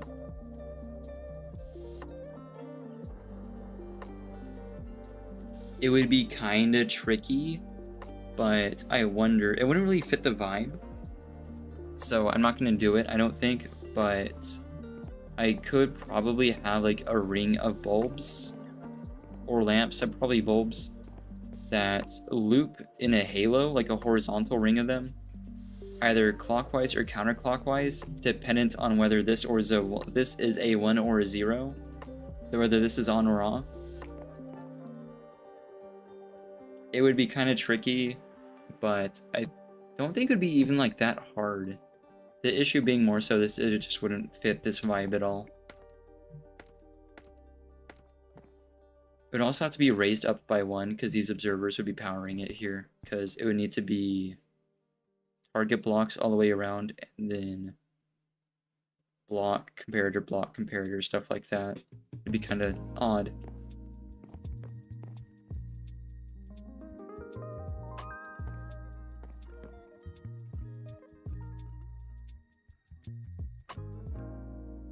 Because it could be bulb. Yeah, see, like, there couldn't be a bulb here, it'd be powered.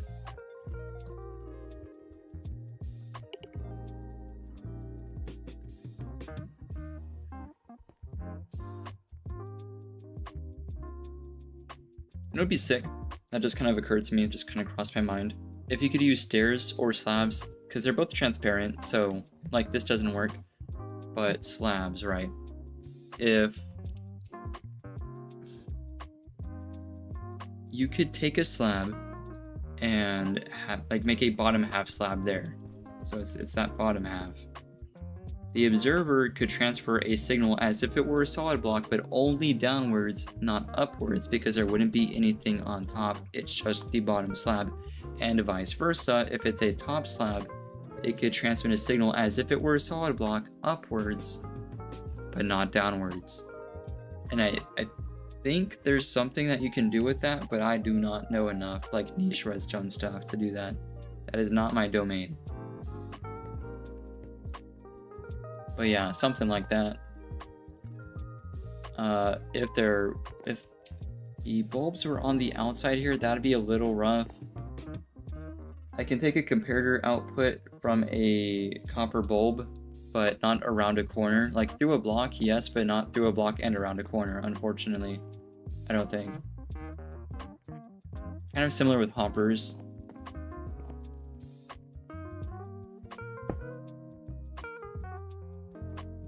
So, like, to make it be a running halo wouldn't really work. I mean, unless we have like exposed comparators, and I don't really care if there are, but there would be. The cool news is, if I had a comparator here, that wouldn't be affecting anything. It'd be a comparator, bulb. The only issue is I couldn't have a comparator here. Otherwise, it would work.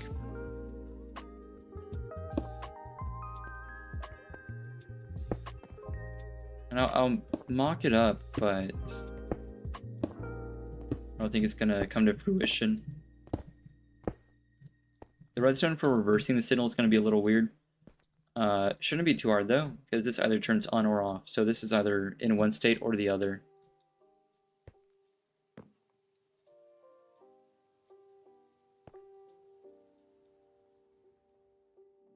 If these were bulbs, you just have comparators going around. I guess the issue would be you would need like inputs and outputs. I can make this work very easily clockwise or counterclockwise, but both? I would need to like prototype this somewhere that isn't like on top of this clock tower. There's a bunch of other stuff going on that might interfere with it.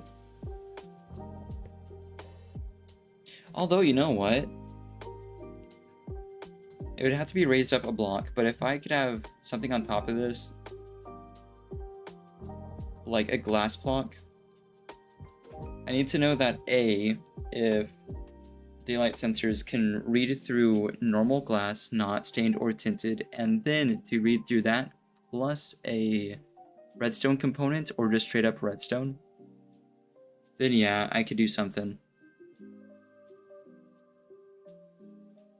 You'd have to have two lines of comparators, one running clockwise and one running counterclockwise. Or, you know what, comparators and repeaters. Or just use redstone lamps. In fact, redstone lamps would be just so much easier, now that I think about it, because I don't need to like take a comparator output from the lamp. The only point, if you're doing like a halo, just for the sake of like making lights go around in a circle, lamps are totally fine. Because then I would just need to put a pulse shortener up there. Yeah, that'd be like crazy easy. I would just need to find a way to like reverse the signal. I do have lots of redstone lamps, so I can kind of think about this. Yeah, 12 is actually more than enough. Or might just be enough, who knows. Definitely gonna need the target blocks. There we go. If this works the way I'm thinking, it should be really easy. If it doesn't, it's gonna be really hard. And we can find out whether it's one or the other pretty easily. What was it up there? It was 1. I don't think it was 3, but this could be a good proof of concept, but we'll do that. Yep. So what was this in total? 1, 2, 3, 4. Wait, 1, 2, 3, 4, 5, 6. Yeah, actually, that's correct. Yeah, just like in short, something like this.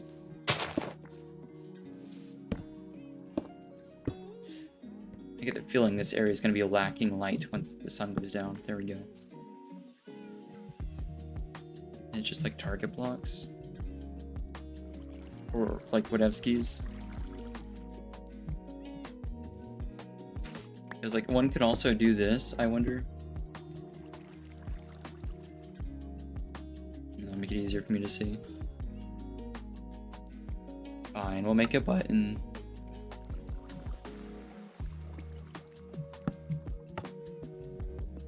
Wow, hope that works.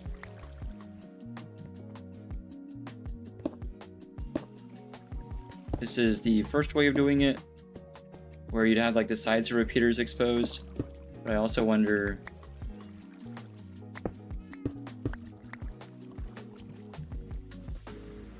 if we use target blocks, right? Because the way these work, I believe, I can do that. The redstone should be able to power the lamp through it because lamps are pretty sensitive. Yep. I have no earthly idea how we're going to power the corner one, but for the center one, it's pretty simple.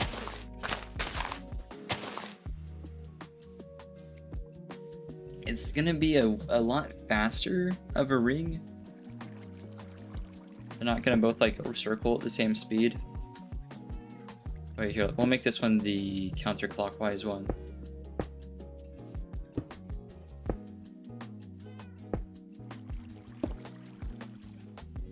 Cool, I need a way faster impulse. Also, we don't have stone nor cobblestone, so this sucks. But we can make it work.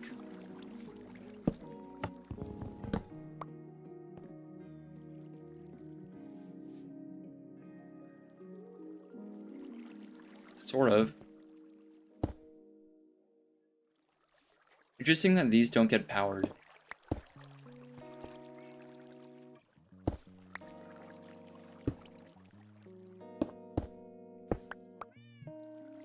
I bet a comparator could pick up the signal, but I can't be bothered.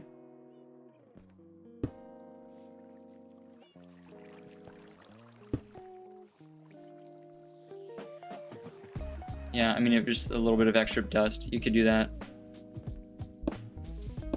For that, though. Right, you need a way of like shutting down this loop. The easiest way might be, I can get away with this. Looked like it thought about working. I think what's gone on here is the pulse was too long. Where's my axe? No way this works. Okay, except that it doesn't. Okay, I was gonna say that'd be bonkers if that worked the way I thought that might. Okay, you could kind of fix it with...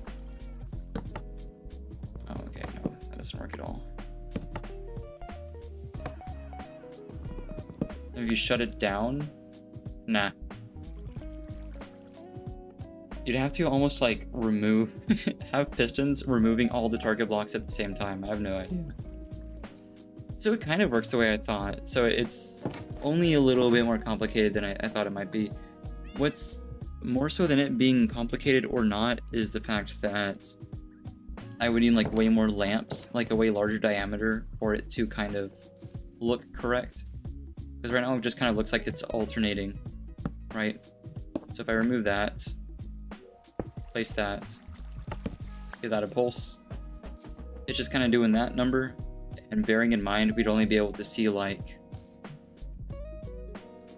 this. Doesn't make sense to me. That's counterclockwise, and then it should be a cakewalk to make this run clockwise. In fact, I think I can do this, except that would power that. What even happens if I do that?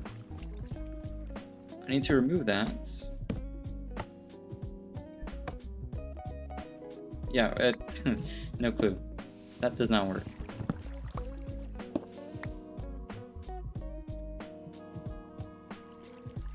These are... Question mark? I wonder if these redstone dusts are also target blocks? Nah. Target blocks should just redirect signal. They don't carry it, like, well, not infinitely, but over a range like dust does.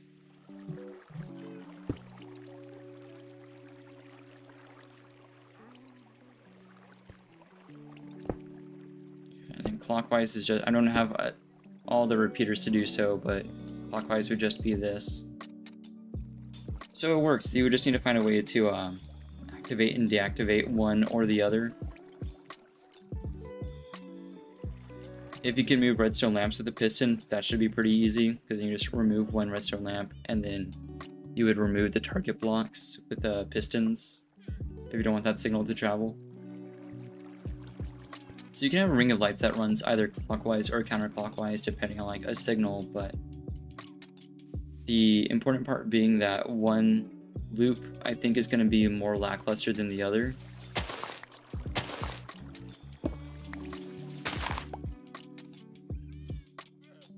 like one loop's gonna be the full range all the way around, like light, light, light, light, all the way around. The other one's just gonna be group, group, group, group.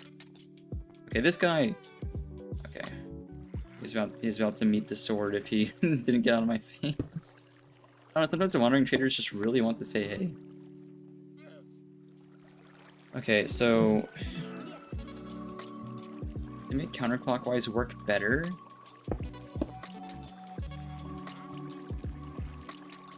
No. Unless one would... Okay. I'm sorry. I did warn him.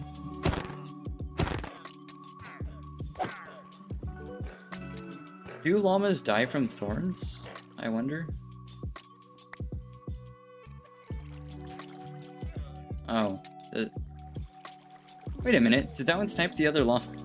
That one might have sniped the other llama. That's preposterous.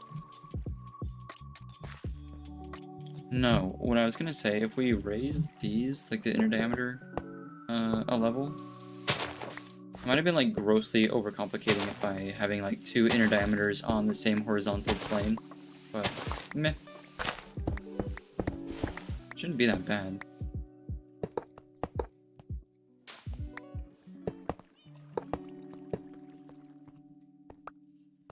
Yeah, because these power lamps, for sure. I had issues with this earlier. It's gonna be really funny if it doesn't. Okay, yeah, no, it's a-okay. In fact, because these are transparent, this just already works. In fact, if I had like a bunch of repeaters, and this leaves way more room in this. Wait a minute, this is like totally doable. I'm gonna make more repeaters because I'm kind of curious. We're not going to add this to the top of the clock tower tonight, because, like, no, but... I mean, unless we get, like, 80 concurrent viewers all of a sudden, then, yeah, I'll do whatever, but... Failing a million people hopping on, I'm gonna just kind of prototype this real quick.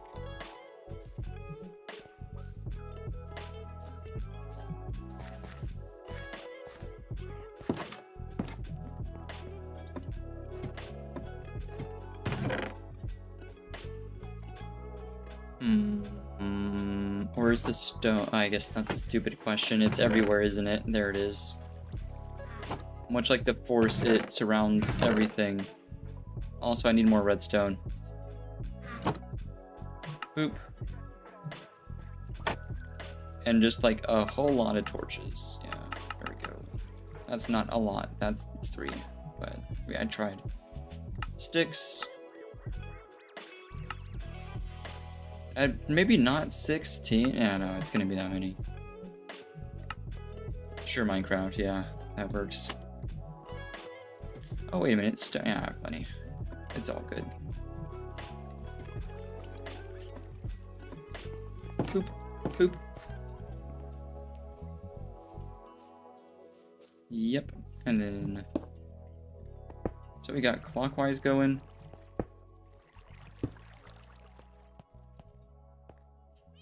And then counter. I really want repeaters that have like curved outputs. But that's okay. It won't be perfect, but it'd be darn close. Actually, wait a minute. Doesn't this work? In fact, I got kind of get so excited, stumble over my words. I'm so happy to be working with redstone. No, I don't think this part works. Nope. But I know repeaters over the back of pistons does work. So if like I have this, right? Does this work? I'm assuming I also need dust here. There we go.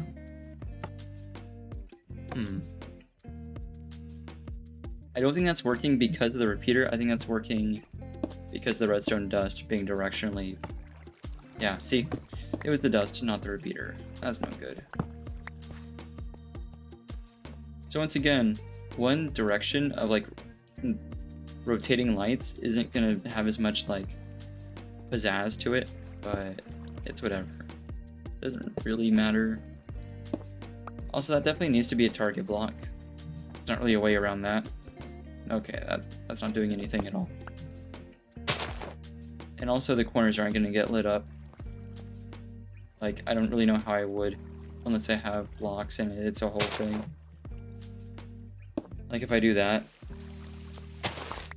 and then that, but then it's like that, and then like repeater, like what are we doing?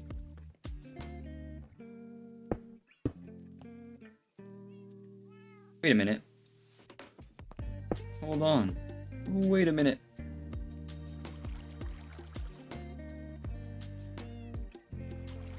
If only target blocks, whenever they're transmitting a redstone signal, had a delay, you could just like, and then call it a day, but it's whatever. They definitely don't do that. I suppose if you want them all to light up, you could do this. I think it's a silly way of doing it, but you know, who am I to say? Yeah, no, this is like a whole thing. I think it'd be easier to just like ignore the corners and then like go about my day. Boop. Boop, boop.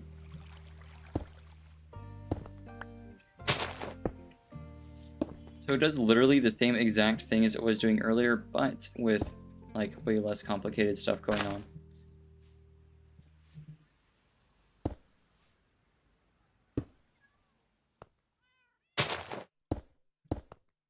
There we go. We now have either clockwise or counterclockwise rotation of lights because it looks cool, maybe? I don't know. I forget why we do this. Oh, that doesn't do anything at all. Should have figured. Oh, I reckon I might do it this way to start it. Alright, there it goes. We have clockwise.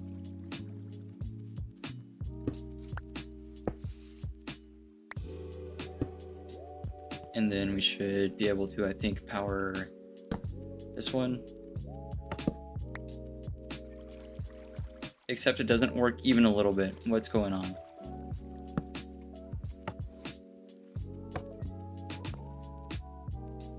I was under the impression this worked. Because it... oh. Well... Also, why is this... Why is this a target block? And why didn't I just... I have questions. Yeah, why did I do that? I think I was trying to add some sort of delay, but if I had a repeater here, this wouldn't be turning on. It'd be a whole thing. Oh, the good news is I can just kind of slap it in here. Yeah. Where's my axe? Boop. Yeah, so the same exact thing as earlier, but, you know, it's easier to make it have clockwise or counterclockwise rotation. The only issue would be starting up the clockwise segment of it, or vice versa, whatever the outer perimeter is in that case. Unless one of these is a sacrificial target block, but meh. Even just like a solid block.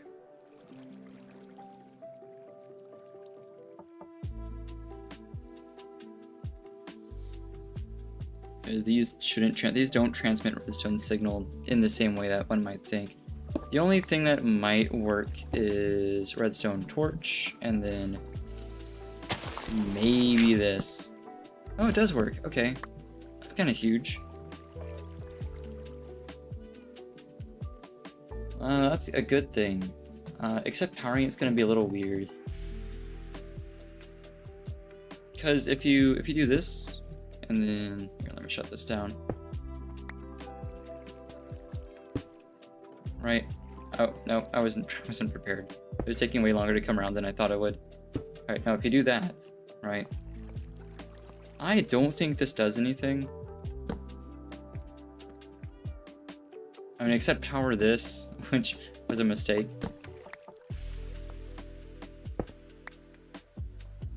No, I'm not gonna do it because it doesn't fit in with the vibe of like my other structures at all, and also like I want all the lights turning on and off in both directions. which again is pretty doable if you have like more room to build, but this isn't like a dedicated thing for that. That would be an additional bit of redstone that is on top of an additional bit of redstone on top of a farm. So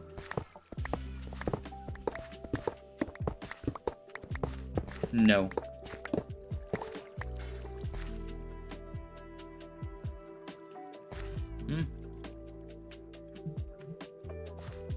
Alright, last thing we're going to do is just to check to make sure that this is all synced up again. And then we'll add the roof of it another time. As much as I'd love to just stream continually, there's certain limits on stuff. I guess technically I could stream for a few more hours, but I'd rather reset and come back with fresh eyes before I add anything more to this. It is still in sync, which is sick. So, that said, I think we're wrapping up. I'm pretty tired. Yes, that's like the primary reason. Probably should have led with that, but oh well ski.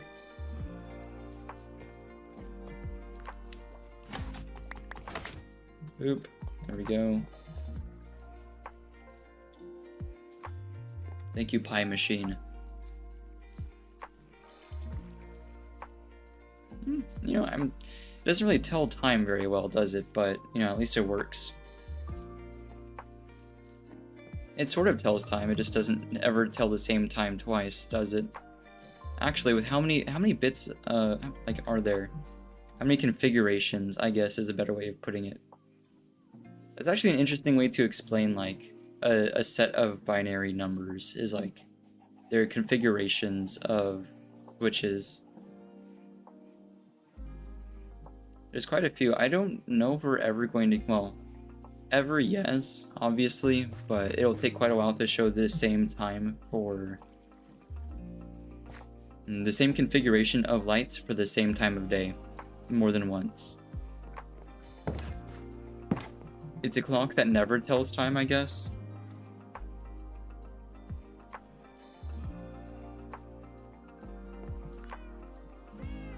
We'll keep these on me for a bit.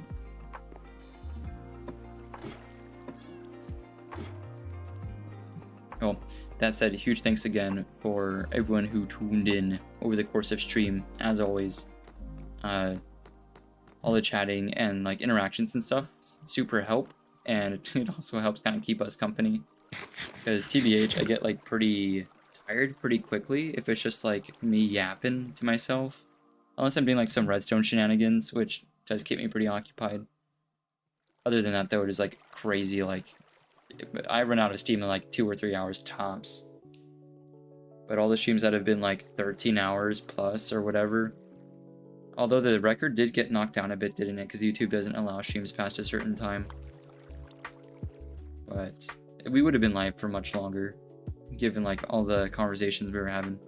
Pretty appreciated. Move these around. I'll just put them away tomorrow or some other time.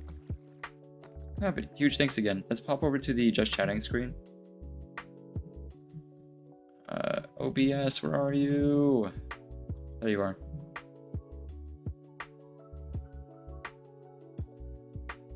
Sick. Yeah, I suppose as well, we're still a little bit in winter, aren't we? But once spring comes, I can switch over to the non-winter variant of the just chatting screen while I work on some of the other artworks for the stream starting and ending screens, intros, outros, stuff like that, mechanical stuff in Godot, etc. But yeah, tons of stuff in the works, and huge thanks again. I'm gonna wrap up for the night, and I'll see y'all next time. Later.